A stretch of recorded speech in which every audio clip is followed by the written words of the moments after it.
Hey everyone, so there are some few things related to course I would like to discuss in this video. So I would highly suggest you please do not skip this video. This video will give you a complete overview what we are going to exactly learn in this course. And there are some few important things related to course I will discuss later on.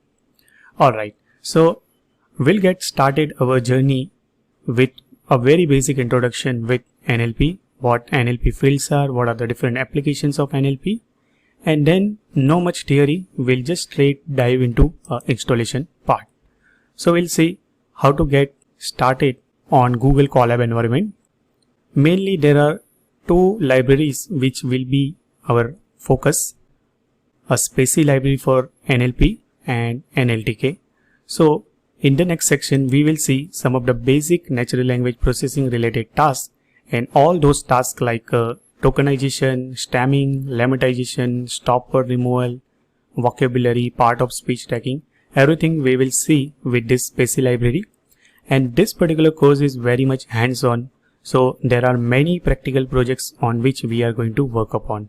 So one of them is a spam classification, then whether a restaurant reviews prediction will be a good or bad, Amazon, IMDb, Yelp review classification project, and at the end we will see two more projects actually. One of them is a automated text summarization and Twitter sentiment analysis. So that is mainly our very first part of the course, where mainly we are going to work upon machine learning related technique, and we'll be applying this machine learning technique on the top of this text data. In the next part of this course, or I would say a second part of this course, our main focus will be on a deep learning part. So we'll start with the basics of deep learning, and for deep learning basics part, with me, my friend Vijay is going to join with you. We'll learn about the word embedding. We'll learn about how to do this text classification with advanced deep learning technique like convolution neural network, recurrent neural network. And there is a one full-fledged project we will see like automated text generation with TensorFlow, Keras and LSTM. And for those of you who just want to refresh their concept related to data science, data pre-processing, data analysis, so for them there are three bonus section I have added like NumPy library, Pandas library and a Matplotlib library Grace course. And at the end in the appendix I have added a text processing. So whenever you want to deal with any kind of file in a Python or text file in a Python, PDF file in a Python, how to deal with that. So that part is included in a appendix. So overall I can say that it's a very comprehensive course. Complete course is full of practicals only. And this is about the basic course overview. Before we proceed towards the actual content of the course, I would like to highlight one thing about the course, your reviews, your feedback about the course. And these feedbacks are very much important as an instructor to me also and as a student to you also. So after watching some 10 to 15 minutes of video, Udemy will ask you about the rating. And you can give the rating in terms of 5 star. From 1 to 5. You can just simply select on star. Or if you just want to get rid out of this particular screen and if you are not ready yet, you can just simply click on ask me later. So just select your honest review about the course. The moment you select the honest review about your course, you can write some text like and save and continue. Udemy will ask you few more questions about the course. Based on your experience related to course so far, you can just simply give your opinion, save and continue, and just save it. So reviews are very much important, and please be careful while giving the reviews because your review will affect us and it will help me and motivate me to further down the line creating more and more such a kind of content. Hello everyone and welcome to the world of natural language processing. So let's see what natural languages are. So in our daily life, we do communicate with each other and all those communication happens inside the natural language, either in terms of text, in terms of speech. We are all surrounded by the text, like we keep sending emails, SMS, we keep reading web page, and everything has been surrounded by text. Now just think about the speech. We speak to each other, like we watch the television, listening the radio, like we use the smartphone, we use the Alexa, we use the Google Now or Microsoft Corona. So everywhere there is a natural language involved. And natural language processing is all about finding some hidden meaningful insight out of those natural languages. And this course is all about finding those useful insight from the text, how you can do pre-processing from the text, and how you can apply some advanced machine learning and a deep learning algorithm on the top of text data. So, natural language processing is a field of artificial intelligence, and here mainly humans and computers are interacting in terms of natural language, not in terms of computer languages. Now, NLP, natural language processing, a short abbreviation of natural language processing, which has an ability to give machine like how machine can read, how machine can understand, and something like a derive some meaning from the human languages. And that is what the main objective behind NLP field. Most of this natural language processing technique relying on machine learning and a deep learning related algorithm to find those meaning.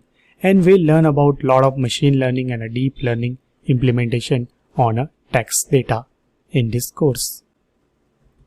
So let's see some of the applications of natural language processing, like a machine translation. So as we know, Google Translate, or I would say Google Machine Translation, it can do the translation between hundreds of different pairs of human language with such a high accuracy, and that become possible with a recent architecture of neural machine translation kind of architecture. Speech recognition. So in our daily life, we keep using our smartphone. Our smartphone can recognize your voice with very high accuracy nowadays. So your Alexa, Apple Siri, Google Now or Microsoft Cortana, they can detect and recognize your voice with very high accuracy. And that's all become possible because of natural language processing. So speech recognition is one of the very hot topic nowadays, and it is among the very large part of many of the products. Sentiment analysis. So in this particular course, we will see implementation of this sentiment analysis with various different ways. So finding some positiveness or a negativeness involved in a text. And it will help us to check whether customers are satisfied with your services or not. So based on the reviews provided by the customer, we get the information like how satisfied a customer is. Question answering system. So Apple Siri, Google OK, they are all state of art question answering system. They communicate with us in terms of human language, and they reply us also in terms of human language. So they are kind of virtual assistant for us, and this is one of the very hot application nowadays in a NLP field, a question answering system. Automatic summarization. Nowadays there are lots of text available on internet, and we don't have a time to read every single piece of text. So this automated summarization will give you a summary in a very brief term, so that you will get an idea of something like a 5,000 word article into just maybe 200 word articles.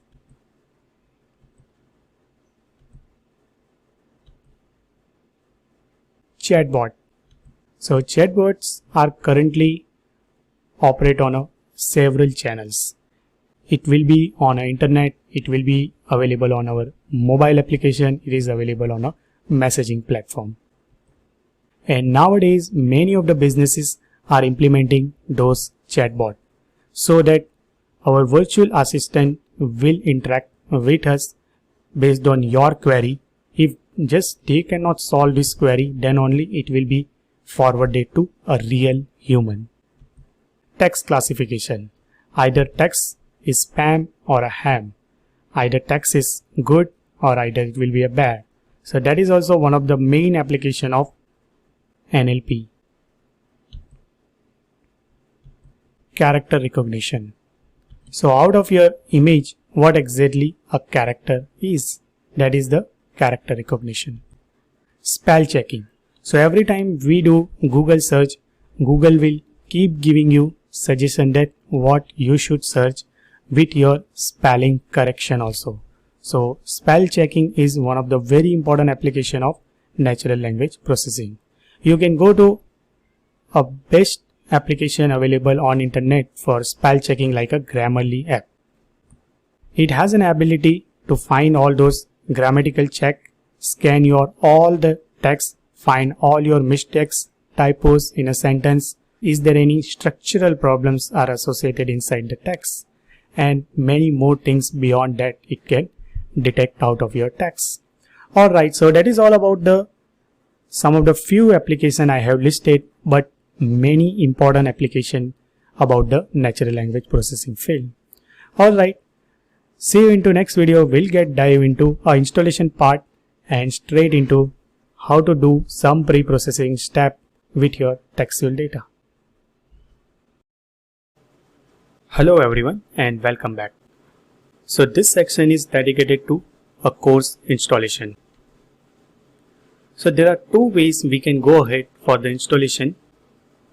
One is a local installation where we are going to install one of the very famous Python distribution available, Anaconda distribution. And on the top of Anaconda distribution, we can install all those required library like NLTK, Spacey and many more. There is another way also to get started very quickly is a Google Colab. So that's an online environment. For this particular course, we are going to follow this particular strategy. Now why this Google Colab and what this Google Colab environment is? So let's discuss about that. Google Colab is like a Jupyter notebook only, but it has lots of bonus features are there. It is hosted by Google and of course it's a free, so that's the biggest advantage. But as it is free, it has a limited disk and a RAM available with you, and to get started with the Google Colab, you require a Google account and everything is online. You just require an internet. There is no specific installation is required. So that is the beauty behind that, to get started with Jupyter notebook in a Google Colab online environment very quickly. Apart from that, you can just write your Python code directly inside the browser just like a Jupyter notebook, and all those notebook files got stored in a Google Drive. So you do not need to worry about any losing of your data or any Python code you have written inside this Google Colab environment. Already there are many data science library already pre-bundled as a part of this Google Colab environment setup. So you do not need to worry about those library installation. It has a supports for CPU, GPU and a TPU. TPU is nothing but a special kind of hardware designed by Google for very heavy computational stuff. So let's just go to either of these two link. Either it will be a colab.research.google.com or you can go to google.com/drive. From both of these places, you can create a Google Colab file. So let me just switch over to browser and let's just search for Google Colab. Mostly the very first link will appear, colab.research.google.com. Just click on it and you will be able to see all my recent open this collaboratory file. From here you can just navigate to different examples. If any notebook files are available at your Google Drive, you can just use it from here. If the notebook or a Colab files are available at some particular location in a GitHub, you can import it from here. And if the notebook files are available in your local machine, you can just browse it from here and upload it to Google Colab environment. Now let's create our first new notebook. You can create it from here also, or just cancel it, and as usual, like other Windows software products, just go to File and create a new notebook.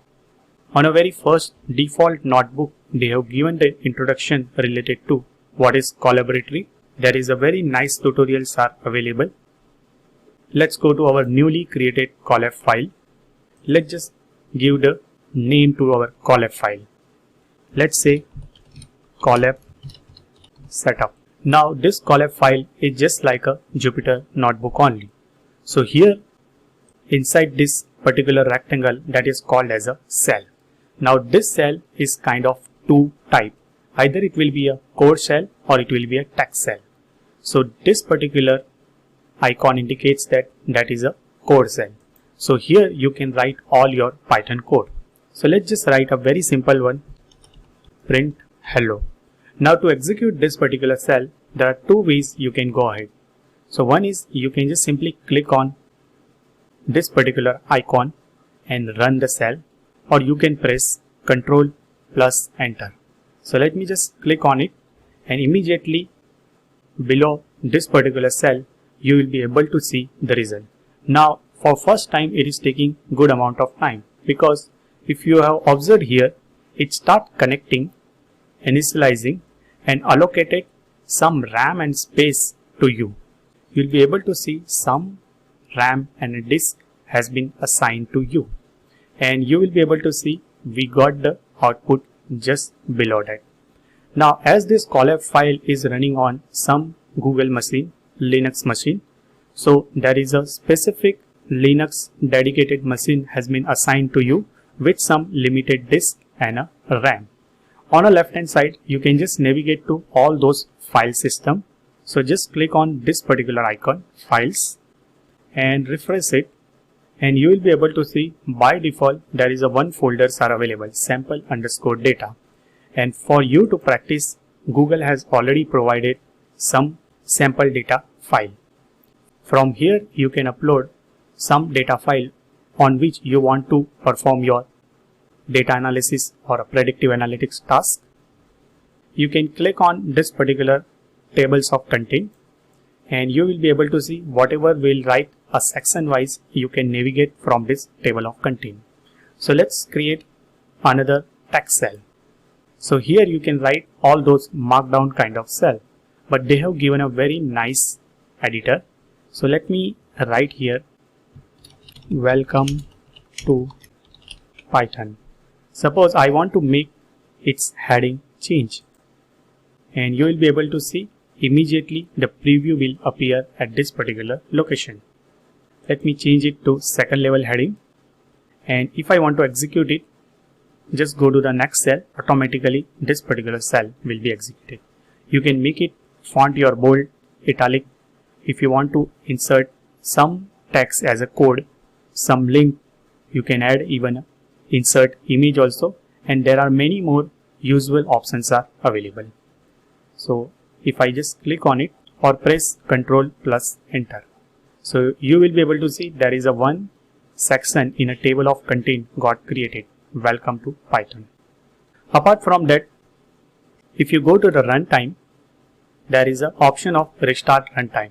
So if something goes wrong, you can just simply restart the full runtime engine. You can even change this runtime type also. So if you just click on it, you will be able to see there is a one option like a hardware accelerator, that whether you want to run your code on a CPU, GPU or a TPU. If it is done, by default it will run on some central processing unit, or if you want to run your code on a specialized hardware like GPU and a TPU, you can select it from here. So as of now, let's continue with the CPU processing only. Now first time when you load this particular Colab notebook, that may not be looking like this. I have changed little bit about the themes.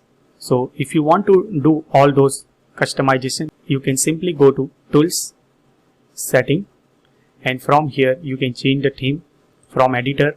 All those font size, font types also you can change it from here. Now let's come to the real part of this particular course. That is nothing but a Spacie installation. Now Spacie already by default bundled with this Google Colab environment setup. So let me hide this one and let's just verify whether Spacie got installed or not.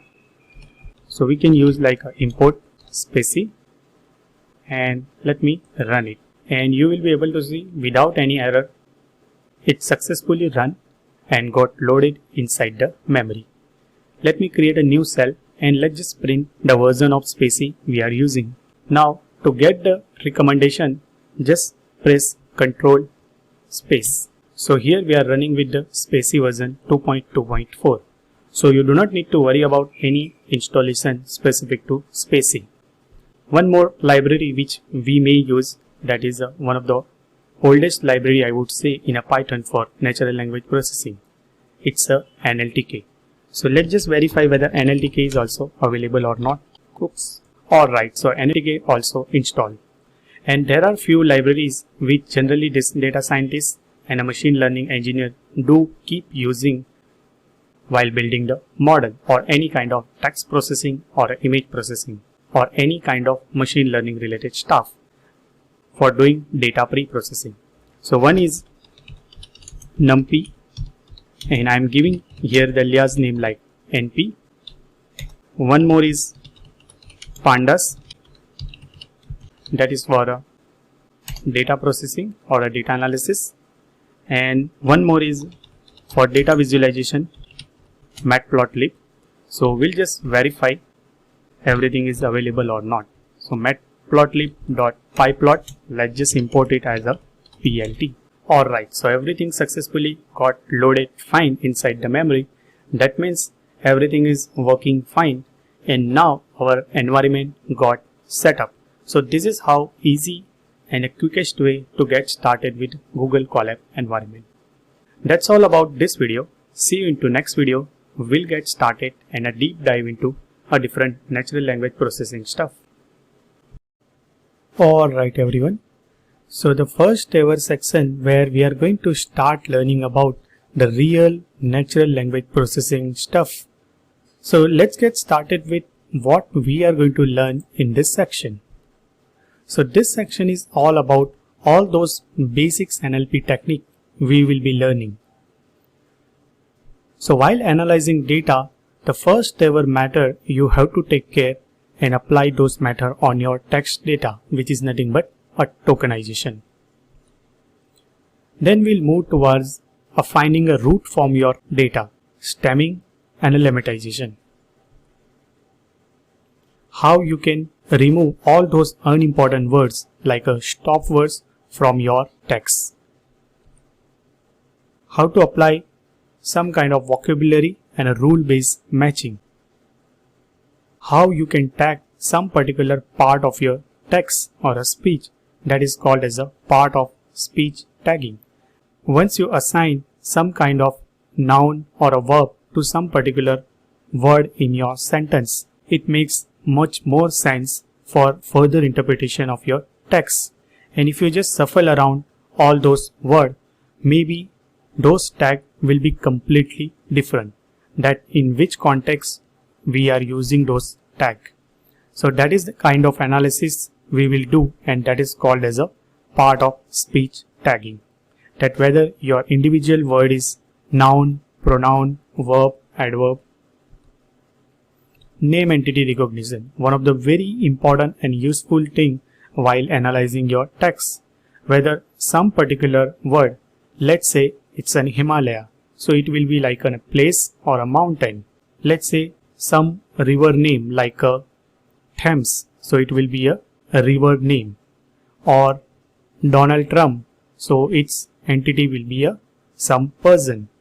So this way identifying the entity from every single token we got earlier. That is called as a name entity recognition. At the end we will see a sentence segmentation. So these are some of the basics related to natural language processing we will be learning in this section. So see you into next video. We'll get started with our first very important tokenization step for text analysis. Alright everyone. So the very first topic in text analytics, or I would say text processing or a text pre-processing, which we are going to learn in this video is a tokenization. So what is tokenization in a very layman term? It's something like breaking your text into some kind of pieces. So let's say I have a sentence like I like apple. So it's a very simple sentence and simple English. So if I want to tokenize this particular sentence, there will be a 3 token in which it will be tokenized. So first token will be like an I, second token will be a like, and a third token will be apple. But in English there are always exceptions and things are not that much easy. Our life may not be so simple. So that is where the different tokenization algorithm and everything got implemented inside this Specie library. So what we'll do, I have created here the 4 sentences, and for all 4 we are going to apply this tokenization. So let me assign it to, let's say, S1, one more as S2 variable, S3, let me make it S4. Alright. So first let's import the Specie library and then we will apply tokenization individually on all 4 different English sentences. Let me write import Specie and let's just execute it. Now before diving into tokenization, I would like to discuss something like a pre-trained model. So Specie already bundles with this number of pre-trained model.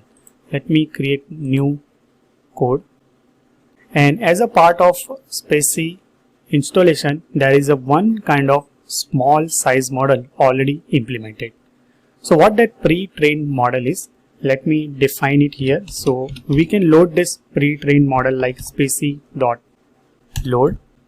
and here you can pass those pre-trained model name. Now what this pre-trained model will do, we'll see. Let's say the name I will give it like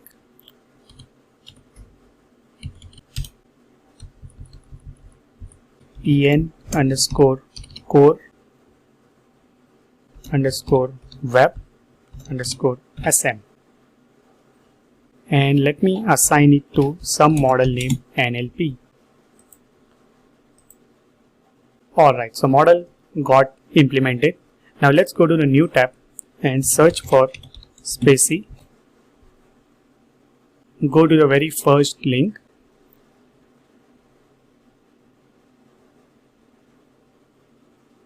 and you will be able to see on a top navigation bar there is a link called models. Alright, so they have given a very good quick start with the model. Now Specie already implemented, there are 2 kinds of model. So one is a core model and another one is a starter model.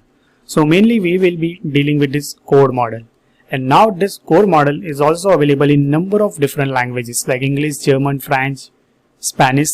So English will be our core language. If you want to dig down little bit more, you will be able to read about this, what is the difference between this core model and there will be a starter model. How you can use it. So if you want to load some particular model of some particular language, let's say we want to load it for English language, and there are 2 ways we can load it, like import it as a module, or you can load it like a specie.load as we have done it here. And they have given like a so uses example also. If you don't want to see it, there is some sample code, they will create it for you. Alright, so that is what about the model. If you want to go detail about what that model will do, you can read about it.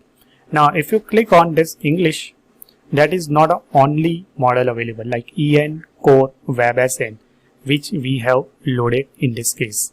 So sm here indicates that there is a small size model. You can see the size of this particular model is just 11 MB, and this model they have created based on the blogs, news and comments they acquired from some resources available on internet.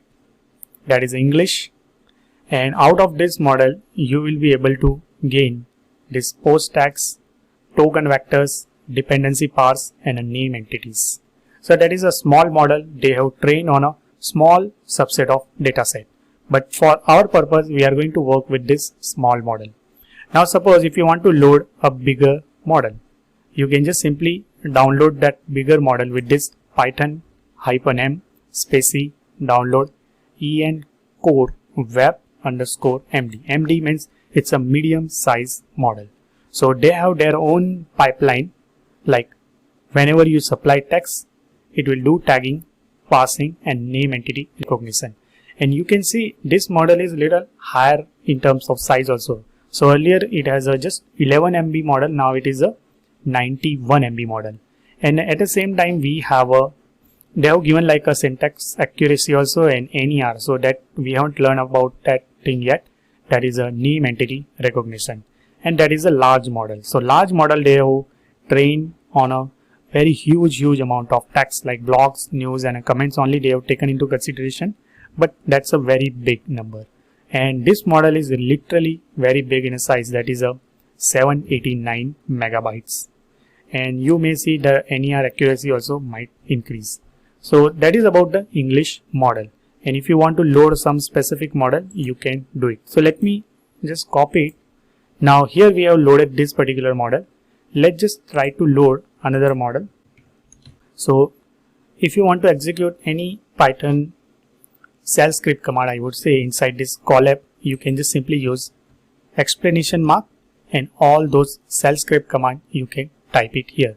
And it will download this particular model in your local repository. Suppose if I try to do same thing in some other cell with this MD model, and let me do it like a NLP _1. So if I try to execute it, you will be able to see we got the OS error that this en core web _md, it doesn't seem to be shortcut link, so that doesn't available. So what we can do, we can just simply fire this command and it will download this particular model in our local file. So it will take little time, might be. So I am just fast forwarding my video till this completes. Alright, so almost downloaded. Requirement already satisfied. And you will be able to see you can now load the model via spacey.load. They have given indication. So now what we can do, we can try to load with the other method which we have learned. So that will be a import, and you can type here the model name, import it. So successfully got imported. So next is we just need to use this en _core web _md dot load. And now let me assign it to NLP _1. Alright, so you can see NLP _1, the higher version of our medium size model also got loaded.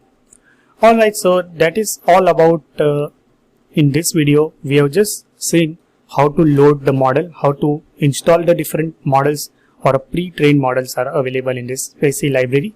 Now the real game starts. Once we have model, how to use this model for a different NLP task, like tokenization first. So we'll see the tokenization in the next video.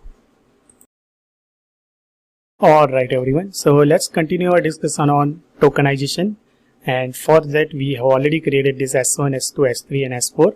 We have loaded our model also. So now we are going to work with this NLP model. So once the model got created, we are going to supply this string S1, S2, S3 and S4 one by one to our model, and we will tell that you tokenize this particular sentence into different tokens. Alright, so for that we are going to apply this NLP and S1. So eventually it will going to return us doc1. Now what just happened at this particular stage. You can see we have applied this S1 string to NLP model. So all those intelligence has been reside inside this NLP model. Now here we are dealing with a very small size model only, en core web underscore sm only, and it will return a better representation of our all input text, like after tokenization, tagging, post tagging, name entity recognition, stemming, and everything it will do and create one another bulky object for us. Alright, so let me run it, and now let me create few more cells. We have to iterate over every single token inside this doc1. So let me iterate over token in, let's say, doc1 print token. Now before that, let me print even original S1 also. Alright, so now you can see it has created a tokenized version of our original input statement. So till now it's okay, like Apple is looking at buying. Now you can see even if after U there is a dot, but it doesn't assume that this is the end of the token. Instead of that, it has taken into consideration this United Kingdom U dot K dot as a one entity and like a one token. Startup for dollar is another entity, one is another entity, billion, and we have a explanation mark. So that is the beauty behind this particular tokenization implementation inside this specie. Now let's go for the next one. So what I am going to do, I am just going to print everything in a one cell for S2. So let me just make it S2, and here let's just make it doc2 S2. Now what is this S2 and what is the challenges are there inside this S2? So if you observe here, till this U might be this email, there is no issue. That will be a very simple tokenization based on the white space character. But then there is something special, like an email, like a website. So how specie will treat this particular as a one entity, or it will be like a support is different, at is different, Udemy is different, and then com is different. Let's see how it goes. So that will be for, oops, it has to be doc2. Alright, so now you can see it has taken into consideration the full email as a one single token, and that is the beauty of this specie tokenization. Support at udemy.com completely as a one single token. At the same time, the whole URL udemy.com also another token. So whenever you are dealing with such a kind of email address, or you are dealing with the website address, specie consider it as a one single token, and that is what the intelligence reside inside the specie. Okay, let's go for the third one, and let's see what is the third one. So in case of third one, there are some suffix are there and there are some prefix are there. So let's see whether it is being considered as a one single token, because it is like a join, there is no space in between, and here also it's like a join, there is no space in between. So let's see how specie will treat after tokenization. So let me just make it doc3, and alright, let's run it, and you will be able to see 10 is different, kilometer, km is different, and here also dollar is different, 20 is different, and that is what the real beauty behind this specie tokenization. Let's do for the last one. Let's watch a movie together. So that is for the S4. So let me make it doc4 S4. Alright, and you can see let's watch is not treated a one single token. Instead of that, let is different, this apostrophic s is a different, and after that everything remains same, like a watch a movie together and dot. Alright, so that is all about the different kinds of sentence we have taken into consideration for the tokenization, and this tokenization is kind of very much advanced tokenization got implemented. So if you go to the documentation of this specie, or you can just simply search for tokenization. There is some tutorials are there, and that is a very good tutorials. Alright, so that is the tokenization. I want to show you, yeah. So let's say this particular statement. Let's go to ny, n.y. exclamation mark. So that is in New York. We as a human already know that. And here also there is a two difficult stuff. So it's not like a just based on a white space character, it will take all those decisions for the tokenization. Now here in this case, let's and then go. So at a very first shot, it has done like this, and the second shot, it has done this suffix. Then again, some suffix got removed. Then there is a exception. So you can see at the end, let is different, s is different, apostrophic s, go and to, there is no issue for understanding. Now this n.y, it has not taken into consideration different one, but based on those model and model's intelligence, is n.y considered as a one single token, because we already know as a human that is referring to New York. But this explanation mark, obviously it's a different. Alright, so that is the beauty of this specie tokenization, and very advanced tokenization already implemented here. Alright, see you into next video. We'll see some more stuff related to specie tokenization in the next video. Alright, so next thing in a tokenization we will see in this video are the slicing and indexing in a tokenized world.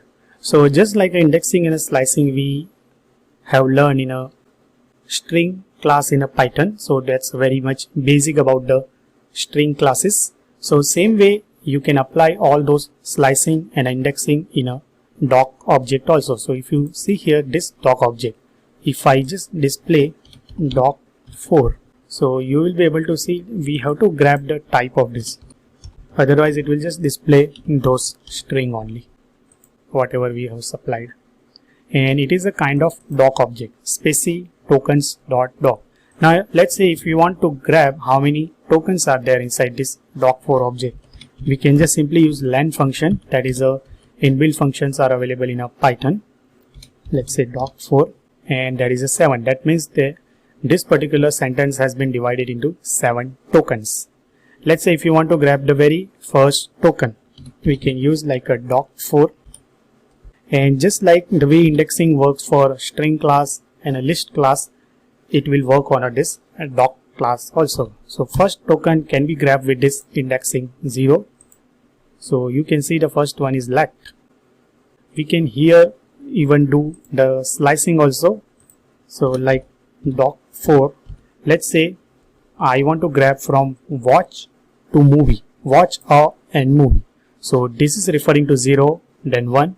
So from 2, 3, 4 and 5. So 2 to 5 I can grab it. Upper bound is always excluded. So now you can see watch and movie. All 3 tokens it has written based on this indexing value. Here the negative indexing also works. So you can use like a -1. So the very last token it will return. Now in our case the last token is dot. So it has returned this dot. But you just cannot assign the new token word because it's like a final thing, you just cannot modify it.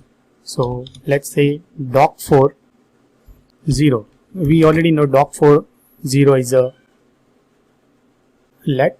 Let's say if I try to assign it to something else, let's say some new. So immediately we got the error that this type of object doesn't support the item assignment. That means you just cannot update it. Alright, so that is all about the tokenization basics. In the next video, we'll see about some more stuff related to NLP basic technique. Hello everyone and welcome back. So the next step in a text analytics process which we are going to learn in this video are the stemming and lemmatization. So lemmatization you can say like a little upgraded version of this stemming for further analysis of your text. But what here the basically stemming is. So finding the root word of your original word. So let's say we have a words like, let's say playing, or maybe it will be a play, or it will be a played. So all those words you can just simply convert it into your root word like a play. So that is called as a stemming. Now lemmatization is also exactly like a stemming only, but the only base difference between this stemming and a lemmatization is whenever you convert all your word into your root word or kind of stem word, not necessary that in case of stemming the output word will be a part of your original dictionary or it will be a part of vocabulary. So we will see some example and you will get a more idea that what is the basic difference between stemming and a lemmatization. Whereas in case of lemmatization, whenever you convert your original word and find its lemma, whatever the root word we will get, that is always be a part of vocabulary. Now this Spacey library doesn't have any kind of stemming algorithm got implemented. Instead of that, they have a only lemmatization implementation. So what we'll do in this video, we'll use, let me just make it to the last line. So playing, play, played, everything will become play. Alright. So for stemming there are two algorithms are available, that is a part of this NLTK library, not part of Spacey library. That will be a Potter stemmer and another one is a snowball stemmer.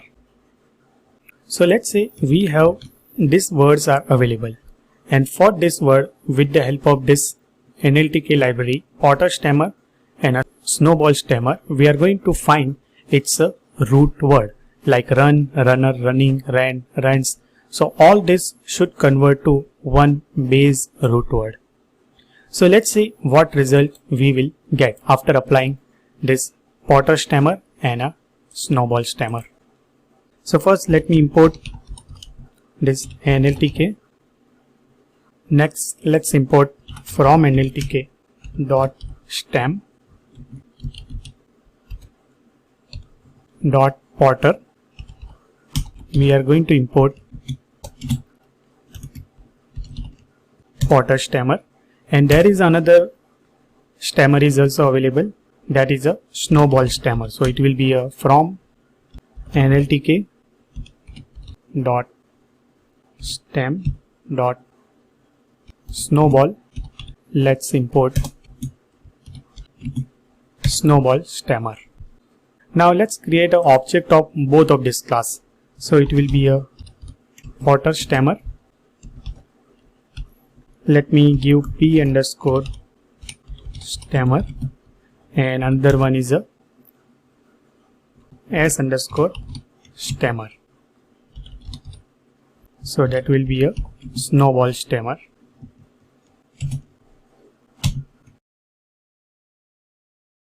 Now here we need to supply for which language you are going to apply this snowball stemmer. So let's add the language like English, and let me execute it, and you will be able to see we created a two object, p underscore stemmer and a s underscore stemmer. Now let's apply this stemming process on all these words. So let me loop over every single word. So let's say for word in words, let's print word plus the stem version of this individual word. So we are going to use this p underscore stemmer dot stem, and we'll use this word, and let me execute it. And before that, let me put here some differentiating factors. Alright, so if you execute it, that is the output of Potter stemmer. So run become run, then we have a runner. So runner become runner itself, running become run, then ran become ran, runs become run. Now if you see easily become easily. So this kind of thing, now I don't think that this easily and this fairly whatever it has reduced to its base form, or I would say in a root form, that is not available might be in a dictionary. So that may not be valid dictionary word. Let's apply same thing with snowball stammer. So another stemming algorithms are available. So instead of p stammer, let me make it s underscore stammer, and let's see is there any difference we'll get or not. Alright, so run become run, runner run, ran. So first ran related everything remains same. Even in easily also we got exactly same result, but in fairly it has reduced to not fairly, but it has reduced to fair. So that looks better. So snowball stammer works little better compared to this Potter stammer. So that is the whole story behind the stemming. Next is lemmatization. Now for lemmatization we are going to use this Spacey library, and lemmatization we will see in a next video. Alright everyone, so let's continue our discussion on stemming and lemmatization. So in the last video we have learned about the stemming. Now let's concentrate on a lemmatization. So for lemmatization we are going to use this Spacey library, and I have kept here one sentence, and for this particular sentence we are going to see what its lemma value, or I would say the base form value after the lemmatization. So here just importing Spacey and importing our core small size English core web model. So let me execute it, and in the next cell I just kept one sentence like the stipend bets are hanging on their feet for best. So that is my document 1. Alright, so now let me loop through every single tokens available in this doc 1. So for token in doc 1, let me print token.text, and along with that we are going to find its lemma also. So in between let me keep some separator, let's say /t, and to get the lemma we can use token.lemma underscore. There will be one attribute lemma underscore. Alright, so now let me execute it. Alright, so now you can see the become this, the stripe becomes stripe, bats become bat, r become b. So now you can imagine that if you just supply this r to our Potter stammer or a snowball stammer, there is no chance that you are going to land up in this b, because basic objective behind this is just removing those suffix kind of word like playing to play, but it is not going to entirely change those particular word which is a part of this dictionary. So hanging become hang, so that will be okay for stemming also. Fit become foot, best become even a good, so that's the best thing it has introduced here. Now what we'll do, the same thing we are going to apply on a, let's say, snowball stammer. So to apply in a snowball stammer, let me select this one, and we'll see the result, the lemmatization result and snowball stammer result. And instead of applying these words, we have to apply this particular sentence. Now you just cannot apply such a kind of string, so you have to tokenize those words. So what we can do for tokenization, we can, let me apply some string, let's say. So let's say string s1, and I'm just going to split it. So s1 dot split. Alright, and let's just look through it, and we'll get the stem version of everything. So the become the in case of lemmatization, and a stammer bot, stripe becomes stripe, that's okay. Bats become bat, r become b. So here in case of stemming, the r become r, there is no change.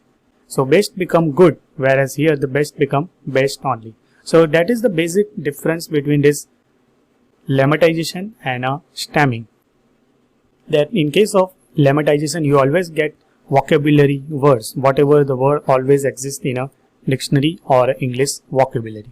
Whereas in case of, there is no guarantee that you will get exactly the word which is available in a dictionary in case of this stemming. So that is the fundamental difference between lemmatization and stemming. And that's why this even Spacey has not implemented even a stemming, because people will always go for this lemmatization only. Alright, so that is what stemming and lemmatization is. In the next video, we'll see some more NLP basic technique. Alright everyone, so the next topic which we are going to learn is stop words. So in a English language or any other language which is being created by these humans, they mostly have such a kind of stop words. So technically, what does this stop word here mean? So let's say in English, there are many times we keep using terms like a and let's say the, like maybe always. So those terms from the grammatical point of view, they have their own meaning. They convey something, but from the technical analysis point of view, they doesn't carry much information for any kind of interpretation.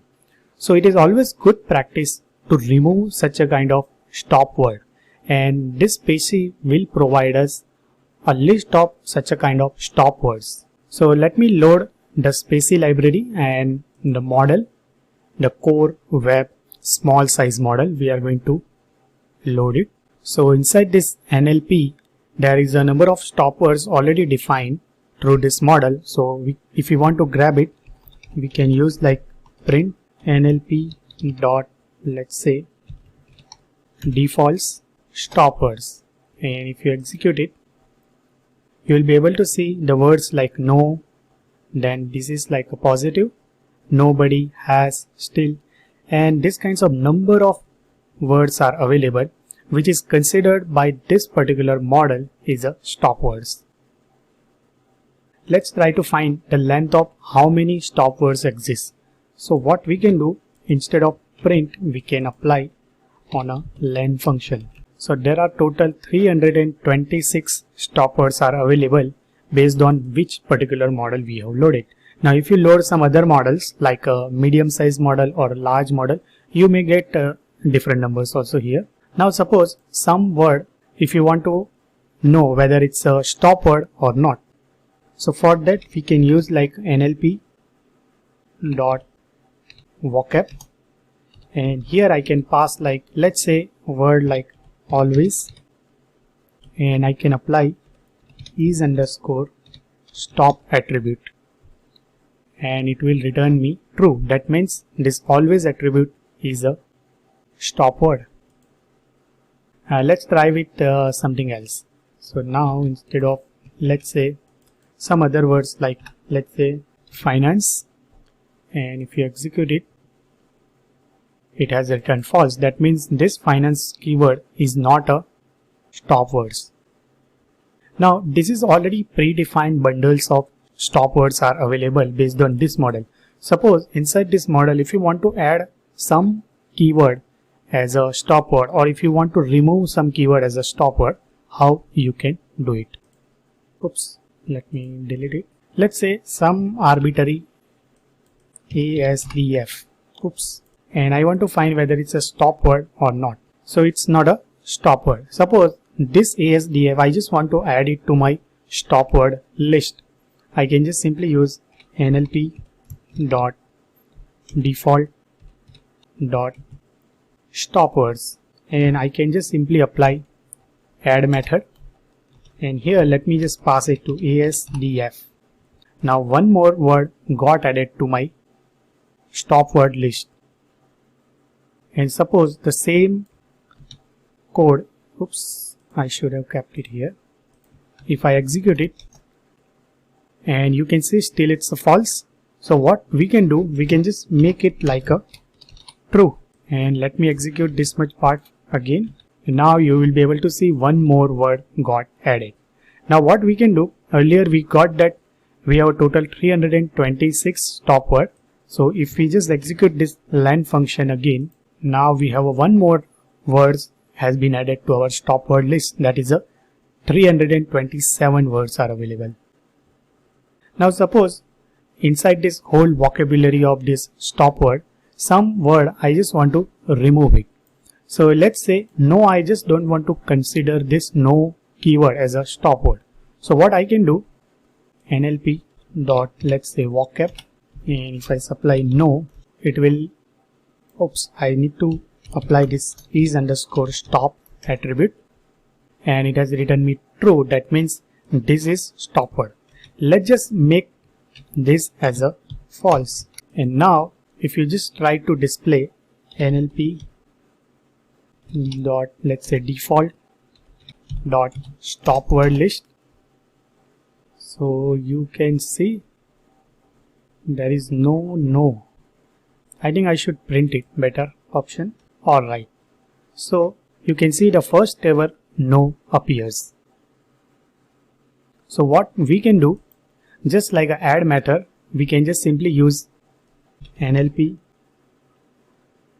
dot defaults dot stop words dot remove, and let's just make it no, and again we have to re-execute this as a false. Now if you print all those stop word list again, now you will be able to see there is no exist now.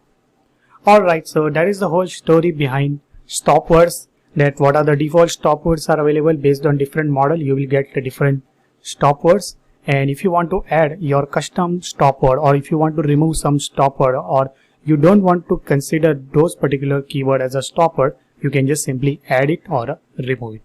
Alright, so that is all about the stop word. See you into next video.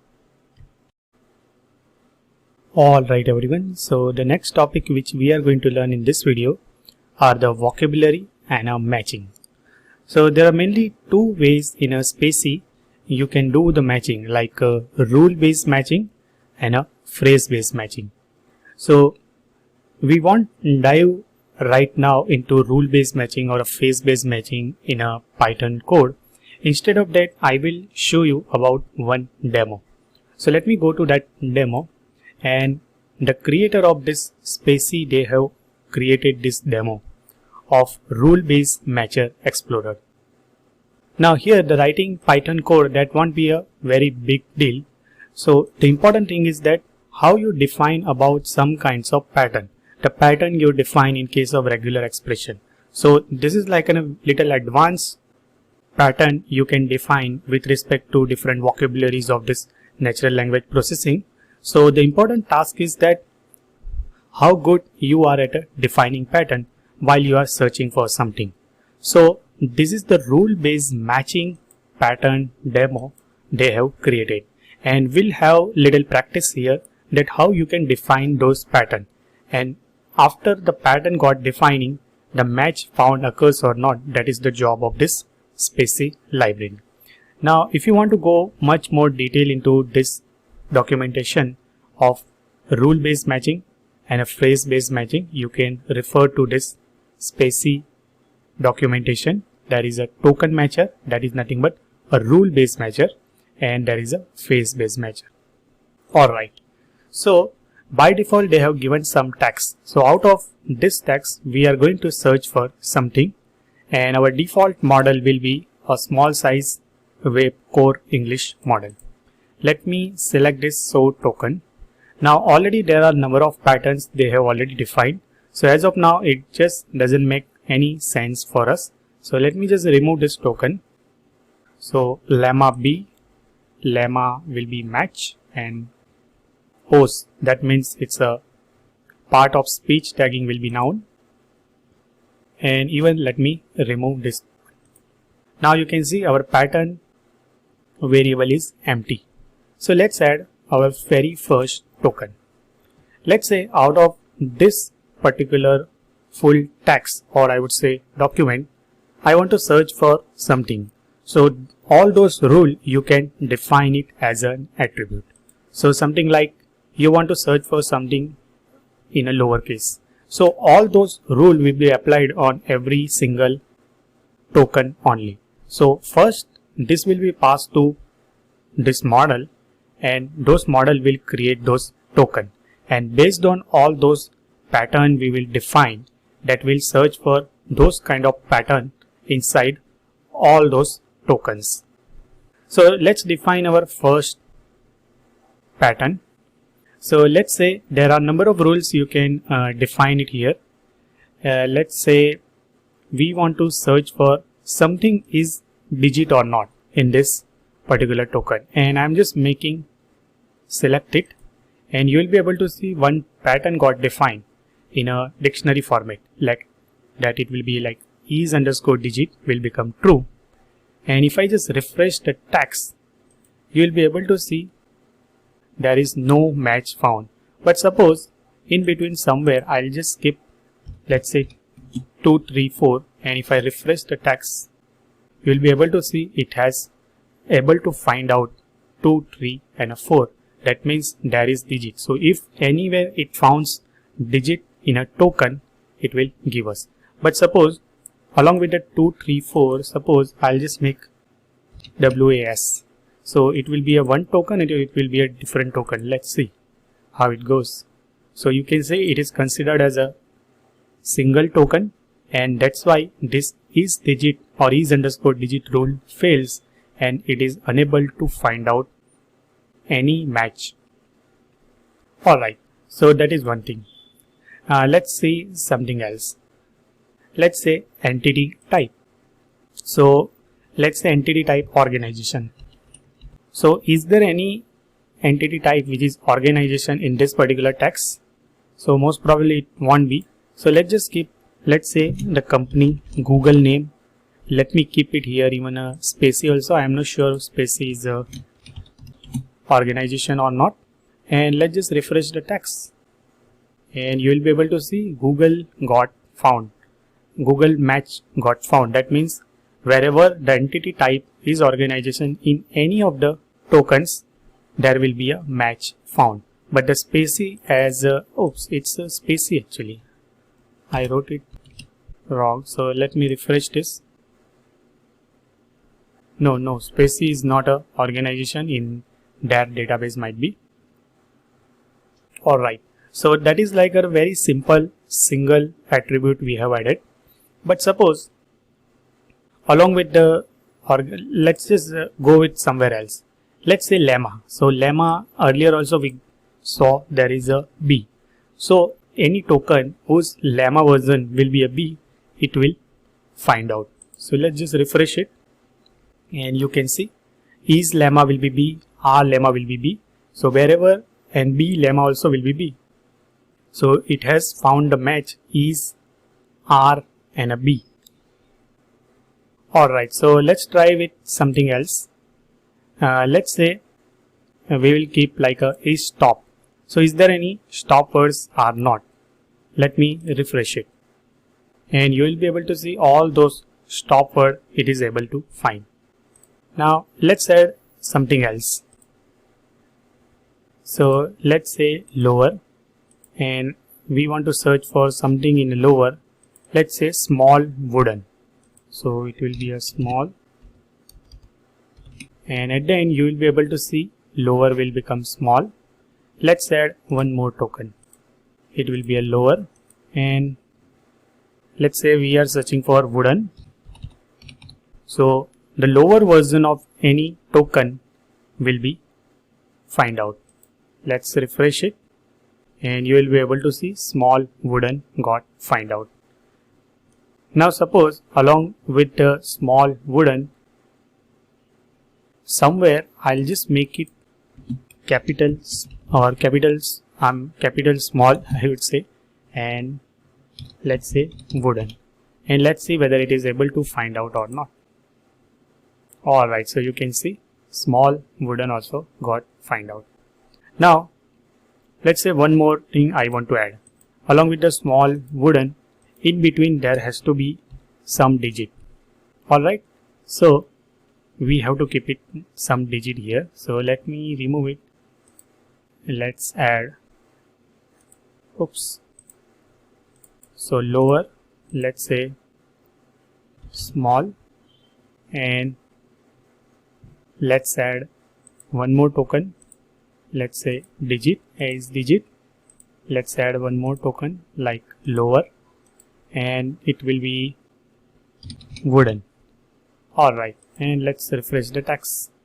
Alright, so you can see now it has not found those match like a small wooden, but it is searching for small, then is there any digit, and then there is a wooden in a token. Alright, so you can do all those kind of mischievous stuff with this while finding the patterns, and you can see this way you can define those patterns. Now how to do it in a Python code we will see in a next video. Alright everyone, so let's dive into how to create those rule-based matching pattern inside the Python code. And for that I have already created a detailed notebook, so you can see. So let's just start working on it. First let's just load our model, so nothing special, nothing different here. And to create any kinds of pattern in this rule-based matching stuff, you have to first create a matcher object, and this matcher object is a part of specie.matcher, and from that you can just import this matcher, and from that matcher you can create one matcher object. Now interesting thing will lie while creating the pattern. The way it was created while defining different kinds of pattern here, you can see this is called as one pattern. Alright, so let me run all of them and let me create the matcher object. Alright, so let's say we want to grab the lowercase version of hello and world as a pattern or a token together. So there will be a one pattern I have defined like a hello space world, it will find out. Or suppose if you write hello world, also it will find out. Or if you let's say do hello and full world, so the lowercase version of hello token and a lowercase version of world token, if it appears together, the pattern underscore one will able to find out. Now there is one more pattern got defined, so there will be a lowercase version of hello, and then I just kept is underscore punctuation mark will be 2. So any punctuation mark exists between this lowercase version of two pattern respectively hello and world will able to find out with this pattern number 2. Alright, so let me define this both of this pattern, and this pattern got defined as a list, and individual element of this list will be a dictionary. Now as we have seen, along with apart from this lower, there are number of attributes are possible, like you can see from here length, whether you want to search for something is alpha, is punctuation mark, is space, like URL, tag, pose, entity type we have seen. Alright, so pattern 1, pattern 2 got defined. Next is whatever the matcher object we created, we have to add both of this pattern. So that will be a pattern underscore 1 and pattern underscore 2. Let me run it. Now our pattern got defined. We have added this pattern to the matcher object. Next is our document should be ready. So I have created one document where there is one hello world like this, and then you can see the one hello world will be like this with punctuation mark. So let me run it.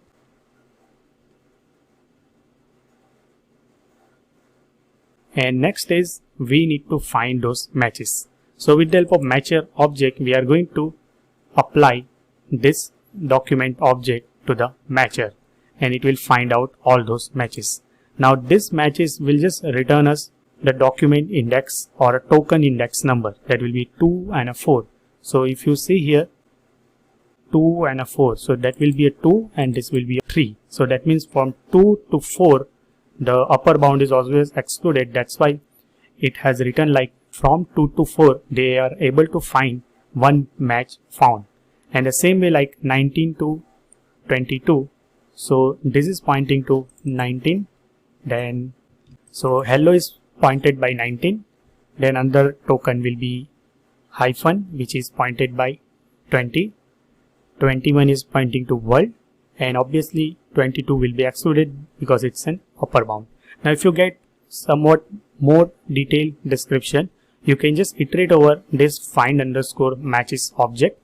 So you can see, and you will get the 3 tuples like a match ID, start and end. So first case, we are just getting the string representation of this match ID. That will be nothing but a string underscore ID. And wherever the match found, the exact thing we are trying to display along with the start index and end index. So if you execute it, you can see 2 to 4 hello world, and here it is a 19 to 22 hello hyphen world. Let's say if you just try to add one more hello world, let's say in between hello, and let's say full capital. Alright, let me define it. Let's find the matches, and let's say whether it is able to identify tree. Yes, it has able to identify tree. That means every single pattern name like this, it has its own meaning, that whenever the lowercase version of hello will found, the match will be found. Alright, so that is the one case. Let's see one more. So here we have defined like hello and 1 just like earlier, but one more extra thing we have added, like a OP. So this OP is going to allow the pattern to match 0 or more this type of punctuation mark.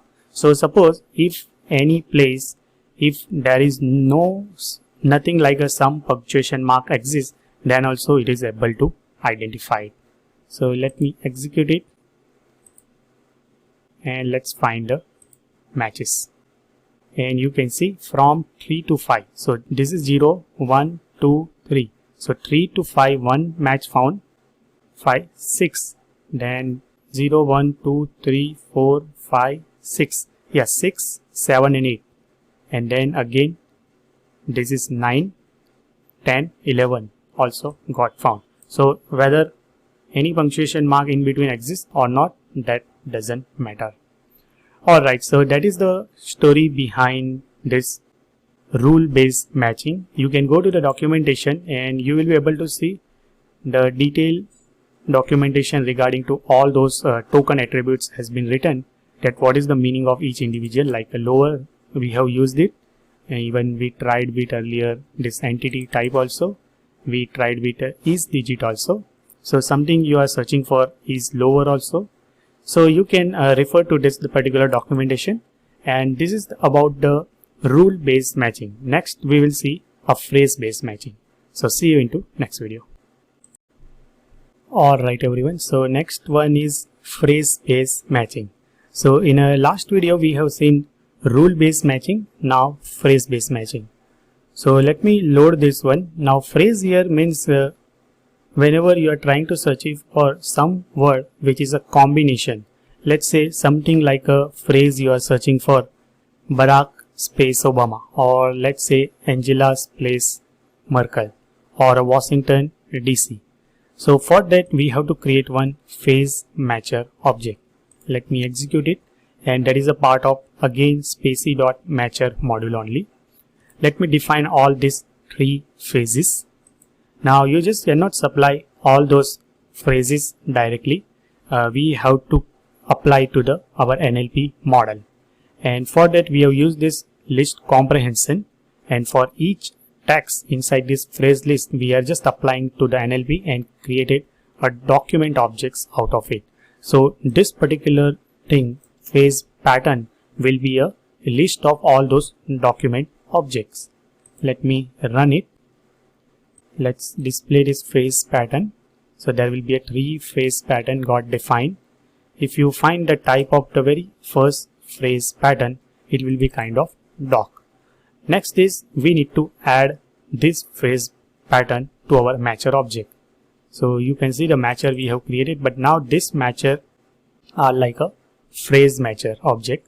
So let me add it, and you can see I kept here star.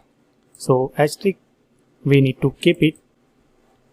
Next is let's define our document and apply it to the NLP model, so which will create a document object, and let's find the matches. So for matches we have to apply this document to the matcher object. Let me run it, and it will find the matches for us. Now as of now it has just given a simple index number only, but let's see the detailed description of those Barack Obama, Angela Merkel and Washington DC. So you can see the very first thing is getting just the string representation of our matcher. So we have given the string representation of this particular patterns will be terminology list. So everywhere it will be a terminology list. So you can even define multiple also. So let's say if you have defined something else like or if you add something else like another terminology, so you will be able to find that this particular phrases got matched due to this kinds of phrases we have defined. And just like earlier we have seen in a rule based matching, it is trying to extract where in a particular place in a document object we got this match found. So from 2 to 4 we got this Angela Merkel, then from 7 to 9 it will be a Barack Obama, and from 19 to 22 it's a Washington DC. So that is how easily you can do the phrase based matching inside this spacing. That's all about this video. See you into next video. We'll see some more stuff related to natural language processing. Next topic is part of speech tagging. So what is here the tagging mean?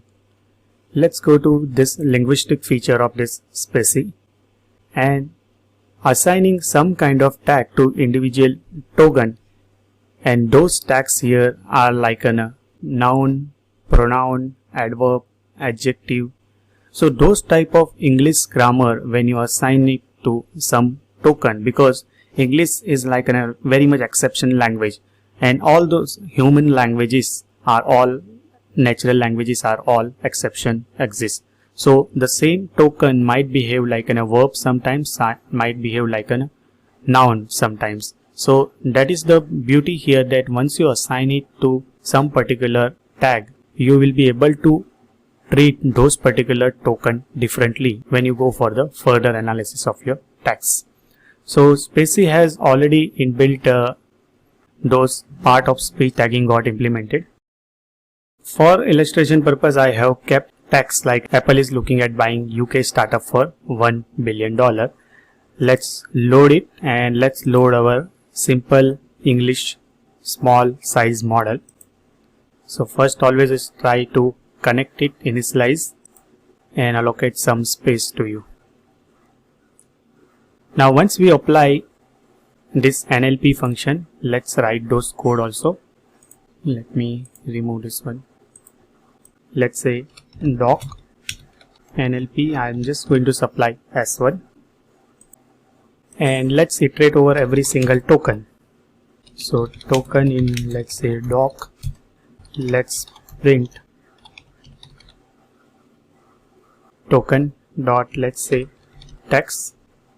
So we'll get idea that what are the tokens, and then we will apply those post tagging on each and every token. Let's say token dot pause underscore, and there is a one more like a tag underscore. So token dot tag underscore, and if you want a detailed explanation about each and every those tag, you can use like a Spacy dot explain token dot tag underscore. So it will give you the detailed description related to each individual token has been assigned to our token. And you can see Apple is pronoun NNP, and its description will be noun proper singular.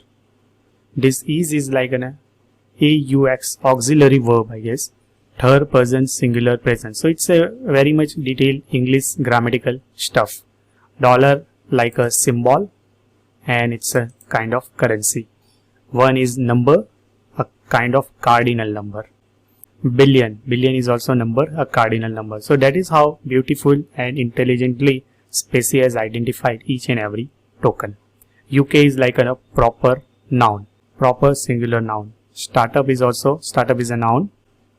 Alright, so that is how you can get the post tagging. Now if you want to get how many of them are like a noun, how many of them are a proper noun, if you want to do such a kind of analysis, you can just simply use doc.countBy method, and here you can pass Spacy dot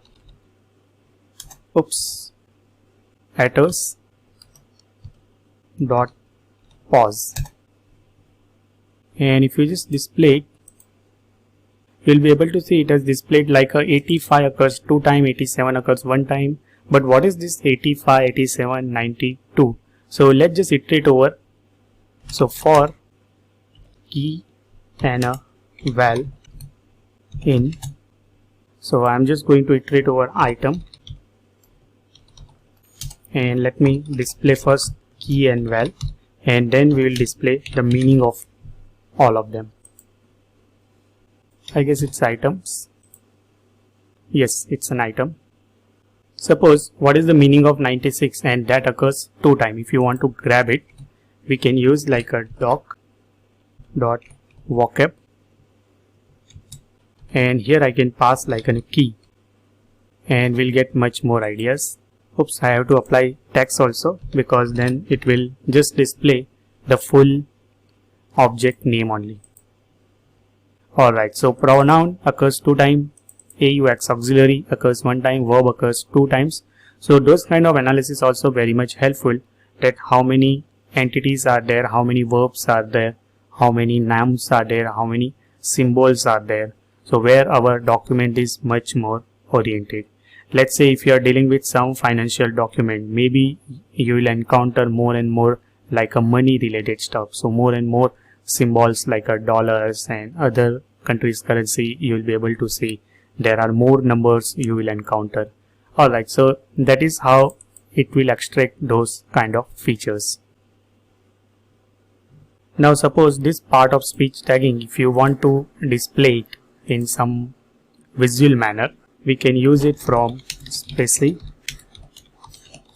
There will be a one function like a display, and let's run it.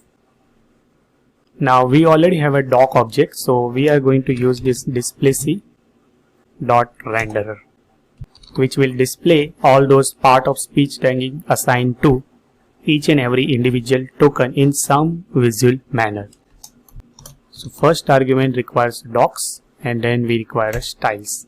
So docs will be our doc object what we have created. Let's make it style, or style, just let's make it DEP only.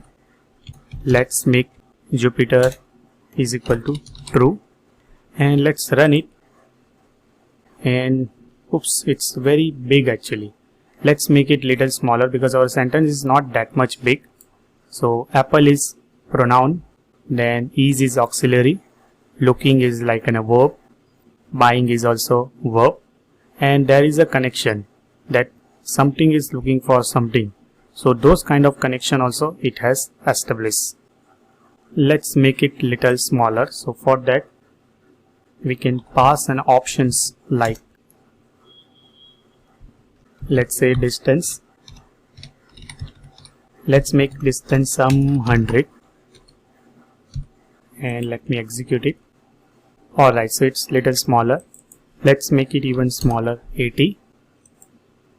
Alright, so you can see very beautiful visualize all those part of speech tagging to every single token is available in our document object. Alright, so that is all about the part of speech tagging. See you into next video. Alright everyone, so the next topic which we are going to learn is name entity recognition. So for illustration purpose I have kept here a 3 sentence. Let's say Apple is looking at buying UK startup for $1 billion.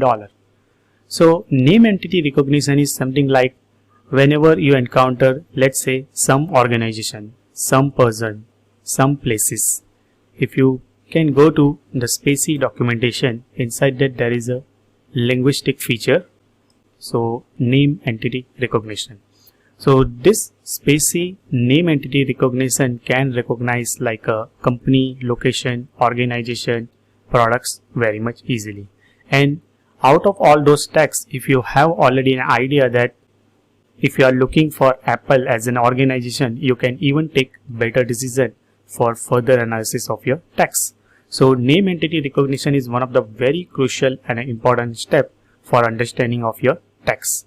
So I have kept here 3 documents, or I would say 3 sentences, and we are going to find what are the name entities are associated with that.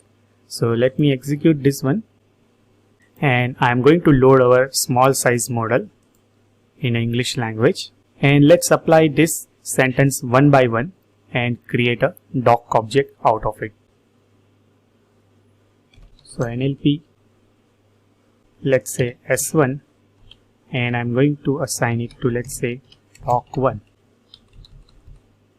And just like earlier we have grabbed this lemma, or I would say lemmatization and tokenization, same way this NLP is not just useful for getting some particular text analytics process. Instead of that, it's a very generic function which will pass through your text or any kind of full document, which will return us a very high level document object, like lot of things: tagging, parsing, post tagging, name entity recognition, tokenization, lemmatization, everything it will try to extract it.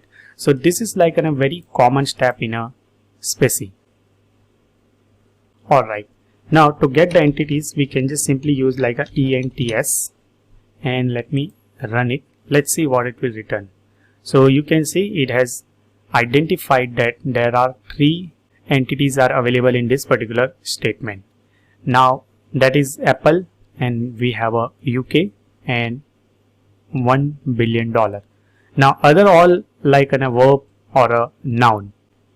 So what we can do, if you want to get detailed explanation about this entities, we can just iterate over for, let's say, ENT in. Let me print this ENT text attribute. Let's say I want to grab ENT dot the label name, that Apple is like an organization or it will be kind of person. So what is the entity it belongs to? So label underscore, and if I just run it, we'll get little bit more detailed explanation. So Apple is org. Org means it's an organization. UK, that means it's a geographic location, GPE, and $1 billion, that means it's a kind of money. If you want to get a little more detailed explanation about this entity type, we can just simply use str. So just wrapping around the string function, str function, and we can use like a SPACY dot explain, and here I can pass ENT dot label. So little bit more descriptive stuff it will return. And now you can see Apple is organization, and its little description will be something like it's a company, agency, institution. This is GPE. GPE means it's like in a countries, cities, states, and $1 billion is associated with the money, monetary values, including even unit also. Alright, so that is about the S1. Now it has not left any particular word which is not at all, which is an entity and it has not recognized in a first case. Let's try to apply same thing for S2, and let's see how it goes. So let's say S2, and I'll just make it document 2. Now S2 is like a San Francisco considers banning sidewalk delivery robots. So from this particular document or a sentence, it has just identified San Francisco as a country. Apart from all other, they are not considering as an entity. Alright, that's okay. Let's go with the third one.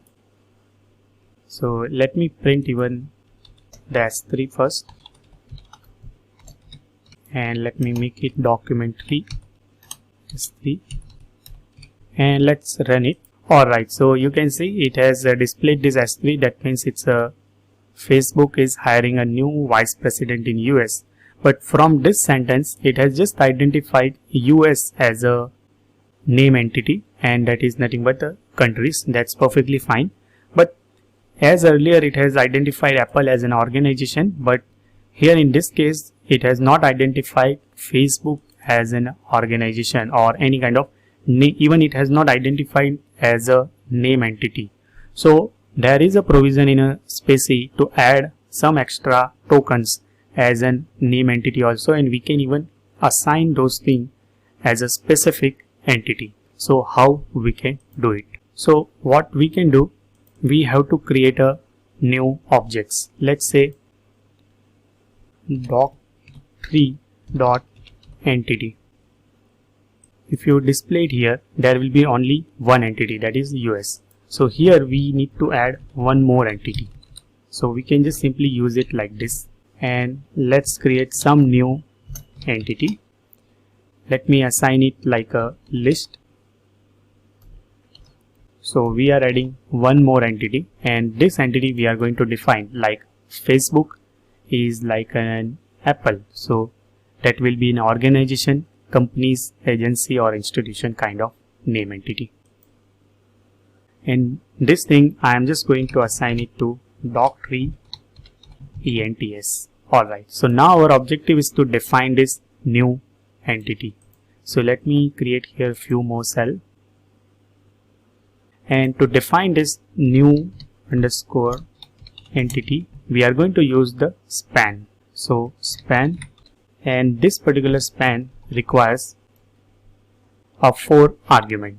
So first argument is from which document you are looking for some entity. So that will be a doc3, and that will be a very first token only, or from which token to which token you are looking for. So only first token, so 0 to 1. And what are the types of this new entity you are referring to? So that will be a, let's say, label, and it will be org, so it's an organization. Now this org also you need to define it. So org, how we'll define it? So we are going to use this doc3 dot vocab strings, and let me add here org. Now this particular span we have to import it. So before this new entity, I am just going to import from specie dot tokens import span. Okay, so we have defined a new org, organization kind of object. If you just execute it, org will be defined. Now from this specie dot tokens, there is a span function is there. So this span function will create a new entity for us from this documentary object, and now we are going to add this new entity to our existing entity list in this documentary.ents. So inside this documentary, wherever this Facebook will appear, it will be identified as a name entity. Alright, so now let's just display doc3.ants. Alright, so now you can see Facebook, u.s. That means two name entity it has recognized. If you can, let's say, run this one again. Alright, so you can see, oops, I have executed this part again. That's why it has just overlapped. So what we can do, we can just execute this one again, all of them. So it will add one more entity like a Facebook, and let me remove this one, and let's just iterate over every single entities in this doc3, and you will be able to see there are two entities it has recognized, Facebook and US. Facebook is organization, US is like a country's geographic location.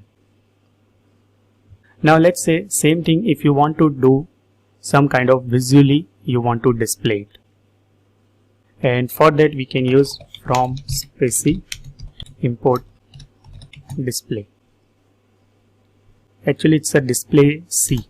Alright, so we can use like display C dot, let's say, renderer. Now here we can pass multiple arguments. So it will be, you can see first our argument will be docs. So what docs we are referring to? Let's say we want to display it for a doc1.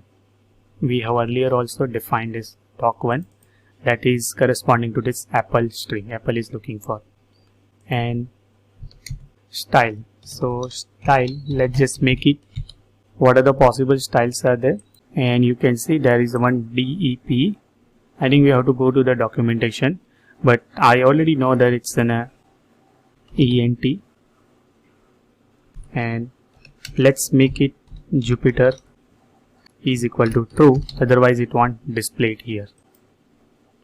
Alright, so you can see in a very beautiful, nice manner, it has assigned this Apple as organization, UK as a GPE, and $1 billion, that is like money.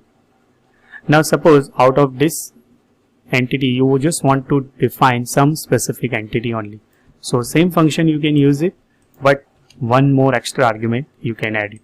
Let's say option, and option you can pass it like in a dictionary. Let's say ENTS,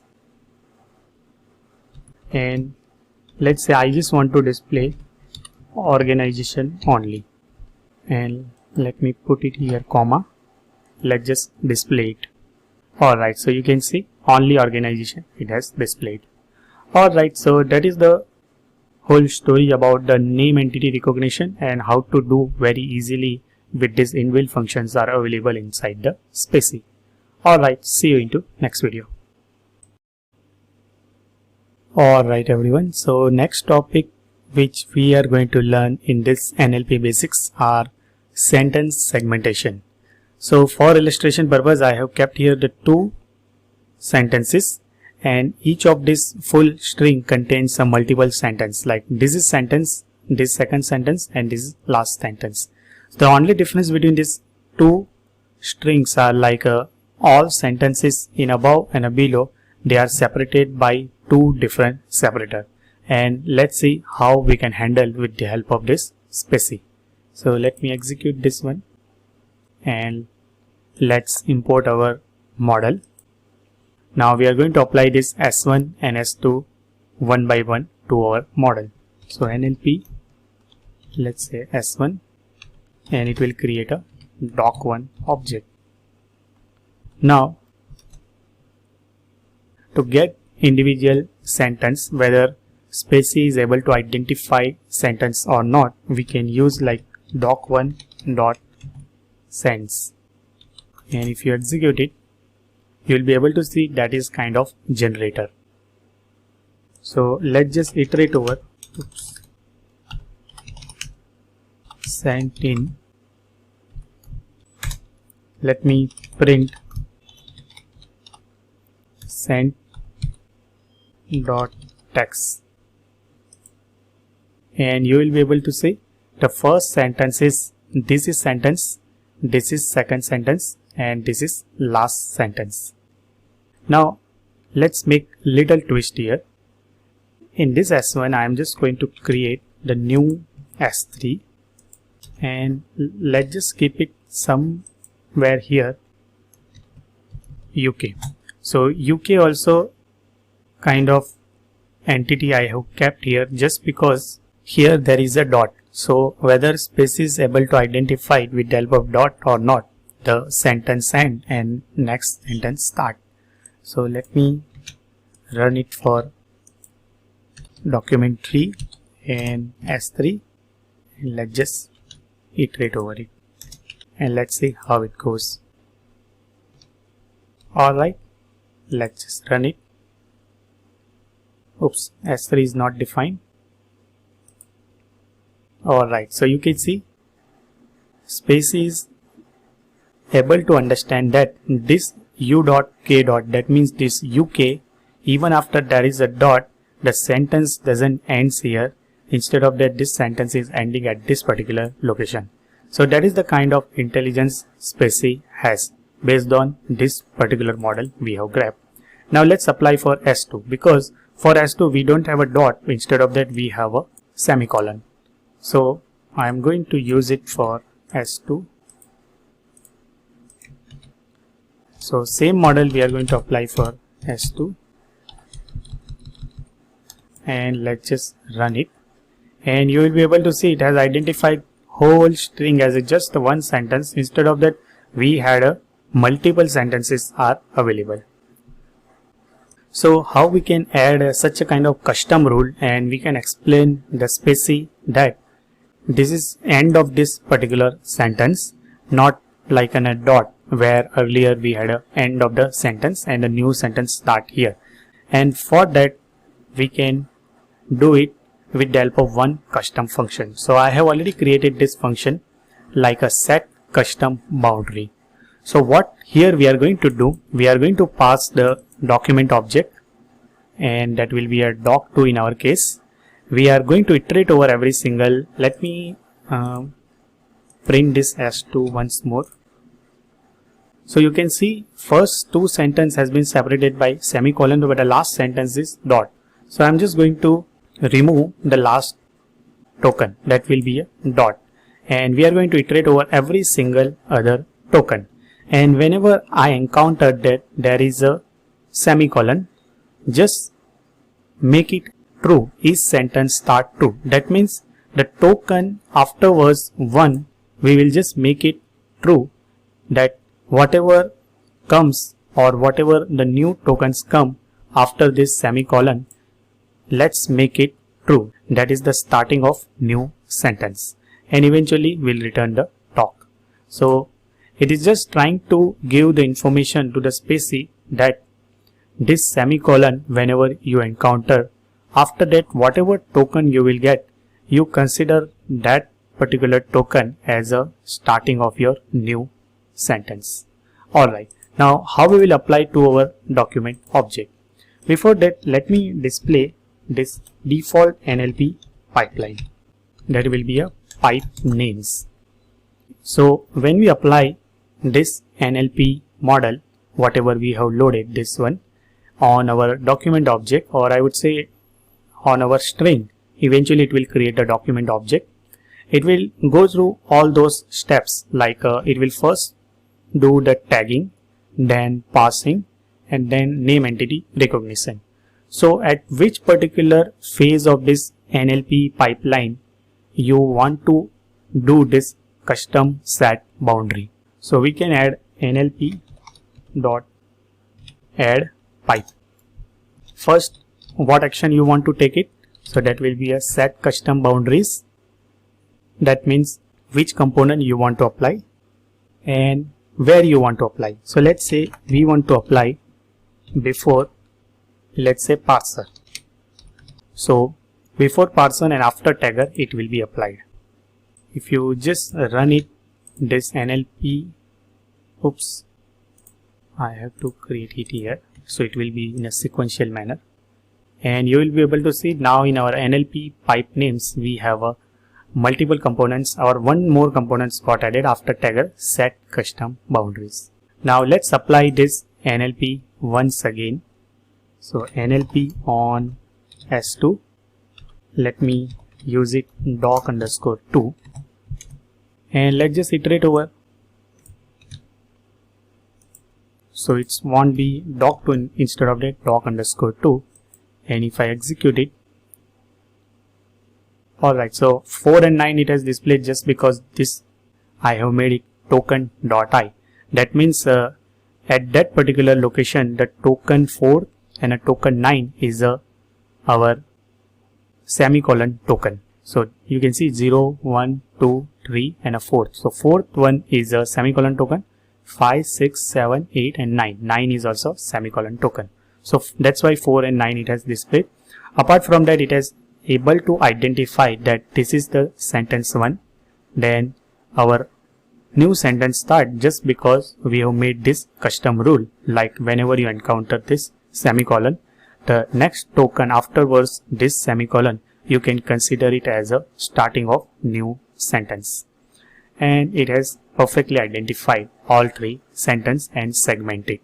Alright, so that is what the beauty of sentence segmentation in a specie, that first we have given a very simple sentence, then we have given little twist here, but specie is smart enough to identify it, but at the end we have given like a different kinds of punctuation mark to the end of the sentence, but then specie didn't understand it and we created our custom rule and added to our NLP pipeline. Alright, so that is all about the sentence segmentation. Hello everyone and welcome to new section on spam message classification project. So in this section, what we are going to do, we are going to import one spam message related file and we'll be applying on a two different machine learning algorithm. One is a random forest and a SVM. So let's just have a look at first about the data and then we will see about what is the business problem running behind that. And for that we have to upload one local file. So you can click on a file, click on upload, and navigate to where you kept this file. So inside my NLP folder I have kept here spam.tsv file. So reminder, uploaded file will get deleted when runtime will be recycled. That's okay. Alright, so what we can do, let's try to import this data first. For that, first of all, we are going to import our all basic necessary required library, NumPy, pandas, and a matplotlib. And let me just hide it. Let's just run it. Alright. Now we are going to use this pd.readcsv function to read this spam.tsv file. Now everything here are tab separated. So we are going to use this separator as a /t, and let me assign it to some data frame object df. Oops, there is some issue.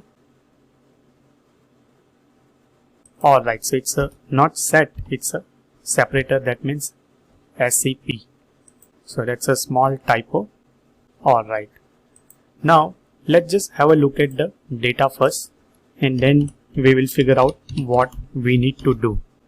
So I'm just displaying first 5 records with the help of this head function, and you will be able to see we have one column that's very important, and that's where whole data resides.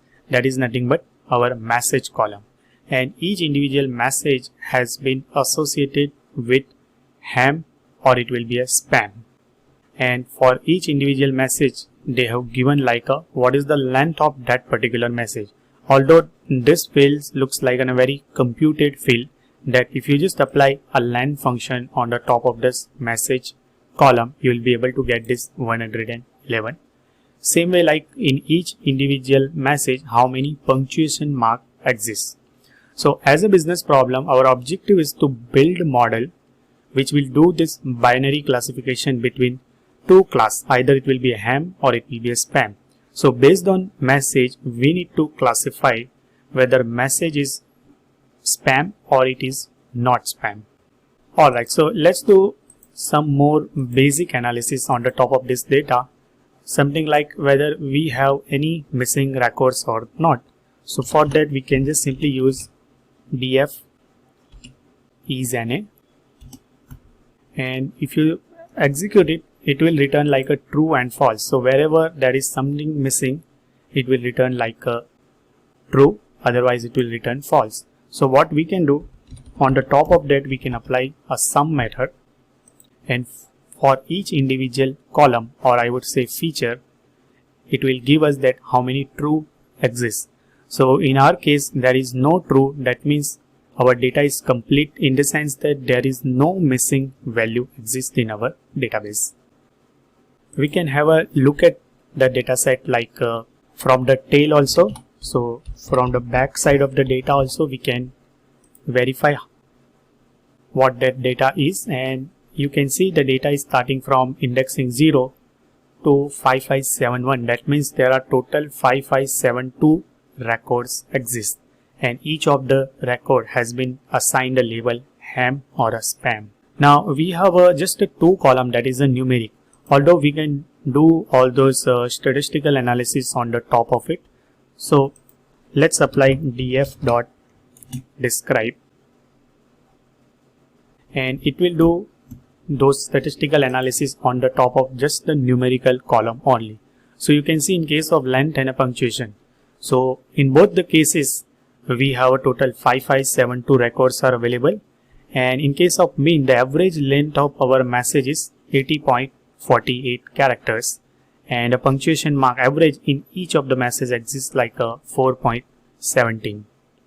And in case of standard deviation, it deviates too much from this 80, like 59, whereas in case of punctuation mark the deviation is 4.62. Although this information doesn't really directly helpful while classifying stuff, because if you just do all those things group by and if you apply those method, it will be very much helpful. So what we can do, on the top of label we can apply and we can try to grab how many of the records are ham and how many of the records are spam. So let me do this on a label column. So it will be a label and let's apply value underscore counts.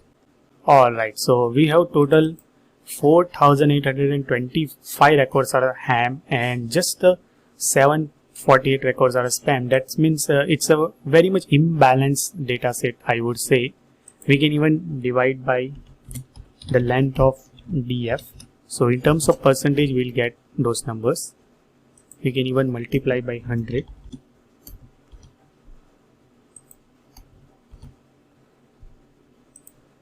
And oops, I have to multiply here actually, it's not here. So what we can do, instead of multiply by here, I could have multiplied here, but that's okay. So here the indication is that 86% of data are lying in a basket of ham, whereas just the 13.40% of data lying in a basket of spam. So it's a kind of very much imbalanced data set. So we are not going to do all those training on a complete data set, because then it will be a kind of a little bit biased. So in the next video we will see how you can take equivalently same amount of data set for the further analysis from both the classes, either it will be a spam or it will be a ham. Alright, so see you into next video. Alright everyone, so let's continue our discussion on a spam message classification project. So in our last video we have seen there is a very much imbalanced data set. So how we can make it balanced? So if you observe here, we have, let me execute this one again. So we'll get absolute numbers. Like for ham we have a 4825 records, and for spam there is a very less number of records are available. So one way we can go, like we can try to find more data, we can try to collect more data related to spam category and make it like a not exactly 4825 but equivalently kind of very same proportion of data, so that it will be, I mean, quite good in a stratification.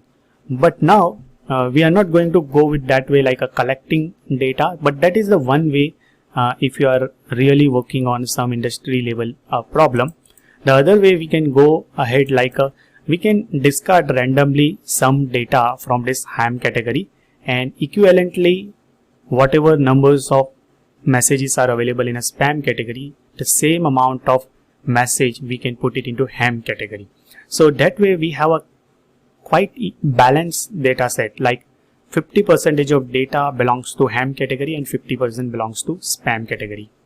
So first let's just find out just a ham message into some other variable. So what we are going to do, label, and we'll just compare with a ham, and let's just take all those record which is having a ham values or a label is ham.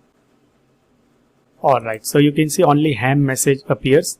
Let's just assign it to ham variable,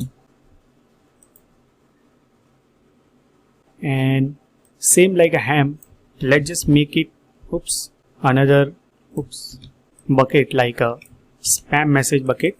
So it will be a spam and label will be also spam. Alright, let's just verify the shape of both of this variable. So ham dot shape and spam dot shape. So in both the variable we have 4 features, but in case of ham, as we saw earlier, that we have a quite good number of data sets are available. So what we can do, out of this 4825 records, we can try to grab randomly some 747 sample and put it into buckets like a ham. So ham let's say ham dot, we are going to use this sample function, and how many we need to take, so that will be a 747. So I can give the hard coded stuff also, or instead of that I can provide here shape 0, and let me execute it. Now afterwards, if you just run this shape on this both of this variable, ham shape and a spam shape, so it will be a quite balance, and we can just append all those spam message into ham message or a ham message into a spam message. And for that we are going to use like a ham dot append.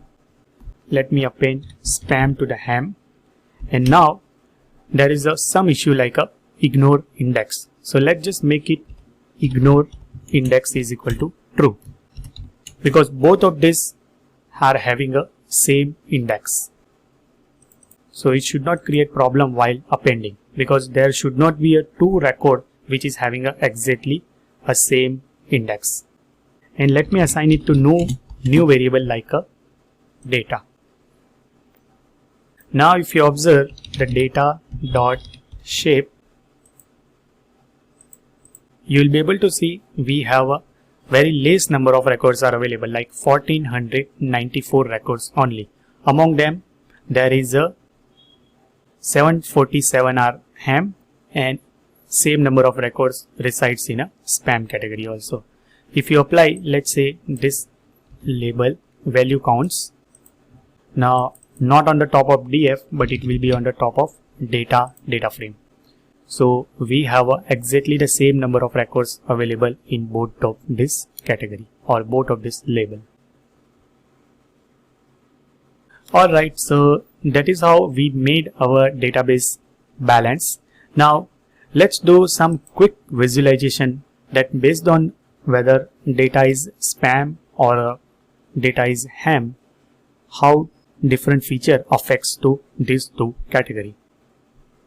Let's say for ham only, let's try to visualize. We have other columns also. Let me display first few records. So we have a length also, we have a punctuation mark also.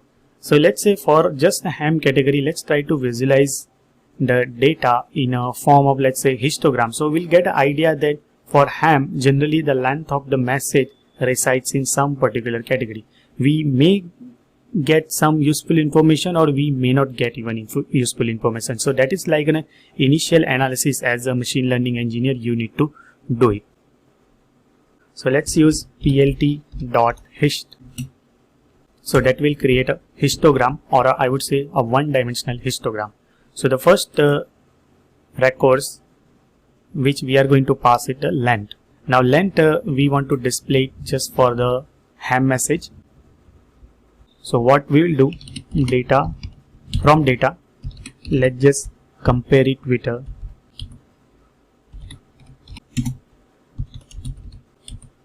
ham, and we are going to display just the length column. Alright, and let me just make it plt.show. So this function we are using it from matplotlib. Alright, so you can see majority of our ham message, I would say, resides in a category of 0 to somewhere around 150, I would say 150 in terms of length. We can increase this bin also. Let's say bins, I will make it like a, let's say 100, and let's just make it alpha a little lighter, and if you execute it, alright, so you can see this is the histogram. Now the same information if you redraw for spam message category also, then you will be able to get idea that whether any differentiating factors or not. So let me just select it, and another histogram in a same figure we are going to draw, that is for the spam category, and let's just run it. Now both of this histogram will be displayed in a two different colors. So now you will be able to see there is little differentiating factor, that whenever the message is of higher in terms of length, there is a very high probability. You can see higher length message has a very high probability that it belongs to a spam category. Although there are lengthy messages which are ham also, but the probability of putting those messages into a spam category will be higher. And let's try to do same thing with the punctuation mark also. So let me just select it. Here we did analysis for length. So let me do for this particular column, pung. And let's just display it. Alright. So by looking at this graph, there is no much differentiating factor, that punctuation mark is not much affecting to classification of message into ham or a spam. Alright, so that is about our little initial analysis. We tried to understand about our data, and we understood about what we are trying to do with this data. We made our database even balanced also. So next task is we can go ahead with a building model, and for building model, the first ever task in a machine learning is to separate your data into two different buckets, training and a testing. So those things we will see in a next video. Alright everyone, so the next step in this spam message classification project is to separate out your data into two different buckets. That will be a training sets of data and a testing sets of data. Now why we need to separate out this data? Because this machine learning system is kind of training plus testing kind of system. So model building in a machine learning happens when you apply some subset of data from your original data set, that is called as a training data set, and create a model out of it. And to evaluate your model, that how good your model is, what is the accuracy running behind your model, you can apply all those remaining testing data set on your model to get to know about that how good your model is. So the basic thumb rule behind is that you just segregate your data into two different buckets, like a training data set and a testing data set, and never ever show testing data set to your model training. Never ever use your testing data set for the model training, because once you learn the model got created, we will apply those testing data set to know about that how good or accurate our model is. So the first task we will do from this data frame object, let me display it. We will divide it into two different buckets, like a training data set and a testing data set. Alright, so we have a 1494 records are available. So let's just keep some 30% of data into testing buckets and 70% of data into training buckets. And for that we are going to use this scikit-learn library. Now this scikit-learn is also pre-bundled as a part of this Colab environment, so no need to worry about any kind of installation. From sklearn, let's go with the model selection, and let me import train test split. Alright, so this train test split function will give us the two different buckets. So the first argument we need to supply for which data you want to do it. So the first data we want to do it for data message, because that is what our training input data, and we are not going to give this length and a punctuation mark column for our model building, because as we have seen, that is not very much useful, not creating any kind of differentiating factors. So what we can do, the feature vector first we can pass it like, oops, it's not a df, it's a data and message column. So that will be our input data, and our objective is to predict the label, that is nothing but our output data. So data label. Now one more argument you can pass it like a test size, or it will be a train size.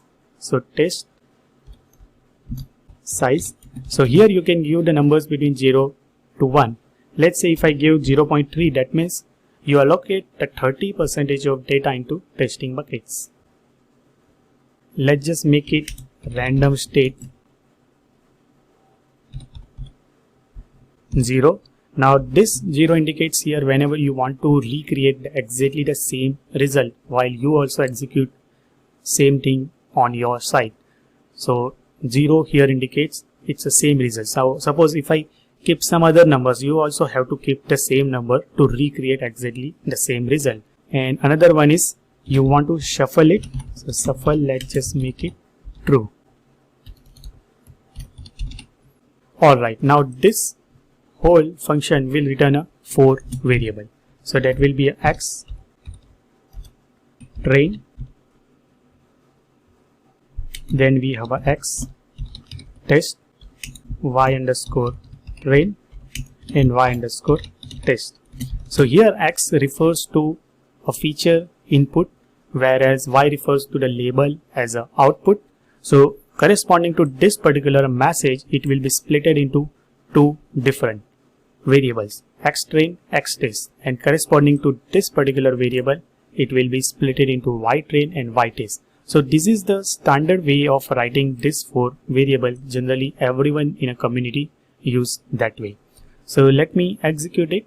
And so the best way to observe the result is to apply the shape method on the top of it. So what we can do, out of 1494 records are available, and its 30% of value will be 448. So let's just try to observe how many records contain inside this x train dot shape. Oops.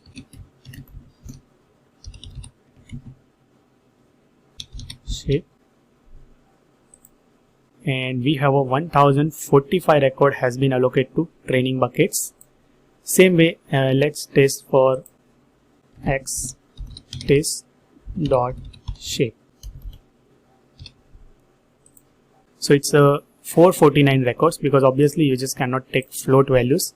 So 449 record has been assigned to testing input dataset. Same way, if you just try to observe how many records are available in a training output label or testing output label, so that will be respectively 1045 and it will be a 449. So you can verify yourself. Alright, so our database has been created into two different buckets, training and a testing. So in the next video, we'll create our first model and do the training on our training data set. So see you into next video. We'll get started with creating our first random forest model applying on our spam classification project. Alright everyone, so next step is applying this random forest machine learning algorithm on the top of our message column, or I would say our training data set, x train and a y train. Alright, so here we are dealing with the just text data only, and we just cannot throw all those textual data directly on a machine learning algorithm. We have to convert some sort of encoding which will convert all those textual data into some sort of numbers. Now to do that, there are a number of methods are available, like a bag of words model, or I would say TF-IDF model, and some of the deep learning based advanced models like a word2vec or a global vectors. So all those techniques eventually try to convert all those textual data into kinds of number, which will try to preserve all those semantic relationship exist between the data. The deep learning based model obviously works much better with accuracy, but we'll go with the one encoding technique which will convert all your text data into kind of TF-IDF vector. That is nothing but a term frequency and a inverse document frequency. So multiplication of both of this will give you some number and gives you some score, the presence of some particular word in a document. So you can consider every single record here as in a kind of document. So what we will do, let me first import those TF-IDF. So from sklearn dot feature extraction, let's import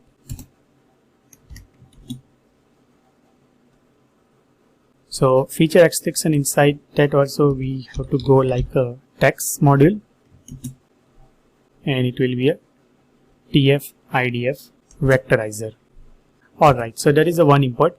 Another one is we are going to apply this random forest algorithm. So that is a part of sklearn ensemble module. And let me import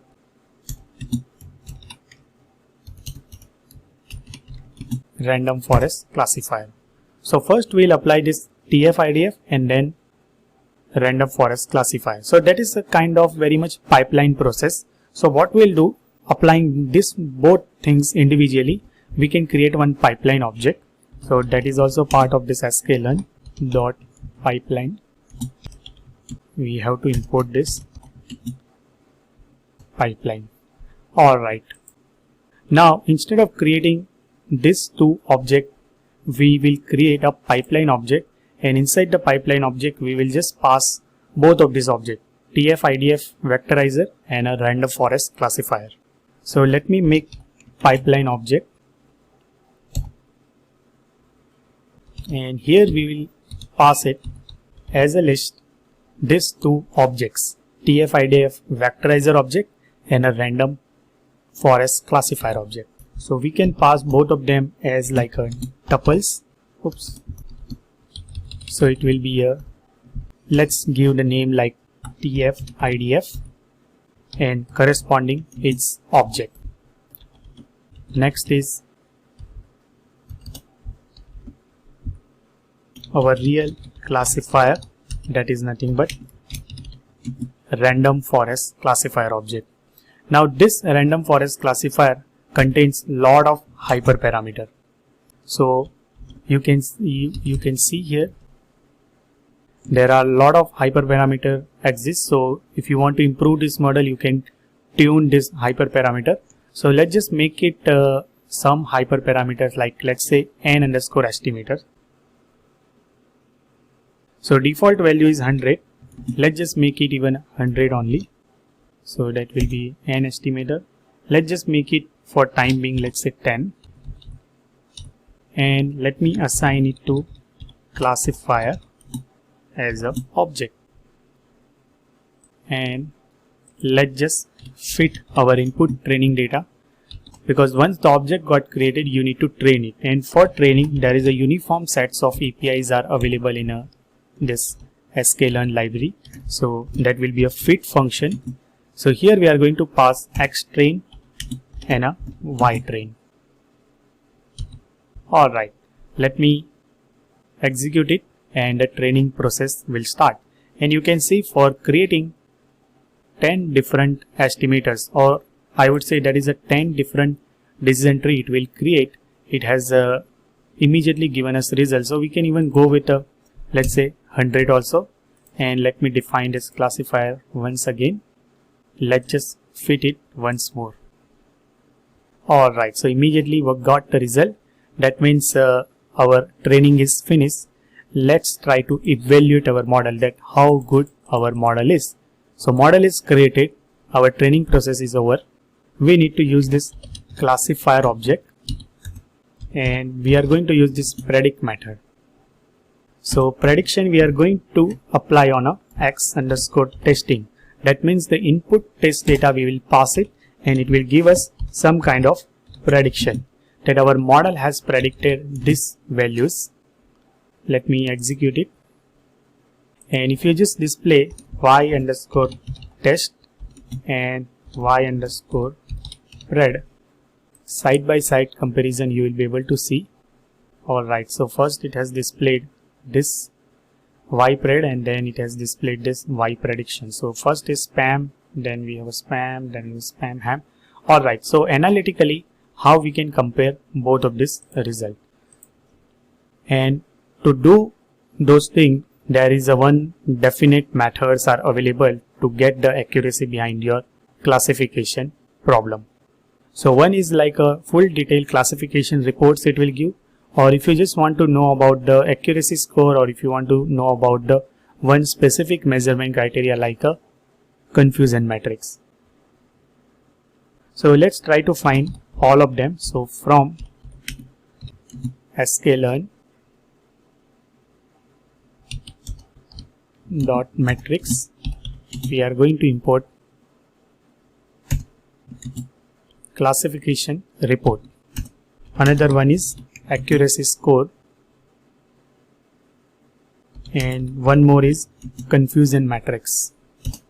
Alright, now whatever our predicted data and our test data we will be supplying, and we'll try to find all those measurement criteria that how good our model is. So one is we can use like a accuracy score. So first ever argument you need to pass like a y true, that means your ground truth label, and next is the your predicted. So that will be a y test, that is our true label, and y predicted will be our predicted result.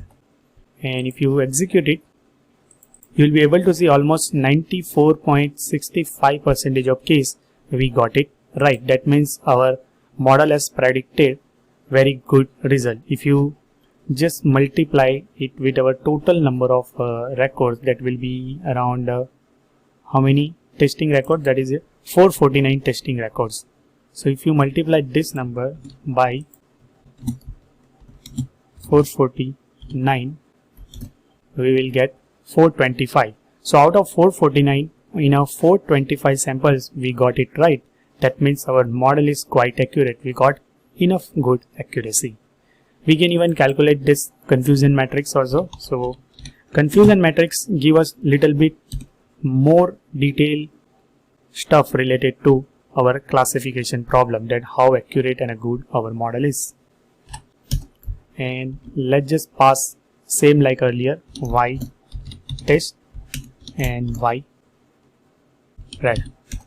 Alright, so now as we are dealing here with the binary classification problem, it will return us a 2 cross 2 matrix. So inner diagonal elements, you can see it has predicted correctly.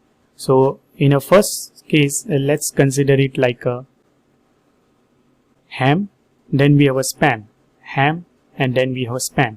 So in off diagonal elements, that is a 24 in the numbers. That's where we got it wrong, that our data was ham and our system has predicted like a spam, whereas sometimes it has predicted like a spam but our data was a ham.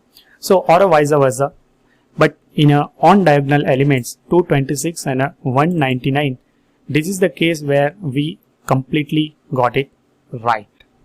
Now if you are dealing with, let's say, multi-class classification problem, let's say 5-class classification problem, so in that case you would have got this confusion matrix is a 5 cross 5 matrix, because on a horizontally all those true label will be given and vertically it will be given a predicted label.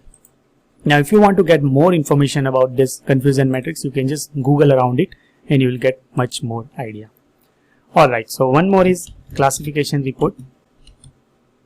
So same like earlier, we can pass here y test and y pred, and let me execute it. Alright, so it doesn't display in a beautiful manner, so we can just wrap it around the print function. Alright, so somewhat more detailed explanation about our model. They have given like a precision, recall, F1 score and a support for both category ham and a spam they have given. Alright, so that is how accurate and good our model is, random forest. Now can we improve it or can we apply some other model? So in the next video we will see applying another model, support vector machine. So see you into next video. Alright everyone, so another machine learning algorithm which we are going to apply on a same spam message classification dataset, that is a support vector machine. So let's just apply it and let's try to evaluate with the same classification criteria like accuracy score and confusion matrix and a classification report. Let's try to generate it. So same like earlier only we are going to use it, but now instead of random forest it will be a support vector machine. So first let me import from sklearn dot svm. Let's import svc, and now what I am trying to do, let me select the full classifier object and just we are going to change it like a, instead of random forest let's just use SVC, and you just cannot supply this argument. So if you see the documentation of this SVC, oops, it has created a full documentation. So with that, we are going to supply the two argument. Let's say the C argument, let's just make it 100, and gamma. So gamma will be, let's just make it auto. And instead of classifier, I am just going to use like a SVM object, and let me execute it. Alright, so there is some typo here. E is equal to, I guess C is unexpected argument. That means that is a capital C, not a small c. Let me run it. Alright, now let's just train this data on our SVM model. So for that, we are going to use this fit x underscore train and y underscore train, and let me run it. Alright, so our model got created. Next is we need to predict this thing. So I'm just going to select this one, and instead of classifier, let's put it like a SVM. So we got the result in our prediction. Let's try to find now accuracy score, and we will be supplying y underscore test, and let's see whether it got improved or not. So it will be y prediction. Alright, so we got almost similar accuracy, 94.43, and our earlier case it was a 94.40. It's a little less than random forest accuracy we got, but a somewhat similar accuracy we have achieved. Let's try to find a confusion matrix for that. Alright, so almost same like earlier, we have a 25 records got it wrong, but in our earlier case it was a 24 records, whereas remaining all records completely predicted right. You can even do same like a classification report also. So let me pass here y test y underscore pred, and it will give detailed report. Earlier also we did this mistake. Let's wrap it around the print function. Alright, so you can see it has calculated this precision, recall, F1 score, support for both of this category. Alright, so nothing much improvement, almost similar accuracy we got with this SVM model also. But now we have two models. Let's say it will be a classifier model, that is nothing but a random forest model, and another one is a SVM model. What we'll do next in a next video, we'll apply, instead of this testing data set, we'll apply our own created some spam and a harm message, and we'll try to find whether our SVM or random forest will give correct result or not. So see you to next video. Our handcrafted testing data set we will apply on the top of it. Alright everyone, so now time to test our newly created or handcrafted created this testing data set. So for testing purpose on both of this model, random forest and a support vector machine, I have created a tree testing sample. Like test 1 is hello, you are learning natural language processing. Then test 2 will be hope you are doing good and learning a new things. Whereas test 3 will be a congratulations, you won a lottery of worth $1 million. To claim it, call on this particular number.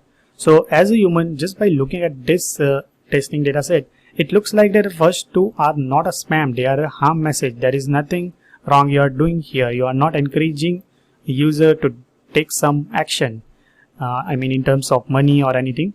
Whereas test 3 tells user that you won some lottery. So that looks like a kind of spam. Now our time to test with this two model. So what we'll do, let's apply on a first classifier model, that is nothing but our random forest model. So let's do predict, and let me apply test 1. Same way let me do for all three, and I'm going to apply for test 2 and test 3. Let me execute it. I think it won't display. Oops, this is not defined. Alright, now it won't display the result of all three. So what we can do, we can just wrap it around print function.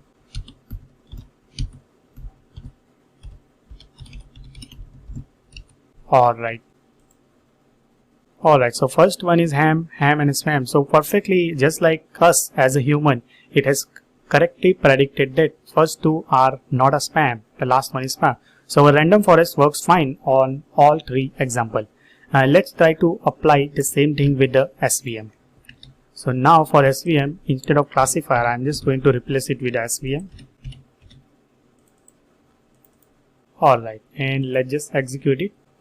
Alright, so for SVM also, it has correctly predicted that first two are ham and the last one is a spam, because it's a encouraging user. I mean, it looks like even a spam also. They are claiming to call on this particular number to claim for your $1 million lottery win. Alright, so that is how you can make a prediction, because earlier we made a prediction on our actual data set only. Now this is myself got created this particular messages, and we have tested and it works fine on both random forest also and support vector machine also. Alright, so see you into next video. We will see some more stuff related to natural language processing. Hey everyone, welcome back.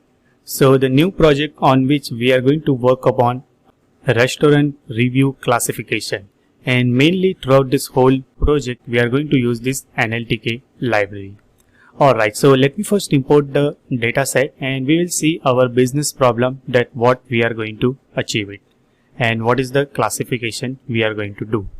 So from the file, just click on upload and let me go to my NLP folder on a desktop where I kept this restaurant_reviews.tsv file. Okay, so you can see file got uploaded, and I have divided this whole project into 4 different videos. So in this video we'll be focusing upon our business problem and importing all those data. Next lecture is very much important, because where we are going to do all those cleaning steps, whatever we have learned in this NLP basics section, and then we are going to apply one very simple feature engineering model, which is nothing but a bag of word model, and at the end we'll be applying one classification algorithm which is based on the Bayes theorem, a naive Bayes algorithm.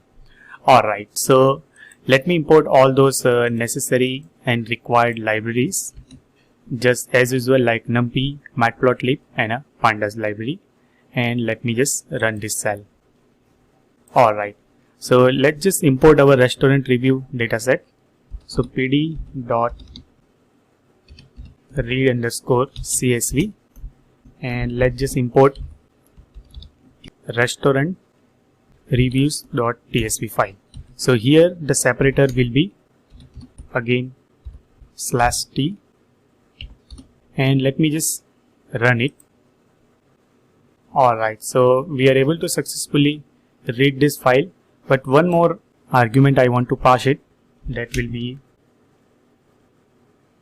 quoting. So that will be, I'll just keep it 3. So why that is, because sometimes you may observe that in a place of such a kind of textual data, you may encounter some double quotes. So those double quotes, it needs to be ignored while reading this CSV or a kind of TSV file. Let me put all the data into data frame object. Let's observe first few records, and you will see we have a reviews are available, and each and every reviews has been assigned to label either 0 or a 1. So review 1 here indicates that it is a positive review, it is liked by the user, and 0 indicates here the negative review, user do not like it. If you want to see data from the tail end, we'll get idea that how many total records even available. Alright, so you can see we have total from 0 to 999, that means 1000 records are available. Let's try to find how many of them are 1 and how many of them are 0. So data liked and we are going to apply this value underscore counts. So we have total 500 records belongs to class 0 and 500 records belongs to class 1. That means it's a quite balanced data set. And our objective first is to clean this all text, and in the next video we will see how to clean all those texts and build a model which eventually going to predict whether review like is 1 or not. Indirectly the review is positive or a negative based on this review text. Alright, see you into next video. Alright everyone, so we have successfully imported this data. Now time to clean this textual data. So whatever the review columns are available, we are going to apply all those text pre-processing steps. Something like a removal of your stop words or making all the words in a lowercase letter, because even if the words is capital letter or it's in a small letter, it just doesn't make sense as far as interpretation of those particular words are concerned. Or we are going to just remove all those punctuation mark, because that is anyhow not going to add any value to predict positive reviews or negative reviews. So let's start with the very first one. Before that, let me create few shell in this cleaning text data section.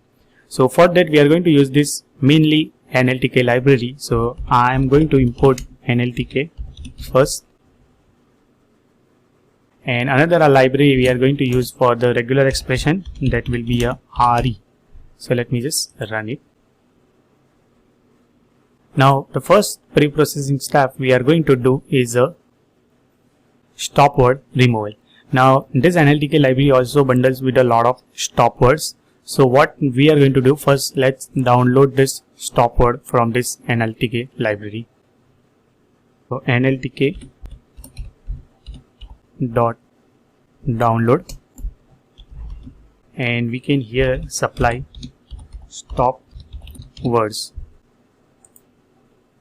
Alright, so download it and unzip into proper location, NLTK underscore data. Let's observe whether it is available here or somewhere else. Let me refresh it. I think some other place in a machine they have downloaded it. Alright, so let's just leave it for time being. Next, let's import this stop words module. So from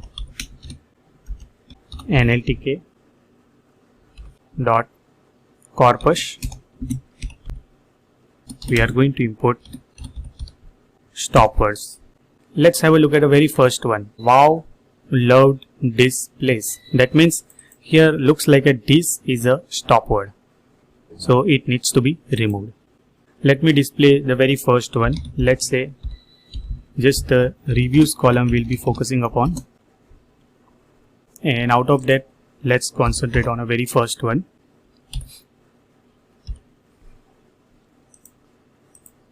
And this is our first review. So we are going to apply this stop word removal mechanism on our first review. So before that, let's just remove all those digits, punctuation mark, and let's just concentrate on keeping just the alphabetic character only. And to keep all the alphabetic character, we are just going to use this RE, a regular expression library. So for that we are going to use this RE dot sub. So that will search for some particular pattern and replace with some other string. So first, which pattern we are going to search for? So the pattern will be something like all the capital letter A to Z and a small letter A to Z, and that you can describe inside this bigger brackets caret A to Z and capital A to Z. So only those characters which are alphabetical, that will be included. Apart from that, all those digits, all those punctuation mark will be removed.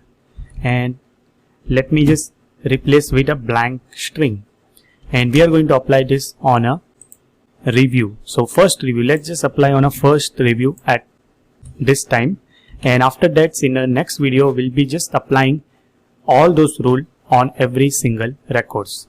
So let me assign it to some variable and we'll be keep applying all those rules one by one. So review. Let me display review now. Alright, so there is one issue here that it has just kept only alphabetic character, but it all joined just because whatever replacement I did with a blank string. Instead of that, let's just keep it one space and let's play review. Alright, so now you can see everything got replaced with a one blank string. Alright, so next step is we need to convert all those words into lowercase letter. That will be very simple. You can just simply use review is equal to review dot lower method. You can apply. It's a very simple string method only. And let's just observe review. So you can see compared to our earlier, this L and this W both become a lowercase. Alright, so everything become lowercase. Now we are in a position to apply this stop word removal. So for that we have to first tokenize it. So for tokenization we are going to use this review dot a simple split. And let me assign it to review. Let me display what is there inside the review now. So now it has been tokenized and put it into different token as a list. Now from this particular token we are going to search for whether this particular word exists in a stop word database or not. If it exists, we have to remove it. If it doesn't exist, we have to keep it. So first of all, let's just display stop words dot words, and that will be in English. So we can write a very simple looping mechanism and search for all those words which is a part of this data set or not.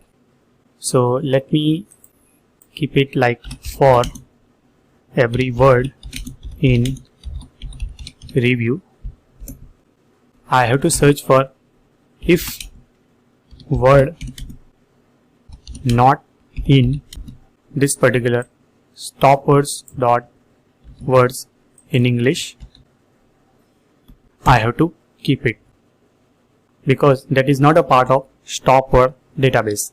So what we will do, we are going to create another list. Let's say new or P review, I would say.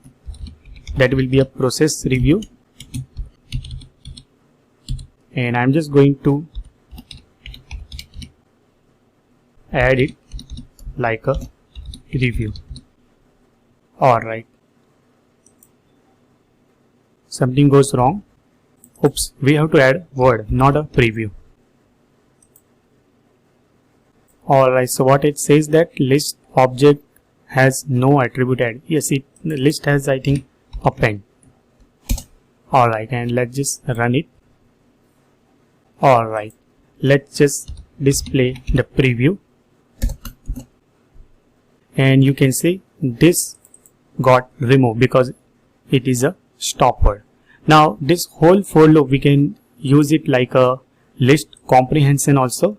So what we can do, everything we can put it as a comprehension. So I'm just going to copy it and put it inside the list. So word for word in a review, if this whole condition I can kept it. And let me assign it to review itself. Alright, let's just do the review. Now review doesn't contain this word. That means those stop word got removed. So there is one more step required for the pre-processing, but that will be a stemming, and we will see those stemming in the next video. Alright everyone, so next step which we are going to apply on our review variable, that is a potter stemmer. So let me import first from NLTK dot stem dot potter import Potter stammer, and let me create Potter stammer object. Let's just assign it to some PS, and let's just apply this stemming on every single words available in this review. So same like earlier, we can use the list comprehension. So it will be a for word in review. We'll be applying ps dot stem, and let's just apply word. Let me assign it to review. So it will came out with the stamp version of this individual token. Alright, so wow become wow, loved become love, and a place is always place. Alright, now before applying all those things to the back of word model, we have to again join it. And for joining, we are just going to use a very simple blank string, and we'll be applying join function. Here we can pass like a review, and let me assign it to review, and let's just print what is there inside the review now. Wow place or wow love place. So that is a highly clean version of your textual data. Alright, so let's just summarize what we have done in this whole cleaning text process. So first we imported these stoppers, and we just made everything lowercase. Then we have split it like a tokenization, then removed the stoppers, then we applied for this stemming process on individual token, and at the end we just join it and created a full sentence, because this is what we are going to supply to our bag of words model. Now all those process we have done it for the one single record. Now we are going to apply and combine all those steps, and we'll be applying on every single record. So what we will do, we are going to create one function, or we can just iterate over every single record, and we can just keep appending into some other location. Let's say some corpus variable, I'll create it as a list, and let's just iterate over, let's say for I in, let's say range, where how many total number of records are there in our original dataset. That will be a 999. So we can just simply use len data. Let me print it I, and we'll process one by one individual records, and we'll just skip it to, oops, I was just making sure that everything is working fine. Alright, so let me remove this print one. Now whatever the first step we did, we are just started copy pasting everything from here. So first is we need to remove all those non-alphabetic character, punctuation mark, digits and everything.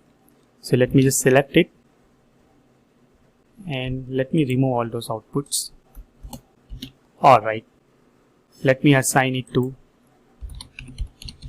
review, and now instead of 0 it will be I, because we are going to process on individual records, and we are iterating over every single records in a data set.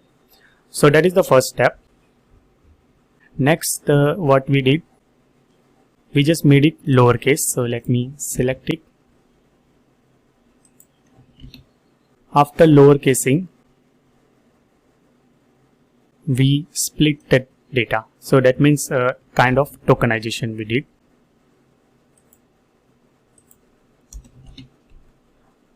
And after tokenization, we try to create a stamp version. First stop word removal and then stamp version. But I do think that first we need to find the stamp version of dataset, and then we can remove these stop words, because stop words are like a base root word only available, and this stemming also does the same thing. What we can do, we can just simply combine both of this step, like a stemming also and this stop word removal also. So what I am going to do, I am just going to select it, full statement, and let me keep it here. Before that, let's create a object of this Potter stammer. I don't think we require every time to create this Potter stammer object, so we can just create it outside, although in our notebook also it has been already created. And instead of returning word, we can just simply return ps.stamp. Alright, so we got our review last after stamping process and removal of stop words. Next is we just need to join it. So let's just use this for joining purpose.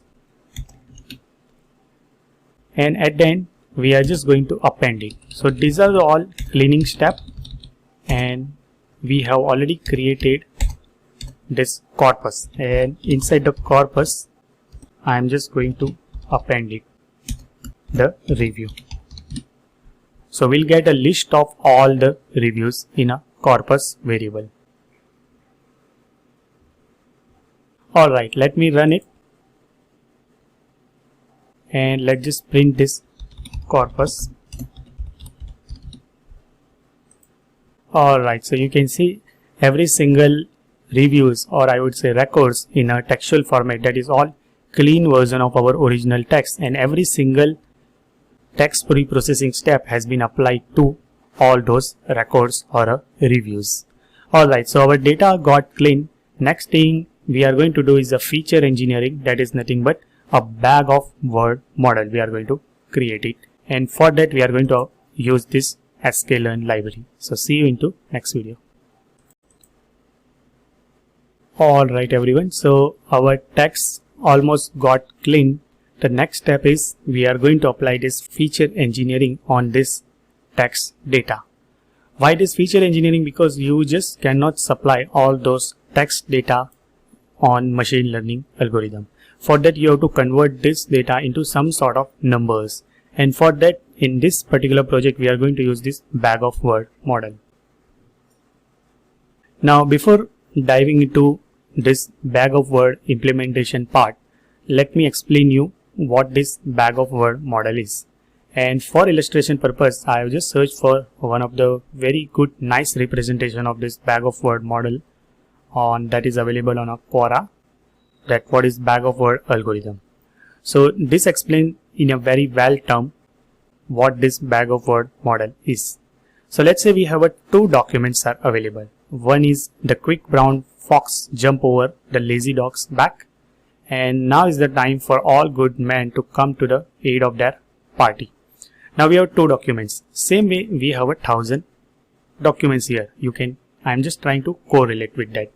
So this is like a first document or a first record. Same way this is one record, this is another record. Or you can consider this is document 1, this document 2. This way we have 1,000 different documents. Alright. Now from this one we have to create some sort of representation, something like a vector representation for document 1, vector representation for document 2, and those vector we can consider it as some sort of bag of word representation of our input data. Alright, so now from both of this document, the first task in a bag of word model is to come up with all those dictionary, that what are the possible words are there after removing the stop words. Now we do not need to worry about all those stop word removal because we have already removed it.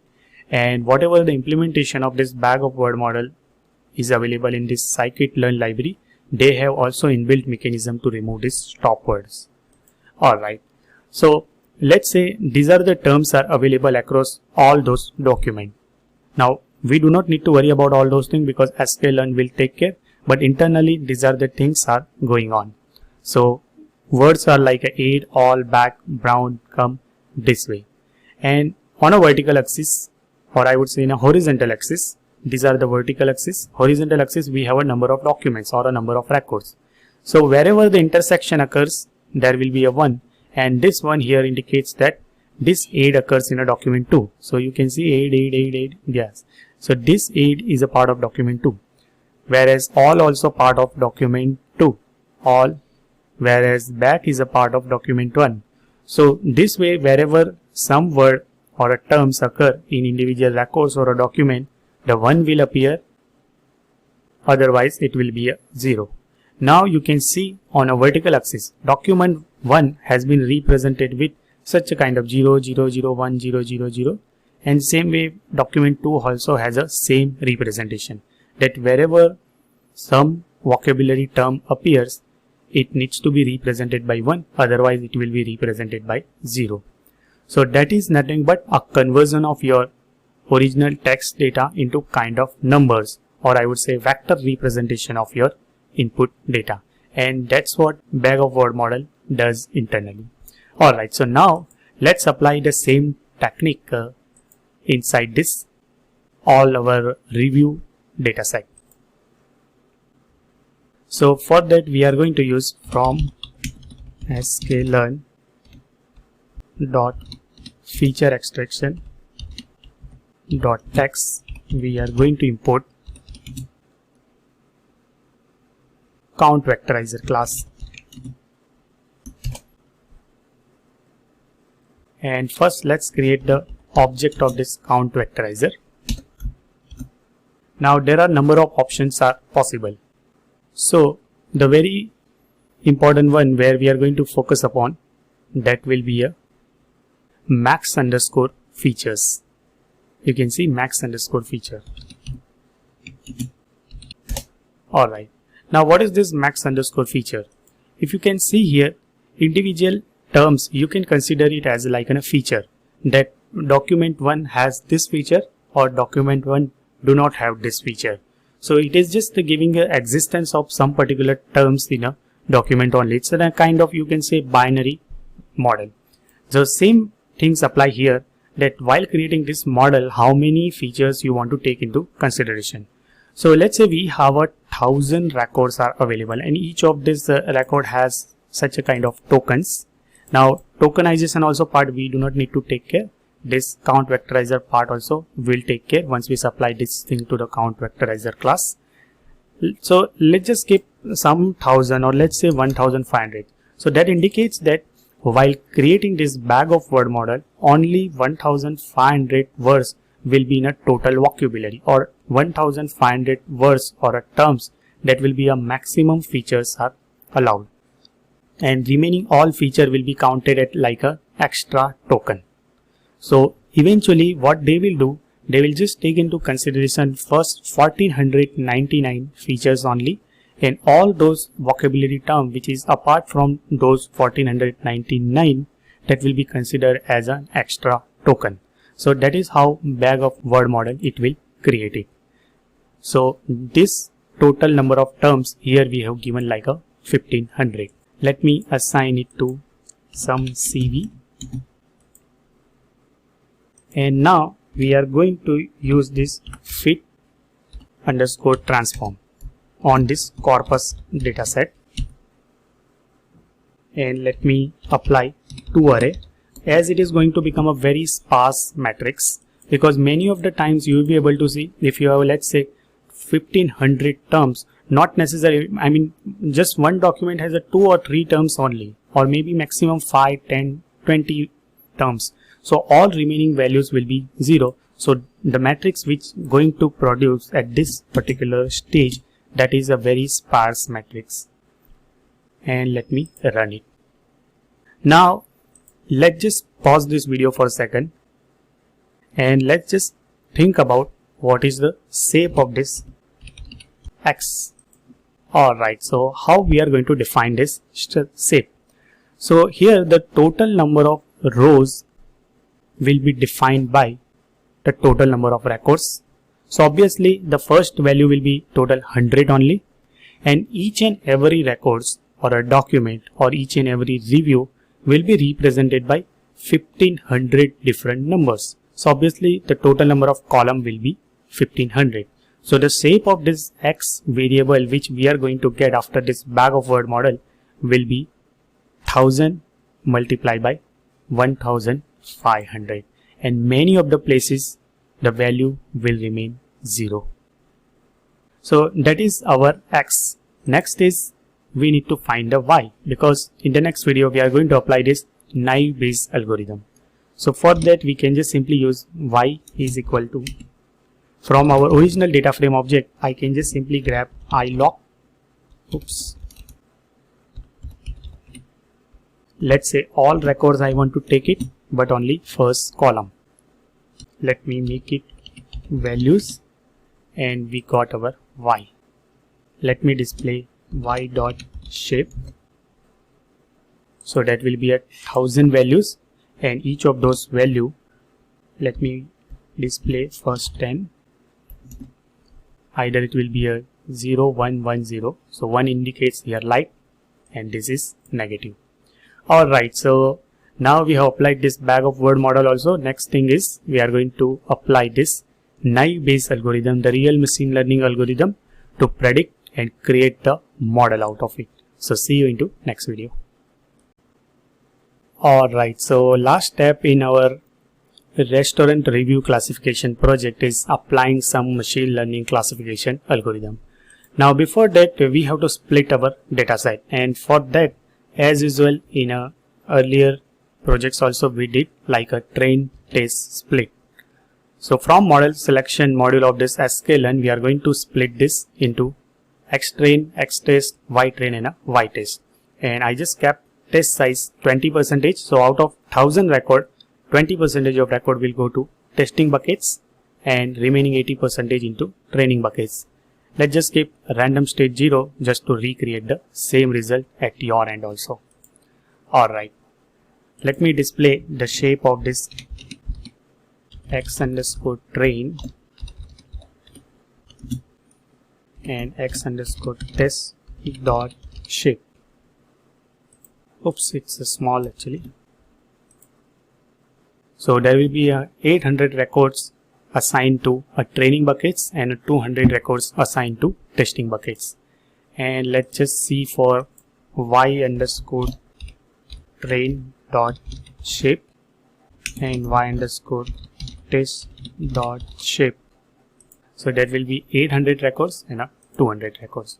Next is we are going to apply this naive Bayes algorithm, and that will be a part of this Gaussian NB sklearn library. So from sklearn dot naive Bayes, we are going to import this Gaussian NB. Let's create a object of this Gaussian NB. Let me assign it to classifier. And next is we are going to do the training on our training data set. So it will be classifier dot fit. That will be a fit method, not a train method. So x underscore train and y underscore train. And let me run it. Oops, that will be a fit. Alright, so model got trained.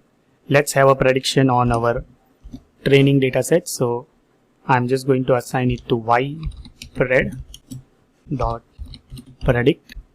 Prediction will be on a y underscore, that will be on a x underscore test data.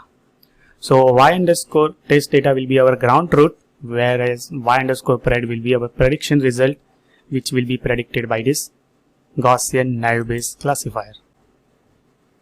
Alright, so let's find the accuracy for this classification model after applying on a testing data set. So that will be a from sklearn dot matrix import, let's say accuracy score, and I'm just going to apply accuracy score. So that will be a first y test, that will be our ground truth level, and y underscore pred. Let's just run it, and it indicates that almost 73% accuracy we got. That means out of 200 records, if we just multiply 200 records by 0.73, which will be close to around 146. So in 146 record our prediction was right, whereas another 54 records, our prediction was wrong. Alright, so that is the whole story of restaurant review classification dataset, and in this particular section we have learned about all those pre-processing steps like stemming, stop word removal, lowering your every single token, removal of all those digits, punctuation mark, and these are the minimum thing you need to do while applying your data to the machine learning or any feature engineering algorithm. Although this particular bag of word model also has a capability to do all those things whatever we did earlier. Alright, so that is all about the restaurant review classification project. Hey everyone, so next project on which we are going to work upon is IMDb and Amazon review classification with this Spacey library. So all those pre-processing steps we are going to do with this inbuilt functions are available in this Spacey. And for that there are multiple data sets I am going to use it. So let me just upload all those data sets. So from file, upload, and I have Amazon sales label, IMDb label and Yelp dataset. Let me upload all of them. Okay, and you can see all three datasets are available. Now for this particular projects I have already created this notebook. So let's just walk through very fast because majority steps are very common with respect to other projects. So and every single line of code has been heavily commented. Alright, so first as usual like required libraries we are going to load it. Next this Yelp classification dataset we are going to load it. It's a tab separated file. So let's just run it and let's display first few records. So you can see either it will be a 0 or it will be a 1. Next is it has a 2 column. So you can see it doesn't have any kinds of header. So let's just assign some header name. It will be a review and a sentiment. Let me execute it. And if you just try to observe first few records again, you will be able to see there will be a reviews and a sentiment. And how many total number of rows and columns are available? So we have a total 1000 rows and 2 columns are available. Let's go with another one. That will be Amazon sales label.txt file. Let me run it. And here also I'm just going to assign it to my column name, what we have defined earlier. That will be nothing but a reviews and a sentiment. So let me assign it and let's just display first few records. Shape. So we have another 1000 rows are available in this Amazon dataset, and we have a IMDb label datasets are also available. So same like other dataset, we have IMDb, and as usual like other dataset I'm just going to assign it to 2 different column name. So that will be a sentiment and a reviews. If you try to find the shape of this IMDb, we have just the 748 records and a 2 column. Alright, so now we have 3 datasets available and 3 different data frame object.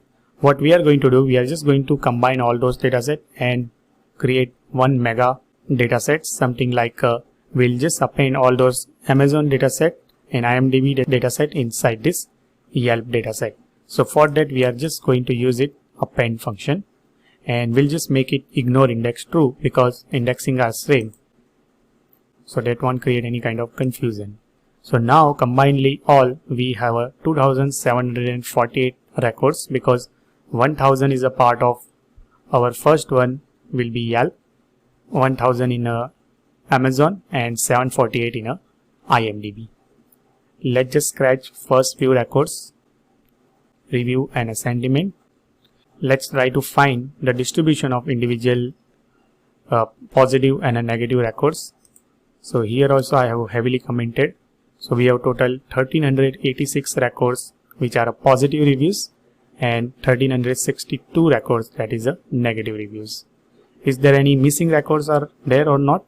So we can just simply check it with is null function and apply sum on it. So that will be 0, 0. That means there is no missing record. Let's just segregate input and output dataset. So our review column will become our input dataset and sentiment column will become our output dataset. So that is what the segregation we have made it. Alright, so now the full step of this importing dataset has completed. Let me just collapse it and let's go to the next step. That will be a data cleaning step. Now here for data cleaning we are going to use this specie library and we are going to remove this stoppers, punctuation mark, and we are going to apply this lemmatization. Alright, so whatever we have learned in a very first initial section of this course, NLP basics, from there we are going to use those functions from the specie library. Now as a part of Python distribution in a string class itself, there is a one punctuation attributes are available which you can apply on this string object. And if you just try to display this punctuation, you will be able to see all those punctuation is a part of one string. Something like exclamation mark, double quotes, hash, dollar, percentage, ampersand, then backslash, forward slash, and many more. Alright, so that is about the punctuation mark. Next, let's see about the stop words, and afterwards we are just going to apply all those things at a one shot. So stop words is a part of specie.lang.en.stopwords, and let's just load all those stop word as a list in a stop words variable. If you let's say try to display stop words, you can see all those are stop words. Alright, now for the cleaning part we are going to create one function that will be nothing but a text data cleaning, and it is going to accept one sentence in the sense that one single review going to pass on here. So first we are going to load our specie model and we'll be applying those model on sentences. Let's create one empty tokens. Now in the first for loop we are just going to lowercase every single token, and in the next for loop we are just going to remove all those punctuation token and a stop word token. So in the first case there is a little twist due to English grammar that we have to make the thing lowercase only, all those token, but there is a little things got changed due to this English grammar, as it says that if the word is proper noun, there is no lemma exists. So in that case you have to just take the lowercase version of that. But if the word is the proper noun, so in that case you have to take a lemma and then lowercase of it. And in the next, if the token is not a part of this stop words or a punctuation mark, then only we are going to append it to the clean tokens. Alright, so that is what the text data cleaning function. Let me execute it. And let's apply this thing on some sample sentences. So if I execute it, oops. So they said that NLP not defined because we have to import this specie also and all those model also. So what we can do, we haven't applied here. So before that, let me load this specie library, import specie and specie.load, and let's keep here our small size English web core model, and let me assign it to some NLP, and let's define this function again, and then we are going to apply this sentence on our NLP model. Let's just test it with this very simple sentence. So you will be able to observe that all those stop words and a punctuation mark will get removed after applying this function. So that will be a text data cleaning, and you can see everything is lowercase, hello, beautiful, day, and outside. So there got removed, exclamation mark got removed because that is a punctuation mark, and all got removed, comma got removed, it is also got removed, or got removed because that is a stop words. Alright, so our data cleaning part got over. Next is we are going to apply this TF-IDF, a term frequency and inverse document frequency. So those things we will see in a next video. Hey everyone, so let's continue our discussion on this classification with Spacey project. So we have made our clean version of our original reviews. Now we have to apply all those cleaning process on every single dataset. But we are not going to do that. Instead of that, this feature engineering stuff in this sklearn, or I would say scikit-learn library, will take care for us. And for that we are going to use this TF-IDF vectorizer, and there is one pipeline. And at the end we are going to apply this support vector machine learning algorithm. So let me execute this all necessary imports, and I will tell you what is this TF-IDF vectorizer. So this is like another feature encoding technique where we are going to convert all our terms, or I would say our original documents or original reviews, original records, into kind of some sort of numbers. So if you just search for TF-IDF, yes, that's a good explanation, I guess. Let me open it. So based on this particular formula, they are calculating that how much important individual word in an individual document. So for term T in a document D, how much its importance is, and the score of this TF-IDF will decide those things. So term frequency is kind of how many times the word T occurs in a document D, and this inverse document frequency like a how many times some particular term occurs across all those documents. And if you just multiply it, it will be kind of very much normalized stuff, that whenever some frequently occurring word always occurs in an English dictionary, so it will give lower weightage to that, and those which are the very rare word will give higher weightage to that, and that's why this IDF component got added. So with the help of this particular formula, we are converting all those our reviews into kind of numbers, and for that we are going to use this TF-IDF vectorizer class from this sklearn library. Now while converting those things, we are going to pass this function, whatever the data or text data cleaning function we have created, and we will tell this TF-IDF vectorizer class that while converting, before that, when you do all those kinds of tokenization or a tokenizer, you pass through everything with this function. So let me execute it, and it will create TF-IDF vectorizer class. So this TF-IDF vectorizer class will do two things. First, it will be applied on this function. So tokenization will done according to whatever step we have defined here. And after that, those TF-IDF formula will be applied to calculate actual TF-IDF score for each individual term in different documents. And let me run it. Alright, let's create a support vector machine classifier.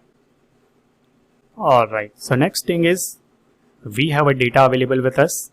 We have a machine learning algorithm available with us. Next thing is we need to train this model. And for that, we have to split our data. We are going to split the data with the help of this train_test_split. And 20% of data we are going to keep it inside the testing buckets. So if you just observe the shape of this train dataset and a test dataset, 550 records is a part of testing buckets, and 2198 is a part of training buckets. So just observe first few records of training. Alright. Next is we are going to create one pipeline object, and first it will be passed through the first object of this TF-IDF and then through the classifier. So that will create one pipeline object, and let's just fit our data, in the sense the training is going to start now.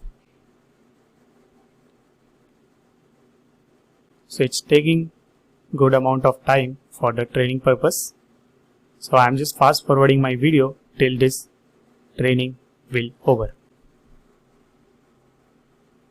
Alright, so now you can see the training is finished, and it has written this pipeline object where the steps are like a two-step. One is TF-IDF step and another one is a support vector machine step.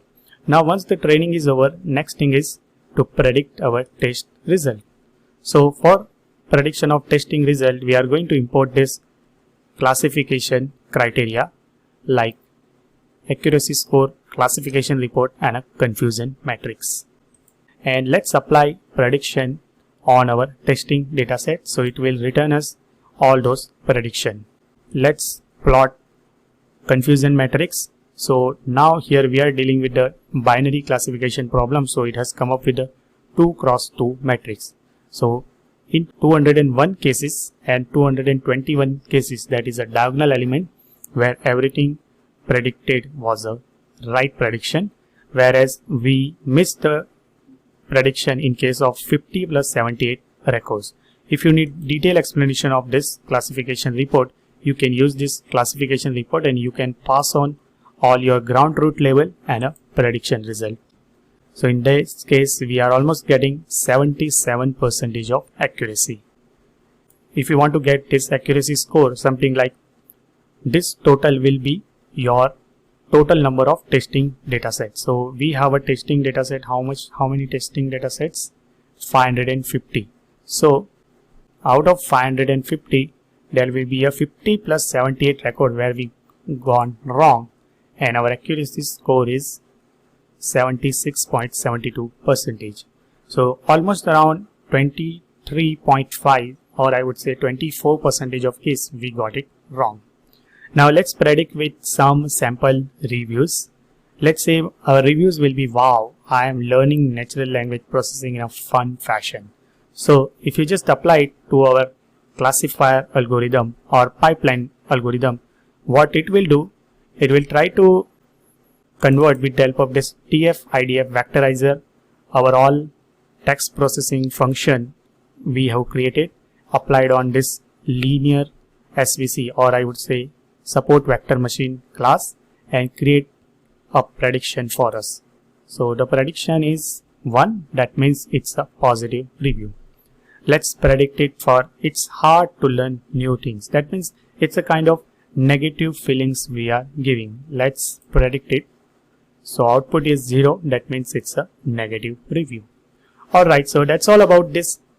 Combined, we have used this IMDb, Yelp and Amazon review and applied little differently this text classification, or I would say sentiment analysis problem, positive or a negative, and mainly we have used the different thing like a different spacey function and how we can apply those all spacey function as a pipeline process while using the different functions of this sklearn library. Alright, that's all about this project. See you into next video. Hey everyone, so next project of NLP which we are going to work upon is a text summarization. And for illustration purpose, I have kept here one big text. So what is text summarization is? So we all know that we are all bombarded with lots of data. There is lots of article we keep on reading on our daily basis. So there are lots of data around us, mostly in a text format.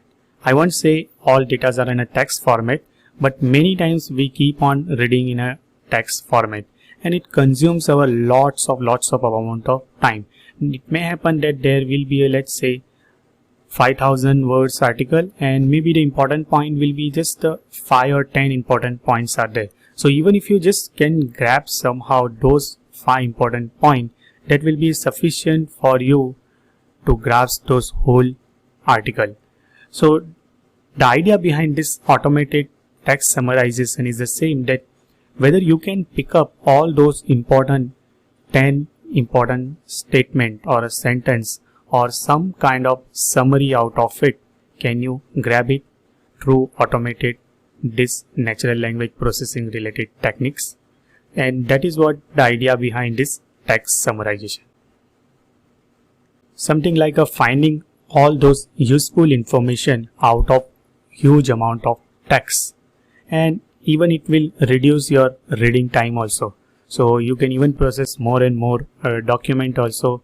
you can be very much choosy in choosing or selecting some kinds of article, because now you can process more and more article while reading. So mainly these are the some of the big advantage of this text summarization application. And as I told you, I have already created this particular text. So you can see Maria Sharapova related one article is there. So I would highly suggest you that you just pause this video and read this whole article, which I kept it in a textual string. Let me execute it and let's see how many characters are there inside this.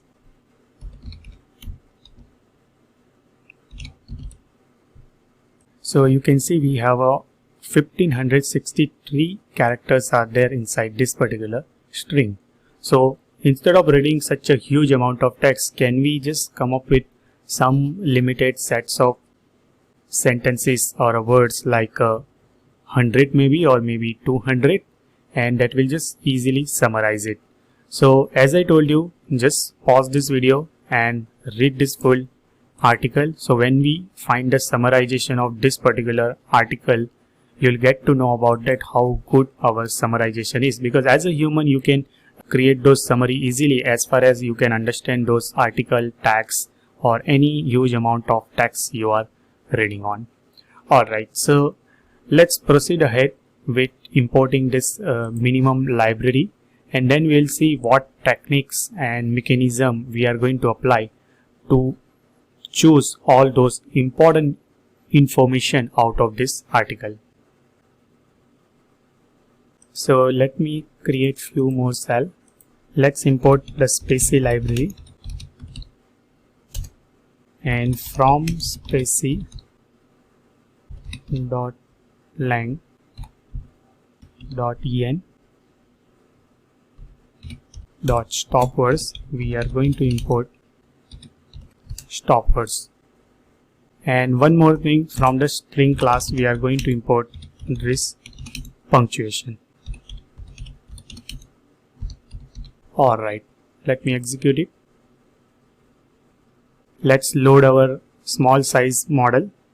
So it will be NLP Spacey dot load en underscore core underscore web underscore sm. Let me run it. Let's apply this whole text on a NLP model. So for that we are going to use this NLP text. Let me assign it to some doc object, and let's just iterate over every single token.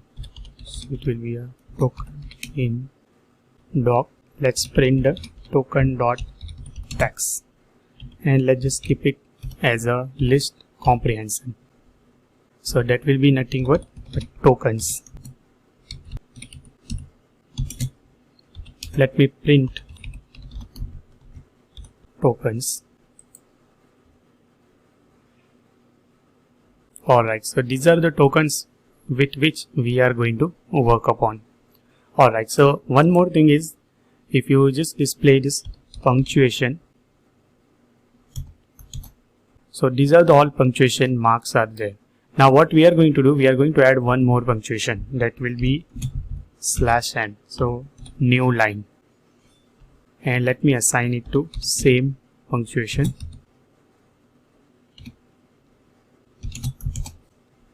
And if you display it, you can see now /n also exists as a punctuation mark.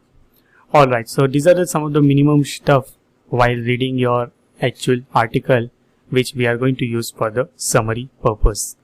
Alright, so that is the first step. Oops, I kept here the first level heading. Let me make it here also first level heading. Next is text cleaning we will do, and then sentence tokenization. And before that, let me discuss what idea on which we are going to create this summarization.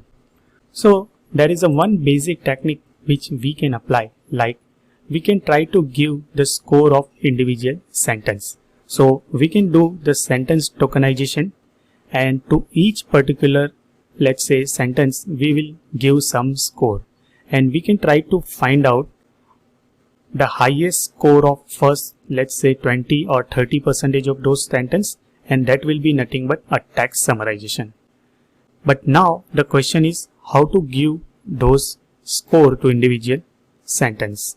For that, there is a one basic idea we can apply, like we can first create a word frequency, and those word frequency will give us the information that how many times each individual vocabulary word here appears, and based on that we can give some score to individual words in a sentences, and score we can just add it up according to individual word appear in a sentence. So as we process along, you will get idea. So in a text cleaning part and a sentence tokenization, in the next video we will see how to achieve those things. First we'll try to create those word frequency counter. Alright, so see you into next video. Alright everyone, so let's continue our discussion on text summarization, and in this video first we are going to create those word frequency, that from this particular article how many times each individual word appear. So let's say 1, so 1 will appear how many times, my will appear how many times. So this way we are going to create one dictionary which will hold up all those keys as individual words and a value as those counter, that how many times those particular word appear. So let me create one dictionary object, a blank dictionary object, that will be a word fric, let's say, and let me iterate over first all those word in our doc object. Alright, let me print all those word. Alright, so these are the words we are going to work upon. Yes, that is starting from Maria Sharapova. Now first thing what we are going to do, we'll just try to find whether those words appear in stop word list or a punctuation mark or not. If it doesn't appear, then only we'll go ahead for further processing, because as it is appear as a part of punctuation mark or a stop word list, we just need to remove it, and we are not going to proceed ahead for further processing of those particular token. So if let's say word dot text dot lower not in, let's say, stop words, so we can create here the stop word list from whatever we have imported earlier. So that will be a stop words. Let me assign it to stop words as a list. So if the lower version of text not in a stop words,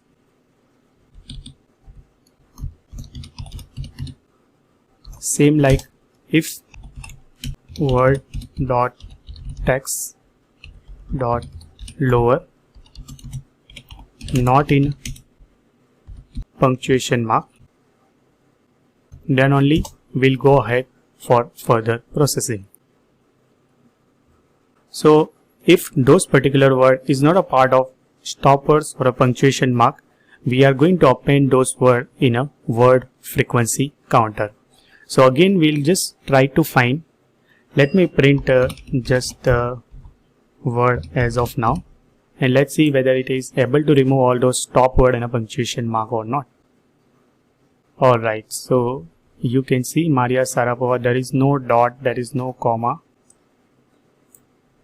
and you can see everything got removed. But I think comma didn't, that single quotes didn't get removed. So you can see that is not a part of, I think, punctuation mark, maybe this kind of characters. Alright, let's not put much efforts to update our punctuation mark as of now. As an exercise, you can always go ahead and do that. Next is, again we'll try to find whether those particular word already exist in our word frequency or not. So first time obviously it will be a blank word frequency counter, But as and when you fill up all those word frequency, it may happen that you already encounter some word that is already a part of this word frequency. So if this word dot text not in word frequency dot keys, that is not a part of keys, so in that case you can just add this word frequency key,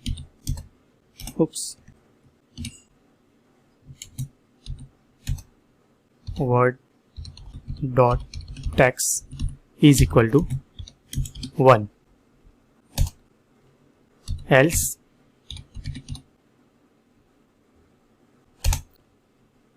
what we are going to do, if it already appears, we can just simply update the counter.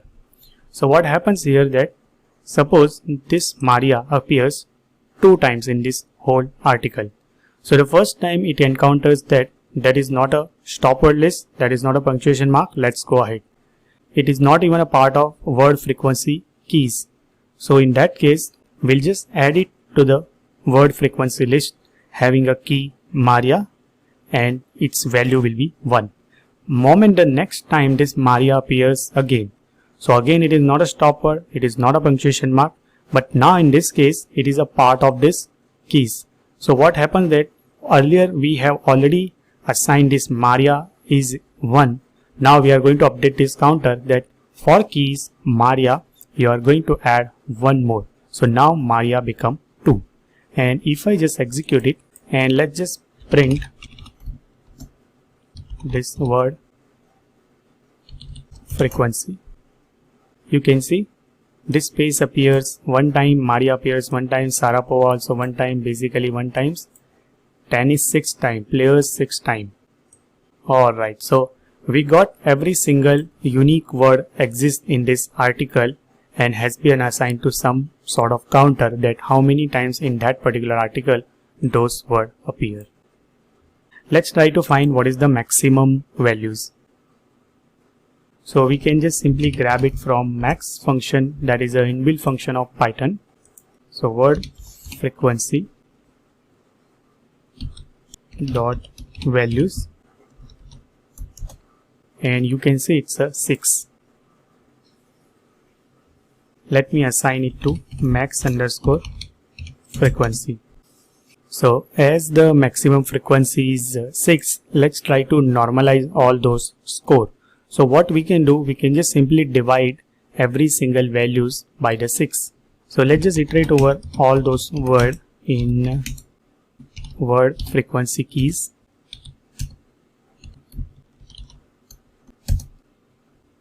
And word frequency word, we are just going to divide it by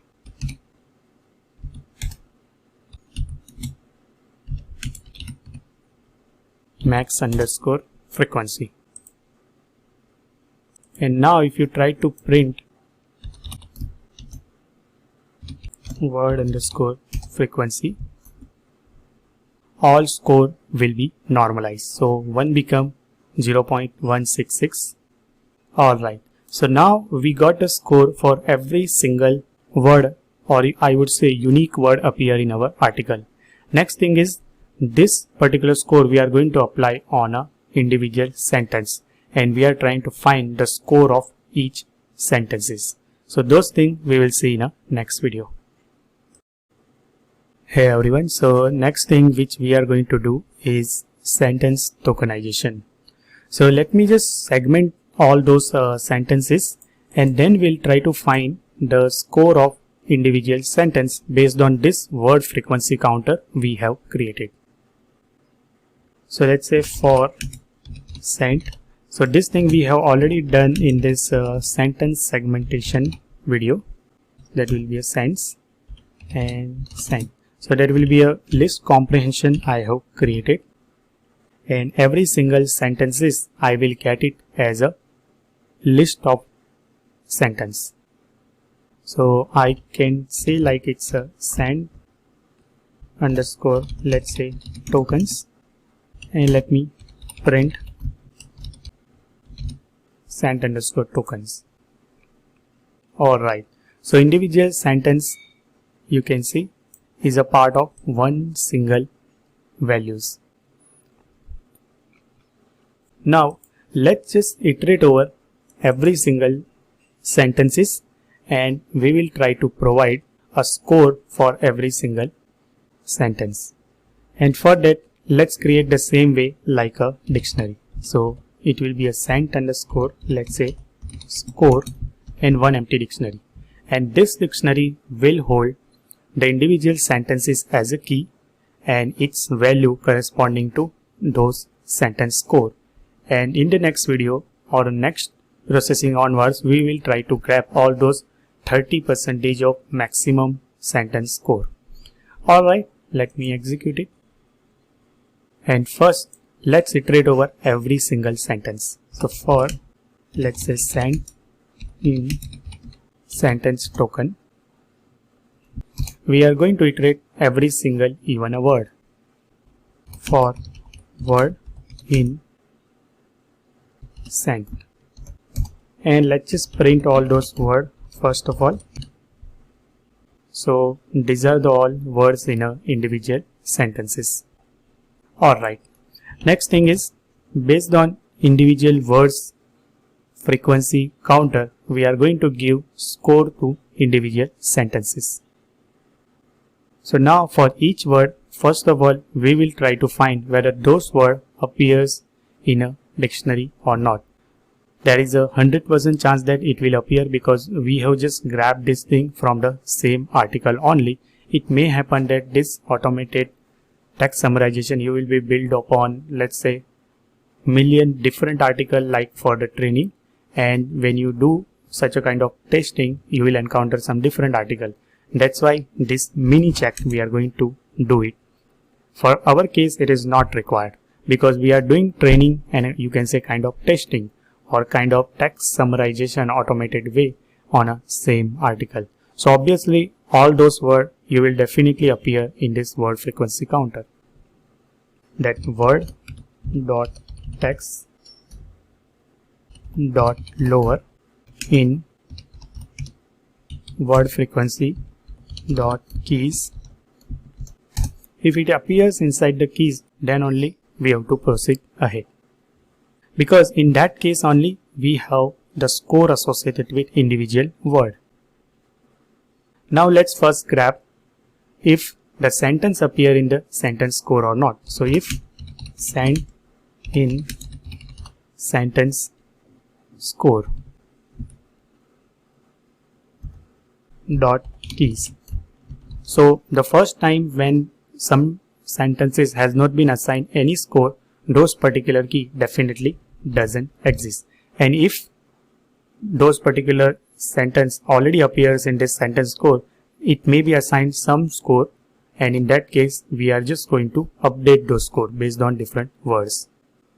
So instead of sentence in, we are going to first look through if sentence is not appear. So first condition we will do like this, and we are going to use this sentence score sentence. So individual sentence inside this sentence score, we will give some weightage, or those weightage will be associated with word.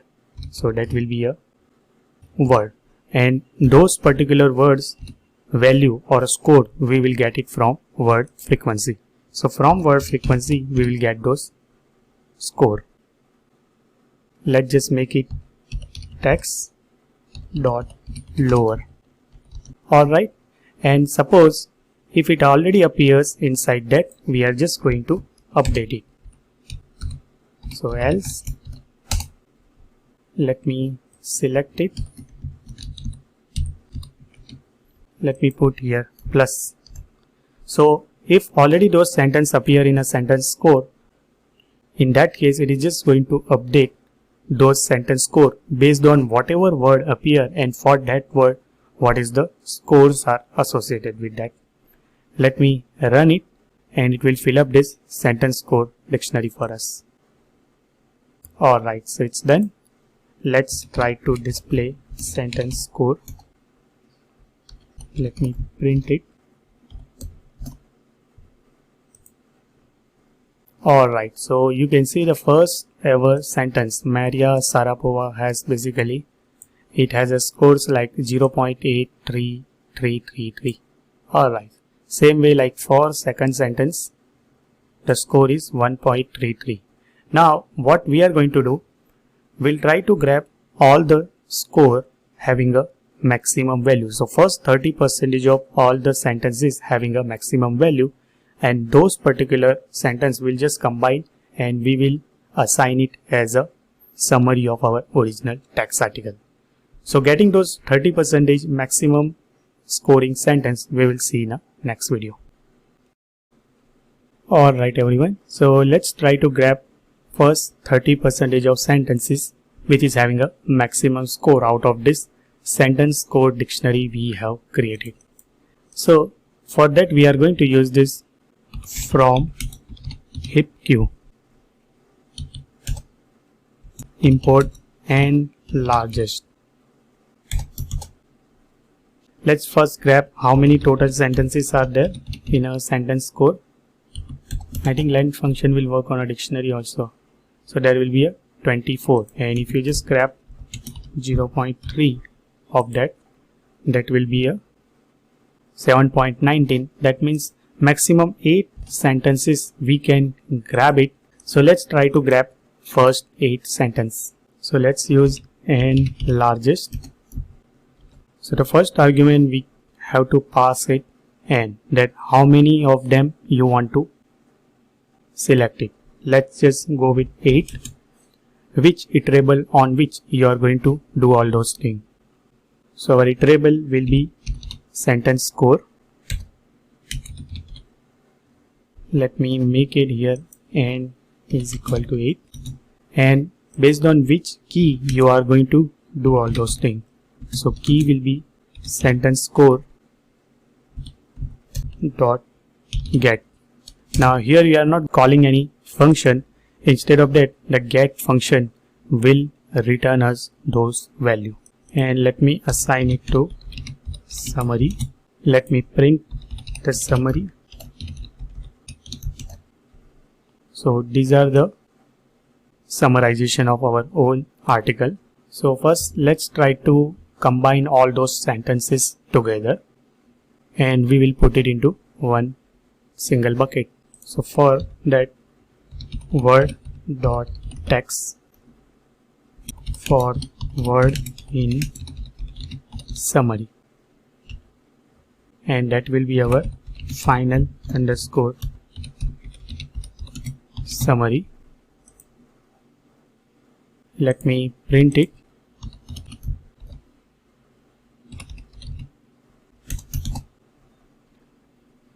And that will be a part of list. Now we can even simple use like a join with space on this final summary, and let me just display it. So that is our complete final summary. Let me make it into variable, let's say summary itself. Let me print this summary variable. Alright, so that is the summarization of our whole article. Now we can do one thing. We can just simply find the len of this summary. That will be a 632 characters. And if you just try to divide this thing by our whole text, so that will be a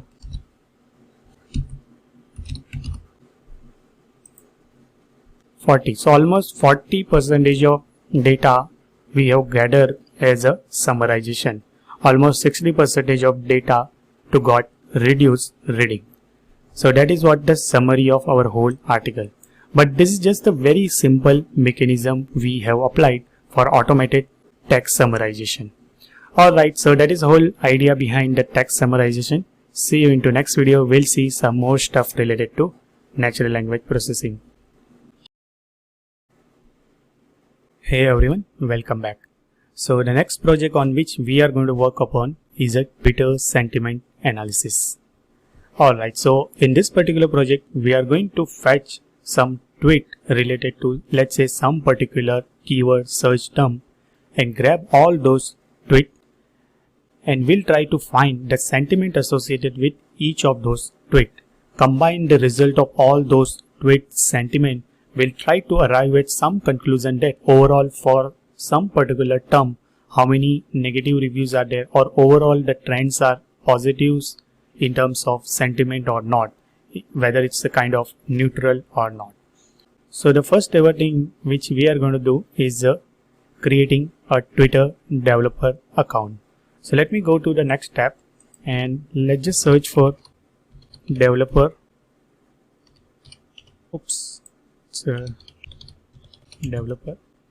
Developer Twitter, and you can go to the very first link. If you are using first time, so you have to apply for the access, and Twitter will give you the access for it. Next is from right hand side, you can just simply see get started and create your first Twitter application. Eventually, Twitter will give you all those token access to authenticate with the Twitter server so that we can fetch all those tweet at different APIs and it will return us the Twitter data. So we can have 4 different options. We are going to go with the very first one, like create a Twitter app. So this is already one app I have already created. Let me create one more so that you will get idea that how to create a Twitter app. Let's say our NLP sentiment, and here you need to write the application description. So let me just put the same one, any website URL that's required. So I'm just going to give my, let's say, Udemy profile page. Alright, I don't want to enable sign in with this Twitter account, and these are the optional arguments, so you can easily skip it. And Twitter is asking that why and how you are going to use this app. So this I have given how we are going to use this particular app. So this sentiment analysis app is going to use for the tutorial as one of my NLP course on natural language processing with spacey and whatever you can write. Minimum 100 characters are required. So let me create this particular app, and you have to accept it and create it. So this app name is already in use, so you can give the different name. So let's say NLP sentiment -123. I'll just give the name and let's see whether it works or not. Alright, so new app got created, and you can see the description whatever we have supplied. You can go to the key token, and you can see there is already 2 key got generated. That is nothing but a consumer API key and a consumer API secret key. Along with that, there will be another 2 keys, will be a access token and access token secret that you need to generate. Alright, so let me just copy both of them and let's just keep it somewhere here. Oops. And that is nothing but the access token and access token secret. Apart from that, there will be API key and API secret key. So these 4 keys you require to authenticate yourself with a Twitter server. Alright, so let me keep here some space. Alright, so we got this 4 tokens. Let me execute it, and we have kept all things with us in our code. Now when we try to connect our Python code with this Twitter server, we require all these 4 tokens. You can even regenerate this token also, and I would highly suggest you not to use this particular tokens, because after recording this video, anyhow I am going to delete this particular app. You can go to permission and just make sure whether it has a read and write permission or not. And if you want to change the permission, you can just simply click on edit and make it a read and a write. Cancel it, and our new application got created. Alright, so now we have an access token. Next thing is all those required library. Let's just import it, and from the next video we will see how to grab this data from the Twitter API and then how to find sentiment associated with those individual tweet. Let me delete this 2 shell. Let me create few more cells. So to find the sentiment analysis, we are going to use one text block library, and that is another natural language processing library which is used for all those NLP related basic stuff. And if you just apply the text, it will give us all those sentiment associated with those texts. So we are going to use all those inbuilt API are available in this text block. So from text block, we are going to import. First, let me connect it, text block. Let me run it. So this particular library is going to help us to find the sentiment from the text. Another library which we are going to use, that is for the handling Twitter API. So that will be import Tweepy. So if it is not installed, you can just simply install with pip install Tweepy. Although if you are running with this Google Colab environment, you do not require that. And one more thing is, for visualization purpose, we are going to use this matplotlib library. So import matplotlib.pyplot as a PLT. Alright, so all those libraries successfully got loaded. We have our access token also. Next video, we will see how to connect with the help of this token to the Twitter server. See you into next video. Hey everyone, so let's continue our discussion on Twitter sentiment analysis project. So I have defined here a 4 variable: consumer key, consumer secret, access token and access token secret, and we have all those 4. So let's just fill up all those variable. So API key is corresponding to consumer key. Let me select it, API key. Let me keep it into first variable. Then we have a API consumer secret key token. So that will be this one. We have access token and access token secret. Alright, let me execute it, and we have defined this 4 variable related to tokens. Next is to get some data from this Twitter server.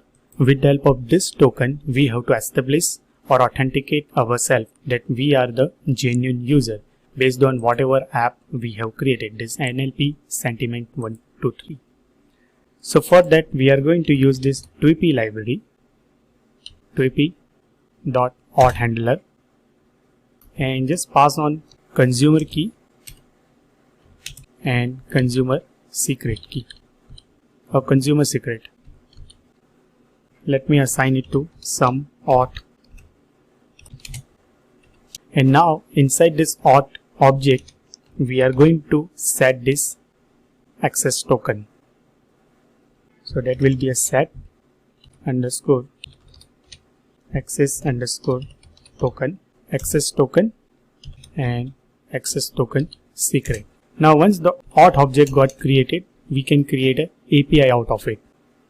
So tweepy.api, and we can here pass on this auth object for authentication, and it will return us one API object.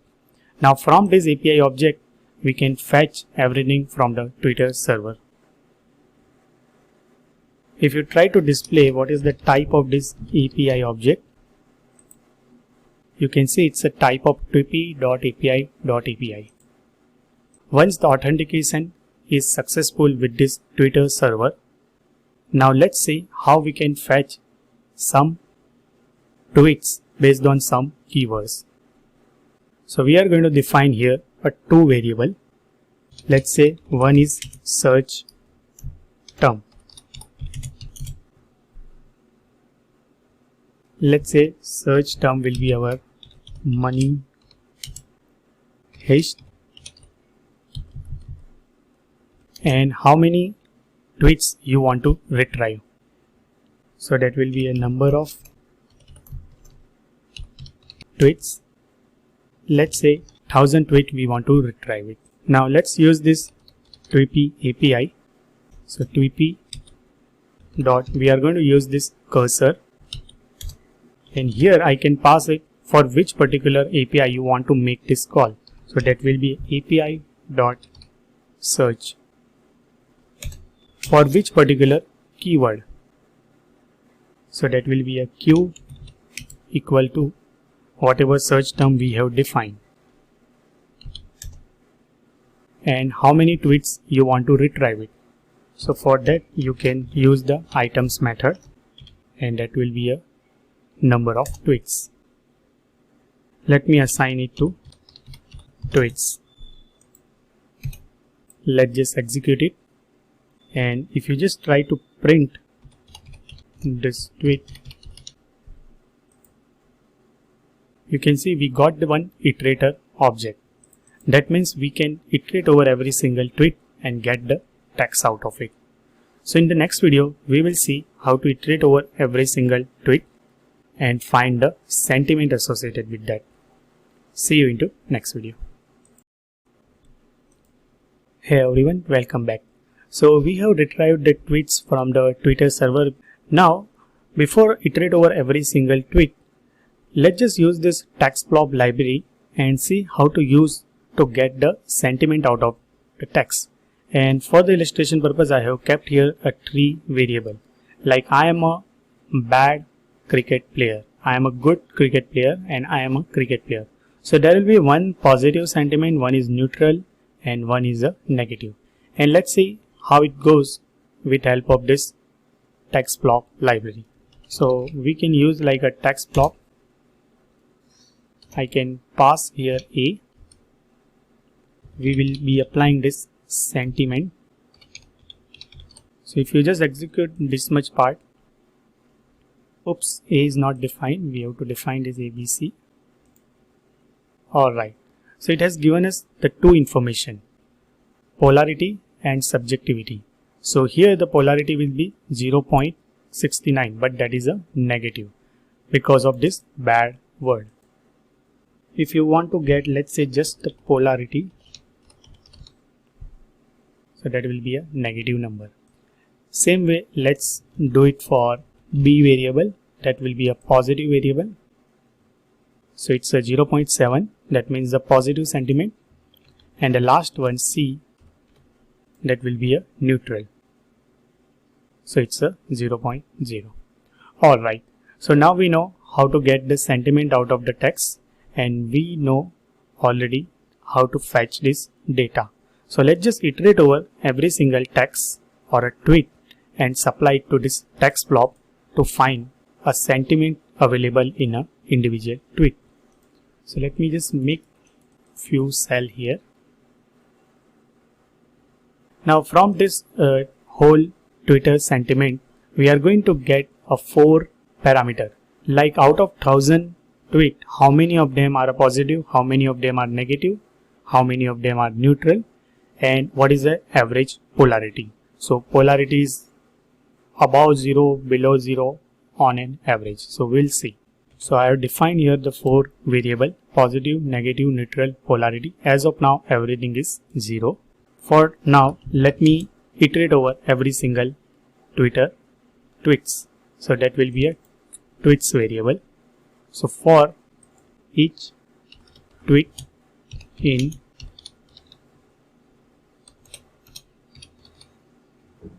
tweets, let's just first time print this tweet text. So it will just display the text associated with individual tweet. Alright, so you can see all those 1000 tweet it has displayed, and still it's going on. So it will take good amount of time, I guess. Alright, so it's finished. Alright, so these are the 1000 tweets. Now we are going to supply this tweet.text inside this text block function to get the polarity. So let me copy, or let's just use here text blob. Let me assign it to some variable, let's say analysis, and next we'll be finding from this analysis a polarity. So let's say polarity will be So as of now the polarity is 0, so we'll just keep appending the polarity. So that will be a polarity is equal to polarity plus, we'll get the polarity for current tweet will be analysis dot sentiment dot polarity. Alright, so we grab the polarity inside the polarity variable. Now based on this polarity we want to find how many of them are negative, positive and a neutral. So that will be so simple, like if the polarity is equal to 0, we'll just increment the counter for this neutral. If the polarity is less than 0, increment the counter for negative, else increment for the positive. Alright, so if something bad with indentation, we can just correct it. Alright, so let me run it. Alright, so you can see we immediately got the result, and let me just display how many positive tweets are there. Oops. So it says that 0. So what something goes wrong? If you try to display, let's say just the tweet for time being, and let me remove all those things and let's just print it. So earlier we got those 1000 tweets, and now you can see we got almost 0 tweets. So what just goes wrong here actually? So you can see we are dealing with here a cursor object. That means once the cursor reached to the end of our iterator object, now there is no tweet exists, because all those 1000 tweets one time we have already iterated over. So what we have to do, we have to again fetch those results inside the cursor. Let me run this one again, and now let me run this tweet.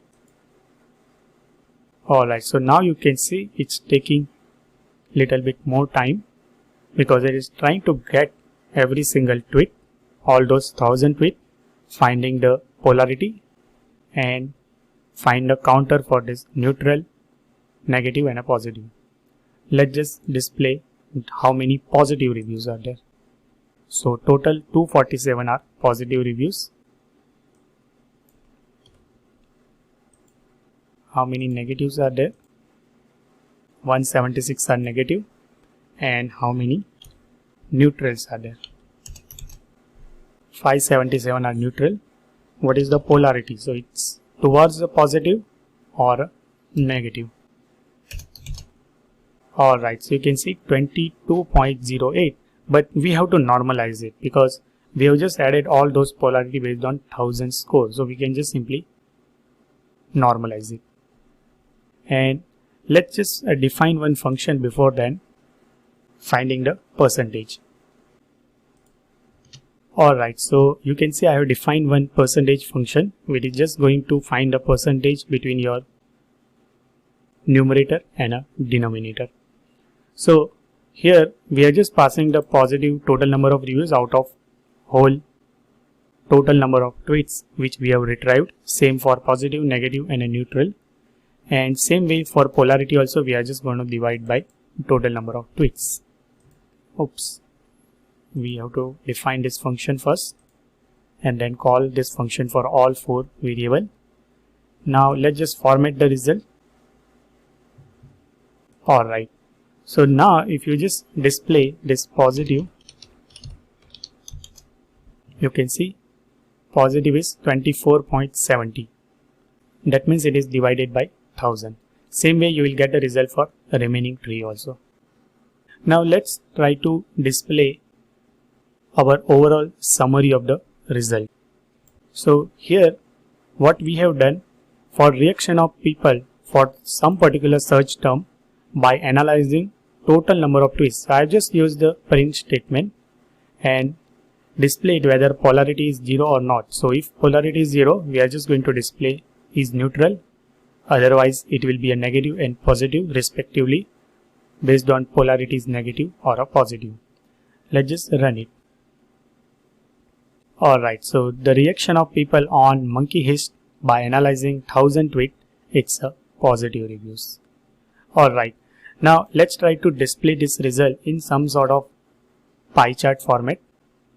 So to display all those results in a pie chart format, we are going to use this matplotlib library, and I have created this small routines of matplotlib code where we are going to display a positive, negative and a neutral value in some sort of pie chart format, and it will give us the indication that out of full pie chart sector, this yellow part indicates that it's kind of neutral, red indicates that this much amount of negativeness are there out of those 1000 tweets, and this green part indicates it's a positive reviews. Alright, so that is the whole story of this Twitter sentiment analysis. Hello and welcome to this tutorial. Here we will learn the basic building block of artificial neural network, that is the neuron. So this is the actual biological structure of a neuron. This is the main part of a neuron. The body of neuron has branches, and these branches are called as dendrites. And it has a long tail which is called as axon. For a neuron, dendrites are the receivers of signal and axon is the transmitter. Now note down an important point here. To function a human brain, a single neuron can't do much. To do that, there are billions of neurons. These all neurons work together, transmit and receive signals, and as a result, human brain functions properly. Now the deep learning and artificial intelligence scientists are inspired by the functioning of brain, and they are trying to mimic the functioning of brain. And to mimic the functioning of a brain, they are using neurons. So this is a single neuron. It is also called as node. Now this neuron is receiving input signals like dendrites receive signals. After processing the input signal, this neuron is transmitting the output, that is output signal. So here we are trying to mimic a biological neuron. Now this single neuron is receiving input signals from other neurons. These other neurons are denoted as x1, x2 and up to xn. And the neurons transmit signal through synapses. After processing the input signal from other neurons, this neuron transmits output. This output signal by this neuron is denoted as Y. So the single neuron receives the input signal from other neurons. Then it processes that input signal and at the end it transmits that signal as an output. This is the working of a single neuron. Now this single neuron is receiving input signals from other neurons, right? Now note down here, the input neurons that are transmitting signal to a single neuron are independent variables. These are the independent variables from a single observation. You can think it as a row in an Excel sheet. Like the information about an employee in a row, age, employee ID, date of birth and so on. This is a single observation. Remember this. Independent variable 1, independent variable 2 and up to independent variable xn. After processing the input signals, we have output here, that is Y. This output can be a continuous value like price, or this output can be a binary output like yes, no. And other than these two types, the output can be a categorical output. So this is a single observation that a neuron is processing here. Throughout the process, we are processing a single observation here, and at the end we have output from that single observation. As we have discussed earlier, neurons transmit and receive signals through the synapses. In deep learning, these synapses are called as weights. As you can see here, weight 1, weight 2 up to weight n. By adjusting the weights, a neural network learns. As of now, just remember that through the weights, a neural network learns. Let us understand what is happening inside a neuron. Inside a neuron, weighted sum of these all weights are calculated. And after that, activation function is applied here. The activation function calculates the weighted sum of input and then it adds the bias. And after that, it decides whether a neuron should be activated or not. In simple words, we can say that the activation function decides whether a signal should be passed further or not. So this is how a signal is processed by a neuron. It receives signal, calculates the weighted sum, applies activation function, and at the end it transmits the output. So theoretically, this is all about the working of a single neuron. As you can see here, this is a neural network, and this neural network is made up of multiple neurons. There is an input layer, hidden layers, and the output layer. Here each neuron is receiving input signal, processing that input signal with the help of activation function, and at the end transmitting the same. This is how a neural network works. So this introductory tutorial about the neuron and neural network ends here. I will see you in the next one. Till then, happy learning. Hello and welcome to this tutorial. Here we will learn activation function. To understand the activation function, first we have to understand elements of the neural network. There are three main elements of the neural network: input layer, hidden layers, and output layer. Let us understand these three main elements one by one in detail. Input layer. It takes input features and provides information from outside world to neural network. No computation is performed at this layer. Hidden layer. The nodes of this layer are not exposed to outer world. Hidden layer performs all sort of computation on the features entered through the input layer. So most of the processing is done in hidden layer. And at the end we have output layer. Output layer brings up the information learned by the neural network to outer world. So this is all about the elements of the neural network, that is input layer, hidden layer, and output layer. This is the pictorial representation of elements of neural network, that is input layer, hidden layers, and output layer. After understanding the elements of neural network, we can understand activation function. The activation function calculates the weighted sum of its input and after that it adds a bias. Then it decides whether a neuron should be activated or not. In simple words, we can say that activation function decides a signal should pass through or not. The purpose of activation function is to introduce non-linearity into output of a neuron. Let us understand why do we need a non-linear activation function. A neural network without activation function is just a linear regression model. With this non-linear transformation, the neural network is capable of learning and performing more complex tasks. So these are the two main reasons that we need a non-linear activation function. These are the five main activation functions that we use: linear function, sigmoid function, tanh function, ReLU, and softmax function. Let us understand these five activation functions one by one in detail. Linear function. This is the equation of linear function. Y is equal to ax.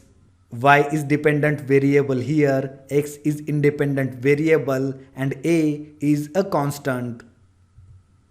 No matter how many layers that we have in a neural network, if all the layers are linear in nature, then the final activation function of last layer is nothing but just a linear function of input layer. In simple words, we can say that linear function gives linear output of input layer. Range of the linear function from -infinity to +infinity.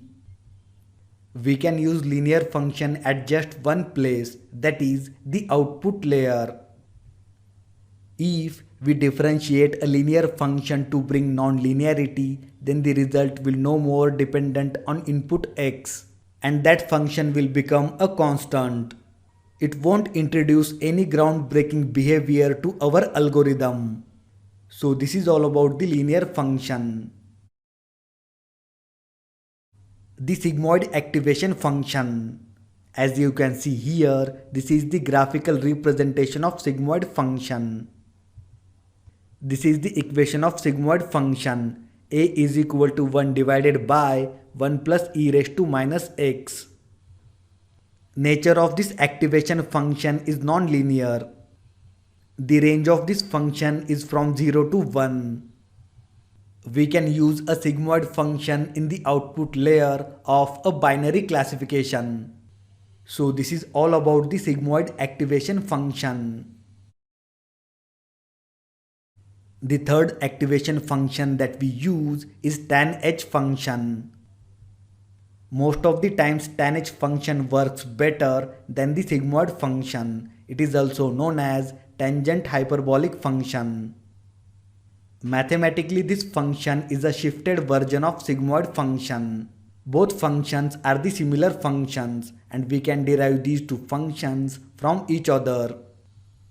This is the equation of tanh function and sigmoid function. We can derive these two functions from each other, as you can see here. Range of this function is from -1 to +1 and nature of this function is non-linear. Generally we use tanh function in hidden layers and this is because it has values in between -1 to +1. When we apply tanh function, then mean for hidden layer comes 0 or very close to 0. Hence, this function is very helpful to center the data close to 0. So this is all about the tanh activation function. ReLU activation function. ReLU stands for rectified linear unit and this function is widely used activation function. And this is the equation for ReLU activation function. Generally the output of this function is from 0 to x and range of this function is 0 to infinity. Nature of this function is non-linear. With the ReLU function we can easily backpropagate errors and multiple layers of neuron being activated by the ReLU function. This function is computationally very less expensive than the tanh and sigmoid function, and this is because at a time only few neurons are activated here.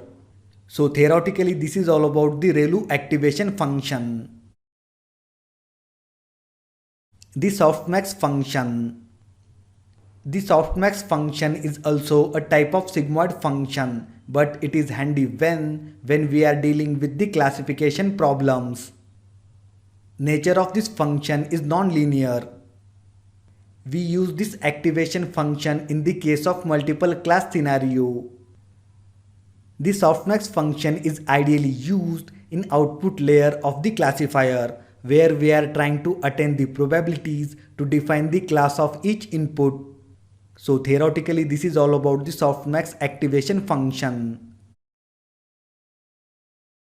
So these are the 5 main activation functions that we use: linear function, sigmoid function, tanh function, ReLU and softmax function. Let us understand how to select the right activation function. If you really don't know which activation function to use, then use ReLU, and this is because it is a general activation function and it is used in most cases. And if your output is for binary classification, then use the sigmoid function for the output layer. So these are the 2 small suggestions to select the right activation function. So this tutorial about the activation function ends here. I will see you in the next one. Till then, happy learning. Hello and welcome to this tutorial. In previous tutorial we have understood activation function. In this tutorial we will learn cost function. Let us begin. The cost function measures the performance of machine learning model for a given data. The cost function quantifies the error between predicted values and expected values, and after that it presents the result in the form of a single real number. So we use the cost function to measure the performance of a machine learning model. Let us understand some notations that we use in the equation of cost function. Y is the neuron's true value, whereas y hat is the neuron's predicted value.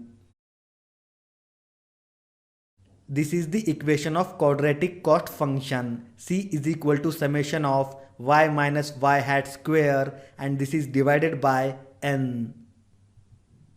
The errors are more prominent in this cost function, and this is because the square of y minus y hat. And this calculation of the cost function can cause a slowdown in learning speed of machine learning model. So this is all about the quadratic cost function. As you can see here, this is the equation for cross entropy cost function. Due to this equation, the cross entropy cost function allows faster learning of machine learning model. Due to that equation of cost function, we can say that the larger the difference between y and y hat, faster the neuron learns. That is, faster the machine learning model learns. So we can say that the cross entropy cost function is better than the quadratic cost function. Now we can say that there are two key aspects with which a neural network learns, that is activation function and cost function. We are still missing a key step here, that is the actual learning process of the neural network. Now we have to figure out a way so we can use the cost function and neurons to attempt the correct prediction. In simple words, we can say that we have to figure out the actual learning process of neural network. We will do that in next tutorial. Till then, happy learning. Hello and welcome to this tutorial. Here we will learn gradient descent. Let us begin.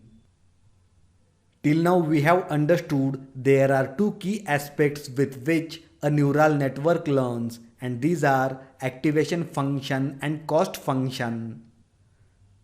We are still missing a key step here, that is the actual learning process of neural network. To understand the learning process, we have to understand gradient descent.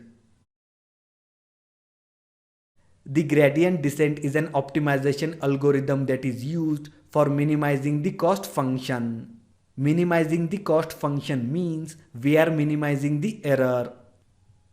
The gradient descent updates the various parameters of a machine learning model to minimize the cost function.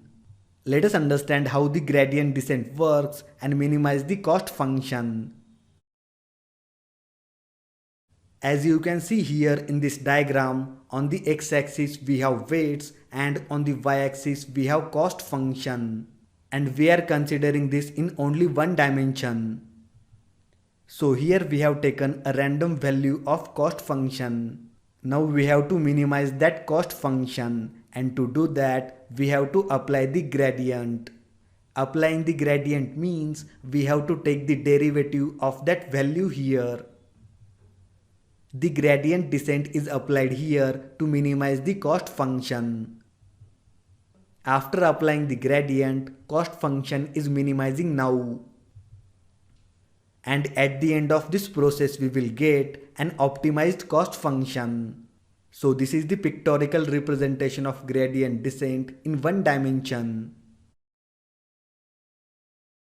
Finding the minimum value of a cost function looks very simple in one dimension, but in our cases we will have multiple parameters, that is, we will have multiple dimensions. So we will use the built-in linear algebra libraries in deep learning to minimize the cost function. After understanding the gradient descent, we have to understand backpropagation. Using gradient descent, we can figure out the best parameters for minimizing the cost function.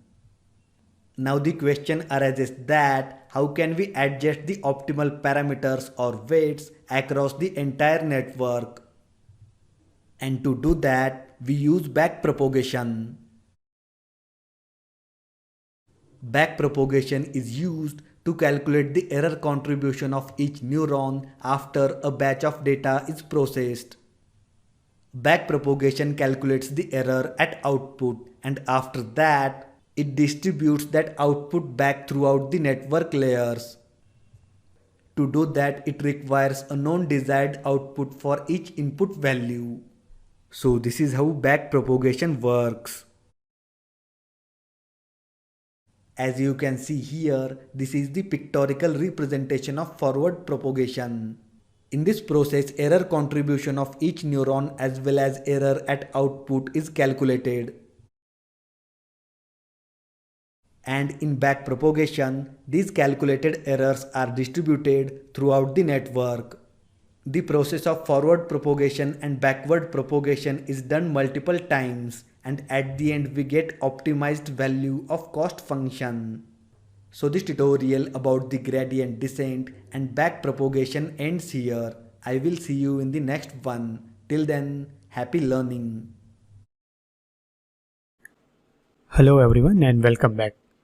So the new topic which we are going to learn in this section is a word embedding. And it is one of the very important and crucial step in any kind of natural language processing related task. So word embedding is, you can say, like it has completely revolutionized this NLP field. So what exactly a word embedding is?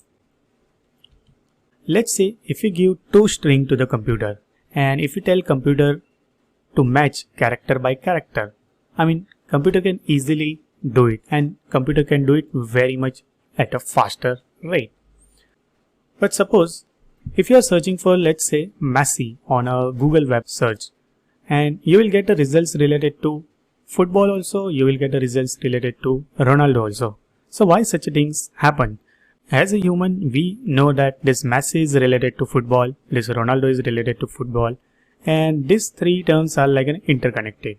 But that doesn't signify with the complete string matching, because these two strings are completely different. So how computer can understand that these three things are related to each other, even if there is no match between them? This football itself is in terms of computer representation, it's a completely different thing compared to what or the way Messi and Ronaldo represented in a computer. So that string representation is not sufficient while comparing this type of things. But as we see, Google web search is quite smart enough, and they are using internally this word embedding technique, so that we'll get the idea that when we search for Messi, you will get the results related to football and Ronaldo also. Let's take one more example. Let's say apple is a tasty fruit. Now in this particular sentence, how can computer understand that apple is a fruit which can be eaten, but that is not an organization? So that is the kind of intelligence this word embedding will bring into our natural language processing model. Word embedding is all about understanding about your text. The semantic representation exists between individual words, and let's try to formally define it. So the word embedding is all about the representation of your word, which captures the meaning of individual word. The semantic relationship exists between the different types of word and the same word which is being used in a different kind of context. And all this thing we are going to get implemented by this word embedding technique, which is nothing but a numerical representation of your text. So once you convert this text into kind of numerical representation, you can have a comparison between them. You can define some sort of distance measure criteria, that how closely these two words are related to each other, or how far they situated in a full gamut of English dictionary. But why does word embedding is required? Now if you observe that many of the machine learning algorithm, or almost all machine learning and deep learning, architecture, I mean, they just cannot process the text directly in their raw form. So idea here is to convert this plain text into kind of raw numbers. And once we convert into raw numbers, we can apply the different machine learning algorithms like classification, regression, and clustering, because they require such a kind of number as an input. They just cannot understand text directly as an input. And word embedding plays a very important vital role for converting this word into a kind of text. Now, what are the different types of word embedding techniques? So at a broad level, you can divide this technique into two different major categories. So like a frequency based embedding, and another one is a prediction based embedding. Now our main focus here will be to learn about this prediction based embedding, and we won't go into much detail about the theoretical part, but that mainly works based on the neural network architecture. So one is a CBOW, that will be a continuous bag of word model, and another one is a skip gram model. So here what we are trying to do, based on the context of word or the word which is surrounded by some particular word, we are trying to build some neural network model, and those neural network model will come up with a vector representation of your any of the words, and that will be kind of very best representation you can say compared to this frequency based embedding, like a count vector, TF-IDF, co-occurrence. So mostly both of this count vectors and TF-IDF, both of them we have earlier seen in our text classification projects, where we are trying to find the same numerical representation based on the frequency, that how many times some particular word occurs. So that will be a count vector. How many times the combination of 2 or 3 or multiple words occur together. So that will be idea behind this co-occurrence vector. And another little bit better and advanced technique like a TF-IDF. So that will count for the how many times some particular word occur in a document. And another component, it has a IDFs, like a inverse document frequency, that how many times some particular word occur across all the documents. So these are the all basic frequency based embedding technique, and other sides is prediction based embedding technique. Let me give you little bit in a more detail. So let me go to the Colab, and then in the next video we will see how to implement with one of the NLP library, Gensim, prediction based embedding technique. So for better understanding purpose, I have created this Colab file, and there are 3 examples I have given, like how you can represent the text into kind of number. So let's say one hot encoding. So that will be kind of bag of words kind of model. So that says that, let's say we have just one sentence like a the cat sat on the mat. So totally we have unique words are available like the cat sat on and mat. So wherever that particular word occurs, the index position of that particular word will be given the value 1, remaining all values will be 0. So that is called as a one hot encoding.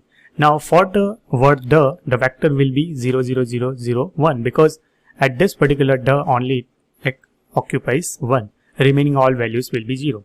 But now this approach is quite inefficient, because whatever the one hot encoded vector you will get, that is a very much sparse. So let's say if you can just imagine the total words in a dictionary like a 10,000 word dictionary. So in every single vector you will get almost 99.99% element will be 0. Only one place there will be a value 1. So this approach will be quite inefficient. Let's go with another approach like encode each word with some unique number. So let's take a same example. Let's say the cat sat on the mat. Now we will give one single number to every single words. So the will be assigned to 1 and 2 will be assigned to set. Same way some numbers will be assigned to every single unique word. Now this particular approach is even more inefficient, but that is better compared to this sparse vector approach. Now here the main problem is that when you convert this type of things into this is called as even a label based indexing also. Let's say the has been represented with 1 and this 2 has been represented, set has been represented by the number 2. Now when we supply this thing to the machine learning algorithm, the algorithm will understand that sat is better than t. But that is not a case actually. That is not a case, because now once we convert it into a number, it should also make sense. Now something is not better than other in terms of text, but when we convert into number format, it will be something like that, and that won't work best. Alright, so last one and important one is the word embedding. So you can read about things here, and I just want to show you that compared to earlier two approach, this word embedding approach will try to give us some fixed length vector. So let's say in our case the vector length will be, let's say, 4 dimension. So cat has been represented in such a kind of 4 dimension. Mat has been represented by this 4 number, and on has been represented by this 4 number. So this way a 4-dimensional embedding will create for every single words, or I would say unique words available in our dictionary, and that is what the word embedding is, and how we are going to create this thing based on the neural network. Alright, so see you into next video. We'll get one hands-on practical that how we can create our own word embedding based on some sample dataset. Alright, see you into next video. Hey everyone, welcome back. So in this video we will see how we can train our own embedding model, and mostly we are going to use for our own training and with our custom dataset, we are going to use this GenSim library. So first I have imported this TensorFlow, but although we are not going to use this TensorFlow, but let me import it, and this is by default bundles as a part of this Colab environment, and defaultly you will get this TensorFlow 2.0 version. Now for pre-processing we are going to use this NLTK library, so I am just going to import this NLTK, and with NLTK there is a one more package I am going to download it, that is nothing but Punkt. So that is basically for the tokenization purpose we are going to use this model. Alright, now important part is about the GenSim. So from GenSim models we are going to import this word2vec and key vector function. So let me import it. So these are some of the basics import. Now first important task we are going to start upon is a data pre-processing, and for that one database we are going to use it that is available on this Kaggle website. So let's just follow this Kaggle website and it will open it into new tab.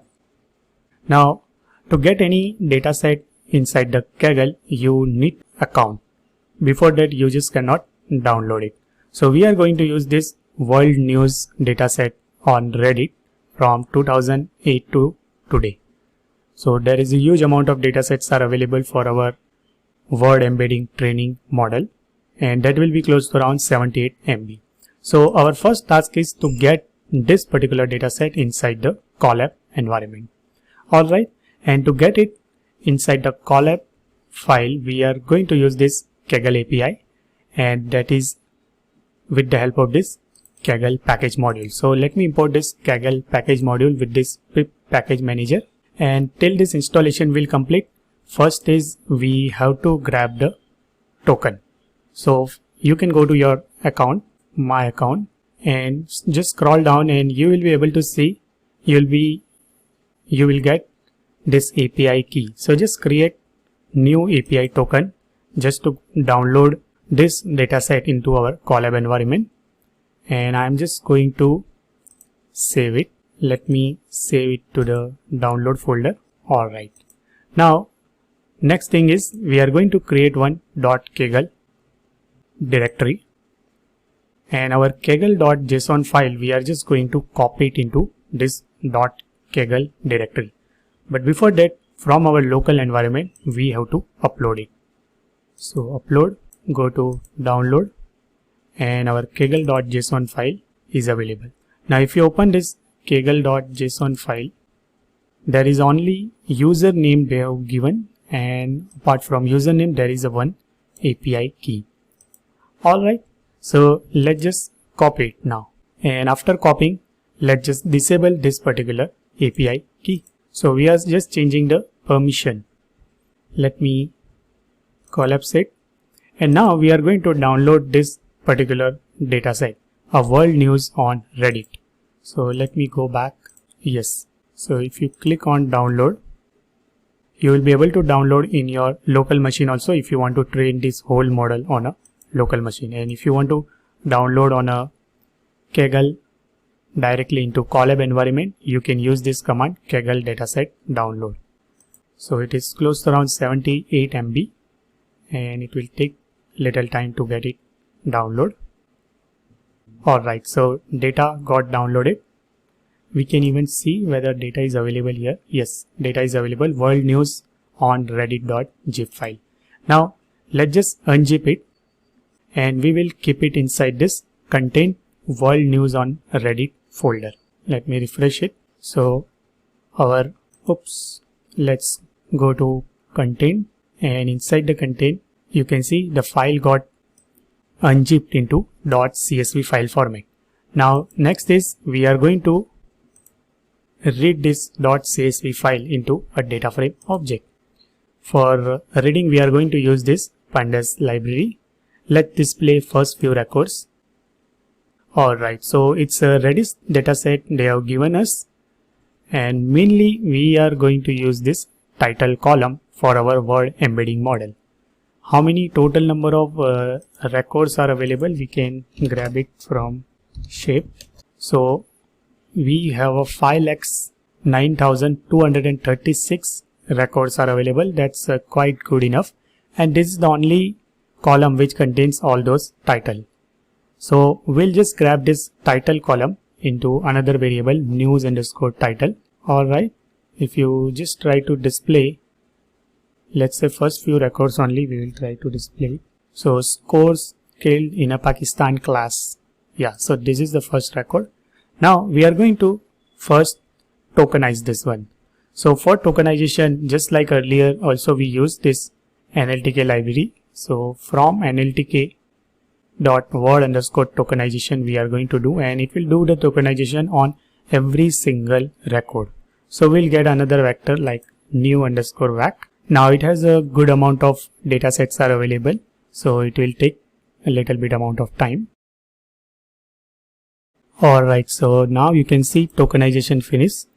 Let's display first few records. So new underscore vac, let's say just 0. So very first record will be a list, and having a individual values will be a different words, or I would say in a very NLP language it will be a kind of tokens. So scores killed in Pakistan and classes, so each individual word is considered as a token. The next is we are going to build a actual word to vec model, and this word to vec model functionality is available in this GenSim library. Alright, now it is expecting this two argument, actually 3 arguments. So first one is for the text. So text will be our new underscore vac model, or I would say text we will supply it. Another 2 argument will be minimum count. So it will consider only those words where having a minimum count will be 1. So obviously every single word or unique word it will take into consideration. And the size of vector will be 32, because after embedding whatever the output we will get inside the model, that will be of size 32 numbers in terms of dimension. So it tries to say that every single word or a token will be represented with 32 numbers or a 32 dimensional space. So let me execute it, and it will take good amount of time. So I am just winding up this video at this particular time. And in the next video, we will see after the model will be created, how we can do the prediction based on this particular model. So see you into next video. Hey everyone, so let's continue our discussion on training your own embedding model. So in the last video, we have created this model and we put for the training purpose. Now the training is completed. Let me display this model object. Alright, so we got our model object in terms of word to vec class. So our model is ready. We can do the prediction and we can see some of the applications of this word to vec embedding. So the first one is we should execute this one first. So model.wv function we are going to use, and that function will return us that particular word, how it is represented or what is its word vector. So let me run it. Alright, so word or a token MA and man has been represented by this 32 numbers. Same way, it has another applications like a most similar. So similar to man, which are the other 10 words which is very much closest. Now, not in terms of the actual characters contained inside those token, but in terms of the semantic representation that man is related to, which are the 10 closest word. So let me execute it. And you can see woman is quite close to man, couple, girl, boy. So we got all those word which is quite similar in nature compared to whatever word we have supplied, man. So now you can understand the power of this word to vec or a word embedding kind of model, which is a prediction based model. Now there is no similarity between, let's say, boy and a man, but indirectly it try to indicates that these are the similar words. So this thing just cannot be possible with a simple string matching, but this is possible with the help of this word embedding. So word embedding has given us power to represent every single token in a high dimensional space, and that is also fixed type of high dimensional space. Now let's see one more application and you will be amazed to see about that. Let's say we'll try to do some simple vector arithmetic like addition and subtraction. So I'm just going to subtract the word vector of this king minus man, and I'm just adding to the woman, and let's see what results we will get. So woman is closest to woman itself because king and man will be cancel out each other. Then we have union, education, religious. So in this case we didn't get a very good result because we are expecting now king minus man plus woman should be like a queen, because king will cancel out man the same way woman will cancel out the queen. But now why this thing happened? Because we are limited by the data. Of course we are limited by the data. Let's see one more. Like Berlin is a capital of Germany as a country. Then Paris is a capital of France. So let's see whether we'll get a France or not. Alright, so in this case we got a very good result. So if you subtract the word vector of Germany minus Berlin plus Paris will be equal to France. So we got excellent result in this particular case. Now you can imagine that why in this case it works fine, because we are taking the data that is a world news data. You can say world news data from the Reddit. So most probably in those dataset we found the words like Germany, Berlin together, same way Paris and France together. That's why those kind of semantic relationship, our word to vec model embedding technique, it try to cater it very much easily. Let's see about the Messi minus football. So same like Messi is the god of the football, same way we are trying to find who is the god of the cricket. So mostly this cricket tournament is being played in Asian Pacific countries, and let's see who will come. So we got x2, then finder undergoes. So we don't have enough data corresponding to this cricket might be, and that's why this thing happened. We can try with, let's say, hockey, whether I'm not sure whether hockey is a token available in this our original dataset. Oops, so hockey doesn't exist. Hockey doesn't exist. So let's just keep it as it is. So now you can understand the power of this word to vec model, and we try to train our own model, our word to vec, and we got somewhere very good result, but we are still limited by the dataset, and of course that will be okay. My idea and intention is to teach you that with the help of this GenSim library, if you have your own custom dataset, how you can train the model. Now next we are going to deal with the same word to vec model, but that will be a pre-trained word to vec model, and we will see the same result, or I would say we'll apply those very standard updated model which is being trained by some big companies, and those particular model will give an excellent result. So see you into next video. Hey everyone, so in the last video we trained our own word-to-vec model, embedding model, and we tested, and somewhere we found even a good result also. But now we are going to use this pre-trained model, and this pre-trained model is trained by the Google. So obviously you can think about that the amount of data they have used for the training purpose, that will be a numerous amount of data. So this model we are just going to import it, and we will see how we can load those model, and then we will test on our testing data set, and let's see what results we will get it on exactly similar stuff. Let me clear all the outputs and let's just start working on. So import all those library, Gensim, TensorFlow, one more is Kaggle library. We need to make the Kaggle directory because same thing we are going to download it from the Kaggle only. Let me go to this Kaggle link and you will get idea. Next is we need to upload this Kaggle.json. Now as we are dealing with the different notebook, every time we have to do this thing. So Kaggle.json got uploaded. Let me just copy it to .kaggle folder and let me disable it, and at the end let's just download this dataset.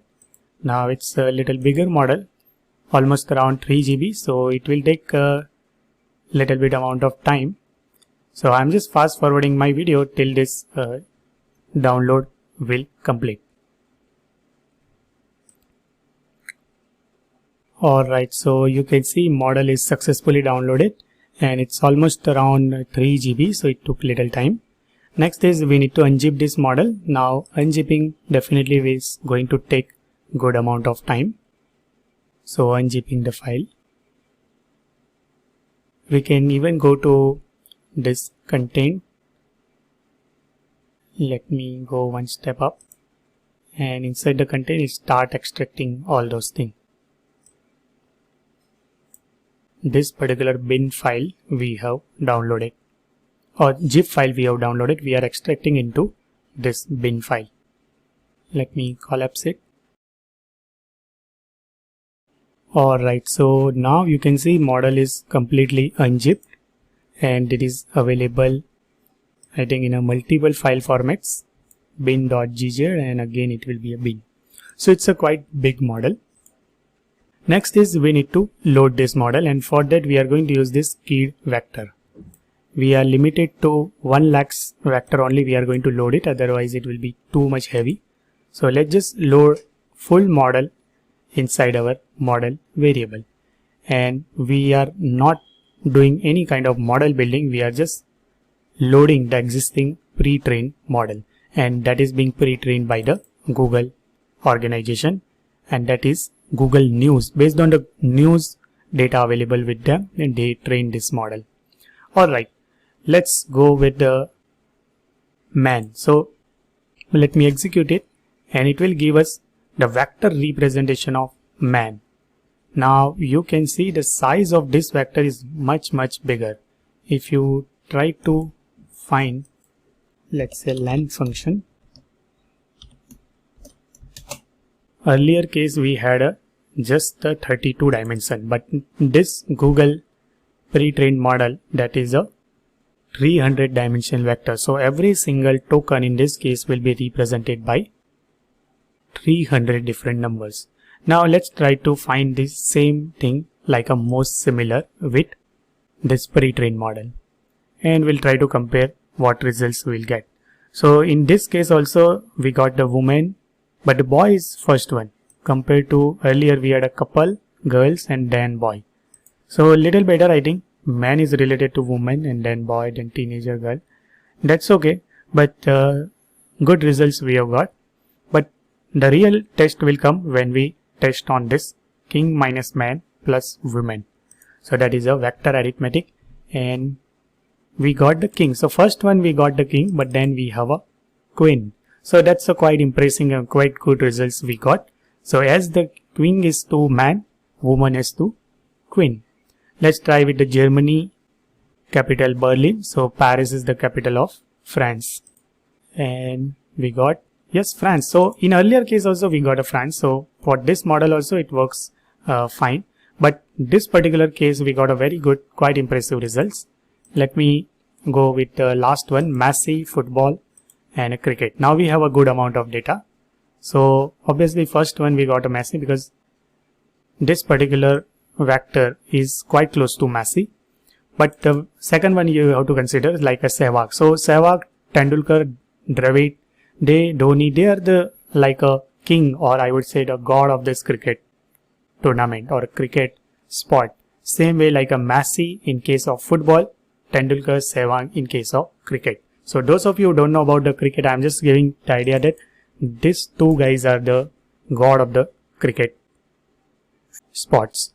Alright, at the end the conclusion is that this pre-trained model works very much best. Even though at one more thing I want to highlight that we have just imported 1 lakh vector only, but there are many more vectors is embedded inside this pre-trained model. So that is all about how to use this pre-trained model for the embedding purpose. See you into next video. Hello and welcome to this tutorial on convolutional neural network. Let us begin. A convolutional neural network is a type of neural network that is mostly used for the image processing problems. The advancements in computer vision and deep learning has been constructed and preferred with convolutional neural network. There are multiple applications of convolutional neural network like image recognition, video recognition, image analysis, image classification, media recreation, recommendation systems, natural language processing, and this list goes on and on. To understand the convolutional neural network, we have to understand the different layers in that. These are the 5 main layers in convolutional neural network: input layer, convolution layer, ReLU layer, pooling layer, and fully connected layer. Let us understand these 5 layers one by one in detail. This is the pictorial representation of the layers in convolutional neural network. As you can see here, first we have input layer, then convolution plus ReLU layer. After that pooling layer, then again convolution plus ReLU and pooling. The combination of these 3 layers, that is convolution plus ReLU plus pooling layer, is called as hidden layers. After that we have to flatten the data and provide the input to fully connected layer. To the output of fully connected layer we have to apply activation function. Here we have to apply softmax or sigmoid activation function. As of now, just remember the name of layers, nothing else. So this is the first layer in convolutional neural network, that is input layer. The input layer holds the raw input of image with width, height and depth. The convolution layer computes the output volume, and to do that it calculates the dot product between filter and image. Let us understand the convolution layer in detail. The convolution layer is the first layer to extract the features from an input image. It prevents the relationship between pixels by learning the image features. Convolution is a mathematical operation that takes 2 inputs. First input is the image matrix and the second input is filter. So theoretically this is all about the convolution layer. Let us understand the mathematical operation. To simplify the calculations, we have taken image of the size 4 by 4 and after that we have filter 2 by 2. After the multiplication of image and filter, we will have the output of size 3 by 3. Let us understand this. First we will apply this filter at the corner of this image. Now multiply 1 into 1, 1, 0 into 1, 0, 0 into 0, 0 and 1 into 1, 1. So 1 plus 1, 2. After that move this filter towards right. Now again same calculations. 1 into 1, 1. 0 into 0, 0. 0 into 1, 0. And 1 into 0, 0. Add all these values, that is 1. In the same way we have to do all the calculations. Like this.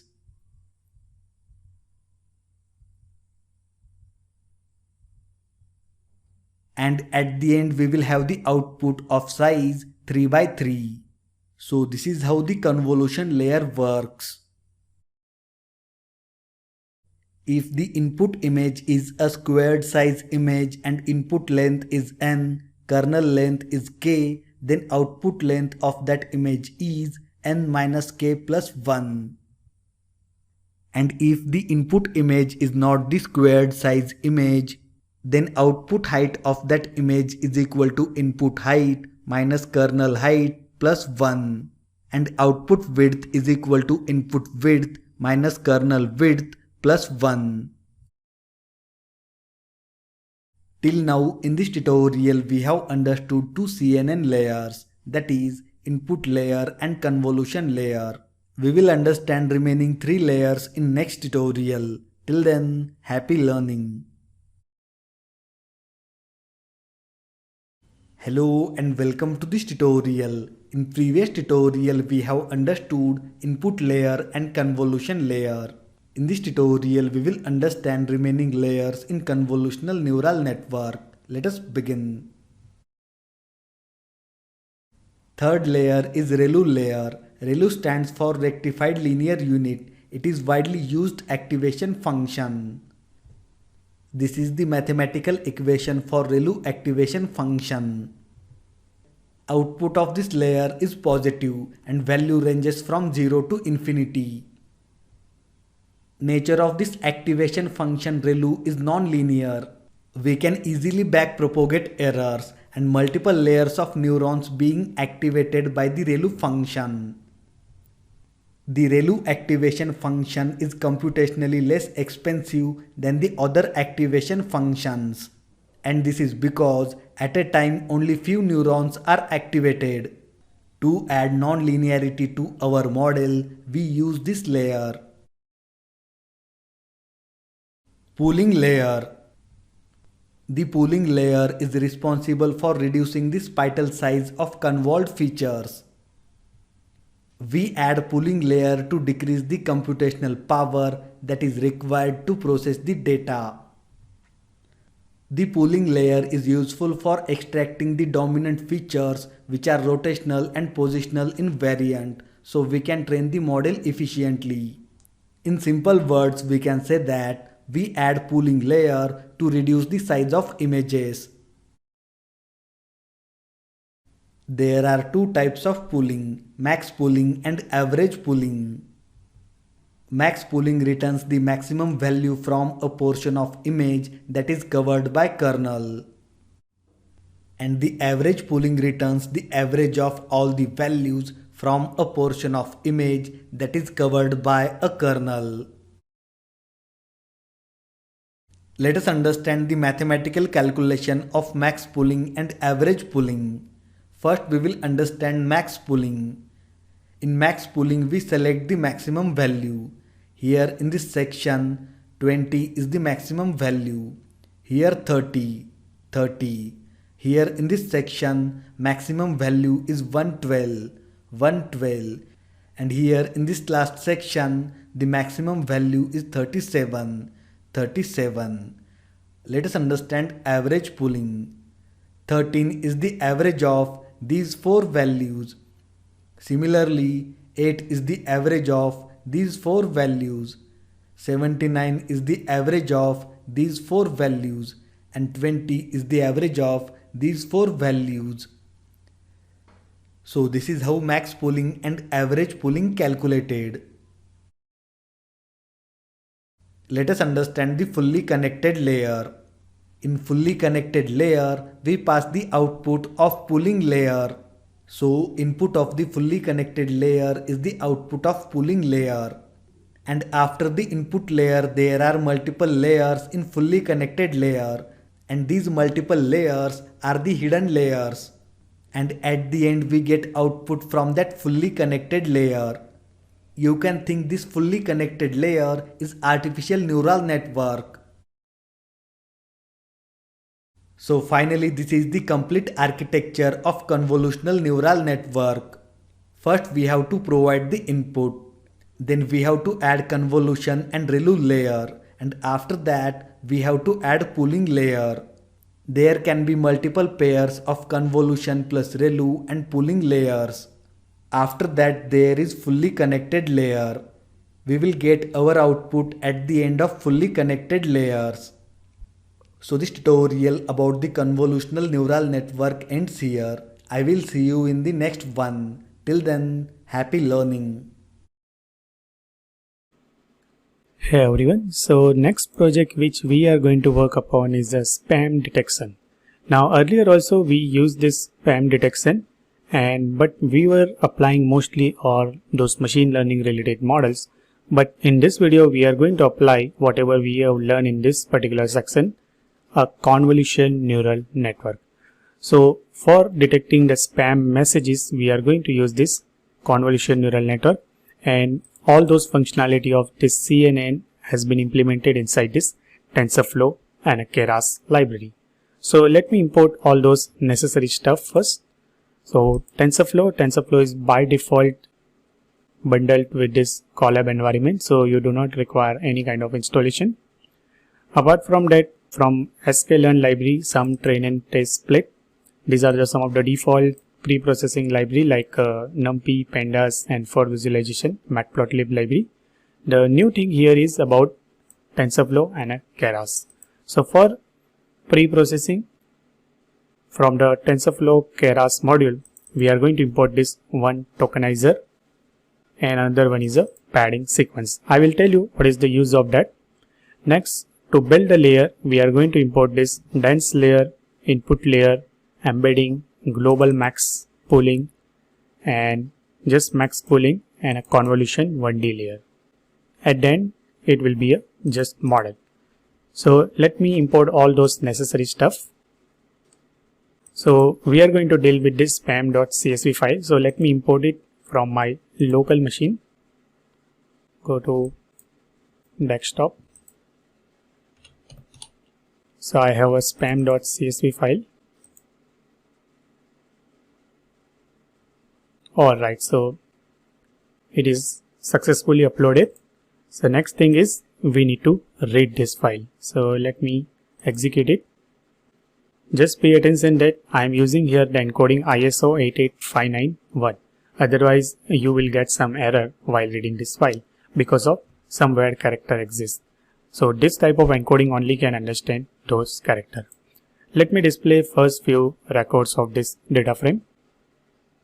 And you can see we have a V1, V2, and there are lots of missing data like unnamed 2, unnamed 3, unnamed 4. So in the next step, what we can do, we can just simply remove those columns, unnamed 2, unnamed 3, and unnamed 4. So let me execute it. And our interesting part will be two columns, V1 and V2. So now we have just the two columns. So based on this V2 column, we have to decide whether message is spam or it will be a ham. Let's just rename the column name. So now our column name will be data and one will be labels.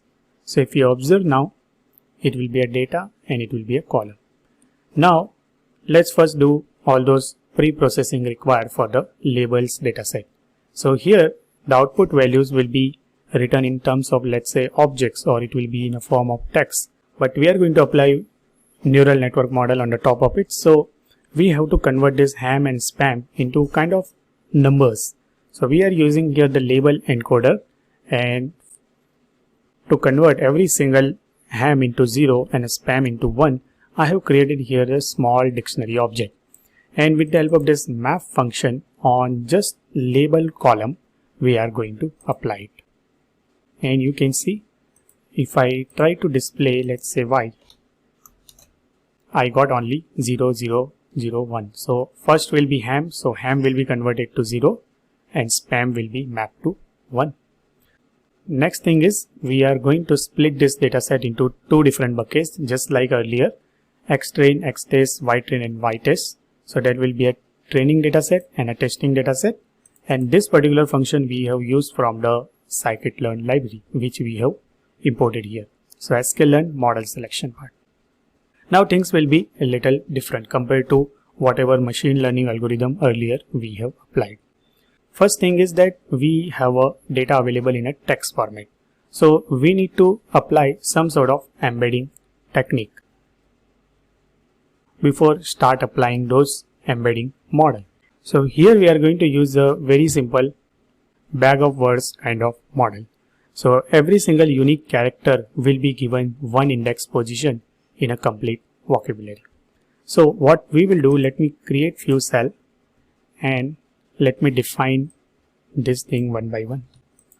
So you'll get a more idea.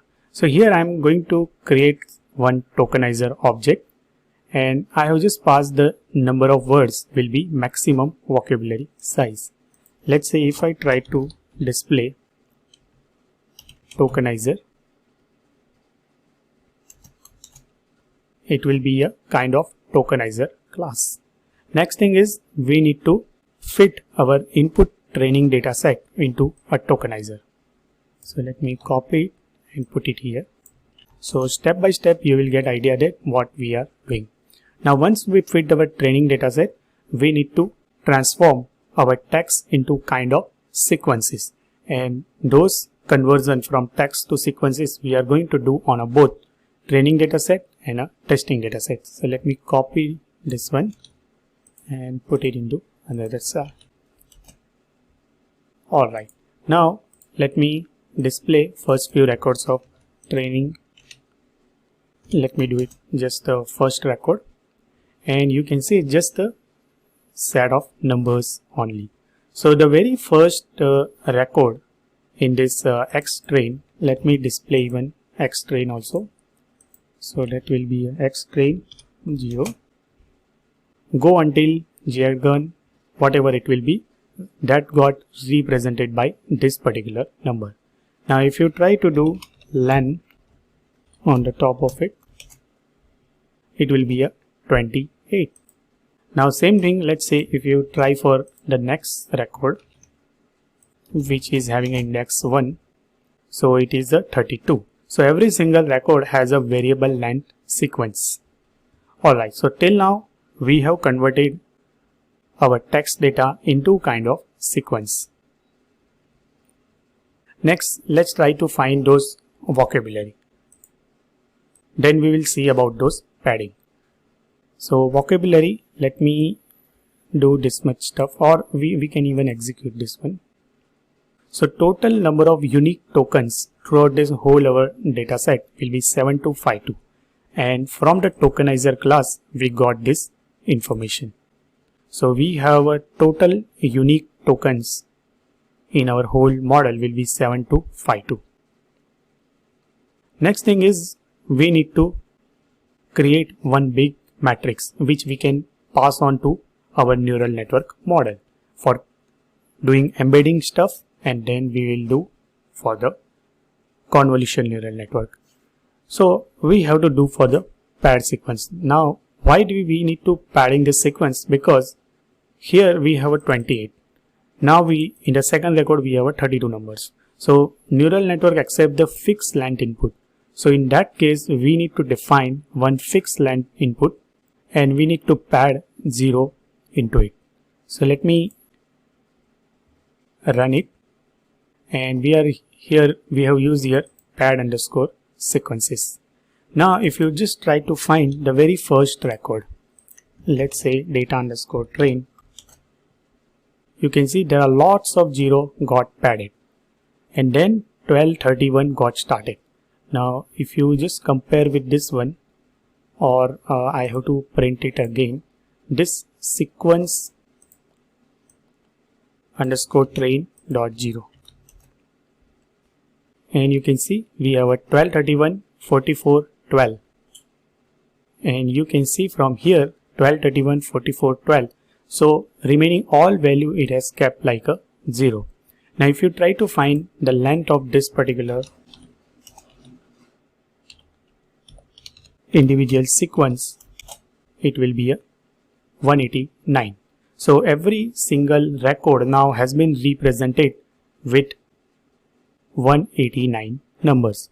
If you try to display the second record length, so that will be also same. So that is the whole objective behind this padding sequence. Alright, so I'm just winding up at this point, and in the next video we will see how we can build this model. So see you into next video. Alright everyone, so let's continue our discussion on spam detection with CNN. So we have reached in the last video till this padding sequence on our input data, and now we can grab this one variable. So the very second value of this shape of this data underscore train, if you try to print it, it will be 189, because later we are going to use it for the, while doing this padding sequence on a testing data set. So same like a training data set, we are going to use it for the testing data set, but in case of testing data set we don't know the maximum length. So we have just supplied this t, and t is nothing but the length of individual records. Now let me run it, and you can see we have a length 189 for testing individual records also, and for training also 189. And now how many total records we have available? So we can grab this information from our original data frame objects. So let me display here df.shape. So it will be 5572, and while splitting this dataset, we kept like a 33% of dataset will go into testing buckets.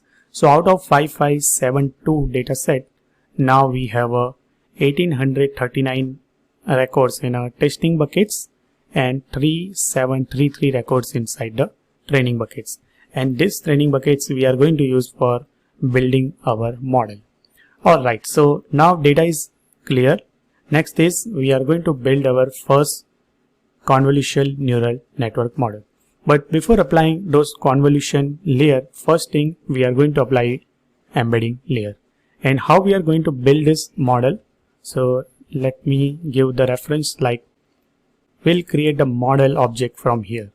So that will be a part of TensorFlow, Keras and a model. And how we are going to add the layers inside that? So that will be a part of TensorFlow, Keras and a layers. All those pre-processing we have earlier only used it. Alright. So this way of creating model inside the Keras, that will be called as a functional way of creating model.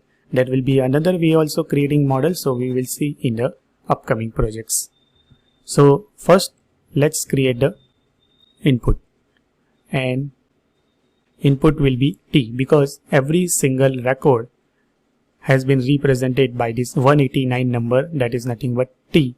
So that will become our input. Next we are going to add one embedding layer. So this is the way of writing, like when you add new layer, you are just going to use the earlier layer, like let's say I. So I will become our earlier layer. So what is the dimension of this embedding layer? What kind of output we are expecting? So in case of embedding, this V, let me tell you what is V, where we have defined. So V is nothing but our total unique words, because here whatever the sequence we have created, that has been given one number. But now when we are building this embedding model, we have to assign specifically those particular index position. So we are going to add one embedding layer where every single word will be represented. So v plus 1, that is just because the indexing here start from the 1, not with a 0, and output will be d, because whatever the dimensional output we will get, we want to represent our every single token into 20 dimensional space. That's why this embedding layer will take care of all those things. Next, let's add our first convolution layer, and this type of 3 layers we are going to add it. So in a first convolution layer, there are 32 convolution feature. We will try to extract it, and each of the feature having a total 3 values. Same like a max pooling. So out of 3 values, we will try to take maximum. In the next convolution layer, 64 feature. Each of the features of same size like a 3. We'll try to extract it. In the third convolution layer, same like earlier. So that will be a 128. And at the end, we'll just create a dense layer. So dense layer having output only 1. And here you can see our activation will be a sigmoid. So in all our earlier case, the activation unit will be a ReLU. So all those negative value will be suppressed and positive value will be passed on as it is. Why here we have used the sigmoid? Because we are dealing here with the classification problem. And that is also binary classification problem. So either it will be a 0 or it will be a 1. So all our layers got defined. Next is we need to create the model. So model requires one input and all our layers. So at the end our layer will be x. X is again function of this particular x. So we are just keep adding. So this is one of the way to build a model inside the Keras. Alright, so now you can see model got defined. Next is we need to compile this model. So for compilation there are 3 arguments we need to supply. So one is optimizer, that how we are going to optimize your loss function. Our loss function will be a binary cross entropy because here we are dealing with the binary classification problem. And how you are going to measure that how good your model is. So for that we are going to use this accuracy measuring criteria. So that will be a model.compile, and at the end we need to fit the model. So here the interesting or most boring part I would say will start like a fitting your data. Let me run it, and all our output will be tracked inside this R variable. So only for the phi epoch I am going to run it, and as a validation data I am just going to supply this testing data set, and input data set will be training data set. So that will be data underscore train and a y underscore train. And you can see with just phi epoch we got the validation accuracy close to around 98%, and that's very good I guess. And for training accuracy it will be 99.92. Let's try to display this thing in terms of chart. So here we are trying to display from this R variable. So R dot history. From there we are going to get the loss and a validation loss. So with respect to every single iteration, now in our case the iteration will be just a phi only. So at each iteration what is the loss and what is the validation loss it will display. So all those iteration level information will be stored in this R variable, and you can see with respect to each iteration the loss is reducing. Same like loss we can even display the accuracy. So let me run this one, and you can see from 0 to 1 to 2 accuracy and validation accuracy is keep on increasing. Alright, so that is all about the how to implement this spam detection with convolution neural network. So see you in the next video. Hello and welcome to this new section, Recurrent Neural Network. Let us begin. A recurrent neural network is a class of artificial neural network in which the neurons are able to send feedback signals to each other. A recurrent neural network has a memory which remembers all the information about what has been calculated. In simple words, we can say that the recurrent neural networks are the artificial neural networks with the ability to send feedback signals. ANN or CNN accepts a fixed size of vector as an input and produce a fixed size vector as an output. Whereas RNN allow us to operate over a vector sequences, that is sequences in input, sequences in output, or sequences in both input and output.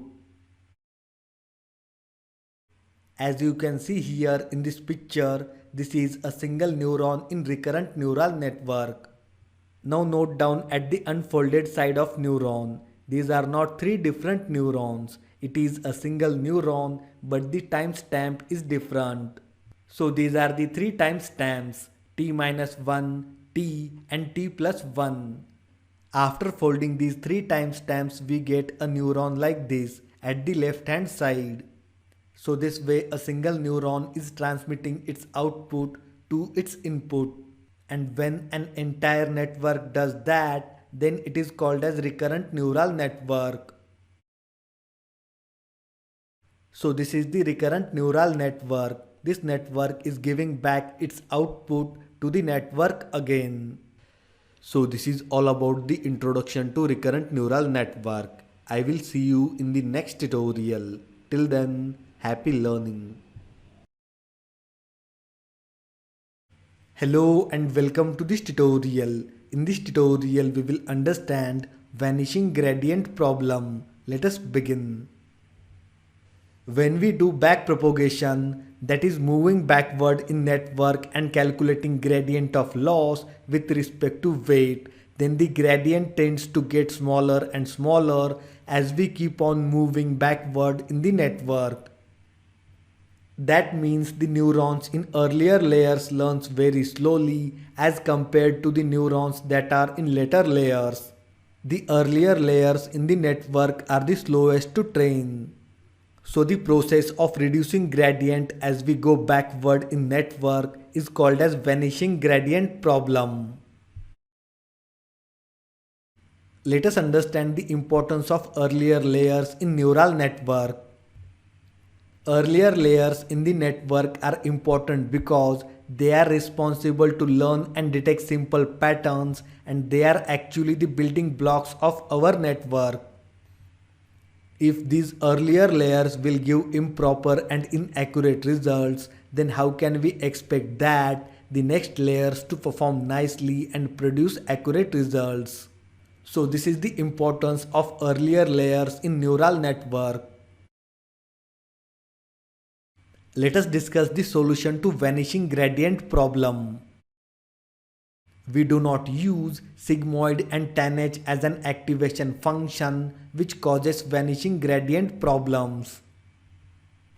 Instead of that, we use ReLU based activation functions in training deep neural network model to avoid such complications, and we can improve the accuracy. So theoretically this is all about the vanishing gradient problem and its solution. I will see you in the next tutorial. Till then, happy learning. Hello and welcome to this tutorial. Here we will understand LSTM and GRU. Let us begin. LSTM stands for long short-term memory, whereas GRU stands for gated recurrent unit. RNN suffers from short-term memory. If a sequence is long enough, then RNN will have a hard time to carry the information from earlier time steps to the later ones. Let us understand this with the help of an example. If you are trying to process a paragraph of text to do predictions, then recurrent neural networks may leave out important information from the beginning. LSTM and GRU were created as the solution to short-term memory. They have internal mechanics called as gates. They can regulate the flow of information. In this picture, we have two diagrams, LSTM and GRU. Left side we have LSTM and right side we have GRU. In LSTM there are four main components: forget gate, sale gate, output gate and input gate. Whereas in GRU there are only two main components, reset gate and update gate. At the bottom of these two diagrams you can see symbols and their meanings. First one is the sigmoid activation function, then tanh activation function, after that pointwise multiplication, then pointwise addition, and at the end vector concatenation. The gates that you can see here in these two diagrams can learn which data in a sequence is important to keep and which is not. By doing that, these gates passes the relevant information down the long chain of a sequence to make the predictions. Let us understand LSTM first. As you can see here, in LSTM there are 4 gates: forget, output, update and input. Forget gate will decide what to forget from the previous memory unit. The input gate will decide what to accept inside the neuron. Update gate will update the memories. And the output gate will give the output as long-term memory. So this is the working of LSTM. Let us understand the working of GRU. GRU is a comparatively new generation of neural networks and it is similar to LSTM.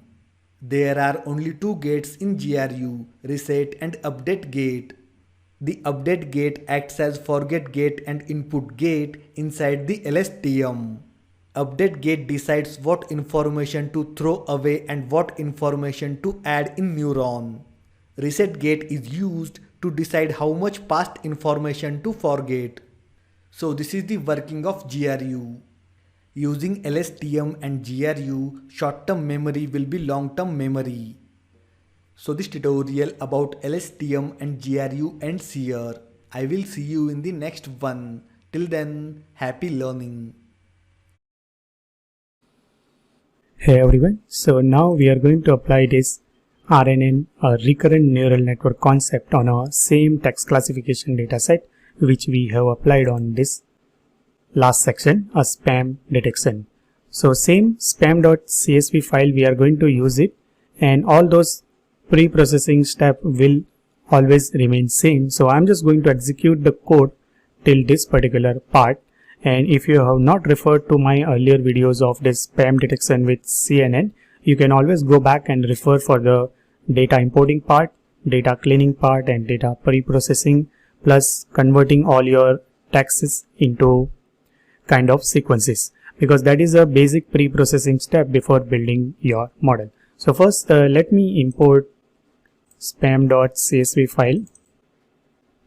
Alright, so you can see we have successfully imported it, and let me run all those necessary imports plus pre-processing step. Let me drop unnecessary all those column, renaming column, converting your output variable ham to 0 and spam to 1, splitting your data set. Then we are going to convert this sentence to the sequences. This is for our vocabulary size, and at the end we are going to pad this sequence. So we have already explained this part in a earlier CNN video, and as we have taken the exactly same dataset, I just didn't go through every single step. Now that we have a dataset available with us, we are going to start building the model, and for that we are going to use this LSTM, a long short-term memory model. So if you go earlier, compared to our earlier case, we have imported the layers like a extra layer LSTM. In case of CNN, it was like a convolution 1D layer. As we are dealing with the text data, if you are dealing with the video data or image data, you have to use this convolution 2D. Alright, so I have defined the 2 variables, and that is called as a kind of hyperparameter for this particular model. So first one is for the, while creating the word vector or embedding first layer, what is the dimension. So we are converting every single token into 20 dimension vector. Our hidden state vector will be, let's say, 15, and we'll see how we are going to use this M. This is our first layer. So we have defined our input layer, and from input layer, the first ever layer we are going to add it, that is nothing but a embedding layer. So till now the story was almost similar, but now instead of adding this convolution 1D layer, we are going to add the LSTM layer. Now this particular LSTM layer has how many hidden state? So that will be a 15, and I just kept the return sequence will be 2. That indicates that we are not dealing here with the encoder decoder kind of representation. Instead of that, the moment something came after every first iteration, after every second iteration, after the third iteration, we will preserve those output. And one more layers like a global max pooling. So that is just trying to take the maximum out of those particular window. At the end, same like earlier, we have a sigmoid dense layer. Why sigmoid? Because we are dealing here with the binary classification problem. And at the end, we have defined this model which accept our input and all those layers. So let me define this model object. So model got defined. Next is we need to compile this model. So just like earlier, for optimization, we are going to use this Adam optimizer. Loss will be binary underscore cross entropy loss, and matrix will be accuracy. So it will indicate then how good or accurate your model is while doing the testing on a testing data set. Let's just fit our model with tan epoch. So training got started on epoch. Now in this case of RNN, obviously it will take good amount of time. Accuracy loss is keep decreasing, and I think the validation accuracy is quite similar. It didn't increase too much, but when we try to display this thing as a plot, we'll get much more idea. So let's say how loss got decreased, and you can see loss was instantly decreased from the first iteration to second iteration, almost close to around 0.32, but then it didn't increase.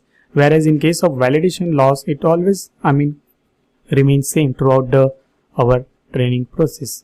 And if you see the accuracy, our accuracy is not very much high compared to our CNN model.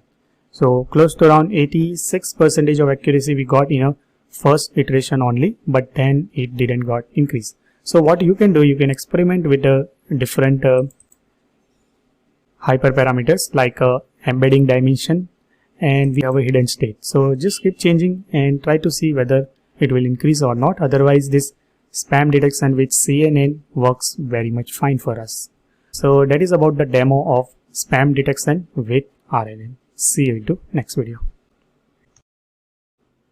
Hey everyone. So the next project which we are going to work is a text generation, and for that we are going to use this TensorFlow, Keras and our recurrent neural network, LSTM, long short-term memory. So what exactly a text generation project is? Let me go to some random text on Wikipedia. And what we are trying to achieve from this text generation project, and how this LSTM network or a recurrent neural network help us. So let's say we'll go to English Wikipedia. Suppose if you give enough amount of text to the machine, like thousands of this kind of Wikipedia related articles directly to this neural network. And at the end, what we want from the neural network is, if we suppose give some text of data like this one, then we are expecting that machine or this neural network or recurrent neural network will predict that what would be possible values or what would be the possible next token. So in this particular case, it will be a AND. Suppose if I give some other text like this, so the next token will be succeed. So in this way, the text generation project work, and we want machine to predict what would be a next text. Alright, so let's start with the installation and a setup. I'm not going to execute any code. I just want to walk through that how things got implemented and what are the pre-processing steps are there. So that will be a TensorFlow and string and a request library we have imported. Next important thing is data pre-processing. And for pre-processing, we are going to use this Shakespeare.txt file as our input data file. So if you just follow this particular link, you can see that this is the Shakespeare.txt file T8 and has been taken from this MIT website. So it has a good amount of English, grammar, literature. So good amount of combination is available. And now we are going to generate the sequence out of this particular whole set of text, and those sequence we will feed it to the LSTM network, and those LSTM network eventually at a prediction time will provide us the information that based on your seed sequence what would be the possible next token. Alright, so in this particular cell we are just getting those data, and here we are just displaying response.text. Let's try to split this whole text with /n, so line by line, and this is the very first line we have displayed. If you go to the original text, this is the 100 ETEX file represented by Project Gutenberg. So this is the 100 ETEX file represented by Gutenberg. Now we have taken this 253 numbers line, and from those particular line onwards only we are going to take all those data. Now why this 253? Because before that all those publisher related information and everything is situated.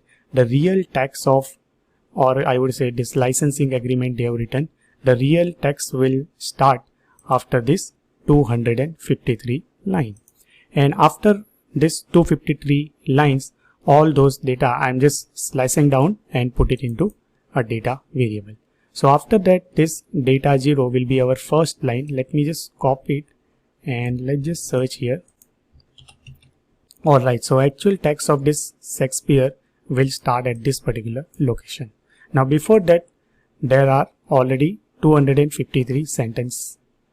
If you try to find what is the length of this particular data variable, we have 1,24,204 sentences are there, or I would say lines are there. Let's just join all of them so that at the end whatever data we will get, that will just the removed part of this one. So nothing else we have done till now. Only this much part we have removed, those licensing part and some publisher related information. Alright, let's proceed ahead. Next we are removing all those punctuation mark. So just splitting those data, removing punctuation mark, trying to remove is there any non-alphabetic characters are there. So we are just keeping only alphabetical character, and at the end we are just lowering it. So this particular function will take all those full text and clean it up. So these three steps it will perform, like removing punctuation mark, removing non-alphabetical characters, and make every single token as a lowercase token.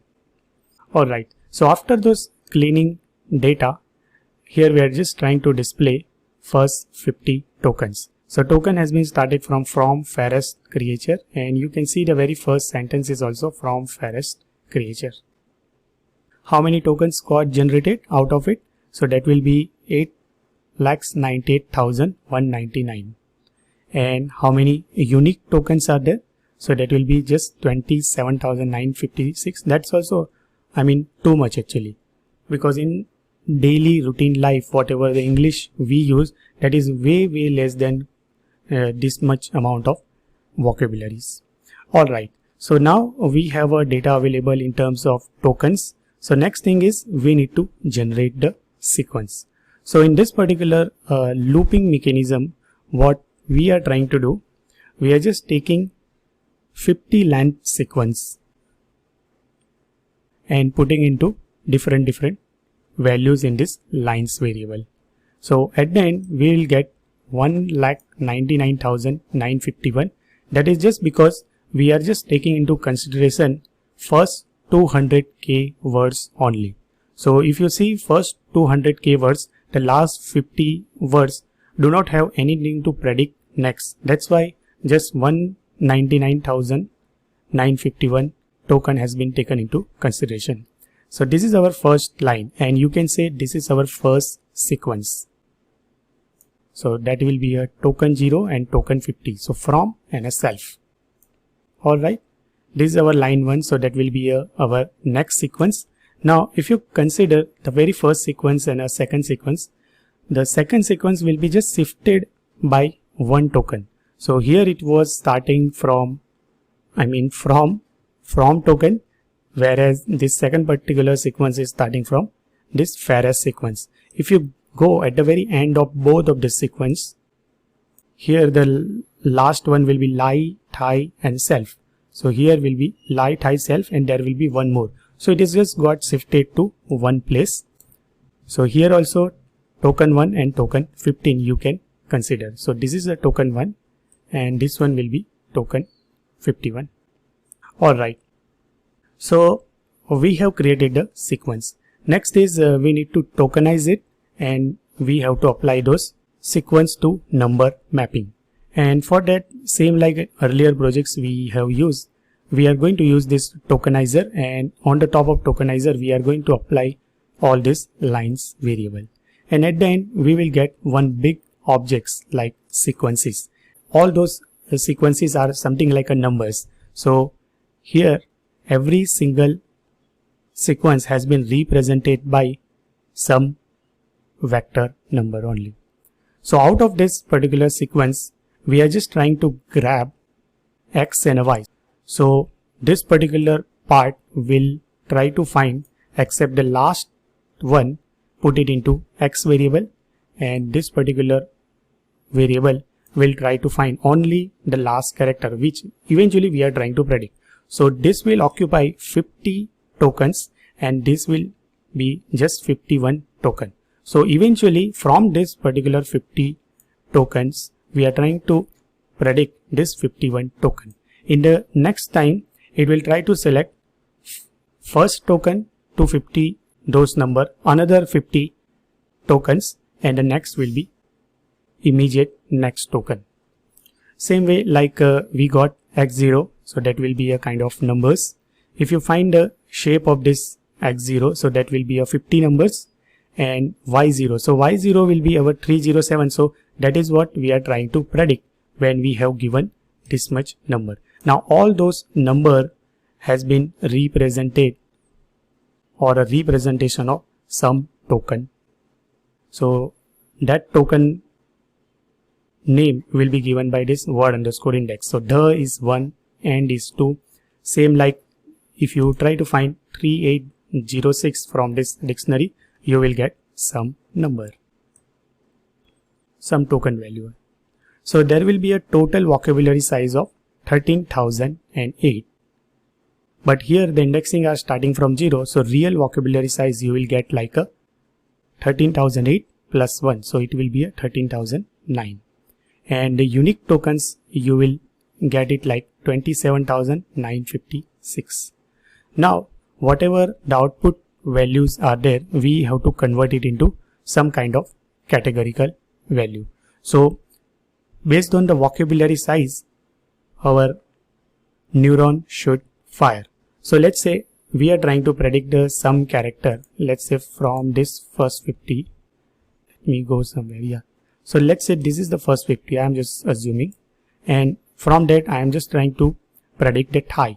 So tie has been represented by the vector of this vocab size, and whatever the new neuron will fire, we will predict that this particular token we have predicted. So in case of x shape, we have a 50 values and sequence length is also 50. So that is all about our pre-processing data.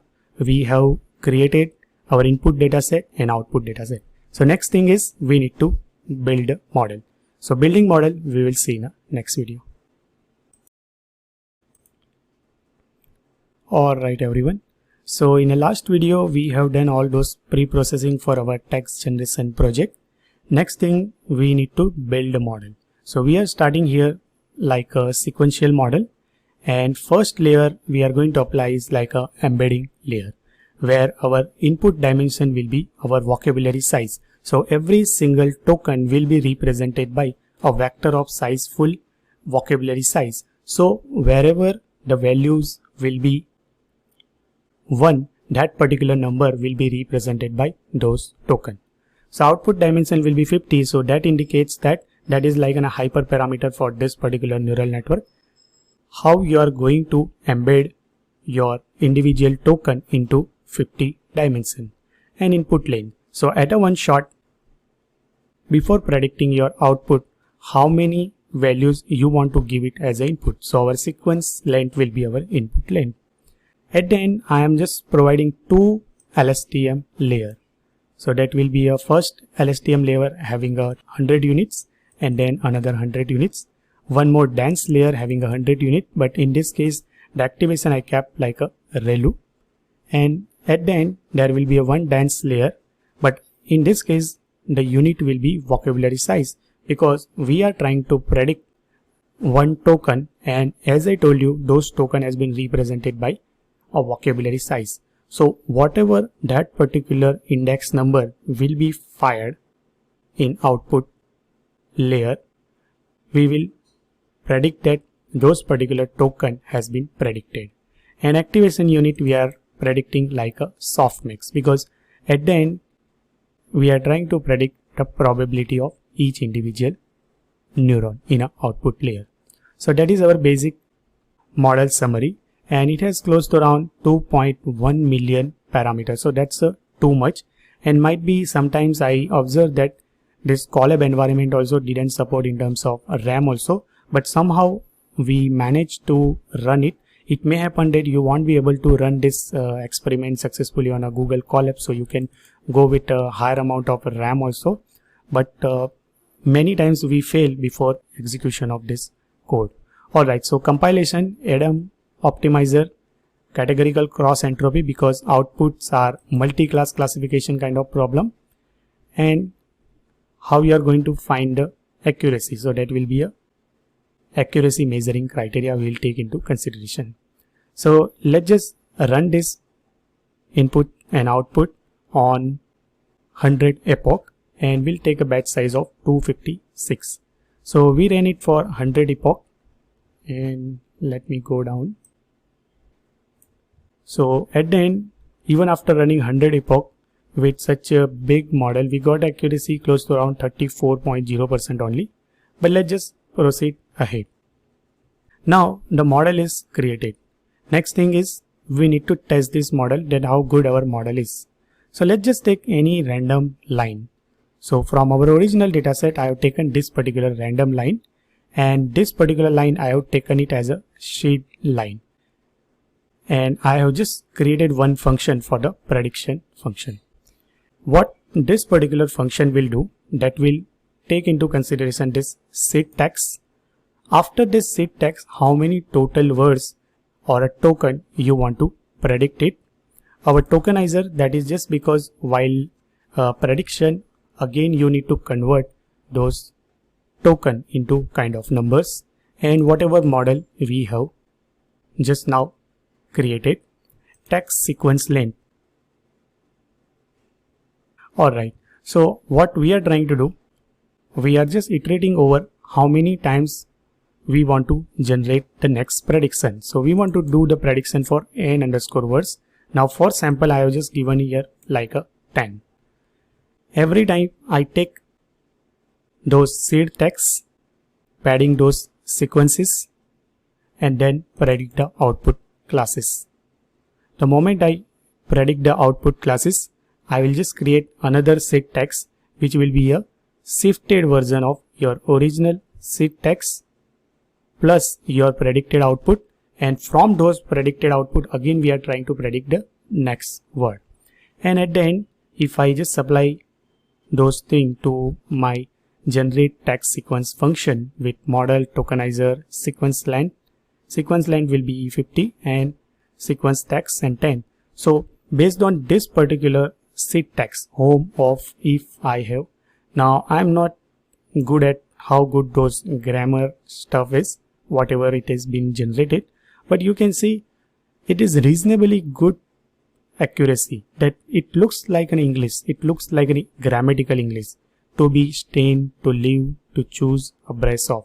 So based on this particular seed text, it has predicted this 10 future token, and that is all about the how you can do the text generation with this LSTM recurrent neural network. Alright, that is all about the text generation. Alright everyone, so this section is all about another NLP library, one of the very high performance NLP library mainly used for the text classification and a word embedding kind of task, and it is being developed by the Facebook of fast text. So in this section we'll be focusing upon a fast text, a complete installation of fast text, plus there will be two use case we will see. One will be for text classification and we have another one will be word embedding. So let's see how we are going to proceed in this section. Now we just cannot go ahead like on a Google Colab. You won't be able to install this fast text on a Google. So what we are going to do, we are going to install on a Linux based machine.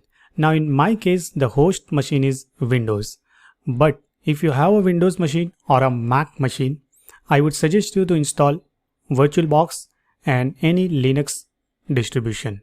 So in the next video and subsequent video, I will show you a step-by-step process of VirtualBox installation.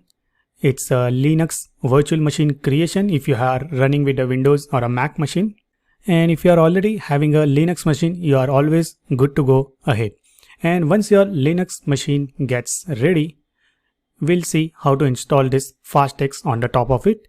And subsequently, we will follow text classification and a word embedding part.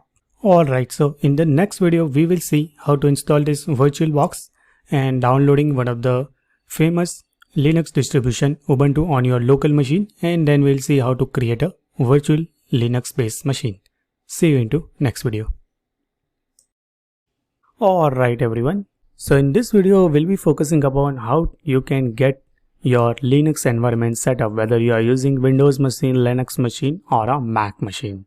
So don't worry about it, I will discuss for all of them.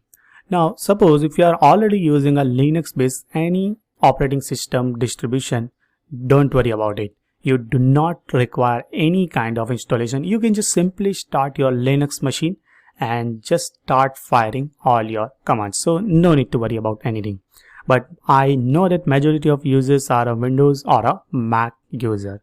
So one of the best way to install this Linux based operating system on your Windows machine or a Linux machine, just install this Oracle VM VirtualBox. So let me just go to VirtualBox, and if you are using Windows machine or a Mac machine, for both of them there is a VirtualBox systems are available for Windows host and for the Mac host. So you can always download based on your respective base operating system the VirtualBox version. Now in my case the installation process is very much simple and I have already downloaded it. Now for Linux, what you can do based on your favorite choice, you can go with any Linux operating system, but for the starter I would highly suggest you to download this Ubuntu desktop. Just search for ubuntu.com/download/desktop. Now as of recording this video, there is a long-term support versions are available for Ubuntu will be at 20.04, and which is what I have installed. Now once you start downloading, it will take good amount of time. It's close to around 1 GB, I guess, 1 to 1.5 GB. Yes. So they will download this ISO file for you. Alright. Next thing is you have a Linux ready. Now, as I told, not specific requirement you always use the Ubuntu. You can always use the other Linux distribution like a Linux Mint also. So I have already available this ISO file in my case, so you can see in download folder I already kept this Linux Mint also I downloaded, and I have one more file is available here. So let me just select this one, let me cut it and put it into one place in Ubuntu. Alright, so I have many versions of Linux are available, like for Ubuntu also we have a Ubuntu 16.04, I have 18.04 and I have 20.04. Alright, apart from that, this is also getting copied. So that will be a Linux Mint. So it's up to you which particular one you want to install it. Alright, now let's just start this Oracle VirtualBox. And you can see In my case, already I have created a two virtual box. So one is running on a Linux Mint and one is running on a Ubuntu. So this U1 is for the Ubuntu and M1 is for the Linux Mint. Now if you are using Mac machine, then also installation process will be exactly similar. So you don't need to worry about anything. You can just simply follow exactly a same step. Now I am going to show you that how you can create this virtual machine and install a full-fledged Ubuntu machine on inside your Oracle virtual box. So these are the ways you can set it up. Now apart from that, there is one more options are available like a cloud. You can just simply rent Ubuntu or any Linux based distribution on a cloud like Amazon cloud, Google cloud or Azure cloud or any other cloud providers are available like Linode or DigitalOcean, and just they will immediately give you a full-fledged Linux machine to start writing your Linux command if you are a beginner. So that will be one of the quickest way, but be careful, they will definitely charge you from your credit card. Alright, so these are the ways to install it. What ways we are going to do? I am on my Windows machine, Windows as a base operating system. So what I am going to do, I have installed this Oracle VirtualBox, and on the top of that we are going to create a new virtual machine, and inside that virtual machine we are going to install this Ubuntu 20.0.4. Alright, see you into next video. We will see how to create this virtual machine inside this Oracle VM VirtualBox Manager. Alright, see you into next video. Alright everyone, so now we are going to see how you can create a brand new virtual machine inside this VirtualBox Manager given by this Oracle. So I have already two machines are running, just ignore it for time being. Just click on new and give your virtual machine name. Let's say I am just going to give you U2. You can give anything, don't worry about it. Let me select which operating system I want to install it. So it will be a Linux, and Linux among them we have a Ubuntu 64-bit version. I'm going to install it. Next, how many RAMs I want to allocate it. So let me allocate somewhere around 4 GB RAM. In my machine, that is a total close to around 16 GB of RAMs are available. So 4 GB more than sufficient. Press next. Create a virtual hard disk for now. That's okay. Virtual disk image. Go with the default option, dynamically allocate it. And how many secondary storage you want to allocate for your virtual machine. So let me just allocate somewhere around 40 GB. That's perfectly okay. Let me create a new one. Alright, so you can see brand new virtual machine got created. Now we are going to install this Ubuntu 20.04 LTS version inside this U2. So just select this virtual machine and start. Now it will ask ISO image. So just select this folder icon and navigate to where you kept your ISO image which you have downloaded from the Ubuntu website. So in my case, we are just going to continue with this Ubuntu 20.04 desktop AMD64.iso file. Let me select it, start it, and it will start booting this new Ubuntu machine. Now for installation of Ubuntu, you do not need to worry about it. That's a very simple and a straightforward process. So first time it is just checking my disk whether any corruption is there or not inside the disk. So don't worry about it at a first shot. You can always press Ctrl+C and cancel it, but I would highly suggest you that go for it with this checking. So it says that no error found. That's perfectly fine for us.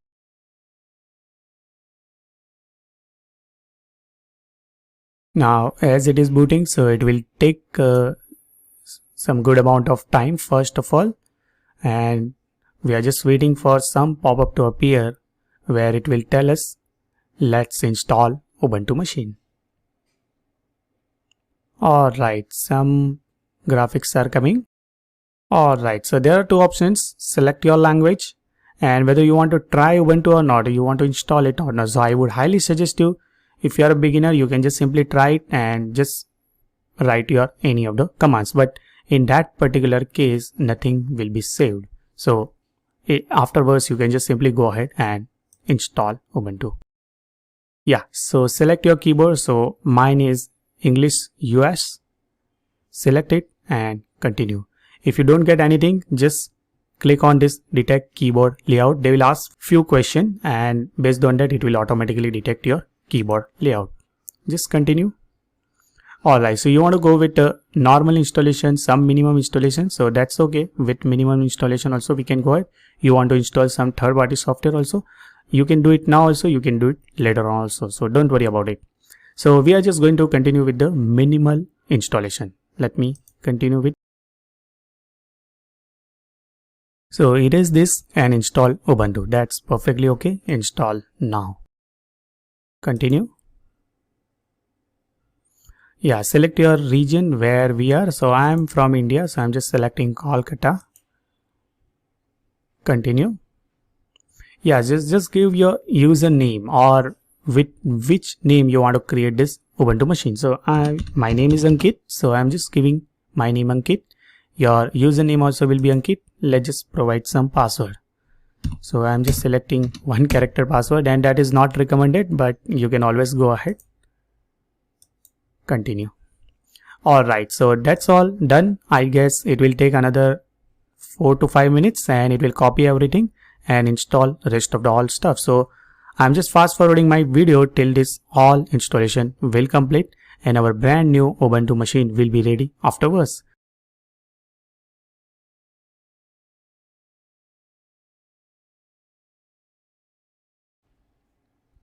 Okay, so now you can see it started installing. Copying has been done. So another couple of minutes and your brand new Ubuntu machine will be ready.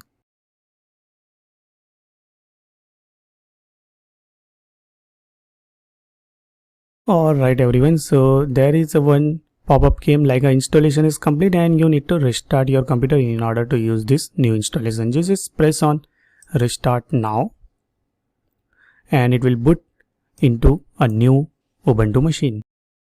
Just press enter.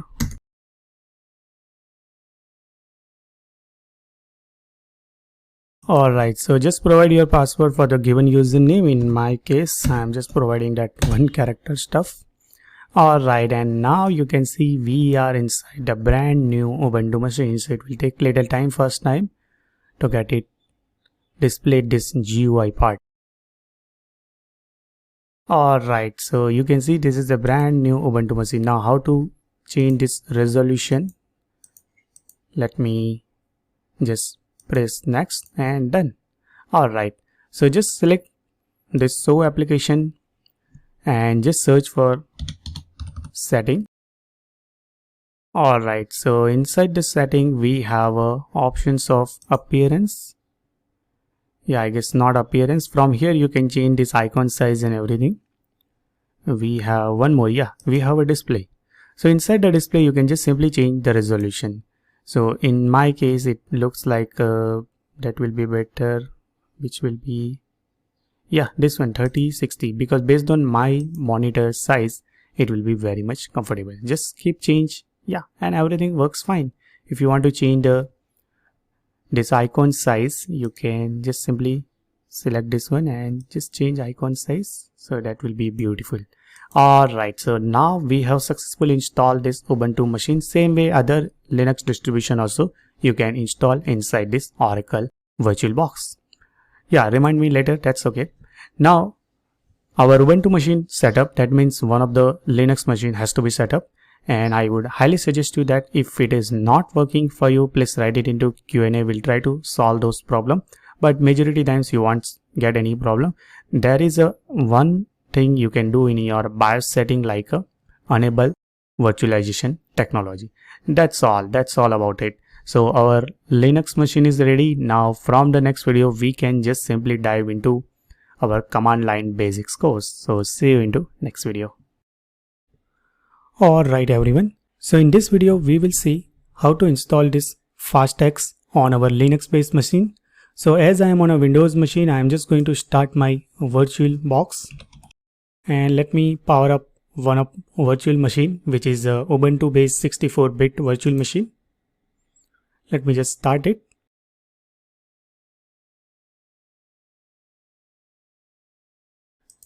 Let me log in into my account, and you can see now I am inside the Linux machine. Let me just make it full screen. Alright, so first ever thing is we are going to install everything on a command line prompt. So what I would suggest that you can open terminal by just pressing Ctrl Alt and T, and it will open the terminal. Now there are other ways also to open the terminal. You can just simply go to application, and from application also you can just simply search for terminal. So just search for terminal here. How you can open this one? You can just simply press Windows button. Alright, next thing is we need to first download this FastText on our local machine. So we can go to browser. Now in case of Ubuntu, this is one of the default browser. We can just simply search on Google of FastText. So there is clearly written all those installation steps. Go to fasttext.cc web page. Just click on, I think, get started, and you can see they have clearly written all those instructions. So first thing is we need to git clone, because they have already published their repository on a GitHub, Facebook research /fasttext.git. So let me just copy it and paste it on my terminal, and it will download or clone this FastText repository on my local machine. Alright, so till this part will complete, let me just show you what other things we need to follow. Now this FastText has been written into C and C++, so you should have a C++ compiler also. So next thing is we'll just verify whether C++ is already installed or not. Alright, so now you can see FastText got installed. We can go to the file browser, and you can see now FastText folder got created and everything is available here. Let me go inside the FastText. Alright, next thing is we need G++ installation. So we'll just make sure that G++ got installed. So what we are gonna do, sudo apt get install G++. Alright, give your password. Alright, so G++ is already having a newest version, so we don't need to worry about it. Next thing is we are inside the FastText folder. So what we can do, we need to compile this one, and for that we are going to use this make command. So I would suggest you to use the sudo make. If any permission are required, you won't get any installation error. So now it will just start compiling from the source code of this FastText. So it will take little time, so I am just fast forwarding my video till this make process will be finished. Alright, so you can see FastText make finish. Next one is we need to install corresponding Python stuff. So we'll be using sudo pip install dot. Now you can see you might get such a kind of error like pip command not found. In that case you can use the pip3, because in Python it has to be starting with a pip3, and it just started processing. So why we are installing this one? Because if we want to access anything from the Python, we can do it. Otherwise we can get access to all those single functionality available in this FastText directly from the command line prompt also. So I will show you how to do it from the command line. Otherwise you can follow up the tutorial. So let me just show you the tutorial part. And from here you can see from Python also they have written a very nice documentation that how to call the different functionalities available in this FastText. I will show you how to do it from the command line. Let's see the terminal where we have reached. Still this Python part installation is going on. So I'm just fast forwarding my video till this installation from the Python point of view will be finished. Alright, so you can see Python got successfully installed. We can go to Python 3 terminal and we can verify whether FastText install or not. So it's FastText, it's a small typo. Alright, so FastText successfully got imported. That means fast text library got installed, and from Python also we can access it. But I am going to show you from command line how you can do it. So in the next video, we will see how to do this text classification. See you into next video. Alright everyone, so in the last video we have successfully installed this fast text library. Now we are going to use this fast text to do a text classification, and for that we are going to use the same restaurant review.tsv file. So I just made some modification in that file. Let me just open it and I'll share this with you, because this fast text require data in such a kind of format. So I just formatted all those data this way. So you can see corresponding to label 1 we have a ham data, otherwise we have, or I would say, positive reviews, and corresponding to 0 it's a negative review. This way there are 1000 records are available. Alright, so next thing is, let me go to the terminal, or we'll do one thing, we'll create a new folder on a desktop, fast text, or I will write it like a text classification. Alright, and let me first go to our fast text where we have installed this fast text. So it will be in a cd fast text. Let's go what is there inside there. So inside the fast text there will be one more fast text. Let me go inside that. Oops. And you can see the number of files are available. We can just simply type fast text. Oops, in this case it didn't work, so you can just simply type /, and you can see now there are number of options they have provided. That means these are the things you can do with this fast text library. So fast text is like a command. You can provide a different arguments. So commands will be something like a fast text. You can do the supervised learning, you can test your on the different models, you can have a prediction, you can apply the skip gram. So majority of things we'll try to see in this video and upcoming videos. So first thing what we are going to do, let me go to the text classification, and remember this path.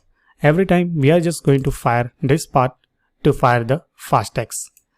Before that, let me go back and let me go to desktop text classification, and I'm just going to move this reviews.txt file inside the text classification. Alright, let me put Alice here, and I have reviews.txt file available with me. Alright, let me put cat and it will display this reviews.txt file. Alright, so it's all available.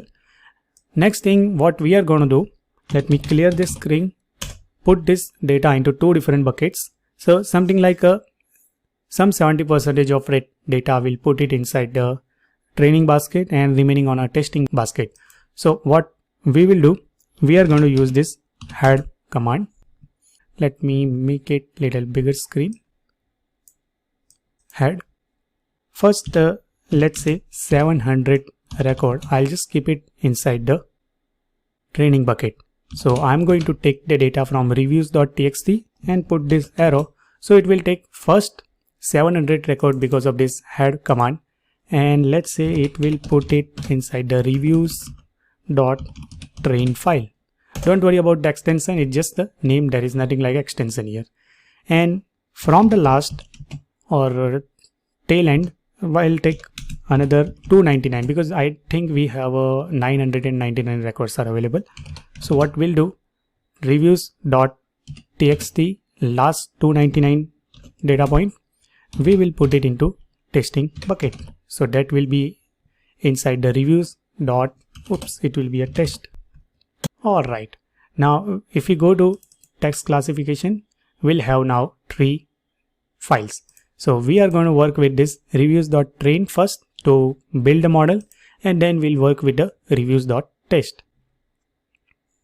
So our task is to create a classification model with this reviews.train.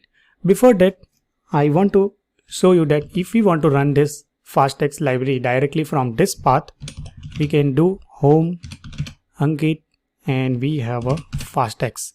Inside the fast text, we have one more fast text, and you can see every time when we want to fire this command, we'll fire it like this. Otherwise, you can include this fast text inside your path variable also. So supervise learning way, we are going to train our classifier. So command which we are going to use for training our classifier will be nothing but a supervise. So it will be a supervise. Now this requires two things. One will be your input file. So obviously our input file will be reviews.train, and next one will be what is your output, where you want to put your model. So let me provide the option, or if you don't know what are the options, you can give it with this supervise command.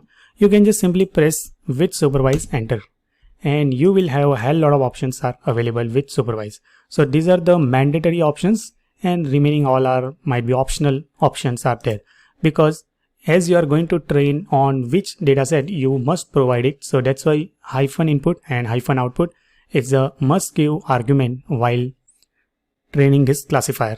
So one argument will be hyphen input, that will be nothing but my reviews.train, and the next one will be output. So hyphen output, and what are the output file name? We can give any file name. So I'm going to give like a model, let's say model underscore 1 underscore review, or let me give just the model underscore 1. That's perfectly fine. Let's just enter it, and it will start building model for us, a supervised learning model based on this fast text library and whatever data we have provided, our training model where we have 700 data point. Alright, so we have just a 700 data points, so it just immediately did very fast all those training part. If you just do ls, you will have model1.bin and model underscore 1.vec. So as a model, it has created a two file, model underscore 1.bin and model underscore 1.vec file it has created. That means a training process is over. Now we can use this model to build a prediction. So let me just clear it, and how we are going to predict it. So for that, same home Ankit, we have fast text and we have another fast text. So we can even create alias for it. So in Linux it's possible. So alias, let me give some alias name, let's say some fast text. So it will be ft, I'm just providing here, and put this whole command inside the bracket. Alright, so alias got created. We can just search for alias. So we have alias, did it got created? Yes, it got created. ft is equal to home Ankit fast text. Now I can just simply write like ft, but obviously I am not sure whether it will work in another tab or not. So ft, yeah, ft won't work here because it is specific to this one only, this cell. So let me just clear it, and now from onwards I am going to write this ft only. So ft, what are the options are available for prediction? So we have one command is available like a predict, we have one more commands like a predict prop, and we have one more like a test. So we can have an evaluation on our testing dataset, but before that, let's just test on our random data, like let's give any data by hard-coded input. So ft, and I'm going to provide here a predict, ft predict. Next one is on by using which model they are going to do it. So that will be nothing but model1 or model underscore 1 dot bin file, and as we are not going to provide any text data, so I'll just provide hyphen, and it will ask me for which data point you want to do the classification. So I will just say like I love food, and let's see what it will classify. It is a label 1, that means he likes I do not love food in a restaurant. Still it has classified this as a 1. We can even try with actually we don't have enough data point might be. So I don't like food Yes, so it has not taken into consideration, like, I guess, this do not part, and that's a very important. Or I can say like I dislike it. Let's see, still label 1 only, but I'm not sure about that. But maybe we don't have a sufficient data set, but that is how you can train your classifier. Let me just come out from here. Now apart from that, you can have a predict probability also. So it will predict the probability that particular data points belongs to label 1 or it will be in a label 0. Next thing is we can have a complete test on testing dataset. So we have already the testing dataset. So you can see this is reviews.test. Let me open it and I'll show you some dataset reviews.test. Alright, so there are some 0, there are some 1, and let's just try one of them. So all 299 record, it will do the calculation or do the prediction, and it will finally give us the accuracy. So let me try with ft test. Test will be our command. If we just execute it, it will tell us what are the few more things you need to provide. So that will be a model file name. So ft test, then we have a model file name. So that will be nothing but model1.bin, and let me provide the file name. So that will be a reviews.test. Alright, so you can see they have given that there are total 299 data points, and for precision they have given this much, and that is nothing but a recall. So recall will be also 0.36 and precision also that will be 0.36. Alright, now we have just trained this model without using any modification of default parameter, but there are a lot of things you can always do it. So let's go to our original commands of supervised learning.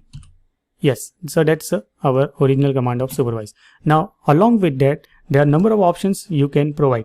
So let's say you want to run your model for, let's say there will be some default number of epoch for this model got run, but you can run it for, let's say, 1000 epoch. So you can have a provision like let me provide another model name like model_2, and I will do hyphen epoch, let's say 1000. All right. Apart from that, let's say while conversion of text into a number of feature encoding, or I would say feature engineering task, I want to use this n-gram model. So I have one more options like hyphen w word n-grams. Let's say bigram model I want to use it, or I want to use trigram model, I can use it. Let's go with a 2. So this way there are a number of options you can make it, and it will create a brand new model for you. Alright, so now you can see due to this many numbers of epoch, it take a little bit amount of time, and we have a bigram model it has created. Let's test the accuracy again. So we are going to use this predict. Yes, predict. But instead of using model_1, we have created now model_2, and due to that you can see model_2.bin and .vec file got created.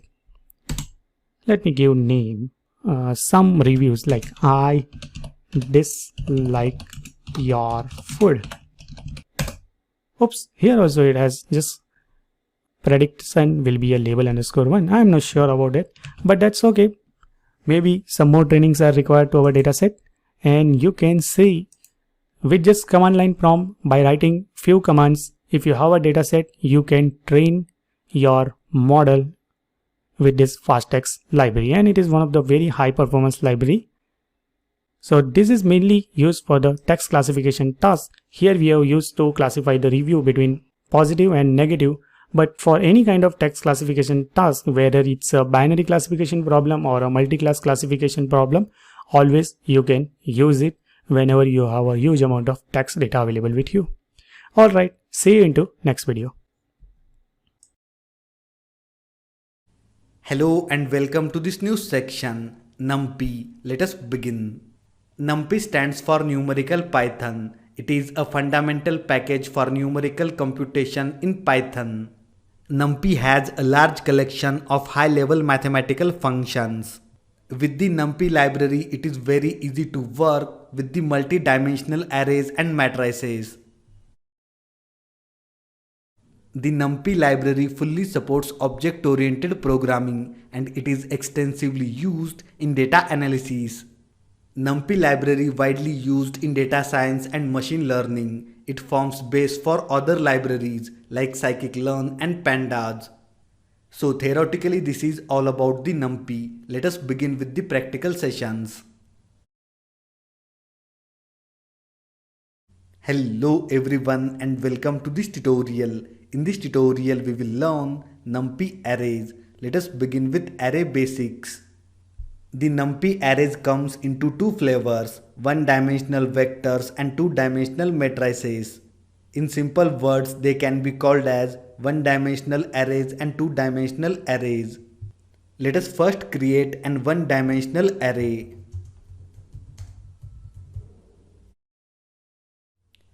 Import NumPy as NP. Execute. Great. We will create a NumPy array from a Python object like list. So define a list, my list, numbers from 1 to 5, then print my list, execute. Great. These are the elements in this list, numbers from 1 to 5. To create a NumPy array, type np dot array and in parentheses my list, execute. So this is the one-dimensional array and we have created this one-dimensional array using this list. We can store this in a variable also.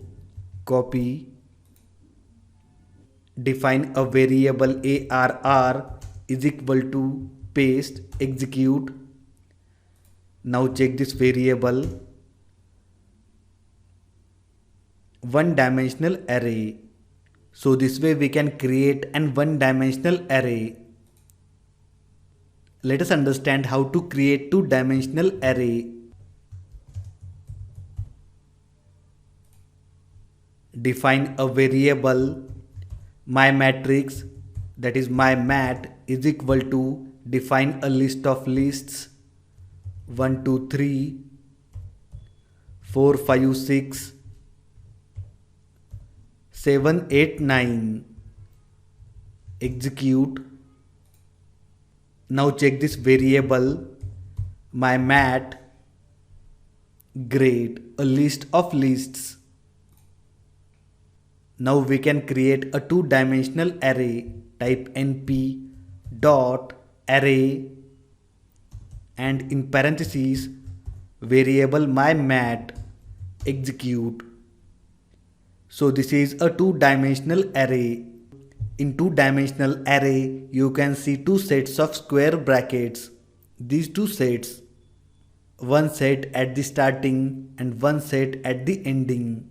So this is a two-dimensional array. Now check one-dimensional array, only one set. So this is how we can create a two-dimensional array. Let us revise array basics. First we have understood how to create a one-dimensional array. To create one-dimensional array we have to use this method, .array method. And we can use same method to create a two-dimensional array, .array method. So this Python tutorial about array basics ends here. I will see you in the next one. Till then, happy learning. Hello everyone and welcome to this tutorial. In previous tutorial we have understood array basics. In this tutorial we will understand how to create NumPy arrays using built-in methods. Let us begin. First we have to import NumPy. Type import NumPy as np. Execute. Great. First method we will understand arrange. type np dot arrange. Here you can see start, stop and step. These are the three arguments that we can pass here. As of now we will pass only two arguments, start and stop. 0, 10.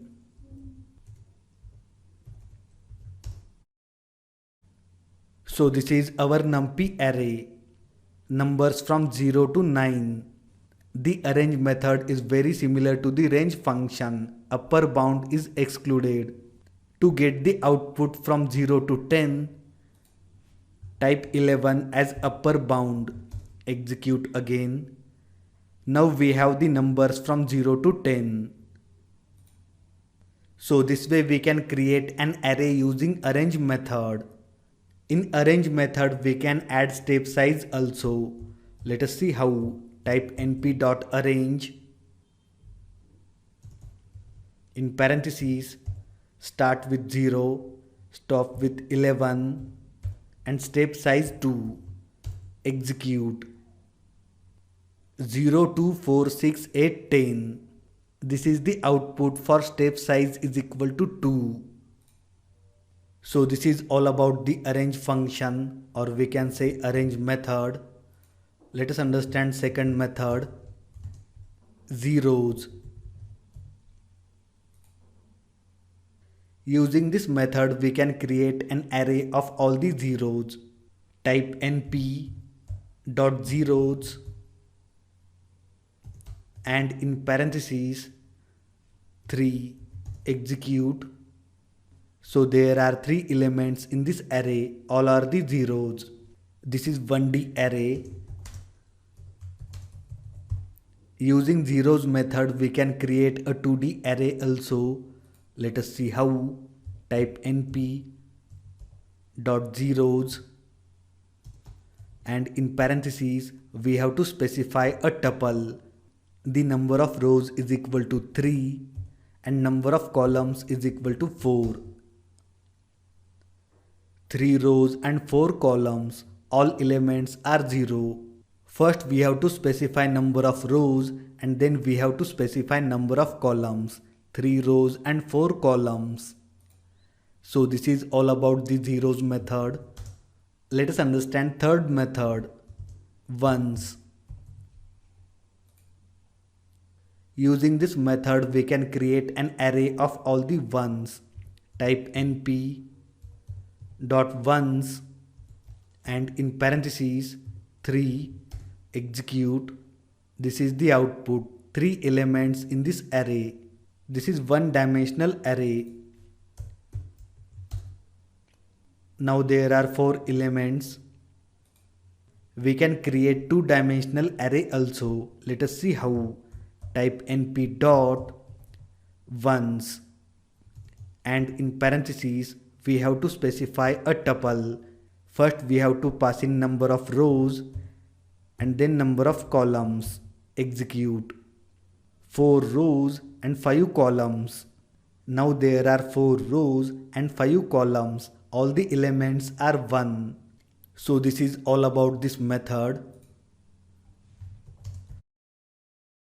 Let us understand fourth method, linspace. The linspace returns evenly spaced numbers over a specified interval. Let us understand this method. Type np dot linspace 0, 5, 10. Execute. Great. Let us understand this output. So here we have specified a range from 0 to 5 and in this range these are the 10 evenly spaced points. Let us see one more example. Copy this, paste. We can get any number of points. Type 15, execute. So these are the 15 evenly spaced points between 0 to 5. So this is all about the linspace method. Let us understand our next method, EYEI. We use this method to create an identity matrix we use identity matrix in linear algebra problems. Type np dot I method, in parentheses specify 5. So this is an identity matrix of 5 by 5, that is 5 rows and 5 columns. So this is all about this method. Let us understand how to create arrays of random numbers.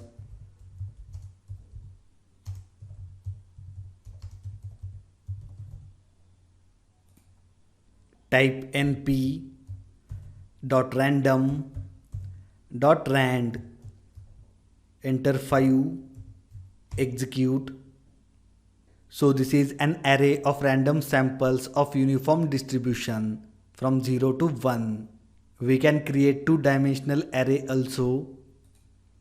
Type np dot random dot rand. Here we have to specify number of rows and number of columns. I will specify 4 by 4. Now note down here, we are not specifying this input as a tuple. So this is our output, a uniform distribution between 0 to 1. So this way we can get an uniform distribution. I will mention here uniform distribution.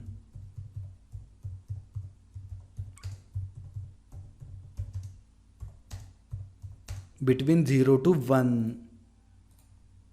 Let us understand how can we get standard normal distribution.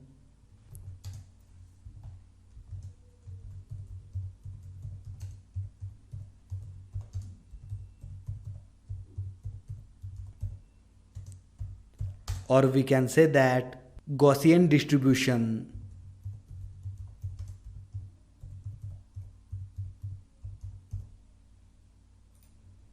Type np dot random dot randn, specify 4.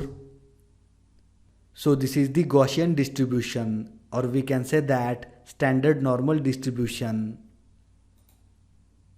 This is 1D array. Let us create 2D array. np dot random dot randn, specify number of rows and number of columns. So this is a two-dimensional array. You can see here 2 brackets. Let us understand one more method.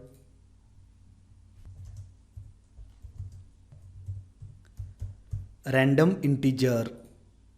This method returns random integer. Let us see how. np dot random dot random integer. Here we have to specify low and high. I will specify low is equal to 0 and high is equal to 100. Execute. 20. So this is a random integer from this range 0 to 100. 0 is inclusive and 100 is exclusive. Run again. 77. Run one more time. 9. With this method we can get a particular number of outputs. Let us see how. Copy this code, paste, specify one more parameter, 10 random integers. So this is all about the random integer method. Let us revise what we have learnt in this tutorial. In this tutorial we have understood how to create NumPy arrays using built-in methods. First we have understood this method, arrange. To use this method we have to type np.arrange. After that we have understood method zeros, then ones. Then we have understood linspace method and then I method. After that we have understood how to create uniform distribution between 0 to 1. This is one-dimensional array and this is two-dimensional array. Then we have understood how to get standard normal distribution. and at the end we have understood how to get random integer. So this Python tutorial ends here. I will see you in the next one. Till then, happy learning. Hello everyone and welcome to this tutorial. Here we will understand useful attributes and methods. Let us begin. First create an one-dimensional array arr np.arrange 25. Check this array numbers from 0 to 24. Now we will understand reshape method.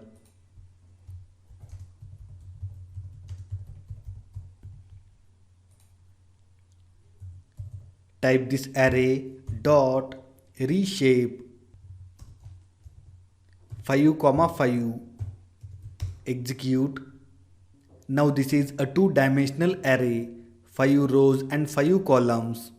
Previously it was an one-dimensional array. Using this method we have reshaped one-dimensional array into two-dimensional array. Now type again arr dot reshape 5, 10, 5 rows and 10 columns. Here we will get value error, cannot reshape array of size 25 into 5, 10. Before reshaping the array we have to check number of elements in this array, and according to that we have to reshape the array. So this is all about the reshape method. Let us understand max and min. First create a random array np.random dot random integer 0, 50, 10. Check this array.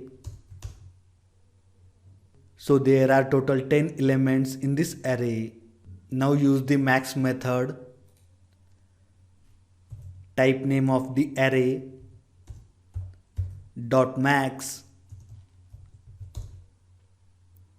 49. 49 is the maximum number in this array.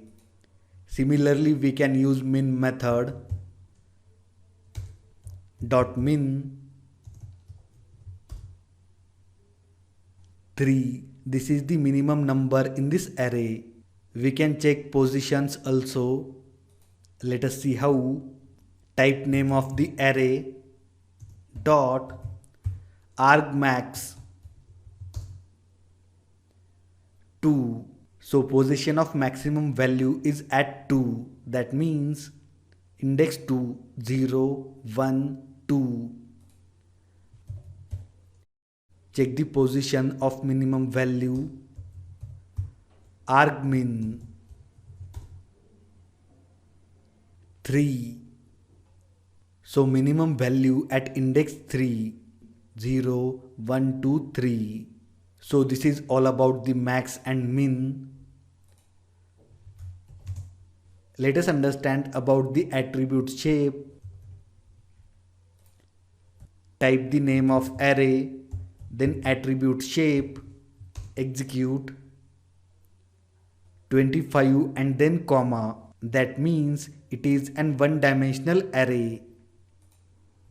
Now reshape this array. Array.reshape 5 by 5 and store this in a variable b. Execute.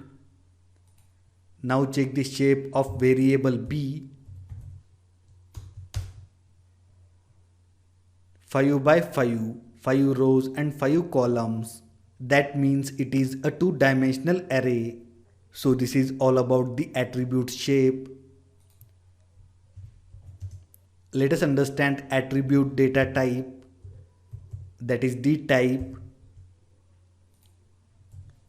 Type array dot dtype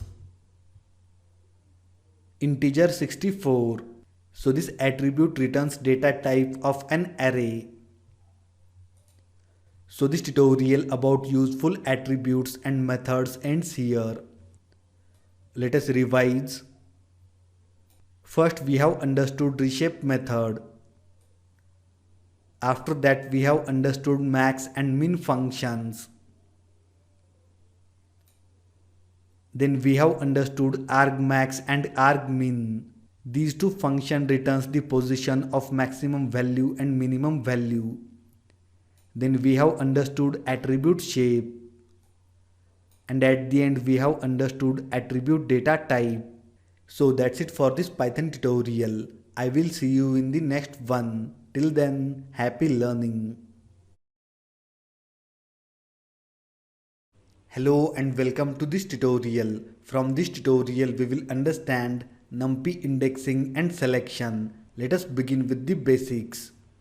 First we have to import the library. Import NumPy as NP. Now create an array np.arrange 10, 21. Check the elements in this array, numbers from 10 to 20. Let us understand indexing first. Type the name of array. Here we have to select number 15. Let us check the index location 0, 1, 2, 3, 4, 5. 5, 15. Now we will select the numbers from 10 to 14. Type the name of array, index 0 to 5. Great. Numbers from 10 to 14. Upper bound is excluded here. 0, 1, 2, 3, 4. We have specified index 5 as upper bound. That is for 15 and it is excluded. Now suppose we have to select all the elements from this number 12. To do that, we have to specify from index 2, then colon, execute all the numbers from 12 up to end. Now suppose we have to select all the numbers up to 15. To do that, type name of the array, colon, index location 6. All the numbers up to 15. So this is all about the indexing and selection in array. Let us understand about the broadcasting values.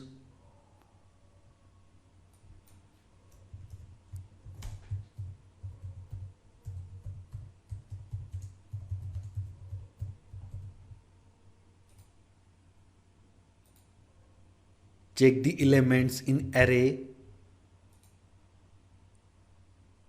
Now broadcast. To do that, type array name, indexes from 0 to 5 is equal to 100. Execute. Now check the array. You can see here, first 5 elements are 100. So using the broadcasting we can change the elements in an array. Now redefine this array. np.arrange 10, 21. Check this array. Great. Now take the slice of this array. Elements from index 0 to 6. Save this in a variable slice array.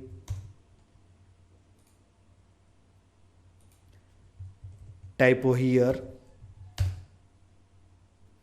Great. Now check this variable. Numbers from 10 to 15. Now use broadcasting on this variable.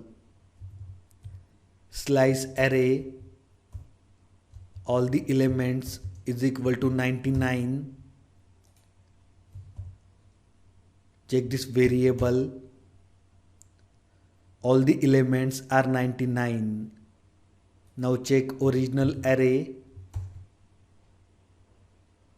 Here also. Let us understand this. First we have defined an array, this one ARR. These are the elements in this array from number 10 to 20. Then we have taken a slice that is from index 0 to 6 and we have broadcasted this variable slice underscore ARR with 99. So all the elements in this variable are replaced. But when we replace all the elements in a slice, the original array is also changed. That means data is not copied in this variable. It is just a view of original array. NumPy does that to avoid the memory issues. We can make a copy also. Let us see how. Define a variable array underscore copy is equal to original array dot copy. Now check this array, same as original array. Now broadcast this array, name of the array, all the elements is equal to 100. Now check this array, we have to check this array. All the elements are 100 now. Now check the copy.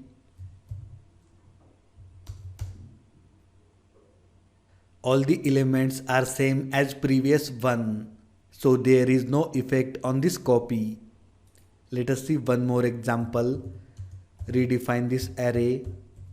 np.arrange 0, 11.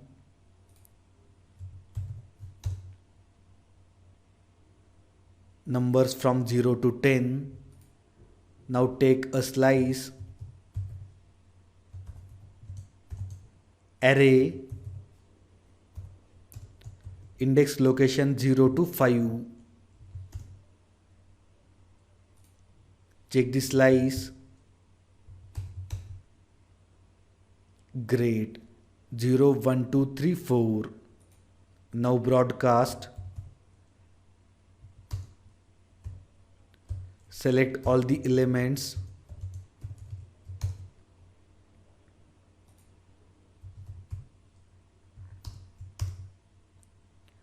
Now all the elements are 100.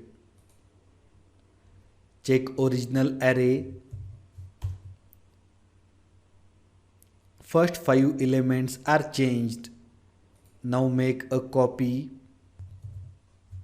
Array cp2. Name of the array,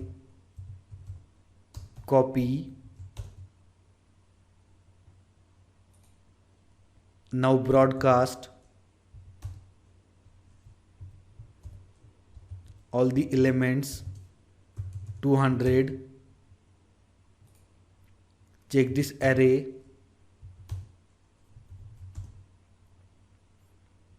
All the elements are 200 now.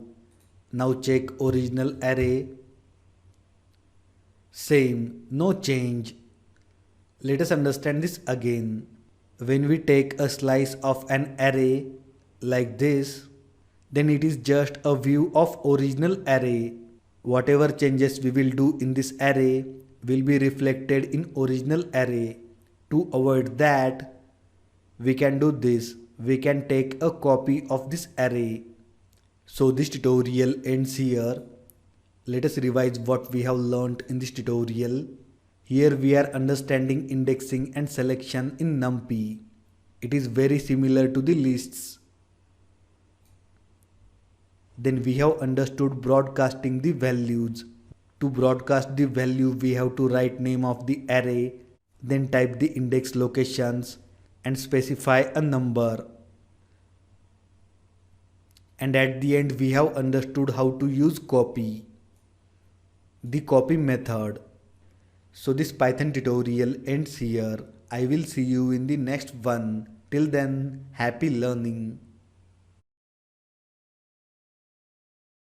Hello everyone and welcome to this tutorial. In previous tutorial we have understood indexing selection basics and broadcasting the values. In this tutorial we will understand indexing into the array. Let us begin. First we have to import the library. Import numpy as np. Then we have to create a 2D array. np.array 5, 10, 15, 20, 25, 30, 35, 40, 45. Execute. Check this 2D array. Great. 3 rows and 3 columns. Now suppose we have to select this element 5. To do that, type name of the array. First we have to specify the row 0. After that we have to specify the column index 0. Execute. So this is the output 5. Let us see one more example. Now suppose we have to select this element 20. Type the array. First we have to specify the index of row 0, 1. Then we have to specify the column index 0, 20. Here we can grab multiple elements also, or we can say that submatrices. To do that, type name of the array, array2d. Now suppose we have to select these 4 elements 10, 15, 25, 30. First we have to specify index location of rows 0 and 1, 0 to 2. The upper bound will exclude. So here we are selecting index 0 and 1, and for the columns index 1 and 2. 1 colon 3. 3 is upper bound and it will exclude. Execute. So this is our required output 10, 15, 25, 30.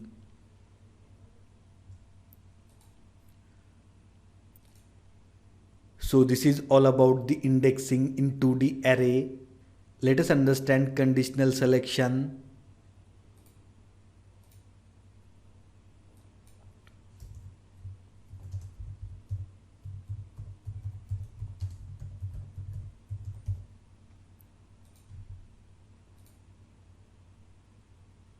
First create an array arr np.arrange 0 to 11. Check this array. Numbers from 0 to 10. Now type array greater than 5. So this is the output. This output is in the form of booleans. At first 5 positions condition is false, this condition, and after that this condition is true. Now store this boolean output in a variable b. Check this variable. Same output. Now type the array name and specify this variable b. So this is the output. It will return the output where condition is true. We have specified this condition array is greater than 5. So this is output, all the elements which are greater than 5. Instead of this variable, we can specify this condition directly. Copy this condition. Array is greater than 5. Execute. Same output. Let us check with other condition. Array is less than 8. Great. All the elements are less than 8. So this is all about the conditional selection. So this tutorial about indexing a 2D array and conditional selection ends here. I will see you in the next one. Till then, happy learning. Hello and welcome to this tutorial. Here we will understand NumPy operations. Let us begin. First we will import NumPy. Import NumPy as NP. We will understand array with array operations first.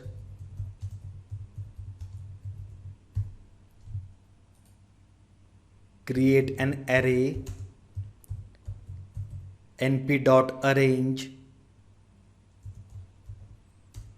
0, 11, then print the same. So this is our one-dimensional array. Let us understand array with array operations. We can add two arrays.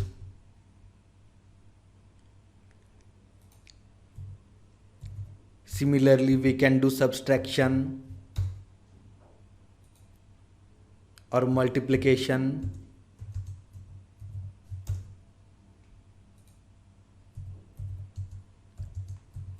And division also. Now note down here, in the first element we are dividing 0 by 0. And here you can see none value. And Python is also showing a warning, runtime warning, invalid value encountered in true underscore divide. So this is all about the array with array operations. Let us understand array with scalar operations.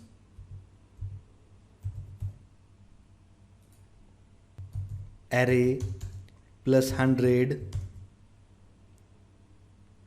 Great. So this is an array and this is a scalar. We can do subtraction also. And this is the output. Similarly, the multiplication. Great. And division also. Array divided by 2.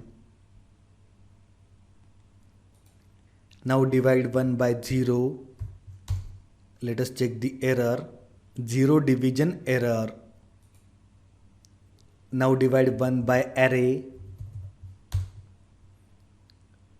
Here we have runtime warning. Divide by 0 encountered in true divide. And this is the output. So in array we have infinity at this place. Only in one place. And the other result are executed. We can square all the elements in an array also. Like this. Array raised to 2. Cube also.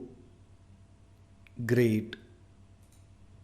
So this is all about the array with scalar operations. Let us understand universal array functions.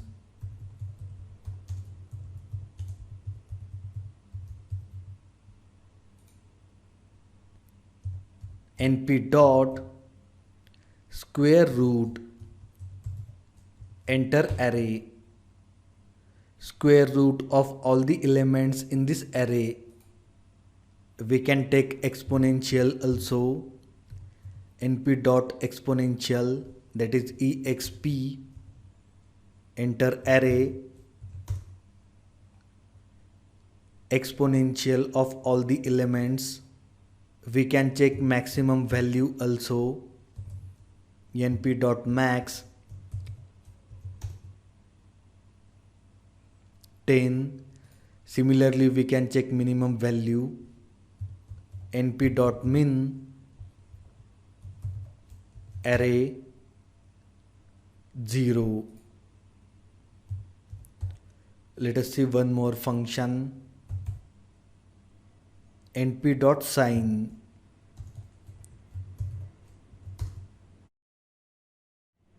So this is the output for sign. We can take log also, np.log.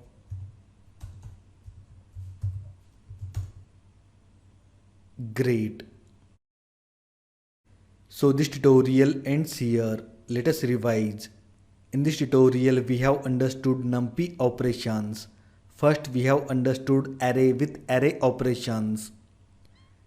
Then we have understood array with scalar operations.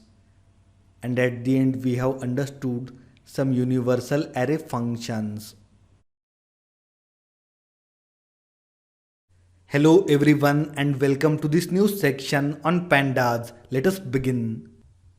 The pandas is a software library for data manipulation and data analysis.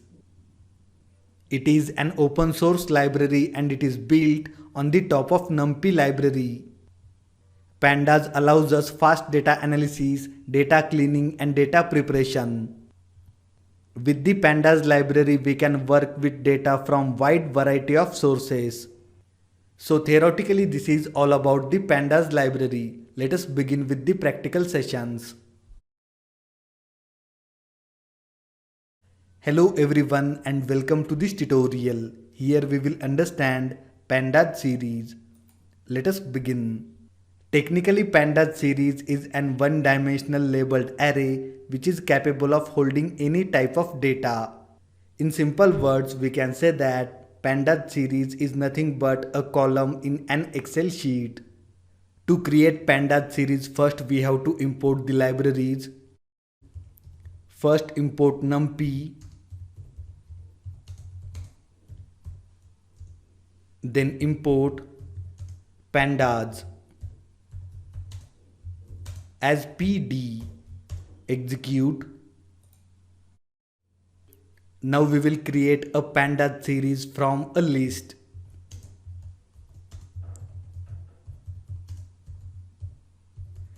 Creating pandas series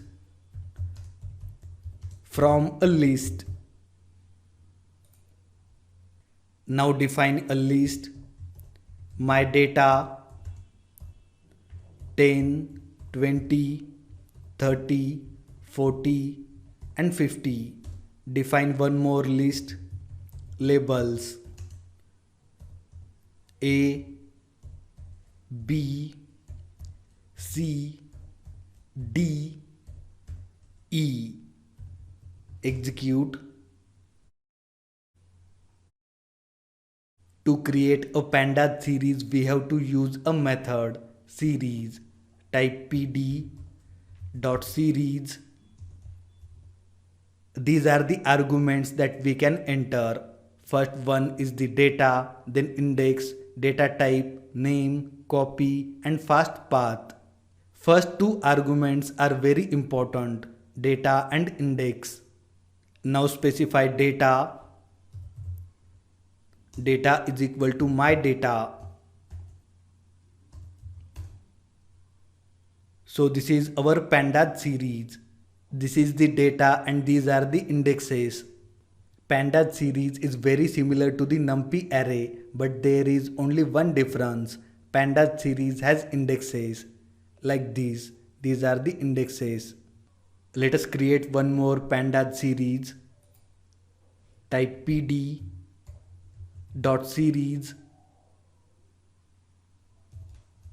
Passing data is equal to my data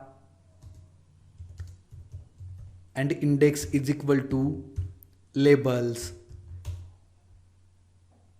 In this output, this is our data and these are the indexes.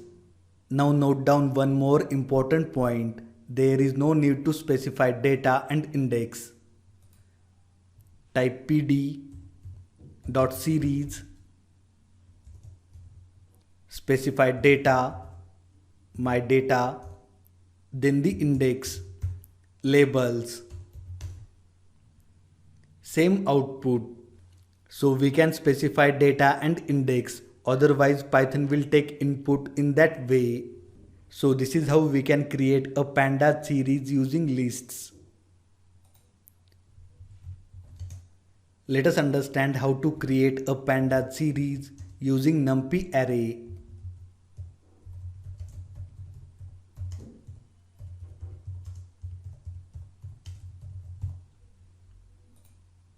Now create a numpy array,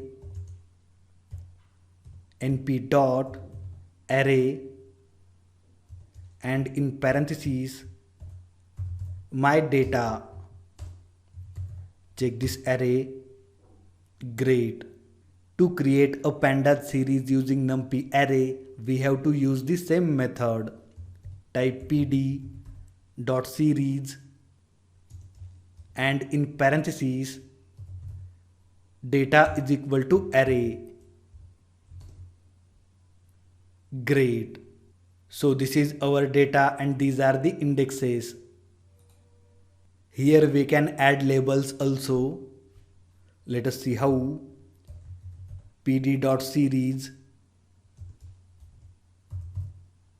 data is equal to array and index is equal to labels. So this is our data and these are the labels. So this way we can create a pandas series using numpy array.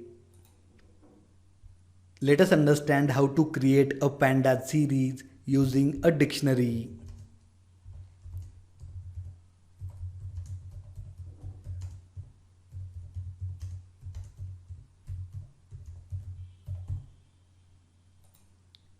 Define a dictionary D, key as A, value 100, then key B, value 200, C, 300, D, 400.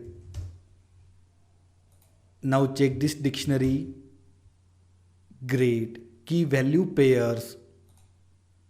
Let us create a pandas series. Type pd dot series specify dictionary. So this is a pandas series. You can see here keys and values. So it is very easy to create a pandas series using a dictionary. The pandas series can hold almost any type of data. Let us understand this. Type pd dot series specify data is equal to labels. Now this is our data, these 5 characters, and these are the indexes 0 to 4. So this pandas series contains characters. You can see data type here, object. Let us see one more example. Type pd dot series data is equal to specify a list. Here I will pass in built-in functions in Python like sum, len, execute. So this is the output. Now you are not going to create a pandas series like this. I have shown you an example. So the pandas series can contain almost every type of data.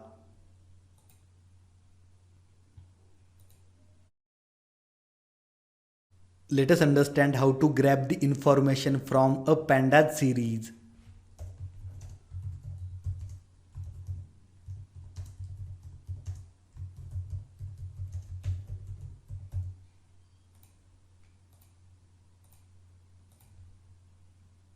Define a pandas series ser1 pd dot series specify data numbers from 1 to 4, then specify index.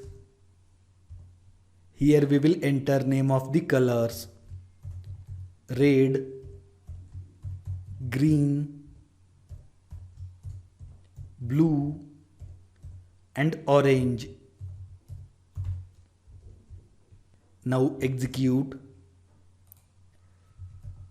Check this series. Great.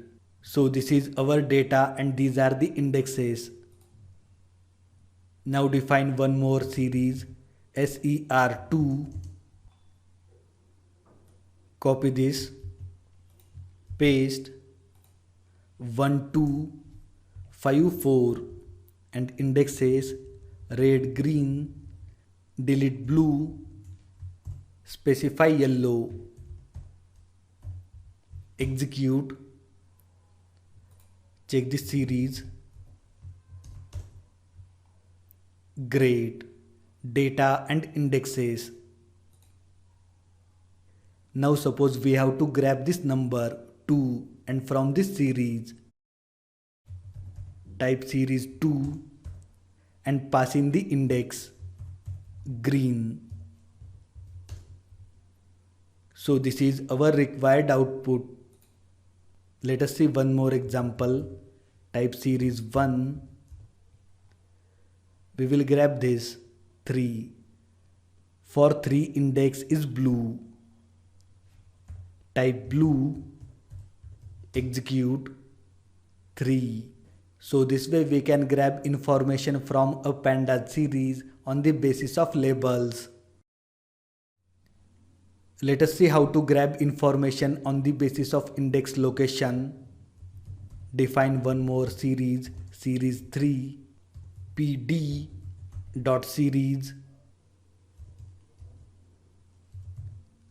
data is equal to A, B, C, D and E. Execute, check this series, great, this is the data and these are the indexes. Let us grab character B. To do that, type series 3 and pass in the index location 1, B. So this way we can grab information from a pandas series on the basis of index location. We can grab multiple characters also. Let us see how. Type series 3, index 0 to 3, execute. 3 characters A, B, C. So this is all about the grabbing data from a pandas series. Now check the series 1, series 2 also. Now add these two, series 1 plus series 2, execute. So this is our output. Let us understand this. Pandas series adds the information on the basis of labels, and these labels are in alphabetical order. First, blue. In series 1, there is a label blue, but in the series 2 there is no label as blue, so blue is equal to none value. Then the second label is green. It is in both series. Green is equal to 2, green is equal to 2, so green is equal to 4.0. The pandas series converts an integer into a float. Then orange, it is in both series. Orange is equal to 8.0, 4 plus 4. Then red, red is equal to 1, red is equal to 1, red is equal to 2.0, and at the end yellow, none value. So this is how we can add two series. Let us revise what we have learnt in this tutorial. First, we have understood how to create a pandas series. To create a pandas series, we have to use this method, .series. In this method, we have to provide two important parameters, data and index. First, we have created a pandas series from a list. Then we have created a pandas series using NumPy array. And after that, we have created a pandas series using a dictionary.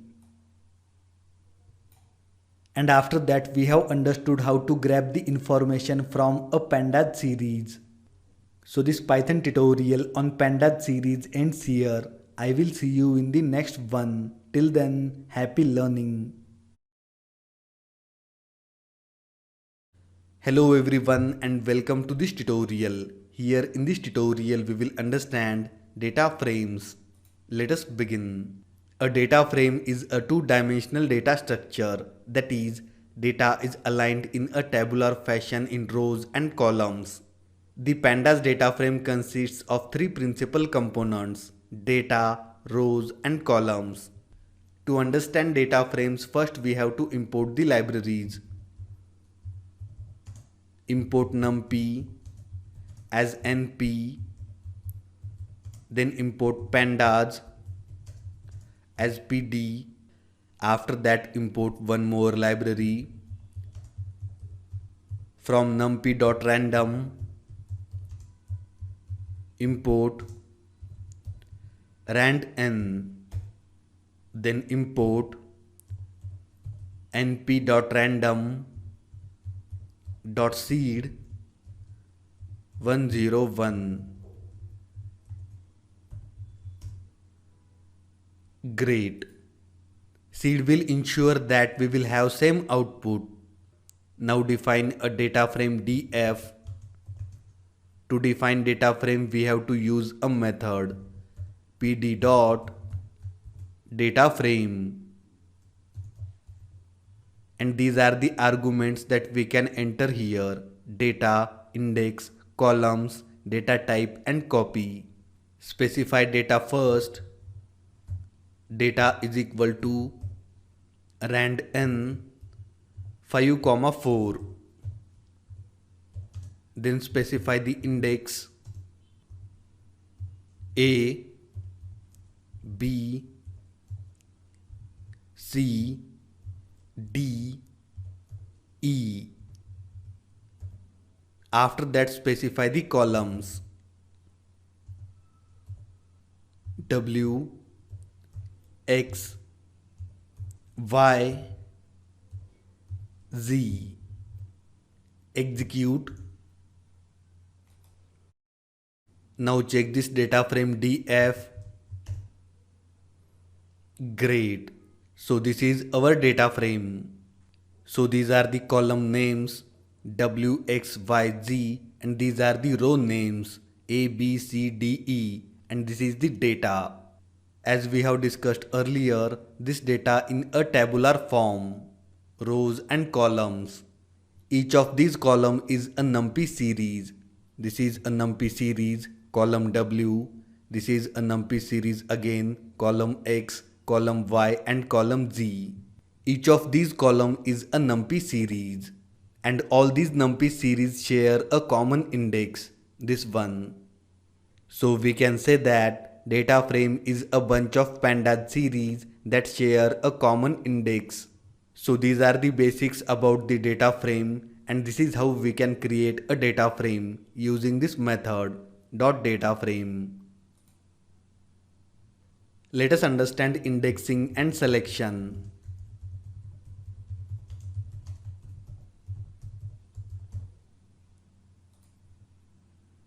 Suppose we want to select this column W. To do that, type the name of data frame and then specify the column name. So this is our required output, column W. Now check the type.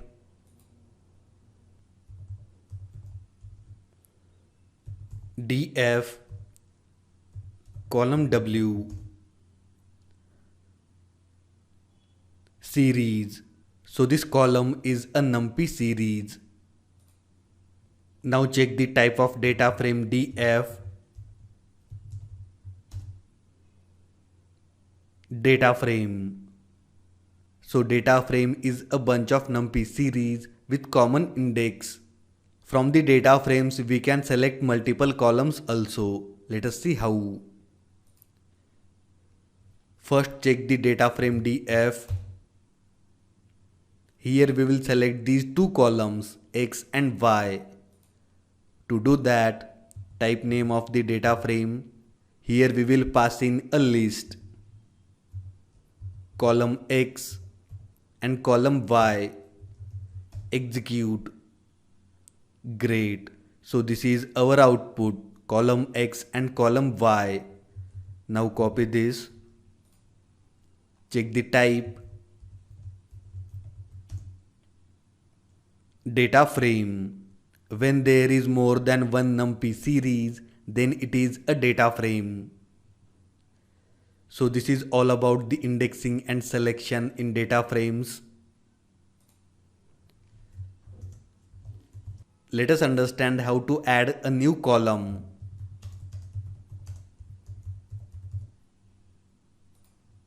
First check the data frame df, so we can add a column. To add a column, type df, specify the name of new column, new.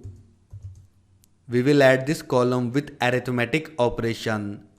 df column w plus df column x. Execute. Now check the data frame df. Great. So this column is added successfully here. And this is the addition of these two columns, column w and column x. So this is how we can add a new column in data frame. Let us understand how to remove the columns and rows in data frames.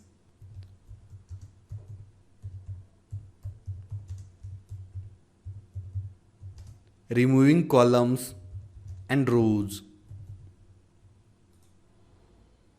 To remove a column, we use drop method. Type df dot drop.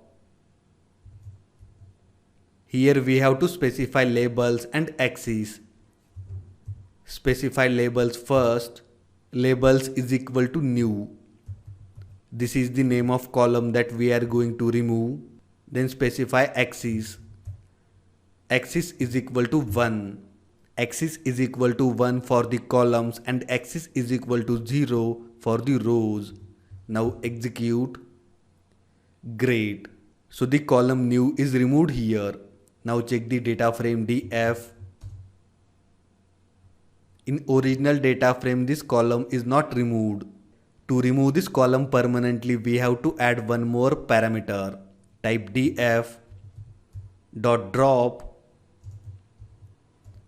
Specify labels, new, then specify axis 1. To delete this column permanently, we have to specify in place is equal to true. In place is equal to true. Now execute. Check the data frame. Great. So this column is removed successfully. To remove a column, we have to deliberately specify in place is equal to true. So this is how we can remove a column from a data frame. Let us understand how to remove a row. Type df dot drop. Specify name of the row b. And after that we have to specify the index. Axis is equal to 0. Execute. You can see here row B is deleted. Now note down here, by default axis is equal to 0. So we don't have to specify this. It will take automatically. So this is all about the deleting rows and columns in a data frame. Let us understand how to select the rows in a data frame.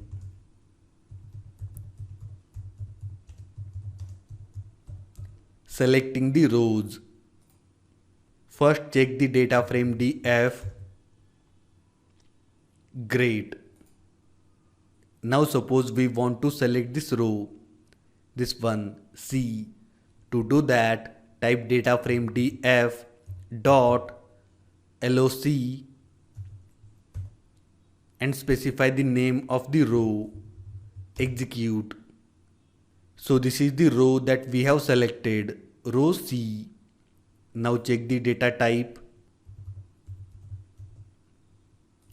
Copy this, paste,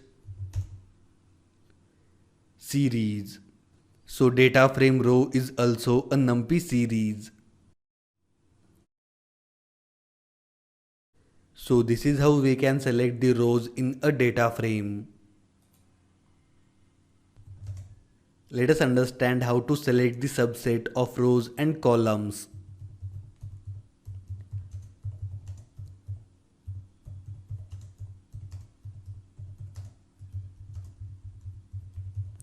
selecting the subset of rows and columns. Check the data frame df. Great. Now suppose we want to select this value 0.74. To do that, type data frame df dot loc. Here we have to specify row and column. So this value has row C and column X. Specify row first, then the column. Execute. So this is our required output. We can select a subset also. Let us see how. We will select these four values: minus 0.93, 0.95, 2.60 and 0.68. Type df dot loc. First we have to specify the rows. So these four values has rows D and E. Specify as a list D, E. Then we have to specify column names Y and Z. Y, comma Z. Execute. So this is our required output. First we have to specify the rows and then we have to specify the columns. When we have to select multiple rows and multiple columns, then we have to specify rows as a list and columns also as a list. So in this tutorial we have learnt a lot of things. Let us revise. First we have understood how to create a data frame. To create a data frame we use this method, data frame. After that we have understood indexing and selection in a data frame. A single column in a data frame is a NumPy series, and data frame is a bunch of NumPy series with a common index. After that we have understood how to add a new column in a data frame. So this way we can add a new column in a data frame. Then we have understood how to remove columns and rows. For the columns we have to specify axis is equal to 1, and for the rows we have to specify axis is equal to 0. And to save this change permanently we have to specify in place is equal to true. After that we have understood how to select the rows. Like this. To select the rows we have to use this method .loc. And at the end we have understood how to select a subset of rows and columns. So this first Python tutorial on data frames ends here. I will see you in the next one. Till then, happy learning. Hello and welcome to the second Python tutorial on data frames. Let us begin. First we have to import the libraries. Great. Then create the data frame. Now check the data frame df. So this is the same data frame that we have created in previous tutorial. These are the column names W, X, Y, Z, and these are the indexes A, B, C, D, E. Now we will understand conditional selection in data frames. Note down here.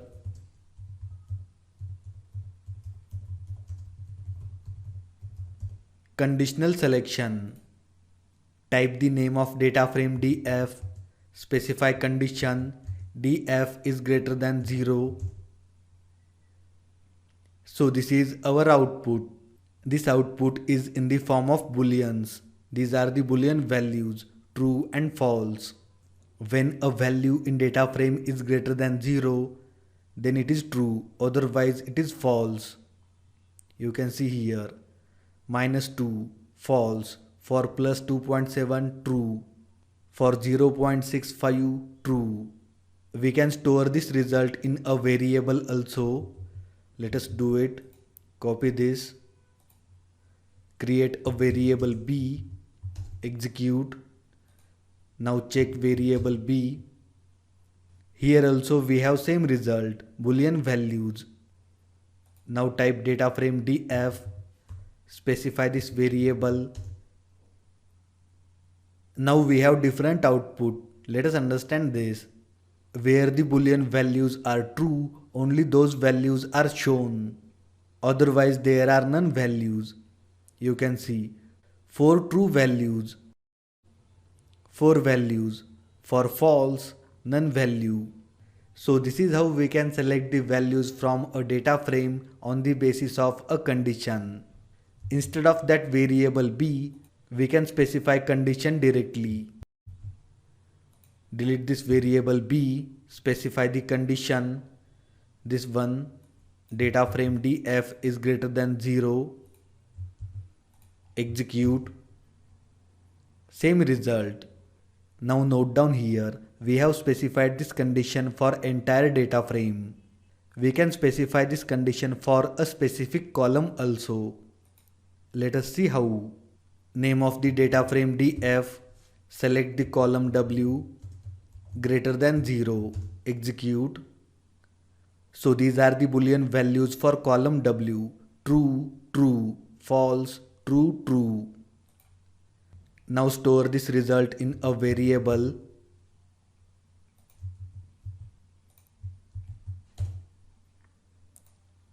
Check this variable. Same result. Now passing this condition in data frame df.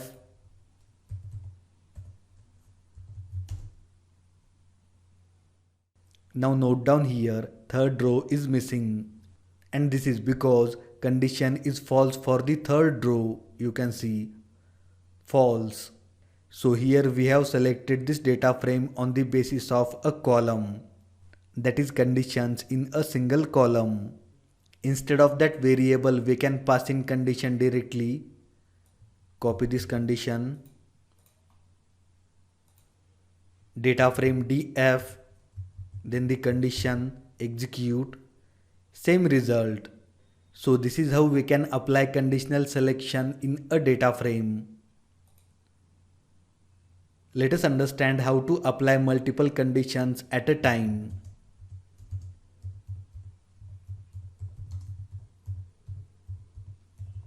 Multiple conditions. Check the data frame df. Now we will specify the multiple conditions together. Data frame df. Here we will specify multiple conditions. This is for first condition and this is for second condition. First we will select column w is greater than 0. This one. Type df, column name, and this column w is greater than 0. And along this condition we have to add one more condition. So specify AND operator. Values in column y is greater than 1. This column.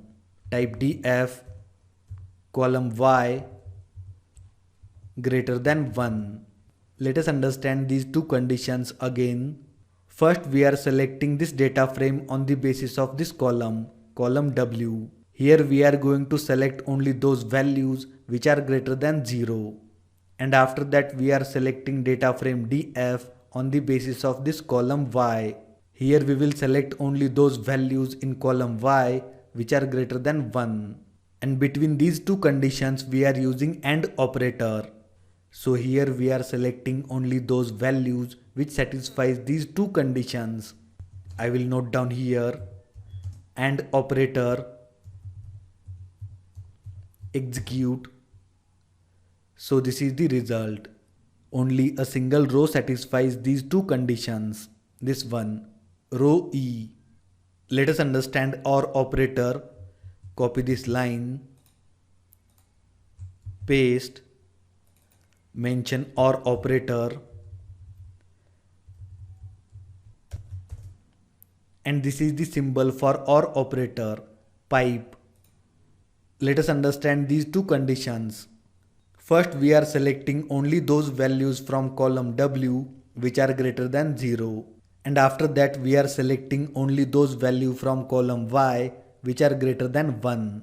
And in between we have specified OR operator, this one. So here we will get only those values which satisfies at least one condition.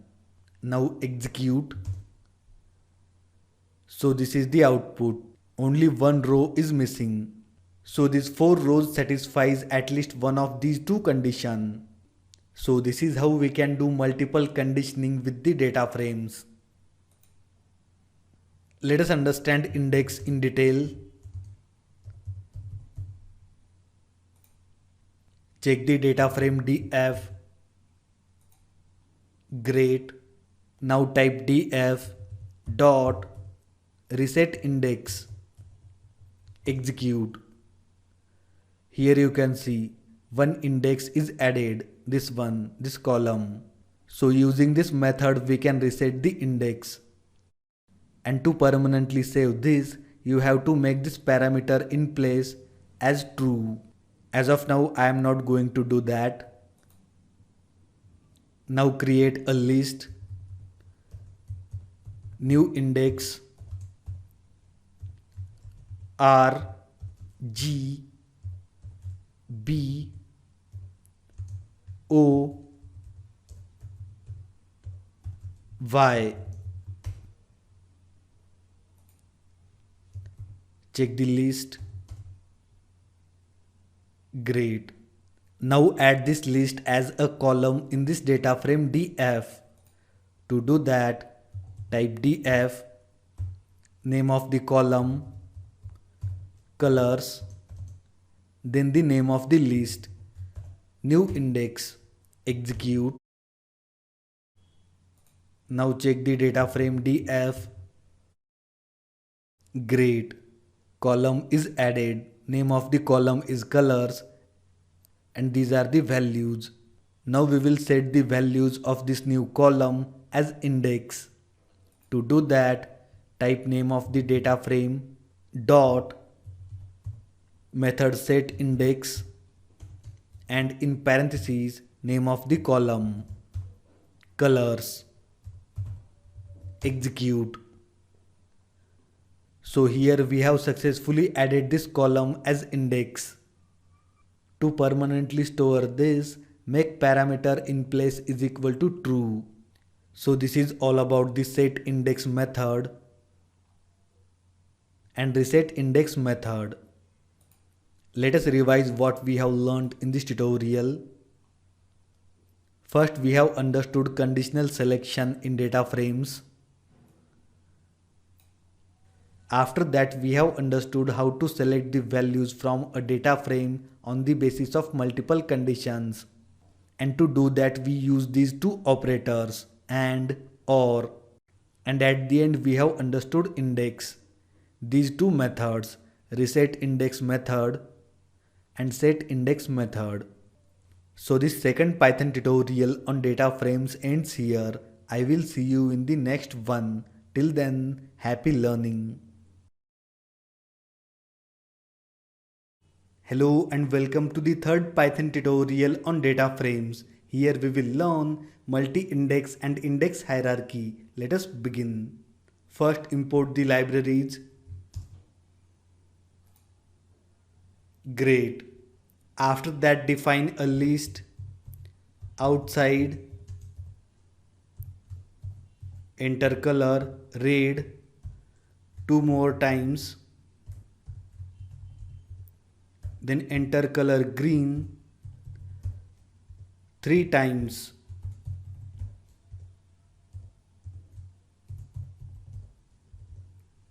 Define one more list inside 1 2 3, again 1 2 3, execute. Great. Now define a variable higher index. In this variable we are going to store a list. In that list, zip function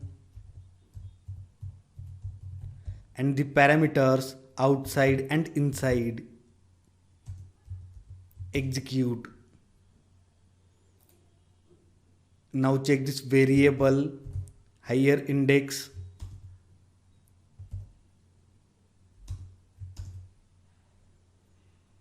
Great. So this is a list of tuples.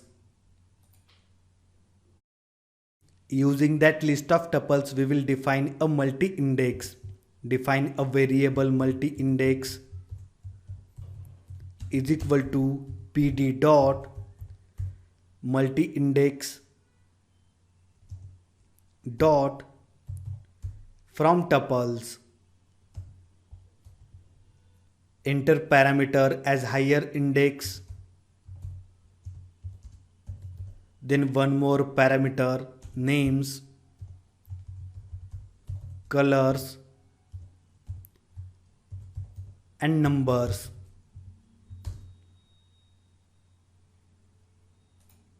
Now check this multi-index.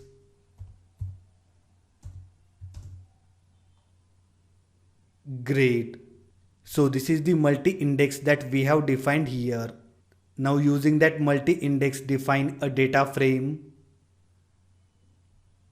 df pd dot data frame. First we have to specify the data. Data is equal to rand n and in parentheses 6 comma 2, 6 rows and 2 columns. After that specify index. Index is equal to multi-index and at the end specify columns.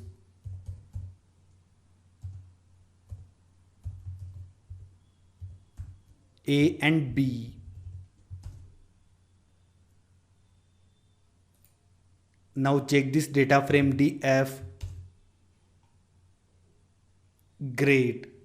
So this is a multi-index data frame. This is the index level 1, this one, red and green, this column, and this is the index level 2nd, 1 2 3 1 2 3. Let us understand how we have defined a multi-level data frame. Scroll up. First we have imported the libraries. After that we have defined two lists, outside and inside. Then using this list we have defined a variable, higher index, this one, a list of tuples. And using this list of tuples we have defined multi-index. And with that multi-index we have defined a data frame, multi-index data frame, this one, index level 1 and index level 2, and this is the data in column A and B. Let us understand how to call the data from multi-index data frame.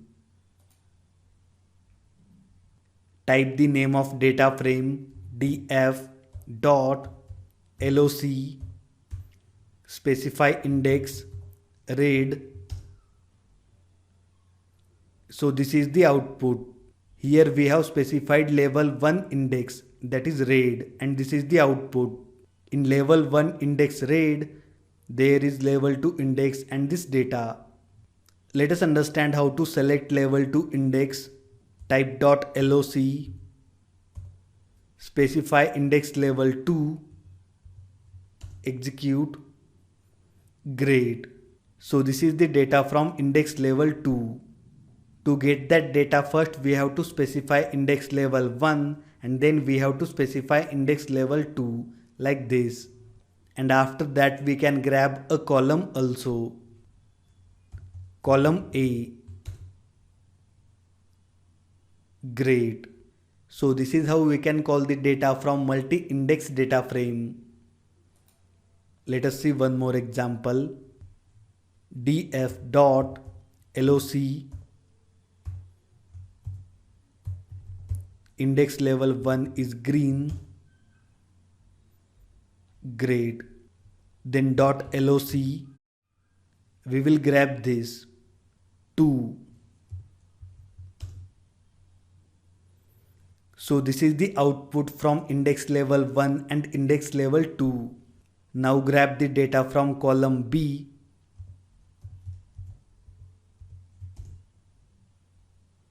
.74, this one. So this is all about the grabbing data. Now check the indexes in this data frame. df dot index dot names.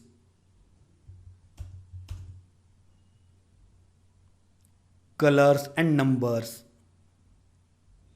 Colors and numbers, these two are the indexes. We can change these indexes. Let us see how. Copy this, paste, is equal to, specify a list, COL, that is for color, and NUM, that is for numbers.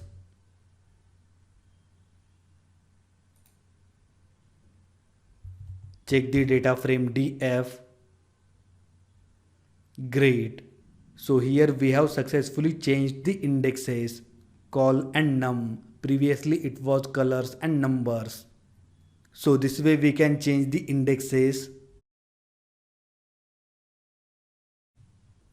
Let us understand a function for multi-index. Cross section. Check the data frame DF. So this is our data frame. To grab the level 1 index read, we use LOC method like this, df dot loc, and then index level 1 read, and this is the output. We can do the same with cross section function. Type df dot xs and in parentheses index name read. Same output. So this is the cross section function. In cross section function we can specify other parameters also. Let us see how. So these are the parameters that we can specify: key, axis, level, and drop level. Specify key is equal to 1 and level is equal to num. Execute. Great. So this is the output. Let us understand this output. We have specified key is equal to 1. This one, 1. In the data frame df, key 1 is 2 times in index red and in index green. And after that we have specified the level of this key, which is num. Key and level, and this is the output.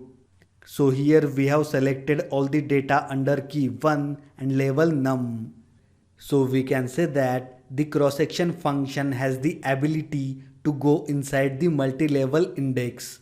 As you can see here, at a time we have selected all the data from key 1.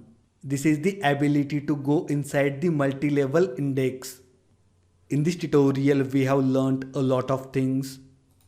Let us revise. Data frames part 3.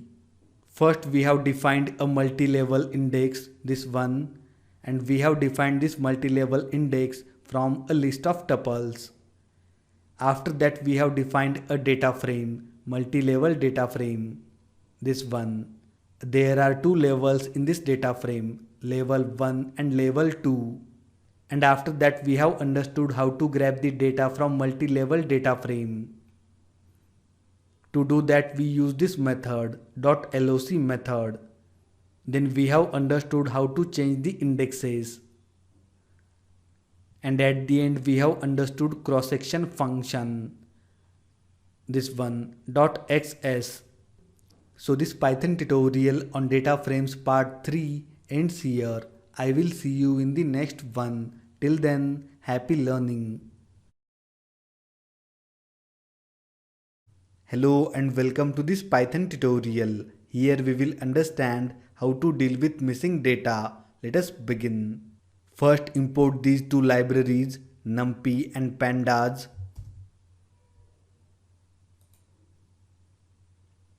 Great.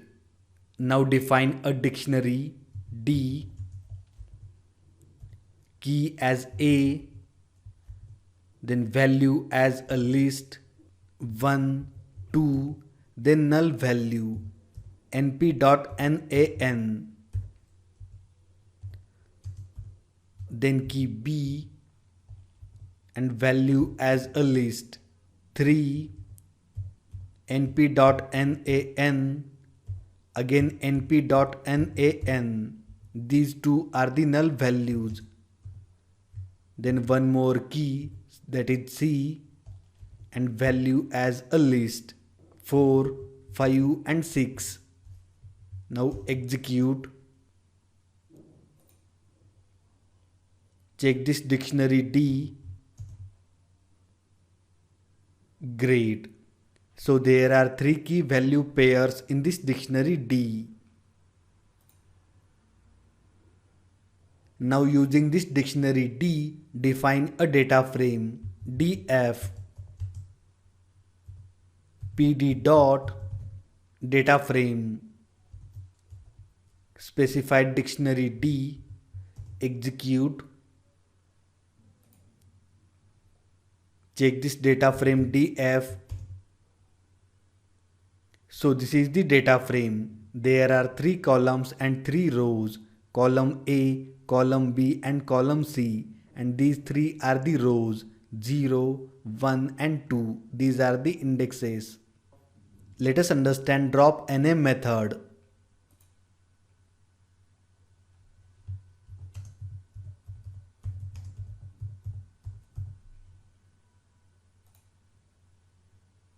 Type df dot drop NA.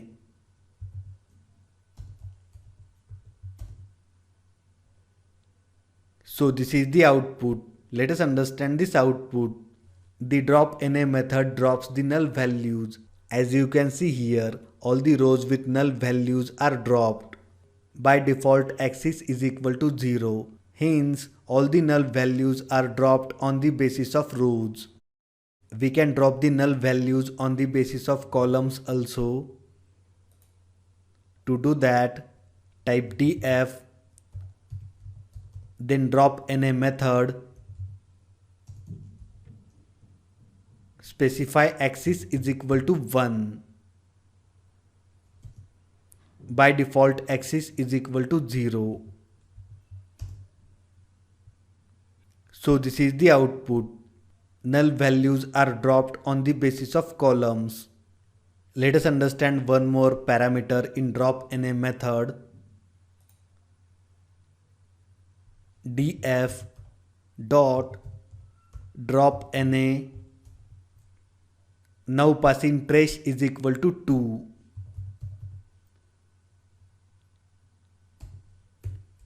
Execute. Let us understand this output. Trace is equal to 2 means at least 2 non-NA values. So there are at least 2 non-NA values in a row. We can make axis is equal to 1 also. Add the parameter axis is equal to 1. Great. 2 non-NA values in a column. And when axis is equal to 0, 2 non-NA values in a row. Let us see one more example. Drop NA method.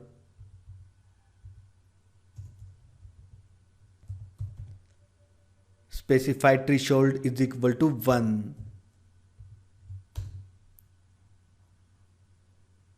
At least one non-NA value in a row. Similarly, when axis is equal to 1,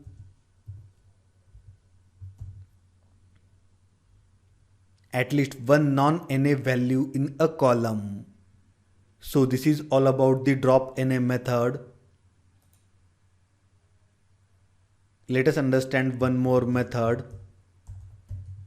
Fill NA method.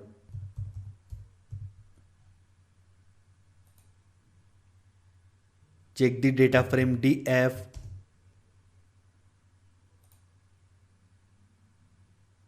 Now use the method df dot fill NA in parentheses value is equal to new value, execute. So this is the output.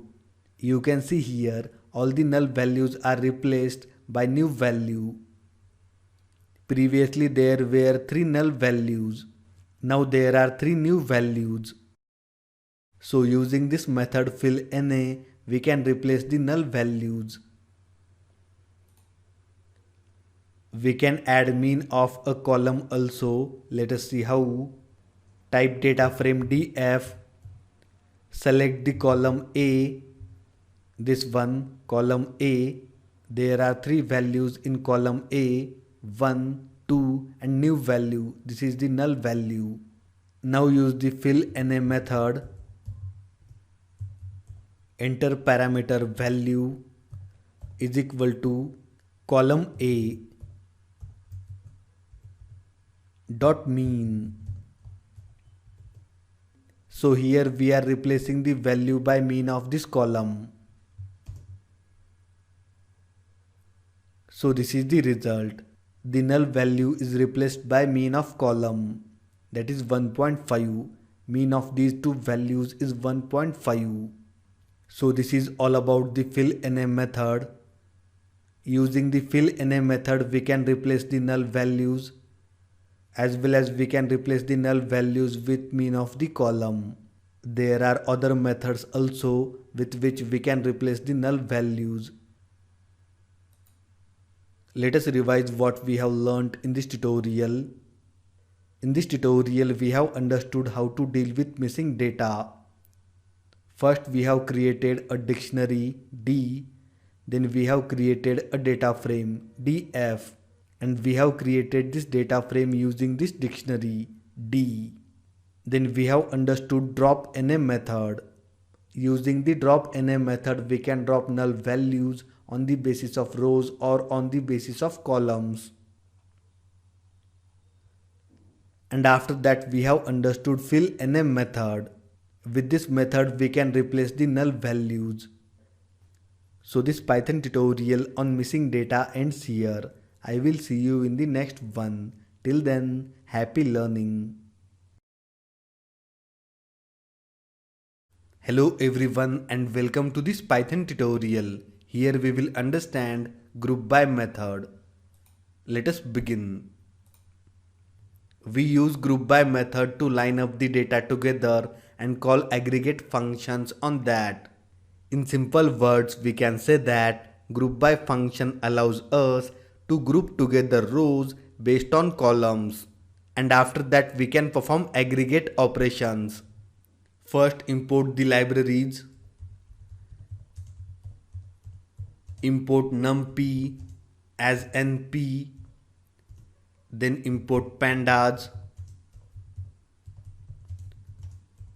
as pd. Execute. To understand group by function we have to define a data frame, and we will define this data frame on the basis of a dictionary. So define a dictionary first. Name of the dictionary is team data.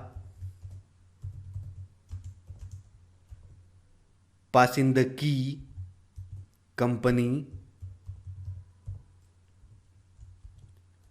then values as a list. Apple,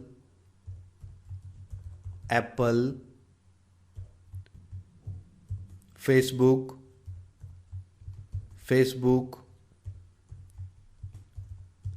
then Google, and one more time Google. Now pass in one more key, person. This is also a list. Mark, Tom, John, Sarah, Mia, and Ima. Now add one more key value pair, key as sales, then add a list 200, 150, 350, 125, 260, 180. That's it. Execute. Check this dictionary. Team data. Great. In this dictionary there are three key value pairs. These are the keys and these are the values. Now define a data frame df pd dot data frame, specify team data, execute. Now check this data frame df. Great. In this data frame there are 3 columns and 6 rows. Now we can understand the group by function. Type the name of data frame df, then group by function, specify parameter by company. So this is the group by object and it is pointing towards memory. To get the actual output, store this in a variable B.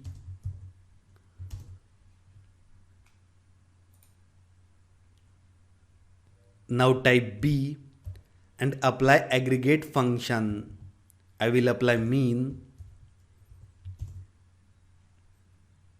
So this is the output. Data is aggregated here. Total Apple sales, total Facebook sales and total Google sales. We can apply other aggregate functions also. Type the variable B. Now use sum. This is the output. Let us see one more aggregate function. STD, this is for standard deviation. Great. We can apply this function for a specific company also. Let us see how. Type variable B dot aggregate function sum, then dot LOC, specify a company Apple. So this is the output for the specific company Apple. Sales 350. We can do all these operations in one line also. Let us see how. Name of the data frame df, then group by function, group by on the basis of company.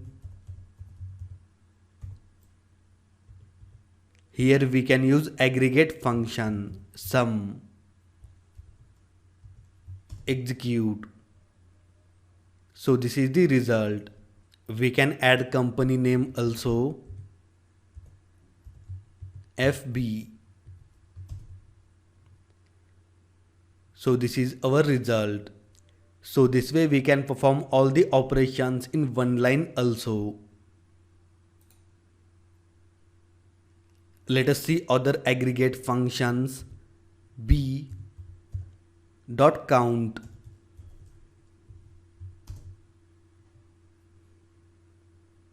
This function returns the count. There are 2 persons in Apple, 2 in FB and 2 in Google, and there are total 2 values of sales.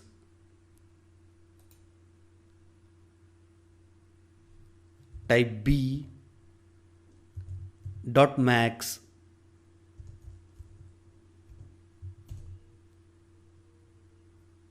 So these are the maximum values of each company and these are the person names. In similar way we can apply min function. B dot min.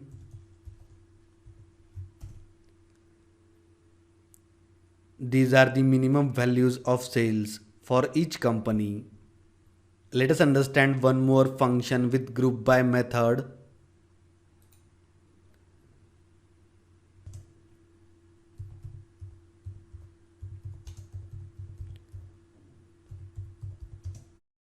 Group by method with describe.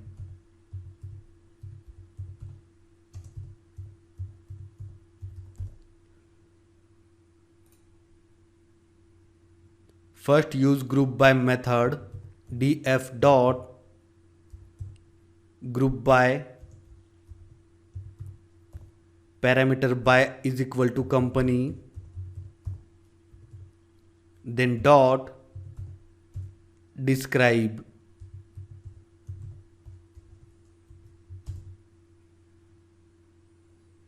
So this is the output. In this output we have count, mean, standard deviation, minimum value, first quartile, second quartile, third quartile and maximum values. We can get transpose of that. Let us see how. Paste dot transpose.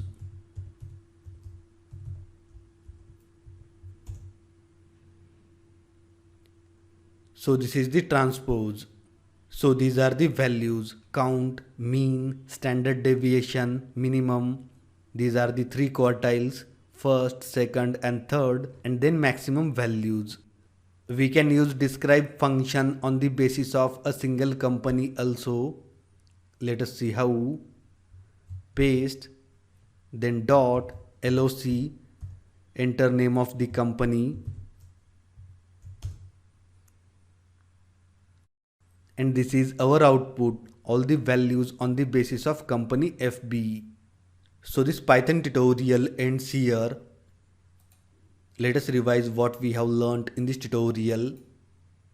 First we have defined a data frame df, and we have defined this data frame on the basis of a dictionary, this one. After that we have understood aggregate functions with group by function. This is our first aggregate function, mean.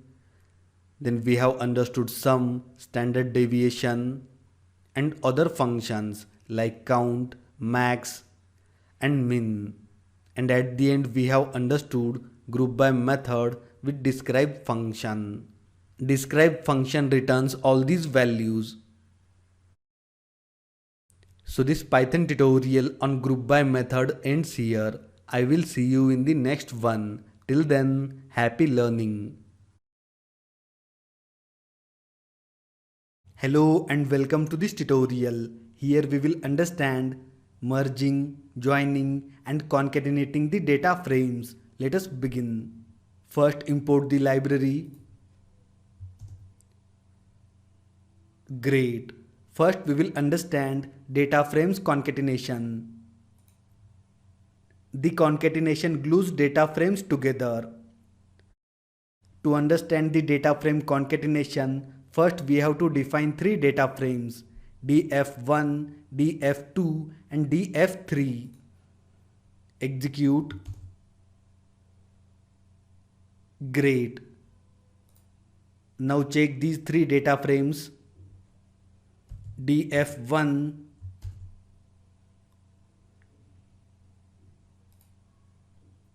then df2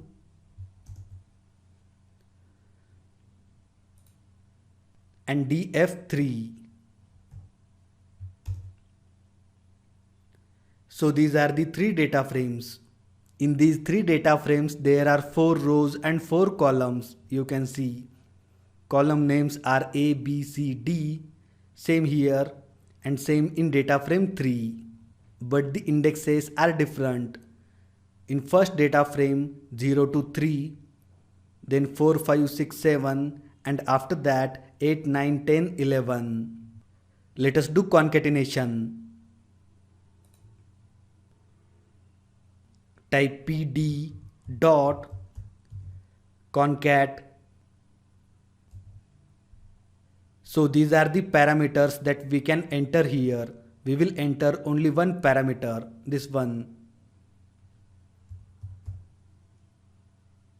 type objects, enter the data frames df1, df2 and df3, and by default axis is equal to 0. Now execute. Great. So this is our output. We have successfully concatenated all these three data frames from 0 to 3 df1, then df2 and at the end df3.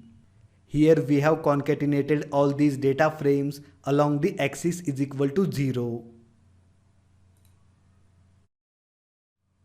Let us do concatenation along the axis is equal to 1. pd dot concat,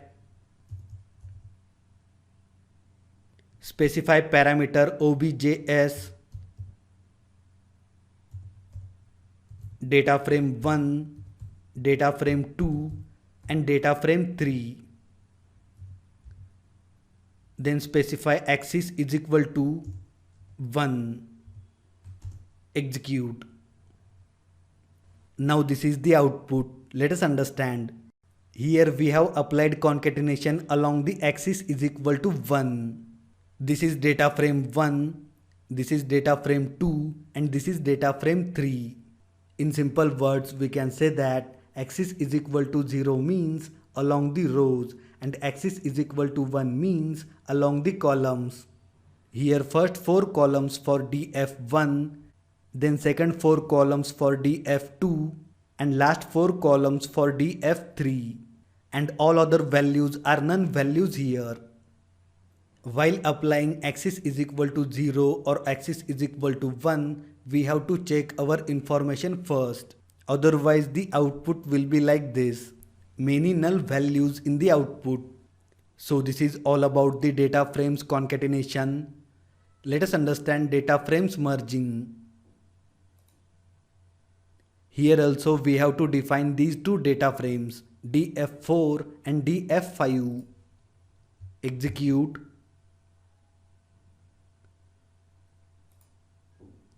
Now check these two data frames df4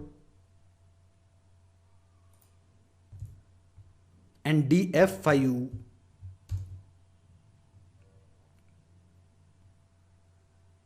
So these are the two data frames df4 and df5. In these two data frames there are 3 columns and 4 rows. These are the columns key, A and B. Here also same key, C, D. And these are the indexes 0 to 3, 0 to 3.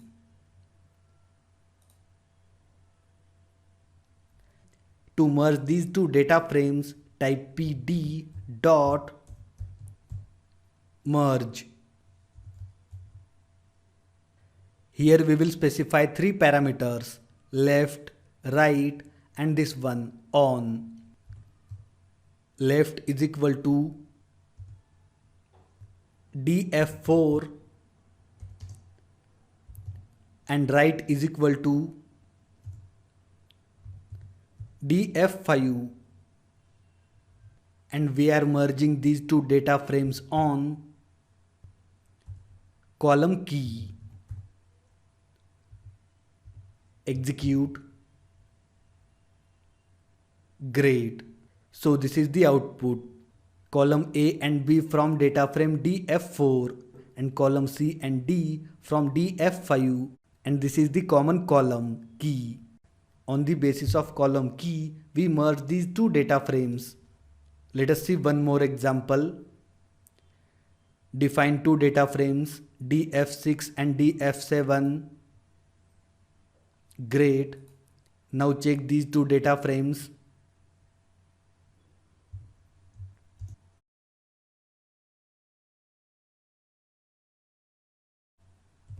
df7. Great. Now merge. pd dot merge. Enter the parameters left is equal to df6 and right is equal to df7 on key 1 and key 2. So this is the output. Column A and B from df6, column C and D from df7, and these two are the common columns, key 1 and key 2. So this is all about the merging data frames. Let us understand joining the data frames. Define two data frames, df8 and df9. Now check these two data frames.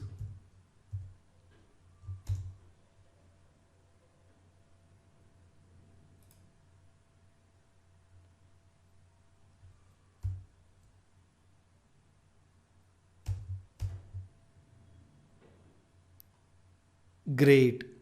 So there are 2 columns and 4 rows. Same here, 2 columns and 4 rows. Joining the data frames is a convenient method for combining the columns of different data frames into single one. To join these two data frames, type first data frame df8 dot join and in parentheses specify second data frame df9. Great. So this is the output. This is the data frame df8, first two columns A and B, and after that we joined df9, these two columns, column C and column D, and this is the index for these two data frames, common index. Let us revise what we have learnt in this tutorial.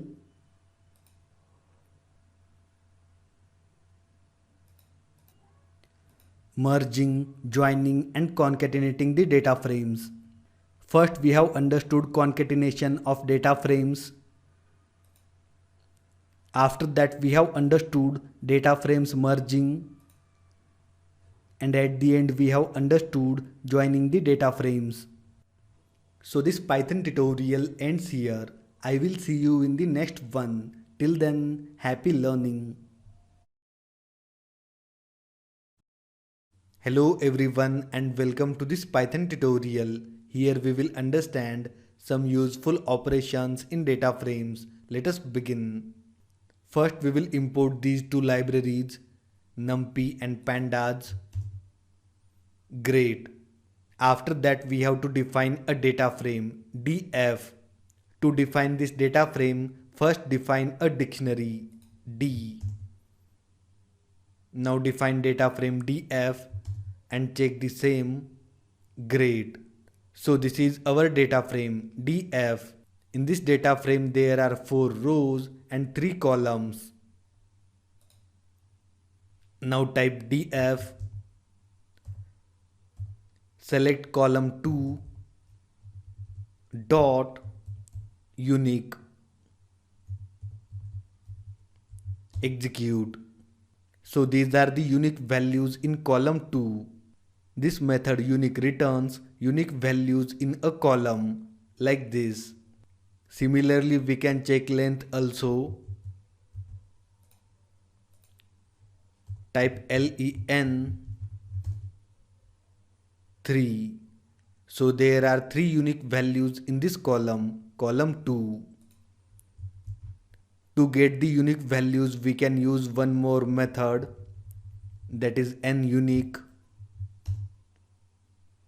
3. So this method nUnique returns number of unique values. So this is all about the getting unique values and unique value count. Let us see one more method. Column 2 dot value counts.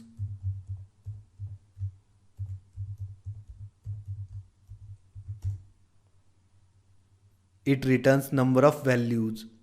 So there are two values for 45, one value for 55 and one value for 65. So this method returns value count like this. Let us understand apply method.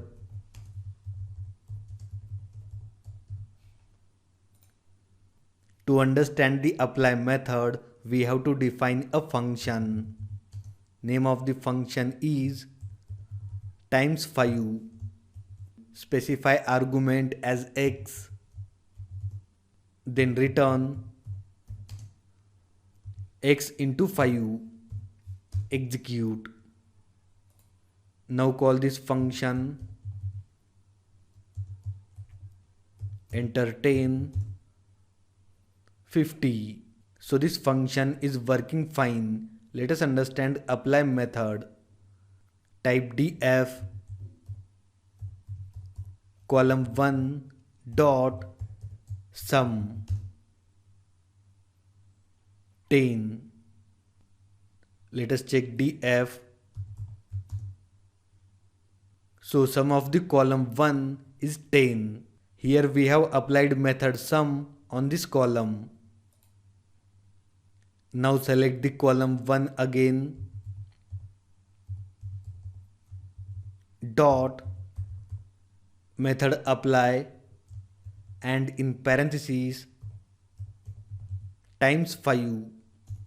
Execute. So this is the result. Here we have applied this function times 5 to column 1. So this is the result. 1 into 5, 2 into 5, 3 into 5 and 4 into 5. So this way we can use apply function or apply method. Here we have specified user defined function, this one times 5. Similarly we can use built-in function df enter column 3 dot apply. Now enter the built-in function len. So this is the output. These are the length of the column 3. 3, 3, 3, 3. You can see 3, 3, 3 and 3. So this is all about the apply method. Let us understand drop method. Type df dot drop. Type labels is equal to column 1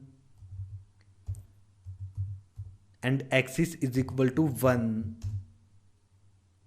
Great. So column 1 is deleted here. To save this change permanently, specify in place is equal to true. This one. By default in place is equal to false.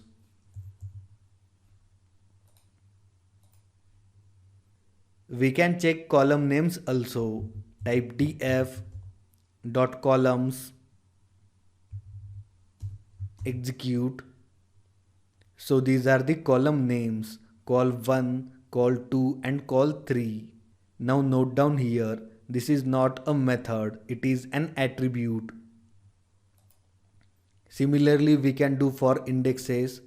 Type df dot index. Execute. So these are the details about index. Start at 0, stop at 4 and step size is equal to 1. That means 0, 1, 2, 3. This one 0, 1, 2, 3 and upper bound is excluded. Let us understand one more method. Type df dot sort underscore values column 1. So here values are sorted along the column 1. We can specify any column name, delete 1 and specify 2. Now the values are sorted on the basis of column 2, that is along the column 2. Other values are changed, you can see index 0, then 3, then 1 and then 2.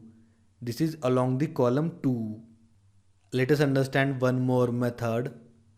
Type df dot is null. This method returns boolean output. All the values are false here. False means no null value and true means there is a null value. So there is no null value in this data frame df. So these are the some basic operations or methods that we have understood in this tutorial. Operations. First we have defined a data frame df. After that we have understood unique method, unique, len and nunique. Then we have understood apply method. In apply method we can specify user defined functions as well as built-in functions. Then we have understood these two attributes, columns and index. Then we have understood sort values method, and at the end we have understood is null method. So this Python tutorial on data frame operations ends here. I will see you in the next one. Till then, happy learning. Hello and welcome to this Python tutorial. Here we will understand reading and writing files in pandas. Let us begin. First we will understand reading and writing CSV files. Import the library. Import pandas as pd. Now type command pwd. Great. So this is the current working directory. This one. Now upload a file test.csv. This one. File is uploaded successfully. Now we have to read this file. Type pd dot read underscore csv. Here we have to specify the path, copy path and paste. Great. So this is the content in this file. There are 4 rows and 4 columns. We can store this in a variable also. Copy, paste. Now check the variable b. Same result. So this is how we can read a CSV file in pandas using this method, read underscore CSV method. Now we will understand how to write in a CSV file. To write in a CSV file, first we have to create a data frame and then we will save this data frame in CSV file. To create a data frame, define a dictionary D. First key as name, Sarah, Tom, Mark and Winnie. Add second key, score, 75, 80, 85, 90. Add one more key, number, 22, 25, 27 and 30. Execute. Now check dictionary D. Great. There are 3 key value pairs. Now create a data frame df pd dot data frame. Enter parameter data is equal to dictionary D. Check df. Great. So this is data frame df. There are 4 rows and 3 columns. Now we will save this data frame in a CSV file. To do that, type df dot to CSV. Here we have to enter name of the file test2.csv. Execute. Refresh. You can see test2 CSV created. Let us read the data in this file. Type pd dot read underscore csv, copy path and paste. Great. So this is the data in this file, these 3 columns and 4 rows. Now note down here, one unwanted column is added, this one unnamed 0. This is the index added by default. We can disable this. Add one more parameter, index underscore call is equal to 0. And this is our result. Now there are 3 columns and 4 rows, same as in this data frame df. So this way we can write data into a CSV file. To do that, first we have to define a data frame, and after that we have to use this method to underscore CSV.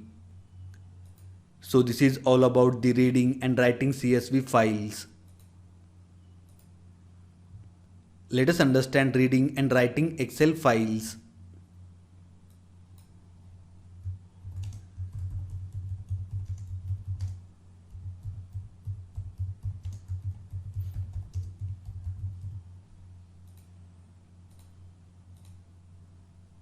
Upload Excel file, click on Files, Upload, upload this file test.xlsx. Great, this one, test.xlsx. Let us read this file. Type pd dot read underscore excel, copy path and paste. Great. Here also index is added, this one unnamed. To disable this, add a parameter index underscore call is equal to 0. Great. So this is the data in this file. In an Excel file there are various sheets. Add one more parameter. Sheet name is equal to sheet 1. Execute. Same result. So this is the data in sheet 1 from this Excel file test.xlsx. To read any sheet from an Excel file, we have to specify name of that sheet here. So this is how we can read an Excel file using pandas. Let us understand how to write in an Excel file. Check the data frame df. Great. We will save this data frame df into an Excel file. To do that, type df dot to Excel. Here we have to enter name of the new file. I will enter test2.xlsx. We can specify sheet name also. By default sheet name is equal to sheet 1. I will mention the same. Sheet 1. You can specify any name that you want for that specific sheet. Now execute. Refresh. Great. New Excel file is created. This one, test2.xlsx. Now read this file. pd dot read underscore excel, copy path and paste. Great. So we have successfully written the data into this Excel file. Disable this column. Add parameter index call is equal to 0. Great. So this is how we can write the data in an Excel file using the pandas. So this tutorial about reading and writing files in pandas ends here. In this tutorial we have understood how to write and read CSV files and how to read and write Excel files. I will see you in the next Python tutorial. Till then, happy learning. Hello everyone and welcome to this tutorial. From this tutorial we will learn data visualization with Matplotlib library. Let us begin. The Matplotlib library is an amazing visualization library for two-dimensional plotting and it is built on NumPy arrays. For the data visualization there are two methods in Matplotlib library. First one is the functional method and second one is the object-oriented method. Let us understand functional method first. First we have to import the libraries. Import NumPy as np, then import matplotlib dot pyplot as plt, and at the end we have to import random integer class. To do that, type from numpy dot random import random integer, that is rand int. Great. Now execute. For the data visualization we have to define x and y variable. Type x is equal to np dot linspace. Here we have to specify three arguments: 0, 10, 20. 0 is the lower bound, 10 is the upper bound and 20 is number of intervals. The linspace returns evenly spaced numbers over a specific interval, and this is the specific interval 0 to 10. Now execute. Check x.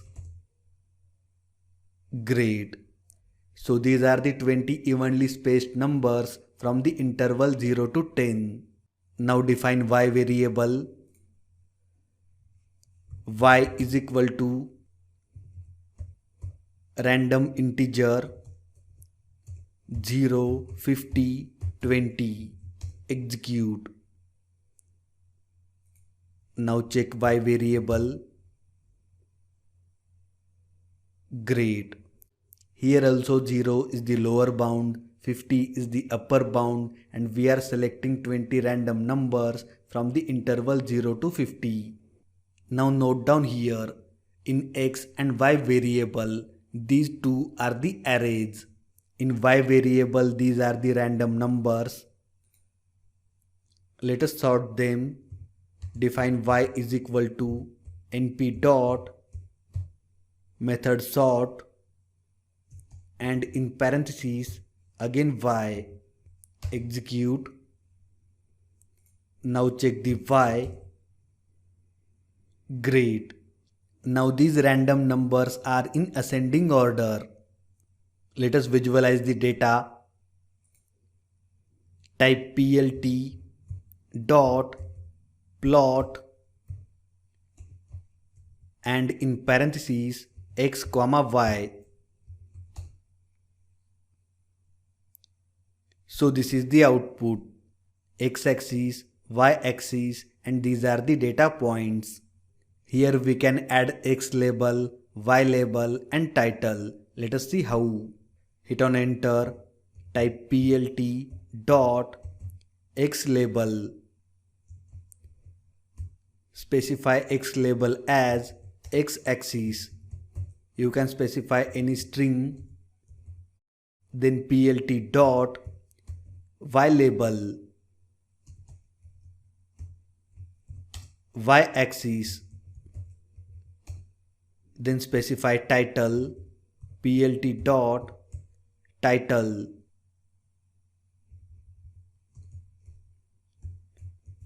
X versus y-axis. Execute. Great. You can see x-axis, y-axis, x versus y-axis. This is x label, this is y label, and this is the title. Here we can hide these details. To do that, type plt dot show. Execute again. Great. When we use dot show method, then it shows the graph like this, and before that it is only printing. In this graph we can add more details. Let us see how. Go to any browser and search matplotlib documentation. Click on the first link. So this is the matplotlib documentation. Now search plot, scroll down, click on this matplotlib.pyplot.plot. Great. Here we are selecting matplotlib.pyplot.plot because we are plotting the graph using this method dot plot. You can see here this method dot plot. And these are the details about this method. Scroll down. These are the details about parameters. We can specify x, y, then all other parameters. And these are the properties. Property and description. We will see some of these properties. First one is the color. Now scroll down. These are the character names for these colors. Specify color. I will specify M. This one magenta.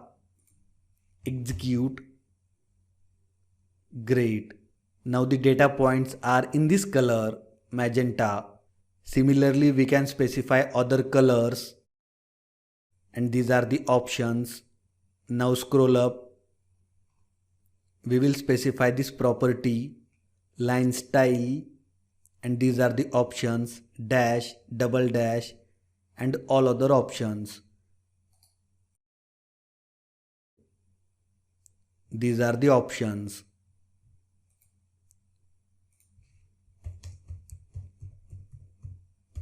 Line style is equal to double dash, execute. This is the output.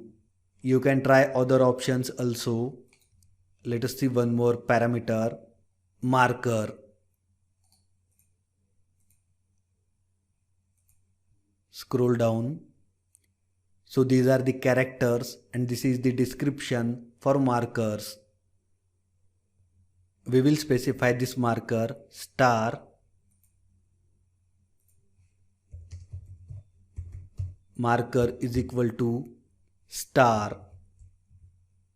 Execute. So these are the markers. We can increase marker size also. This one, marker size.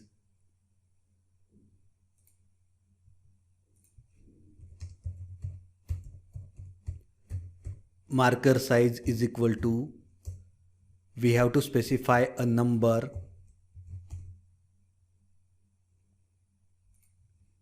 Increase the number 10.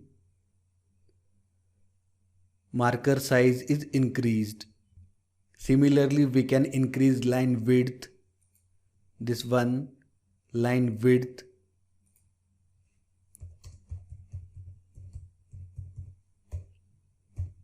I will specify 1.5.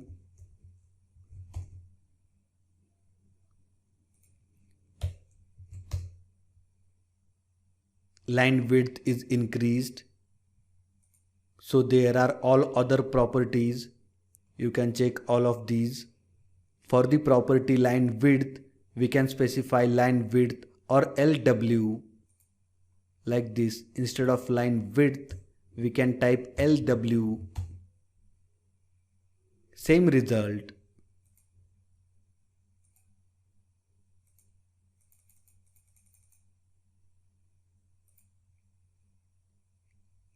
So these are the basics about the plotting. Let us understand multiple plots on same canvas.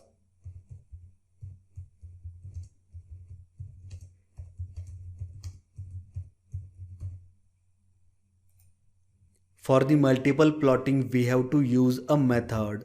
Type plt dot subplot. Here we will specify three arguments 1, 2, 1. Number of rows, number of columns and the plot that we are referring. Plot something here. Plt dot plot x and y. Specify color red. Execute. This is the output. I know it is little bit confusing. If you haven't understood anything, then don't worry. Add one more subplot. Plt dot subplot. Number of rows is equal to 1. Number of columns is equal to 2. And the canvas that we are referring is 2. Previously we were referring first canvas. Now plot. Plt dot plot x, y and color M, that is magenta. Great. Now you can understand clearly. One row, here also one row and two columns. These are the two columns. Here we are referring canvas 1, then we are referring canvas 2. Similarly, you can specify different number of rows, different number of columns, and you can refer canvas accordingly.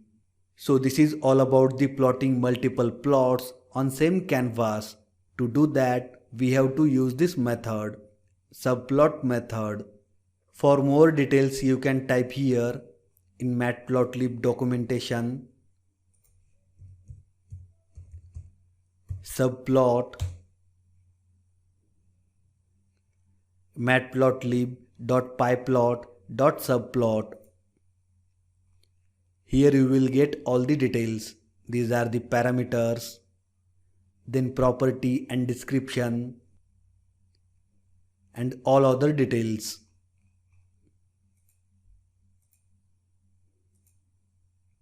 So this data visualization tutorial ends here. In this tutorial we have understood how to plot the graphs. To do that we have to use this method, .plot method. And after that we have understood multiple plotting on same canvas. And to do that we have to use this method, .subplot method. I will see you in the next data visualization tutorial. Till then, happy learning. Hello everyone and welcome to this tutorial. In previous tutorial we have understood functional method. In this tutorial we will understand object-oriented method. Let us begin. First import the libraries. Great. After that define x and y variables. Now check x and y.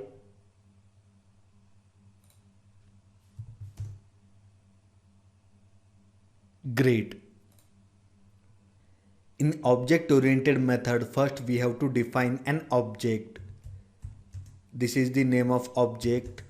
Then type plt and use the method figure. Now execute. Figure object is created. This is an imaginary blank canvas. Now we have to add access to this canvas. Type access is equal to name of the object fig dot add access. Now note down here we have to add access in the form of a list. Point 1, point 1, 1 and 1. Left, bottom, width and height. Now execute. Great. So this is the canvas. To create this canvas we added these details. Left, bottom, width and height. Now plot. Type access dot plot. x comma y.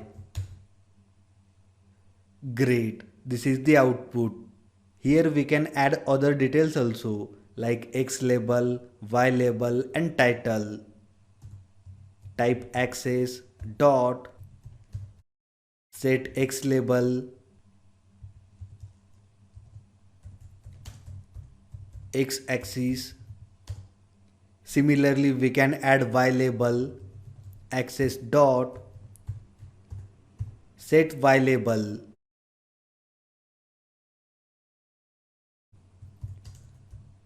Y axis.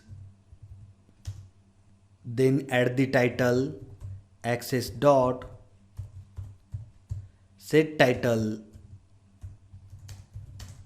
x versus y axis. Now execute.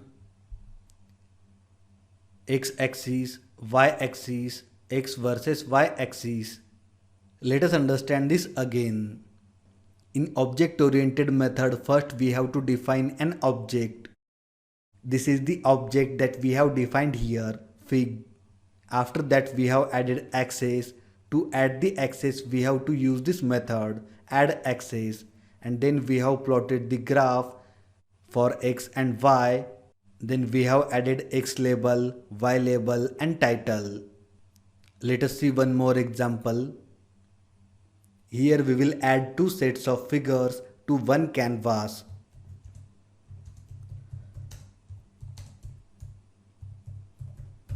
Two sets of figures to one canvas. Define an object fig plt dot figure. So we have created an object here. Now add the axis ax1 fig dot add axis 0.1, 0.1, 0.8, 0.8. Add one more axis ax2 fig dot add axis 0.2, 0.5, 0.4, 0.3. Execute. Great. So in this canvas we have added two axes, the bigger one and the smaller one. The bigger one is ax1 and the smaller one is ax2. Let us understand these parameters one more time. Left, bottom, width and height. Distance from left, distance from bottom, width and height. These numbers are the percentages. That means they should be in between 0 to 1. Now change the numbers. From left 0.3. More distance from the left. Change the bottom 0.2. From the bottom 0.2, that is 20%. So you can play around the numbers.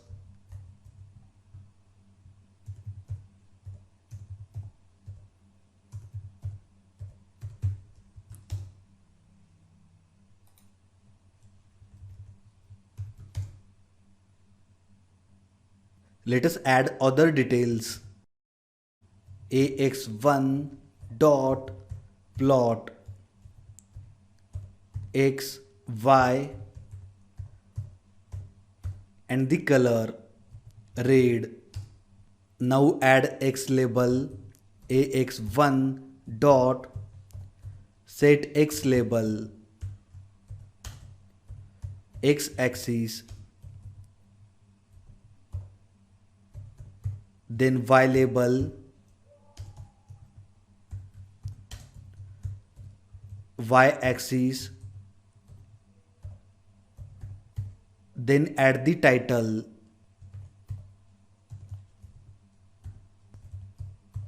Plot 1. Do same for axis 2.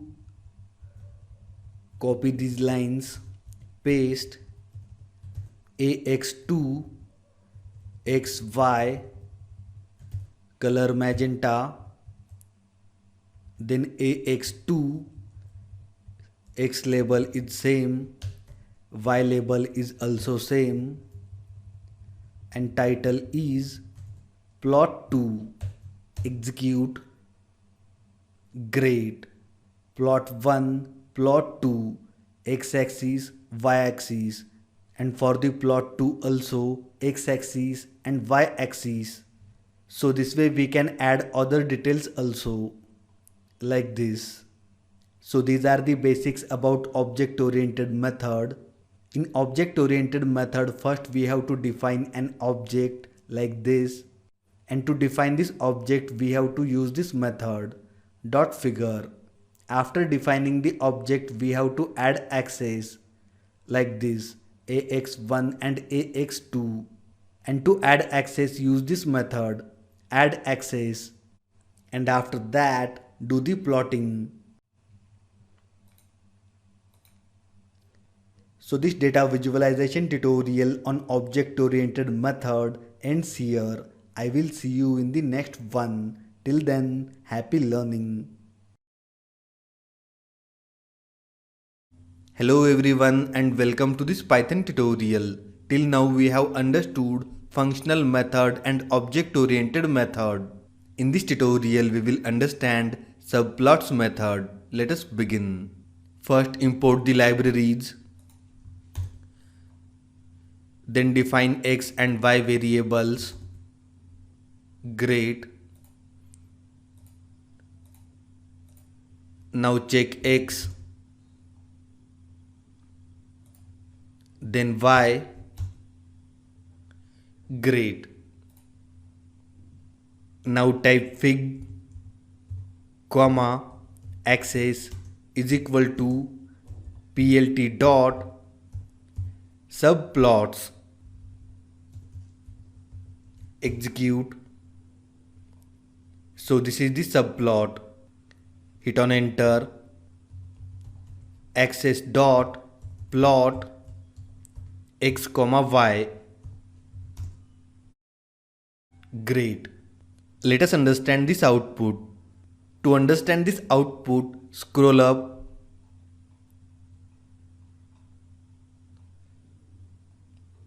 In object oriented method tutorial, first we have defined an object, this one, fig, and after that we have added axes.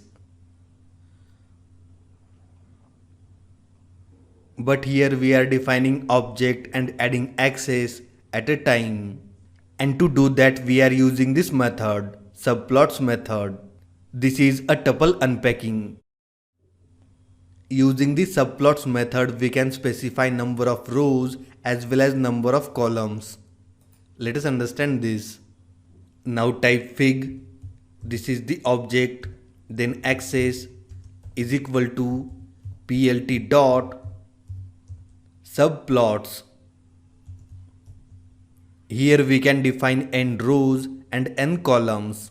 Type n rows is equal to 1, n calls is equal to 2.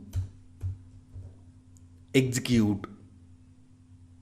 Great. So these are the two subplots.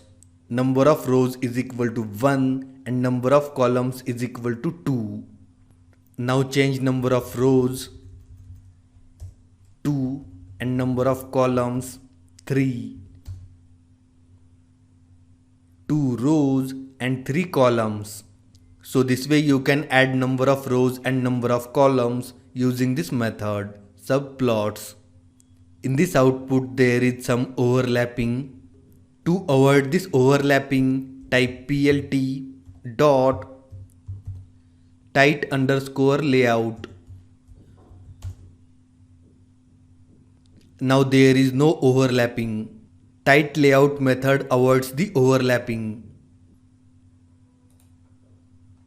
Type axis, execute.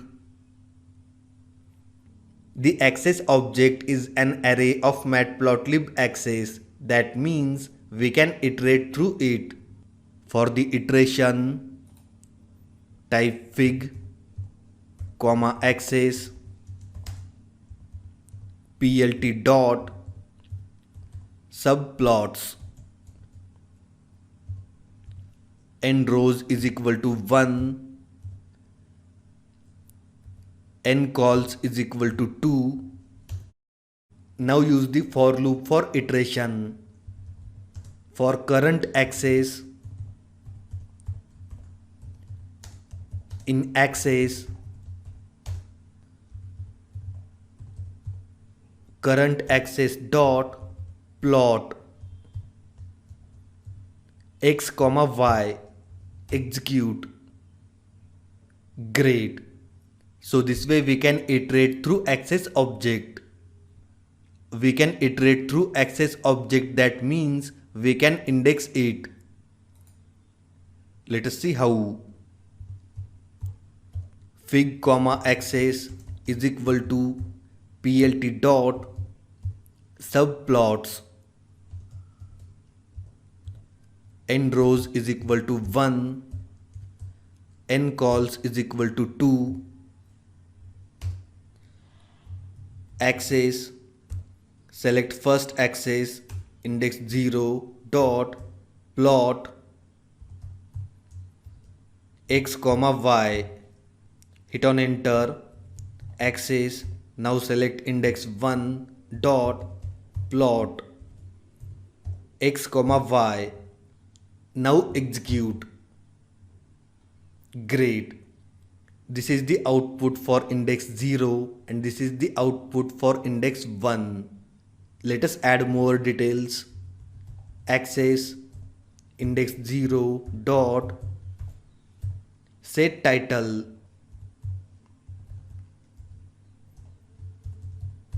plot 1, copy this, index 1, plot 2, plot 1, plot 2. So this is how we can do indexing. That means access object is just a list of matplotlib access. Let us revise what we have learnt in this tutorial. In this Python tutorial we have understood subplots method. First we have imported the libraries, then we have defined x and y variables. In this method we are doing tuple unpacking.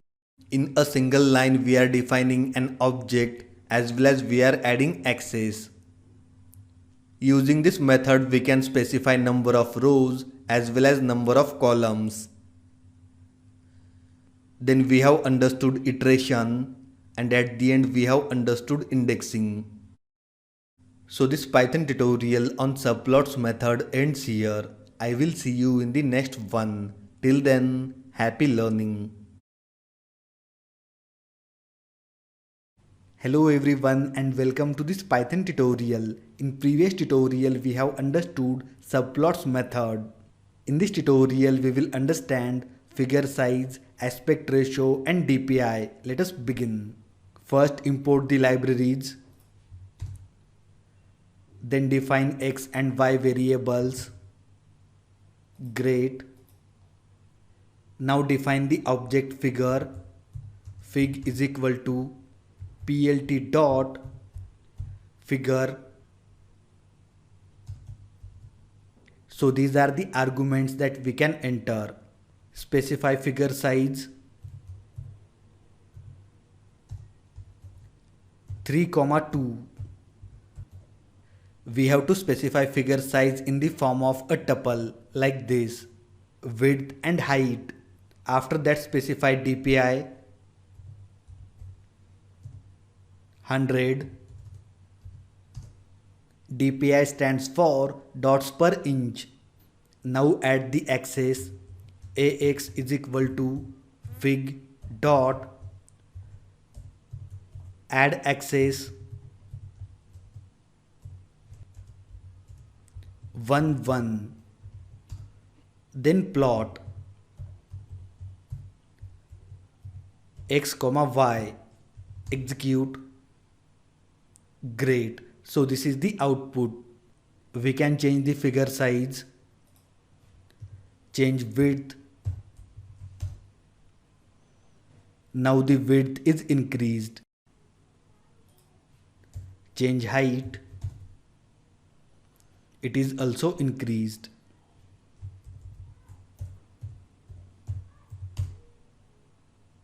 So this is how we can specify figure size. We can do the same thing with the subplots also. Let us see how. Define figure object, then access plt dot subplots. Here we will specify three parameters: number of rows, number of columns, and figure size. N rows is equal to 1, n cols is equal to 2, and figure size is equal to 7,2. Now do the plotting. Access index 0 dot plot x comma y. Again access index 1 plot x and y. Execute. Great. So here we have specified number of rows is equal to 1 and number of columns is equal to 2 and figure size 7,2. 7,2. Let us understand how to save the figure. Type the object fig, execute. So this is the fig object. To save the figure, type object fig dot save fig. Specify the name. I will enter my pic dot png. This is the format for the picture. You can specify other formats also like JPG and PDF. Then specify DPI 100. Execute. We have to specify name in single quote or double quotes. Execute again. Great. Let us check this figure. This one, mypic.png. Here you can see.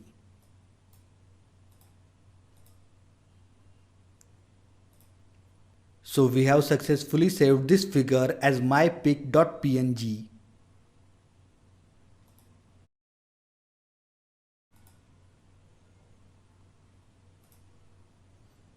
Let us understand how to specify X label, Y label and title. Define object fig plt.figure, then add the axis plt dot add axis 0 0 1 1. After that do the plotting. Ax dot plot x versus y. Now we can specify X label, Y label and title. Type Ax dot set X label X axis, then specify Y label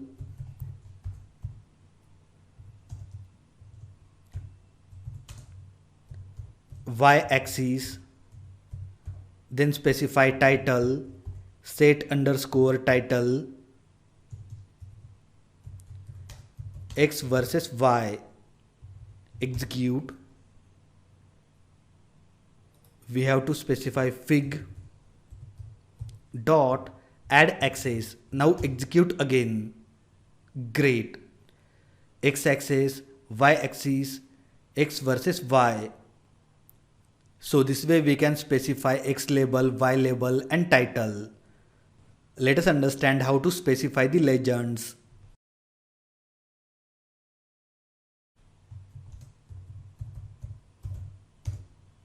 Define object fig plt dot figure, then add the axis fig dot add axis 0 0 1 1, then do the plotting ax dot plot x versus x square, specify the label x versus x square, copy this line, paste x versus x cube,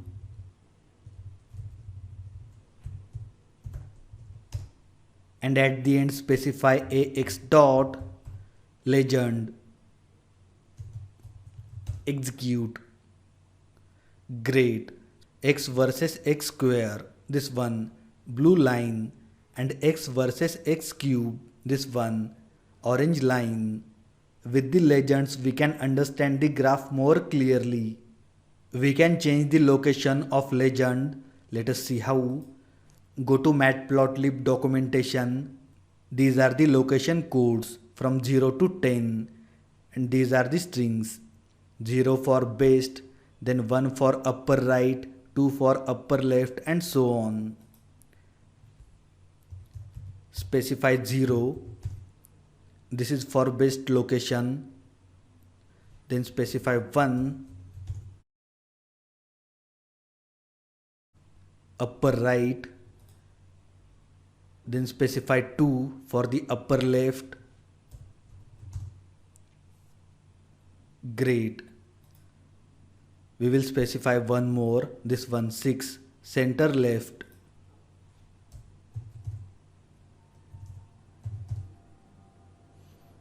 Center left. Location is equal to 0 is the best.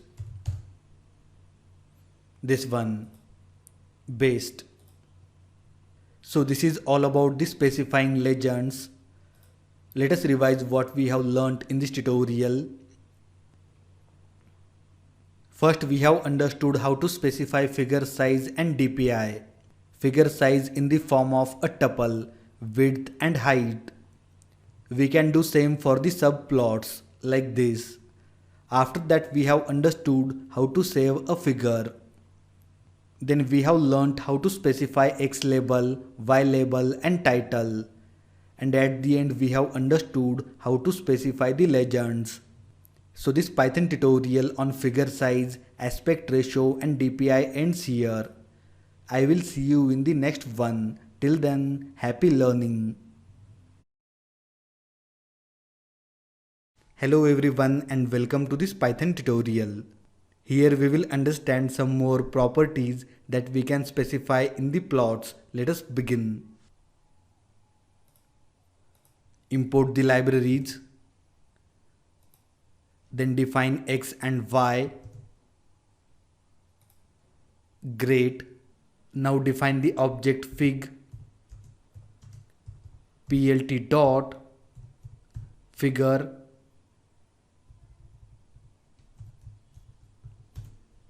Then add the axis fig dot add axis 0 0 1 1. Now do the plotting ax dot plot x versus y, execute. Great. So this is the plot. In this plot we will add some more properties. Go to matplotlib documentation and search plot.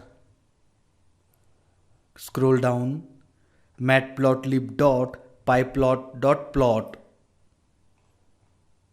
Then scroll down. These are the parameters and these are the properties.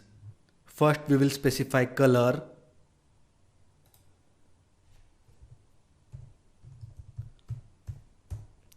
Red, execute. Now the color of line is red. Scroll down. So these are the all characters and these are the colors. For blue, character B. For green, character G, and so on. specify G. Great, now the line is green.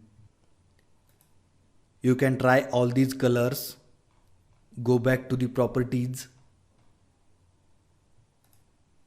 We will specify one more property, line width, this one.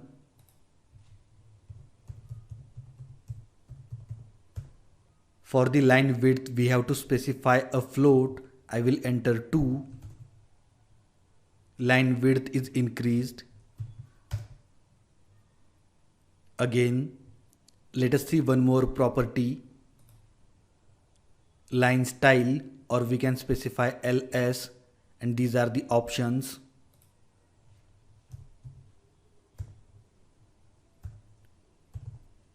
Dotted line. Great. Now we will understand alpha. Here we have to specify alpha as a float.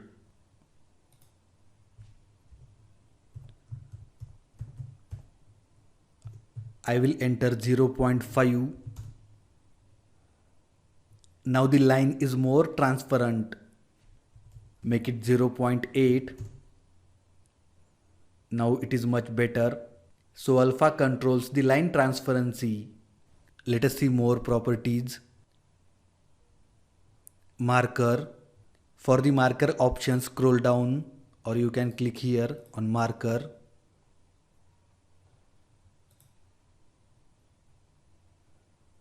So these are the characters and their descriptions. I will specify O, circle marker.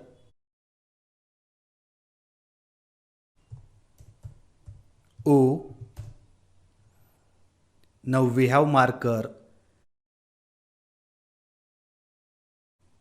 We can enter other parameters for marker also, like marker edge color, marker edge width, marker face color, and so on. I will specify marker size.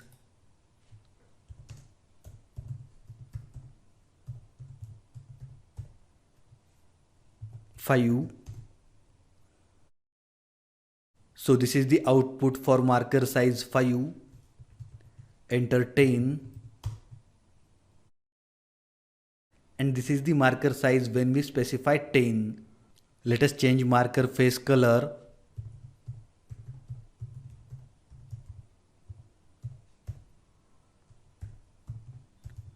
Yellow. Great. Marker face color is changed. So these are the all properties that you can specify in a plot. Let us understand one more property. Copy these 2 lines. Paste. Plot. X versus Y. Add color. Red. Then add one more parameter, line width. Then set X limit AX dot. Set X limit 0 to 1. Then set Y limit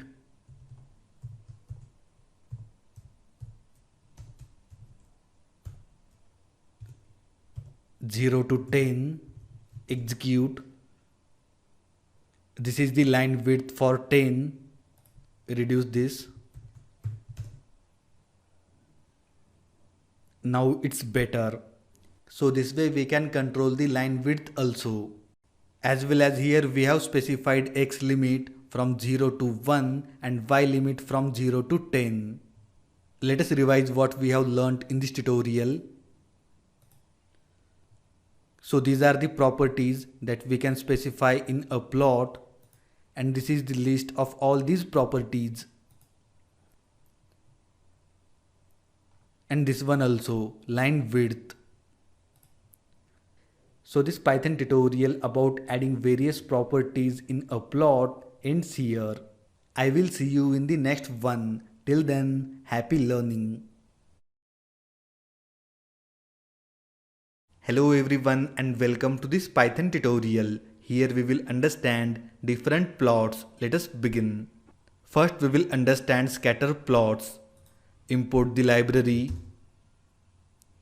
Then we have to define these four variables: YouTube views, Facebook views, Twitter views and number of days. Execute. Great. To understand the different plots we will use functional method.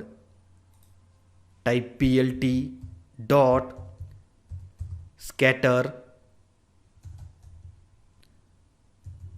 days versus YouTube views.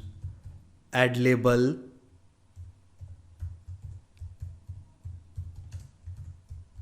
YouTube views, then add marker, execute. Great. So this is the scatter plot. In scatter plot, all the data points are represented by a dot. So these are the all data points.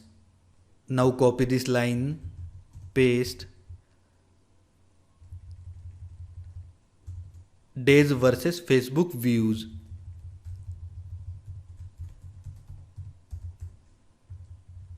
Execute. The points in orange are the Facebook views, Facebook data points. Now paste again. Days versus Twitter views. Execute. Great. The green points are the Twitter data points. Let us add X label, Y label and title. Type plt dot X label days, then Y label views, then add the title.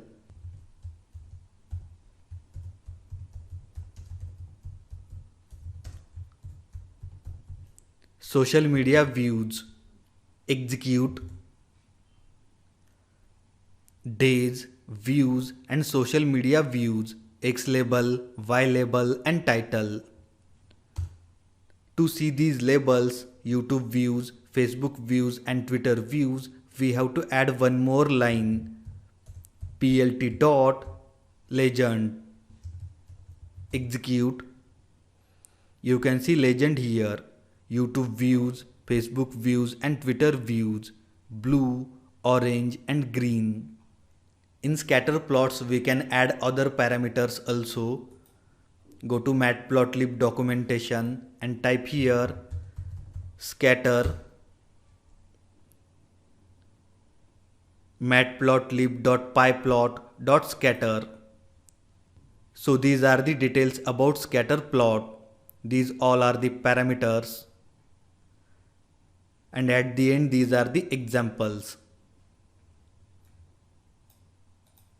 Let us add one more parameter, plt dot grid. Color red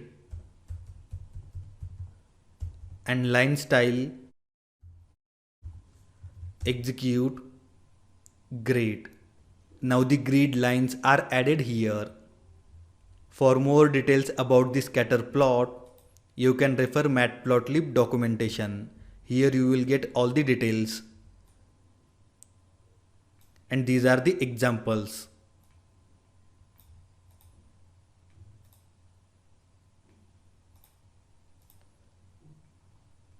Let us understand one more plot. Bar plot. We use bar plots to represent numerical values in a dataset to show how different data points vary from each other. Let us understand this. Type plt dot bar days versus YouTube views, then add label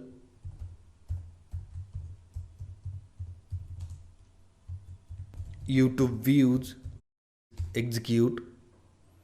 So this is the bar plot. With the bar plot we can compare the numerical values. Copy this line, paste.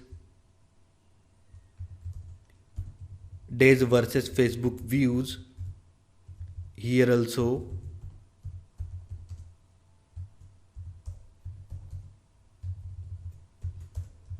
Execute. Great. Then add X label, Y label and title. Scroll up. Copy these three lines. Paste. Execute. Days versus views. Social media views. To see the legend, add this line. Great. YouTube views in blue and Facebook views in orange. To understand more about the bar plots, go to Matplotlib documentation, type bar and hit on enter. Matplotlib.pyplot.bar. Here you will get all the details. These are the parameters. These are the properties. And at the end, examples. So this is all about the bar plot. Let us understand one more plot.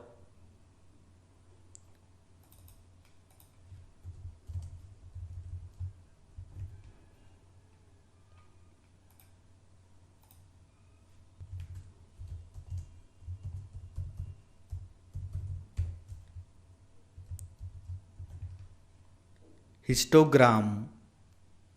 Histogram is a graphical representation of the distribution of numerical data. Let us understand this. To understand the histogram, we have to define two variables, points and bins. Execute.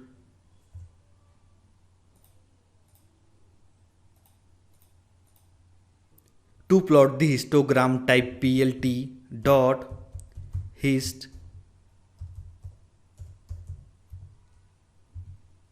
points versus bins. Execute. So this is the histogram. Here you can see comparison of numerical values. Add X label,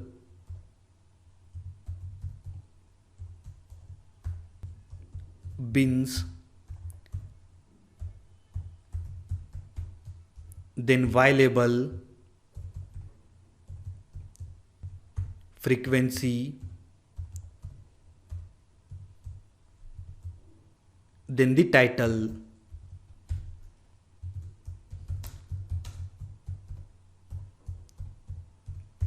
Bins versus frequency. Execute. Great. Bins versus frequency, and this is the title. To remove this line, type plt dot show. Great. Now you can see only the graph. For more details about the histogram, go to Matplotlib documentation and type hist. Select this one, matplotlib.pyplot.hist. Here you will get all the details, parameters and examples. So this is all about the histogram.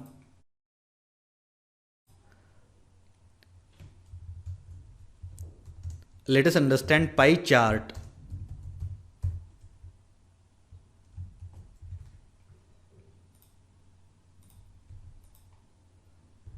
To understand the pie chart, define two variables, labels _1 and views. Great. Then plot the pie chart. Plt dot pie views versus labels. Specify labels is equal to variable labels _1. Great. So this is the pie chart. To disable all these details, type plt dot show. Great. Let us add more parameters. Define one more variable, explode 0, 0, 0, 0.2. Then go to matplotlib documentation, type pi, scroll down, open example basic pie chart and copy this parameter auto PTC.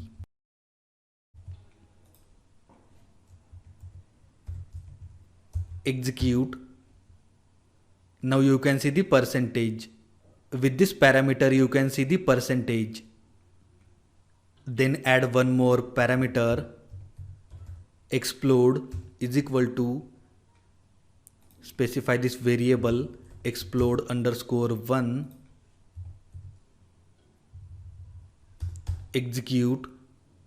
So here we have highlighted this area, LinkedIn, and to do that we have defined a variable explode underscore 1, 0 for Facebook, 0 for Instagram, then 0 for YouTube and 0.2 for the LinkedIn, and we have specified explode is equal to this variable explode 1. Hence we have highlighted LinkedIn here. We can add shadow also. Type shadow is equal to true. You can see shadow is added. So this is all about the pie chart. For more details, you can go to matplotlib documentation. These are the parameters, notes and examples.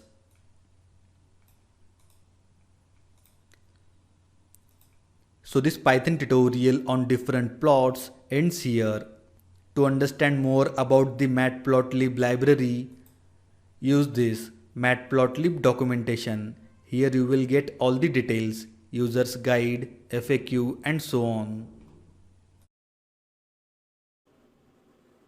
Hello everyone and welcome back. So in this video, we'll be seeing how you can work with the text data. As this course is all about the text data processing, we'll be learning in this appendix that how you can deal with the textual data with the help of different functions are available either in a Python or some of the third-party libraries. To represent any kind of text, especially in a Python, let's say at a very small scale even, you can use such a string class. So let's say I just want to represent my own name. So I can just simply define like a variable, let's say name. Let's say I'll put the name like Ankit. Let me execute it. Suppose I want to display this particular variable value. I can just simply use like a print name. Alright, suppose if I want to add some of the things along with the name, like a string concatenation, something like my name is, and then I want to put my own name. So I can use like a print, let's say my name is, and I can just simply put a curly braces and apply the format method on the top of it. Let's say we'll keep name here. So wherever you kept here the curly braces, that part will be replaced by whatever the argument you will supply to this format function. If you just execute it, and there are some other ways also you can display the same text with the help of this print function. So that will be like an f string. So if you don't want to use this format method, you can just start with f and then inside the single quotation mark or a double quotation, anything, my name is and curly braces. Now here, instead of applying this format method, we are going to use this name variable directly inside this curly braces. So in place of this curly braces, it will be replaced by the actual value of those variable. Alright, so now you can see same thing got displayed, but this is little better way that you are trying to display exactly the same thing, nothing something like it is getting replaced from this all the arguments of format methods. Now let's say I am trying to represent this list of values. So these are the some of the list of tuples value, and each individual list value is a tuple having a value associated with the name of the film, when it got released, and who is the director of this film. Suppose if we try to display this particular records, we can just simply iterate over for film in Marvel. So all those Marvel family of film I have displayed it, and let me display film. But don't you think it looks little clumsy also? Suppose you want to represent all the film in a one single column having some fixed width, or do some kind of alignment we do for inside the Microsoft Excel. So same formatting we can do with the help of this Python print function also. So what we will doing for film in, let's say, Marvel. Now we are going to use this print function, and we'll be starting with the f string. So let's say the first thing what we are going to display, that is a film 0. Now suppose this particular all the zeroth value of individual tuples, if I want to display it with some specific width, let's just keep that width will be 40. Now don't get confused with this particular curly braces with the outer curly braces. Alright, let me put comma, and let's do same thing for other two variable also, something like the date release and with director also. 1 comma, and let's say for 2. So every single column has a width 40 now, and you can see compared to our earlier representation, this looks nicer. So this particular second and third column, I don't think it requires this 40-40. Let's just make it 20-20. That will be also okay. Alright, so this looks better. Now suppose same thing you want to represent with some different alignment. So here everything is like a left alignment only. You want to make it something right alignment or something center alignment. How we can do it? So let me copy it into another cell, and let's say very first column I want to make it right alignment. Let's say the middle one I want to make it center alignment. So this caret symbol is for the center alignment, this is for the right alignment, and let's just keep it as it is. The default one will be left aligned. Alright, so now you can see this comma is just giving us the indication that this particular 40 space width got finished, and that is the right alignment. And this particular comma indicates another 20 space got over, and inside this particular column it is center alignment, and on the third column it is completely left alignment because that is the default. Let's just make it this also the right alignment, and you can see it will be shifted to the right hand side. Now suppose there is some space already left whenever something is right alignment. So in that particular space, if you let's say fill up with some particular constant character, let's say it will be a dot, and if you try to display it, you can see everything has been filled up with a dot. So this way you can manipulate this particular f string print formatting function, and you can display the same string with a different ways. And this is the one of the basic building fundamental blocks of Python string representation. Alright, so that is all about this video. See you into next video. We will see some more stuff related to how to deal with this text data inside the Python. Alright everyone, so let's continue our discussion with working with the text data. Now I'm going to read one file that is nothing but a text file. So for that, let's just upload this particular file, and to upload it, just click on this file, upload, and we have a movie reviews.tsv file. So let me just click on it. Okay. And if you just refresh it, this particular file should appear here. Still it's uploading. So just wait for some time till the upload finish. Alright, so now you can see movie reviews.tsv file got appeared. If you just double click on it, most probably they will show some preview on a right hand side, and then we will see how you can read this particular file inside our Python environment. Oops, it is started displaying on my local machine. That also okay. Let me open it with a notepad. Alright, so you can see this is a full-fledged textual file is available, and it has a two column basically. One is a label and another one is a review. An individual column has been segregated with tab separator. You can see this is the tab separator. Then the next line will start here. This is another tab separator. So let's see how we can read it. And for reading this particular file, we are going to use this pandas library. So let me read with this pandas. So import pandas as a PD. And to read it, we are going to use this read underscore CSV function.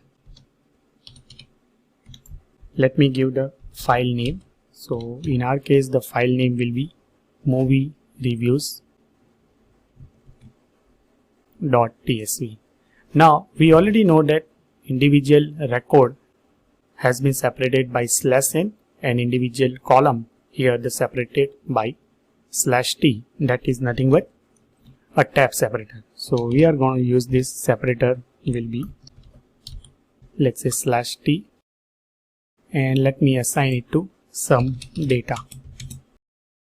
Alright, so file reading done. Now let's just verify what data is available in this data variable. Before that, let me show you what is the type of this data variable. So that will be kind of pandas data frame object. Let's say if we want to display first few records of this data, you can use the head function, and you will be able to see this is our first column, this is our second column, and by default the very first row it has taken it as an index. So this is one of the advanced file reading functions are available in one of the very important data analysis library, pandas. If you want to get more information related to this data frame, you can use like data.shape. So it will give us the information that how many rows and how many columns are there. So there will be 2000 rows are available in this data frame objects, and there will be a 2 column. Now suppose out of this particular file, some record I want to extract it, and those record I just want to save it into some other file. How I can do it? Suppose this particular labels are either negative or it will be a positive. So let's just extract out all those positive labels. And to extract the positive label, I can just simply select data label, and let's say it's equal to pause. So that will be compared with a pause, and whenever the value is pause, it will return a true. And we are just going to grab all the data where the label will be POS, that is nothing but a positive. Let me assign it to some other variable, let's say POS. So inside the POS variable, now we have all the records where the label is positive. Now suppose if you try to display first few records, you will be able to see that only positive records exist.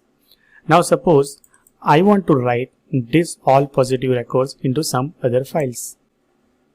So earlier we have used this read underscore CSV function. Now we are going to use this to underscore CSV function. And let me give the file name. Let's say file name will give like a pause, and how I want to write it. So my separator will be, let's say, /t. You can use some other separator also. Let me run it, and we can verify from here. You can see pause file got created. If you can double click on it, you will be able to download it and we can read it in our local editor. So it's taking good amount of time. Open. Let me open with a very simple editor like, let's say, Notepad. Okay, and you can see the label. So label is always POS only. You won't be able to get any other label. So you can see everything will be POS. So that is how easily you can write the data inside the file. Now suppose this POS file we have created, the same file we want to read it. So for that we are going to use this same read underscore CSV function. And now the new file name I want to give like a POS. Let's say separator will be /t, and let me assign it to some data1. And if I try to display this data1, alright, so only positive labels got appeared. But now one thing you may have observed, that there will be one more extra column got added. Why this happens? Because while writing those file, this index column also got written. So while reading, what we can do, we can apply one more argument like, or we can use like a very first column as an index itself. So index column, let's say 0th column will be index. So let me run it, or let's just keep it inside the other variable, let's say data1, and let me print the data1. Alright, so now you can see all those unnamed column, 0th column will become our index, and everything will be positive labels. Alright, so that is how you can read such a CSV, TSV kind of file. And that's all about this video. See you into next video. We will see some more stuff related to text data. Hey everyone, so let's continue working with the text data. So in the last video we have learned that how to read this CSV file and how to write into a CSV file, but that is all based on all those fancy functions are available inside this third-party library pandas. How we can deal with the inbuilt functions are available in a Python. So something like open function or write function, read function, how we can use it. And for doing that we need some file. So first we'll create one file, and then we'll see with the help of this built-in functions available in a Python core how we can read the file and how we can write into a file. So to create the file, we can just simply directly use this Jupyter cell. There are some magic commands are available to do tasks like reading file, writing into files. So we can use like a double %, let's say write file. Let me give the name like test1.txt. Let me run it. Oops, it says that the cell body is empty, because after creation of file, if you can go and refresh it, there is no file got created. So after that you have to write some text, because what you are going to write inside this text test1.txt file. So let's say we'll give the content like hello, this is test file. Let's say this is the first line, oops, and this is the second line. Let me make it line, and if I execute it, you can see writing into a test1.txt file. You can go to the file explorer and you can see test1.txt file got created. Just double click on it and verify, and you will be able to see it's got created and has been written with this text. Let me close it. Now suppose in the same file, if you want to append something, so same magic function you can use, but with one argument. Let's say -a and a test1.txt. So let's say adding in append mode. Alright, so this way file got created, and let's just verify. So adding in append mode, and you can see there is no /n, that's why it has appended along with the very last character, after the very last character of this file. Alright, but that's okay, our file got created. Now we'll see with the help of built-in functions available in a Python how we can read this test1.txt file. And for that we are going to use this simple open function. Let me give test1.txt, and now along with the file name there are a number of options are available, like what you are going to do with this file, whether you want to read this file in a reading mode, writing mode, or some appending mode. So if you just see the documentation, the very first place R here means it's for a text reading mode, and we are going to read this file in a read mode. So let me just keep it R. That will be nothing but a mode, and let me assign it to some file pointer, a file object. Let's say if I try to display this file object, it will be a kind of text IO wrapper kind of class. Now suppose if you want to read this file, you can just simply use the read function, and all the contents available in this file pointer will be read in a one shot. Suppose if you try to read the same thing again, let's say, so file.read. Alright, so now you can see what happens. We got the blank empty string. So here the file pointer is at a very first time pointing to very first character of this test1.txt file. The moment you read or moment you apply this read function on the top of this file object, it has already reached to the end of the file. Now after the end of the file there is no character left, so there is nothing to read. So in that case again you have to open this file and you have to put this cursor at a very start location. But there is some other mechanism also, like a seek. So you can use like a seek function and make it to 0. That means now we are pointing to at a very start of the stream of the file. And after that, let's say if you try to read, you will be able to read this whole file once again, same way. Alright. Let's say if you want to make this file.seek at some other location, let's say 1.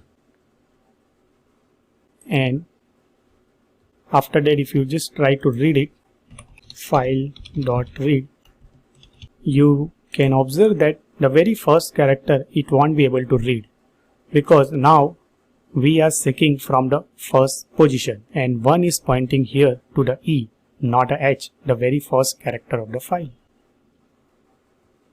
Now let me make this seek to the 0, and we will see some other method to read the same file. So it is not just that we can read with the help of this read function, but we have like a read lines.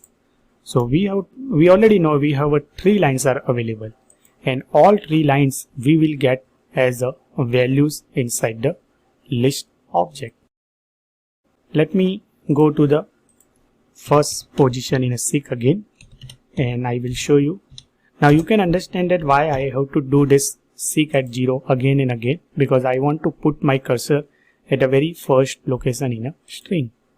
So this will read every single line and put it into different values in a list. But there will be one more function like a read line. Now just it will be a read line. Now just make sure that this is the read lines. So every single line it will read it. Here it's a read line. So one by one line it will read it. So now you can see only first line got read. If I just execute it again, the second line will read. So this way, if you want to read this file in some sort of for loop, one by one, line by line reading, you can put it inside the for loop. And let's say if you try to run it once more, the moment you read to the end of the file, let me do it once again. Oops, there is nothing left. So you can make seek 0 and again you can read every single line. Now suppose if you want to check whether file's position is open or closed, you can use like a is underscore. Oops, it will be a close. So as of now it will return a false because file is not closed. You can explicitly make the file like a close. Now once you make the file close, you just cannot apply any operation afterwards. And it is always a good practice that you close the file after you do all those operations. So suppose if I try to read, you can see what errors will get. So that will be like IO operation on a closed file because file is closed and you are trying to do those operations. So here we have to explicitly open the file, and after doing all those operations we have to close this file. But suppose you don't want to close it. So there is one method like you can use the with reserved keyword available in a Python, and you can use like a open. Let me use test1.txt in a read mode. Let's say as file. So this file pointer exactly same as our earlier file pointer. And let me print this file dot read. Now in such a condition you will be able to see that this print is inside this with block. That means everything, whatever operation you are doing related to file, that is inside the sandbox of, you can see, this with block. So you do not need to worry about this closing the file. The moment you come out from this with block, automatically file closing will be done. Now if you observe our original file test1.txt, there will be a /n exists after end of the every single line. Suppose you want to remove that /n. So one by one while reading, let me do same thing with this with block, and after reading it will return a string object. So we can apply like a it will be a string. So with print anyhow it is not going to print that /n, but with strip you can remove all those white space character. Now in such a case, when you use the print function, you won't be able to get those noticeable difference. Alright, so mostly we have done in this video how to read the file. In the next video we will see how to write into file. Hey everyone, so in the last video we have seen how to use this open function and a read function to read the file. Now we'll see how you can write into a file. So for that we are going to open one file, but that will be in a writing mode, not in a read mode. So let's just use this open.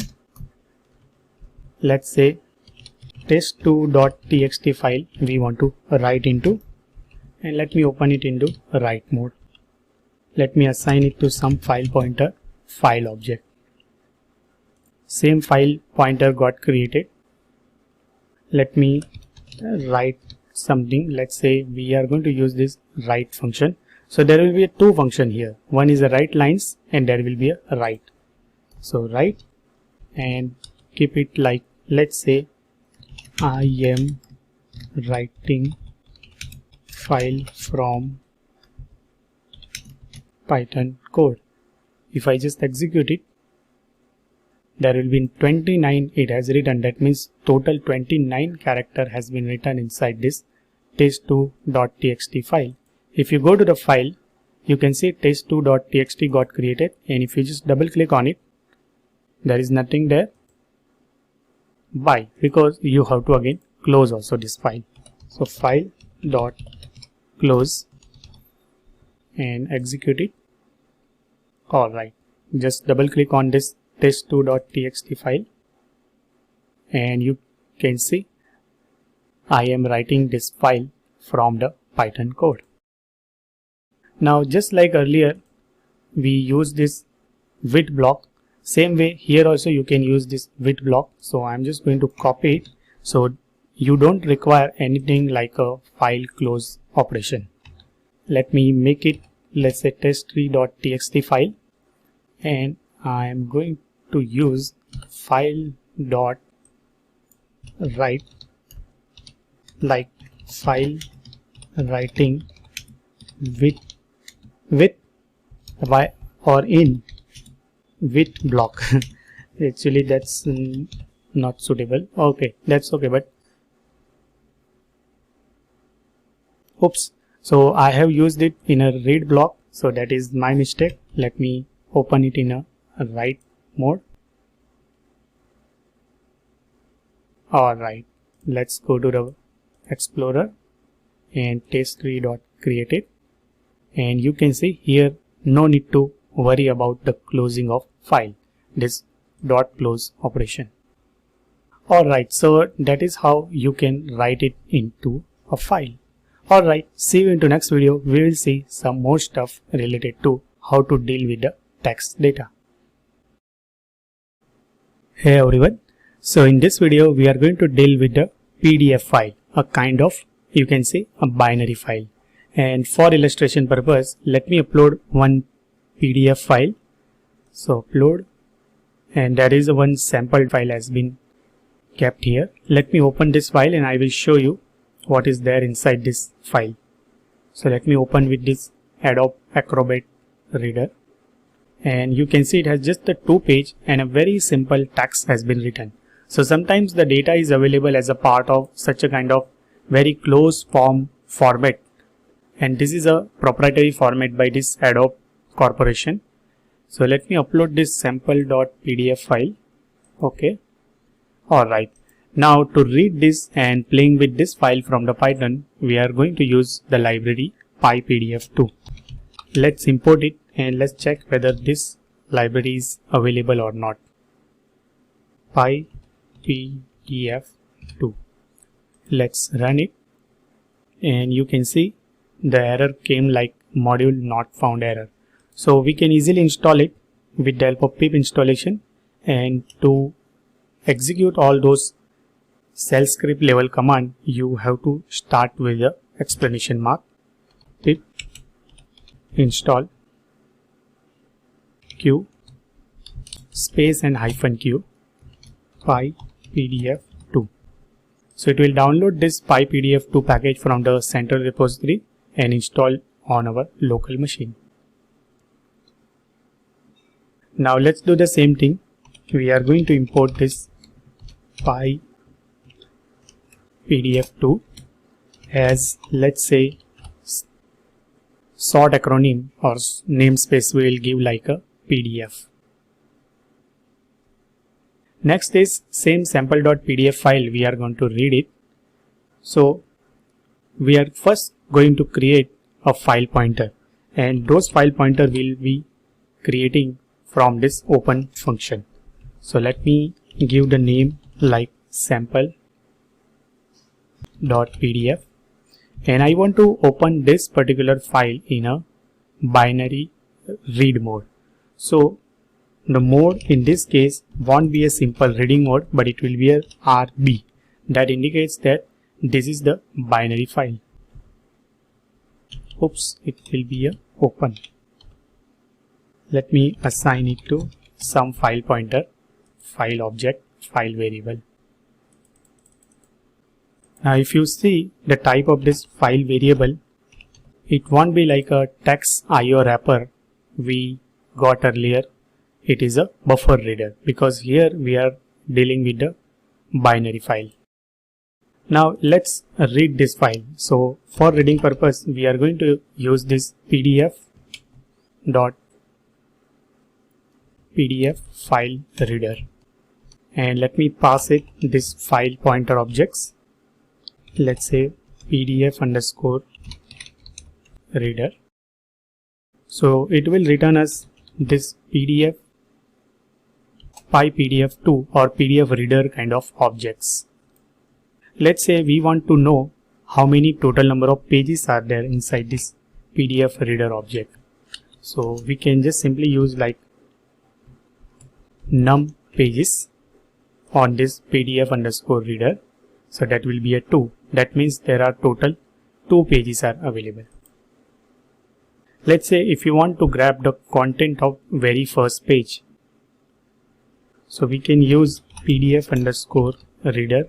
Now this is our central object, and through this object only we are going to get all those main information associated with this Adobe Reader file and all those meta information also. So let's say get. There will be lots of get related fields are there. So get page we are going to use it, and to get which particular page number you want to retrieve, so you can use it like 0. So 0 indexing here refers to a very first page. So page 1.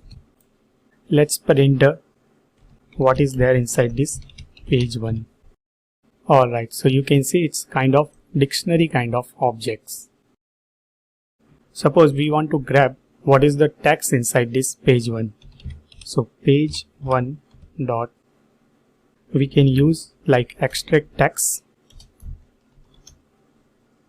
and let me run it, and you can see exact the same text what is written inside this PDF file we have retrieved it.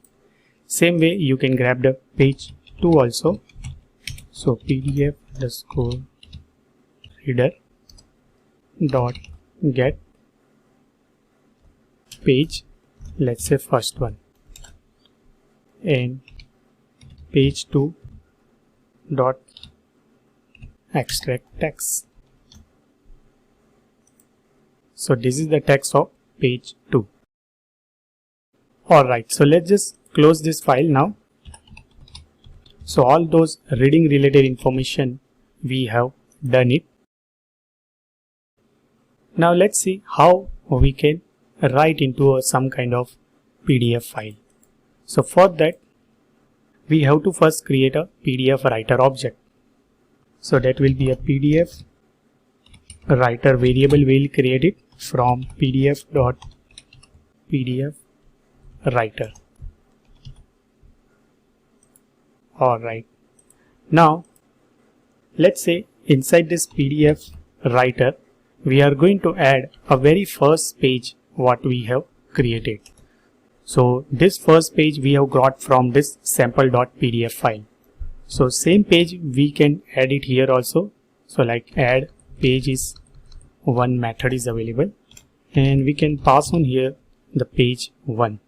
Let me run it. Now let's open one file in a write binary mode.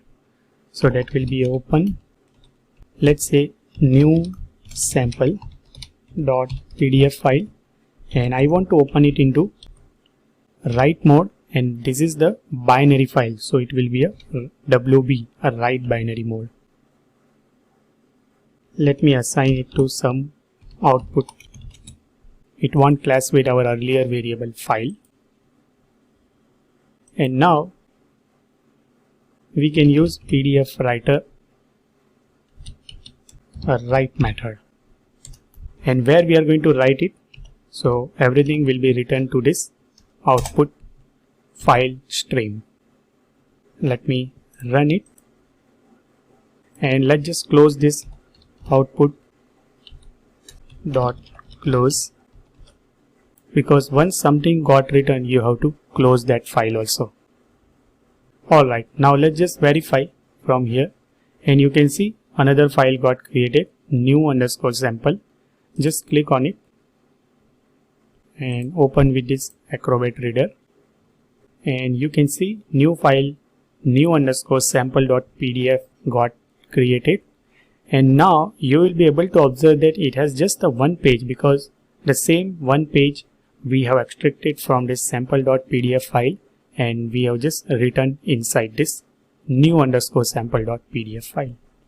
Alright, so that is how, if the data available in some kind of textual format and those data is available in such a kind of closed form format, a PDF format, you can use this PyPDF2 library and you can deal with this text data.